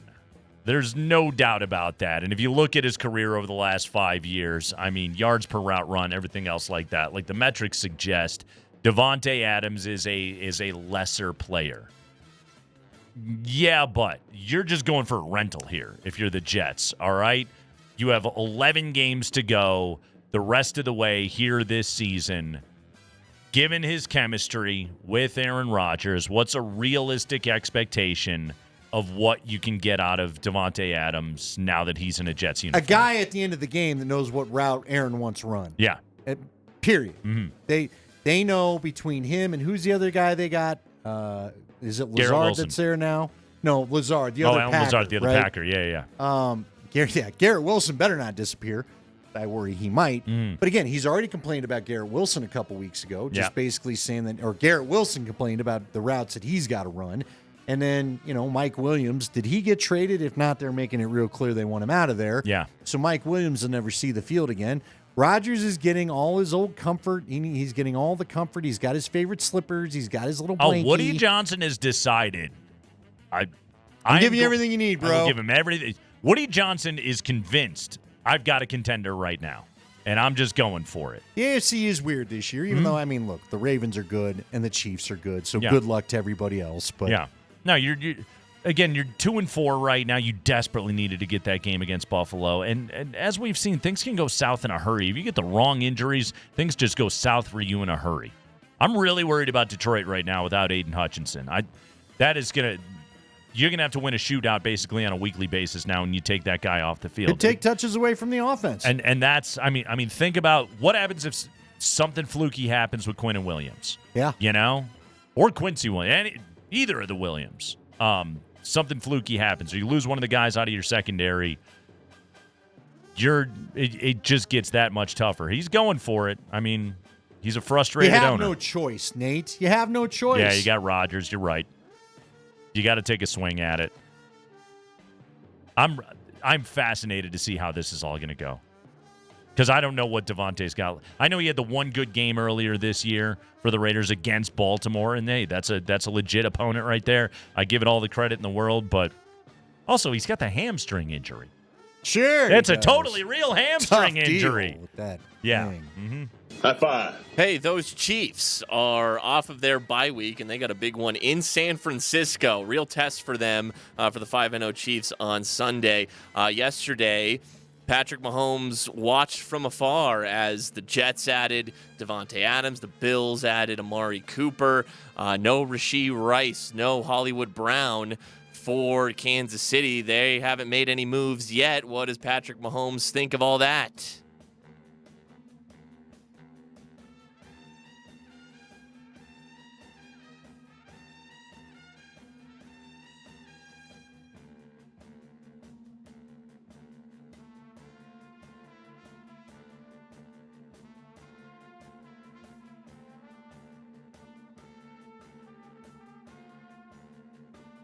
I mean, I won a Super Bowl without anybody last year. Not a reason why he needs to feel bad about anything. They haven't even hit their stride. They're 5-0. Yeah.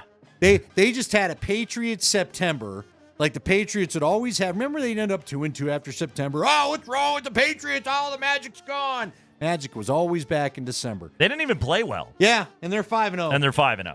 Mm-hmm. And they got tiebreakers on the Bengals and the Ravens, and They're going to win with defense, and then Mahomes has to just carry the offense. They'll they'll need trade anything for else. somebody at the deadline, and off we go. Mike Williams could end up there. Who knows? And finally, Spring. High five. The Raiders, who traded Davante Adams, will travel to L.A. to play the Rams on Sunday. Sean McVay last night on the Coach McVay show was asked if Cooper Kupp could return from injury and play in that game.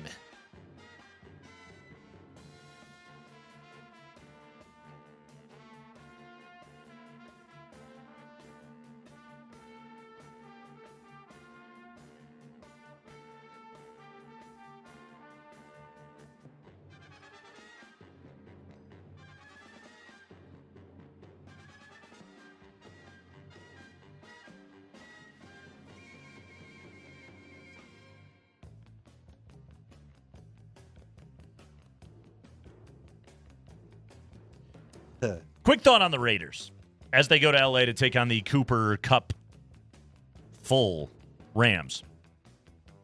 The adjusted win total on the Raiders right now is 5.5. They're 2-4 on the year. They got 2 wins so far. Here's their schedule the rest of the way. At L.A., again, Kupp's back. Home against KC, at Cincinnati. Got your bye week at Miami, home against the Broncos, at KC, at Tampa, home against Atlanta, home against Jacksonville, at New Orleans, home against the Chargers. You counting 4 more wins on that schedule for the Raiders? No. I don't. I don't see it. No. Well, I don't see how they can get there. Well, you just had it last hour. They're already talking about yet another coach. Right. Well, now we need to go get Belichick. Antonio Pierce is, just showed up. Going to get his year, but he just unpacked his office. You just got rid of Davante Adams. Yeah. They can't make up their mind between Minshew and O'Connell. It's O'Connell for now. Bunch of their guys are hurt. Adams is already gone. Max Crosby's pushing coaches, claims to love it. Crosby could be traded. I mean, I could see the Raiders saying, "Hey, I don't care. Let's go for the top 5 pick." Yeah. Might as well. Yeah. By the way, I need to know the Sean McVay show. Is that like TV? Is that like a half hour? That's old school. Do they? I don't remember a coach having a long TV show or anything like that forever. Vic Fangio had one. Yeah, but that was like 10 minutes. Yeah, the kid question. Taped it outside. He didn't go to the studio. He made them come to him. Remember when like Mike Shanahan won? I remember there was a Dan Reeves show. The Mike Shanahan a guest show would show up, and then Dan Reeves would talk about the player and to the player right there. I think Fangio was a half hour, but they didn't talk to Fangio the whole time. Okay. It was they would put like they would interview a player, there'd be some B-roll in there, and then the kid question at the end. I miss the kid question. Sean Payton doesn't do one, does he? A kid question or a show. Or anything. A show. No. Or anything. Just nothing. Yeah. Does he talk to KOA? Does he do that? Yeah, but it's different than it was. We'll just leave it at that. How so? Pre-taped? Just different. Is it like I don't mean like the Logan pregame thing. I mean, like, does he do like a hit That during the I week? don't know. Yeah, I don't know either. No, the Logan pregame thing. Look, everybody has respect for Dave Logan in the coaching world. Sure. So, of course, he gives Dave Logan time, but Mhm. I don't think it's as long as it used to be. I could see that. Mm-hmm. It used to be 2 questions and wrap it. Yeah, pretty much, or 3 or something. I What's don't the know. question? Sean's out. He's got to go back to his office and light some candles. But everybody else used to give us 2 segments. Uh-huh. Like everybody that did those shows gave us 2 segments, not just the coach, quarterback. That's how I did the Chris Harris show. We used to do 2 segments for the Chris Harris show. Well, you pay a guy $18 million a year, he doesn't need his little radio stipend. Suddenly not so attractive. Yeah, but you know how it is. I guess where I'm surprised, guys get around Logan and figure out, he's a football guy. Right, he knows and what he's played. talking about. Yeah, Yeah. I'll talk to you. Yeah. He did play, and I don't know, he's done pretty good at the high school ranks here if you haven't checked. So Sean doesn't have time for anything. I guess not. He's got to get back to it. He's got to drop a winning game plan for Bo. Hey, all day tomorrow, we're giving away tickets to see the Avalanche on Friday night against the Ducks. We're giving away a 4-pack of tickets every show tomorrow here on the station. These are suite tickets, folks. You're going to be sitting in the suite. Literally suite. S-U-I-T-E. You use the word suite too much, so we need to let people know it's in a suite. It's in a suite. You got your own bathroom. Now, that suite is pretty sweet, but you're going to be sitting in a suite, perhaps, with your sweetie. Listen for keywords at the top of the hour. Text them with your name to enter. There will be different keywords every hour, so the more keywords that you text in, the better your chance to win on your home for the Avalanche. Altitude Sports Radio 92.5, but make sure you're listening every hour to get the keyword and text it in, and then we're giving away 4 packs, quad boxes of tickets to sit in the suite for Friday night, the Avs and the Ducks. Avalanche in action tonight against the Boston Bruins. We'll get you pregame coverage at 7 o'clock. 7:30 is the suggested start time for the game tonight. Connor will have the call here on Altitude Sports Radio 92.5.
Habs tonight going for win number 1. Walker Buehler, Luis Severino, Game 3 of the NLCS as the series shifts to Queens this evening. Yankees right now a 2-0 lead on the Guardians. How about Aaron Judge getting intentionally walked or intentionally walking Soto to get to Judge last night? He hit the sac fly. That didn't go well. Eventually homered later in the ball game. Guardians are dropping pop-ups. They're a mess right now. Yankees up 2-0. Mets and Dodgers again tied at a game apiece. By the way, Doc and Daryl, Gooden and Strawberry were on the pregame show on Fox before. That's fun, right? A little celebration of the 84, 85, 86 New York Mets. It's wild because they won a World Series, and yet they should have been better for longer. Couple of cautionary tales right there. And don't get started on that topic. Doc Gooden was lights out. Oh, that team was a lot of fun. Yeah. A lot of fun. Mm-hmm. How many teams? And they had a lot of fun. 86 Mets are one of my all-time favorite sports teams. So you just triggered a thought for me, though. Did you feel like there's a lot of teams that we could say could be better for longer? And I'm not talking championships, just would have been better.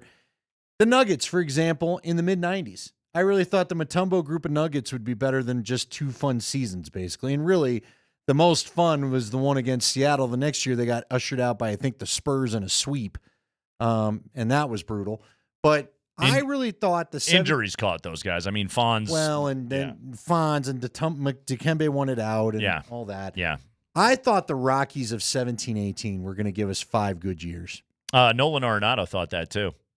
Well, didn't you? I looked to you because you would know. I mean, you were more dialed in than I would, but they had Story. They had Arenado. Yep. Blackman was still a pretty good player. You still had the pitching, right? You still had Marquez. You still had Freeland. You still had pitching couldn't stay consistent. the Gray Wolf. Injuries caught up to him a little bit. But didn't you think they would maybe 5 years is too much? No, but I thought they had a couple, 3 more good years in them. They had a core that was in place, and then Nolan dared to say, oh, wow, it kind of feels like a rebuild around here, and that was enough. Jeff Bridich got big mad, and Dick Monfort traded him. And that was the beginning of the end, and now they're back to what they are at the moment, which is they're technically a Major League Baseball team. See, you didn't mean to do this, but now you got my broken brain running around. Let's go. Where are we going? I thought the 2008 Broncos, that core, Scheffler, Marshall, Eddie Royal, Jay Cutler, Ryan Clady. Do you want me to drop my take on the people? Go ahead. Here you go, everybody. If Mike Shanahan doesn't get fired, Jay Cutler's a Hall of Fame quarterback in Denver. There it is. Can't tell me I'm wrong. Jay Cutler was figuring it out. His God-given talent was something else, and he was actually playing for one of the great offensive minds in the history of the sport. I know the drafting had stagnated. I know the defense was puke, but they had weapons in place. Shanahan had a quarterback that he wanted. He was developing him. That thing was ready to take off. That offense was about to be really, really fun. And then Josh McDaniels walked in the door and burned it all to the ground. What was the wildest story? Gosh, is this responsible radio? Let's have it.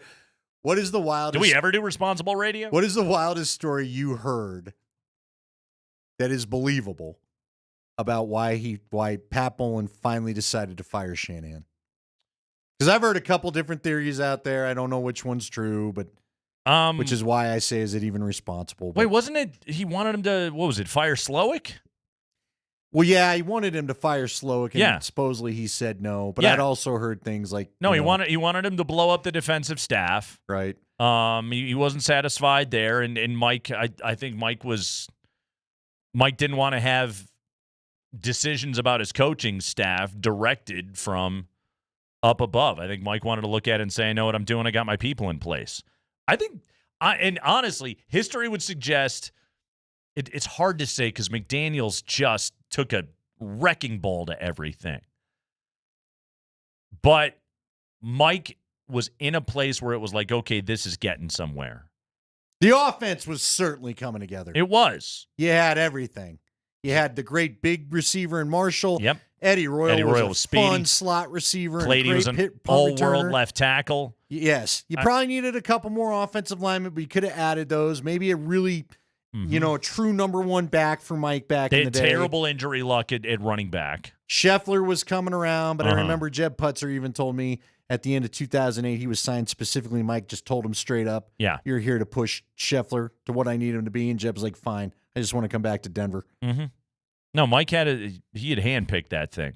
Mike had what he wanted in place. That team, that is a classic what could have been, because when I used to and I watched every game from up above that year, I was like, this thing is starting to go. You could see it. They weren't great in the red zone yet. That was the thing that hindered them, but that thing was starting to click. And God, Mike Shanahan could coach football. But there were rumors of maybe the focus not being there anymore. Like Mhm. maybe Bolin thought he was burned out on it a little bit. Just Yeah. focusing on other things sometimes, not always football like the way he once did. There's, I mean, let's be honest also, is that were all decisions being made of the soundest mind? Sure. I'm not No. trying to be crass No, about I think it. that's a fair question. But again, much of what we learned later would suggest probably not. Well, and, you know, like to go back to Mike burned so hot. Hot. Right? Extremely. He was the king of the 100-hour. Like I heard stories about Josh McDaniels. I think Tyler's told it on air too. Josh would park his car out there, but then sneak out some other way and have somebody pick him up. So the coaches all thought when they looked out their window as Josh left, no, his car is still there. I better Ugh. keep working. God. Mike actually was in the office. They Mike hired wasn't that pulling guy. any of that. Mike was actually in the office like 120 hours a week. I mean, Andy, after he left and before he took the gig in Washington, he was in his basement in the lab at the Shanna Mansion every single day, just grinding tape. Rented an office. Do you remember that? He Yeah. went and rented an office, I think, in Inverness, just was to intense. just to have a place to go. Exactly, because he wanted to do ball. That was Oh, Mike. man. That was his life right there. Yeah, that's that era of Bronco foot. And again, it put wheels in motion for eventually Peyton Manning to walk through the door and the team would get back and win a Super Bowl in 2015. Would Mike and that offense have ever won a Super Bowl? Who knows? It's so damn hard to say. You can't re-legislate history. It worked out in the long run, or in the very least, you got Peyton Manning. You got 2 Super Bowl appearances in 4 years. The greatest offense in NFL history. The most fun Bronco football that most people have ever lived through. By the way, 2013, I know it ended like crap. Forget about that for a second. Every single week was just a rock concert. 2013 was the greatest. Yeah.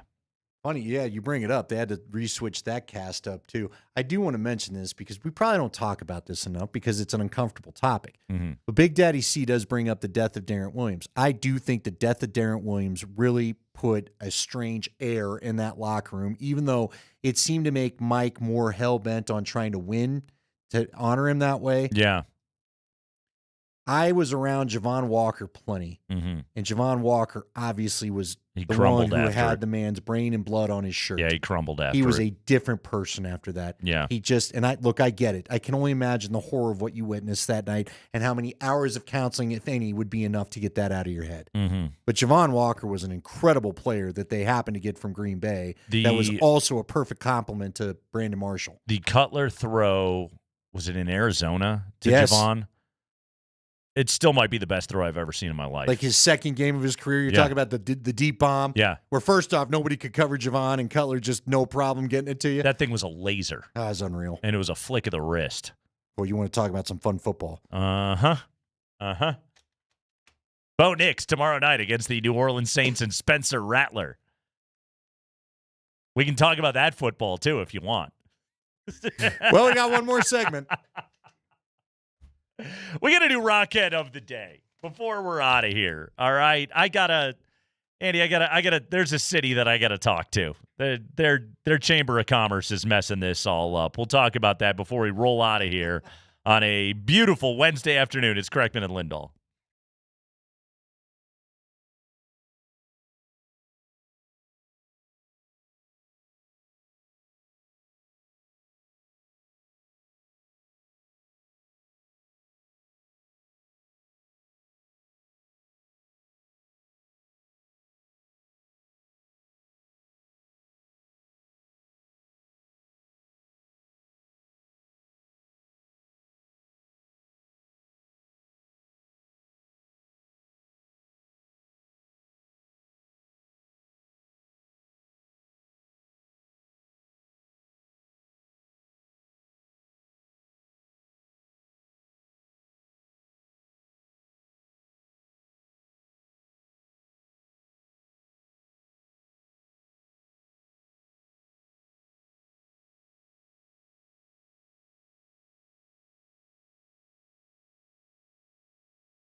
Oh, go get your hockey on tonight. The Avalanche and the Boston Bruins.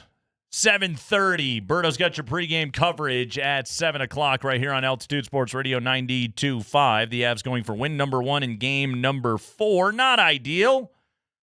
Very banged up team. No Drouin tonight. No Devon Taves in that game tonight. Obviously, the big three are out as well, or the usual big three that are out as well. So McKinnon and McCarr got to pick this team up on their backs and go get a victory tonight. Georgie back in goal. Got to get that save percentage back up above 800. Let's start there. Oh, gosh. That's depressing, but yes. Let's got to start the climb somewhere. Get started, please. So, yes, the Avalanche coming up here this evening. All right, Andy, it is time for your Rockhead of the Day. Your Rockhead of the Day is presented to you by our friends at Rock Plumbing, Heating, and Air Conditioning, your local home comfort specialist. Visit rockheating.com. Rock, bringing comfort home and simplifying your life. All right. This is coming to us from the Guardian UK. Headline, Prague bans nighttime pub crawls in bid to attract more cultured and wealthier tourists. Deputy Mayor says the Czech capital does not want the type of visitor who comes for a short time only to get drunk. First off. Quick aside. As a guy that likes a pub crawl. As somebody that likes to crawl from pub to pub, yeah, F you. Prague city councilors have banned nighttime pub crawls organized by travel agencies because the city wanted to target more cultured tourists. The Czech capital of 1.3 million people has, for a long time, been a popular destination for noisy stag parties and pub crawlers, largely from Britain. So it's a little bit of like a Vegas or a New Orleans of Europe. Take your bachelor party there. Prague Deputy Mayor Zdeněk Hřib told reporters on Monday that organized nighttime pub crawls would now be banned, saying, quote, "It will not be possible to have guided tours between 10 p.m. and 6 a.m., he added, close quote. I guess that means you can still go get drunk. You just you can't have a leader. I was about to say, so it's not guided. What do you think you're stopping? Yuri Pospisil, another deputy mayor, said Prague City Hall was seeking a more cultured, wealthier tourist, not one who comes for a short time only to get drunk. Okay, you know how this ends, don't you? Yeah. You're just going to get more of the soccer hooligans you're trying to keep out showing up to do this. Foreign beer lovers have for years helped the Czech Republic keep its position as the world's thirstiest nation. In 2023, a world-leading 128 liters of beer was drunk per head of population in the Czech Republic, despite a steady decline since COVID. So basically what they're telling us is the Czech Republic is the Wisconsin of Europe. Beer is still cheaper than water in some restaurants, and many pubs in the UNESCO-listed historic center offer the acclaimed local lager for less than €3 a pint. I think that's a good deal. Vaclav Sterik, the head of the Czech Association of Hotels and Restaurants, hailed the City Hall's decision. Quote, "Trips to the center in search of beer have been a problem for local people and for other tourists, too. I don't think this will hurt our sales. Nobody will be banned from going to a pub, but these nightly organized pub crawls are nothing we would need." Does that mean they're not going to have like that giant like bar that you sit on and pedal around town? No. Those things Did are they so start fun. that? Mm-hmm. The old pedicab? Prague is not the first European capital to start trying to discourage a certain type of tourist from visiting. I like certain type of tourist, people like me. Amsterdam last year launched a campaign of stay-away adverts aimed at young British men that are triggered when people in Britain enter terms into search engines such as Stag Party Amsterdam, Cheap Hotel Amsterdam, and Pub Crawl Amsterdam. The problem is this is Amsterdam that we're talking about, okay? Yes, I know they have lovely art museums, but we all know what people go to Amsterdam for. It's called drugs and hookers. The ads describe the risks and consequences of excessive alcohol and drug taking, fines, a criminal record, hospitalization, and permanent health damage. Yeah, but it's such fun health damage. Another campaign launched this year sought to discourage visitors with an online quiz. Anyone who answers yes to the questions, would you like to explore the city with a drink or a spliff in your hand? Or would you like a guided tour among sex workers' windows? Is met with the response, that is going to be a hassle. It is forbidden. Close quote. Wow. Just wow. Also, you have to answer no because you know they're narcs. Other European cities have also introduced measures to deter mass tourism, including Venice, which has limited tour group sizes and banned loudspeakers, and Barcelona, which has said it will ban apartment rentals to tourists by 2028. So no more fun in Prague. Well, it was such a lively city to begin with. I don't know. I'm trying to. You got me. So 128 liters of beer per head. You said yes. Trying to figure out how much that is right now. Uh-huh. I'm looking at all these conversion things on the internet. Okay, what are so you learning? 1 liter is about 34 ounces. Okay, that's the big boy beer at most places. That's a good. Right? That's a good size beer. Yeah. So that's 128 beers per person. The big boys. Yeah. Now I guess you could have that. They know how to get down. 16's kind of the standard, isn't it? So all of a sudden that's 250. That's a beer a day. That's not too much. What are they crying about? There's 365 days in a year. Also, I thought Germany was drinking left. I thought all the European countries were drinking left and right. I also love the part of this where it's like it just can't be a guided tour. Right. I would feel like that would keep things a little bit more under control, right? Right. The guy will say, hey, we're going to the next. Then you know where everybody is. You can at least, you have an idea. It's mapped out a little bit. This is going to be chaos. Now you got roaming bands of hooligans. Hooligan soccer fans. Drunken stag coming parties. from Britain. Yes. Celebrating their last good night out before the old wedding. I mean, this is what when I go to New Orleans, when I go to Las Vegas, I have friends that live in those cities. I like to hang with the locals. That's, again, you get a more organized experience. You go down there without anyone knowing what they're doing, it's just a mess. And look, to your point, what's to say then if I'm really hell-bent on doing this, I just don't get a tour booked in the afternoon hours and figure out here are the cool pubs. Exactly. And then we'll just retrace our steps at late night. Who's on vacation and they're like, I want to go have a drink, and somebody's like, I'm sorry, it's still light out. That's not allowed. Well, and again, if the rich people aren't showing up, are you sure it's just because of your pub crawls? Do you have yacht parking? We need Maybe a more not. cultured tourist in Prague. Yeah, not you. We need the wine drinking crowd. Yeah, it's just going to lead to an episode of Jersey Shore or something. Real Housewives of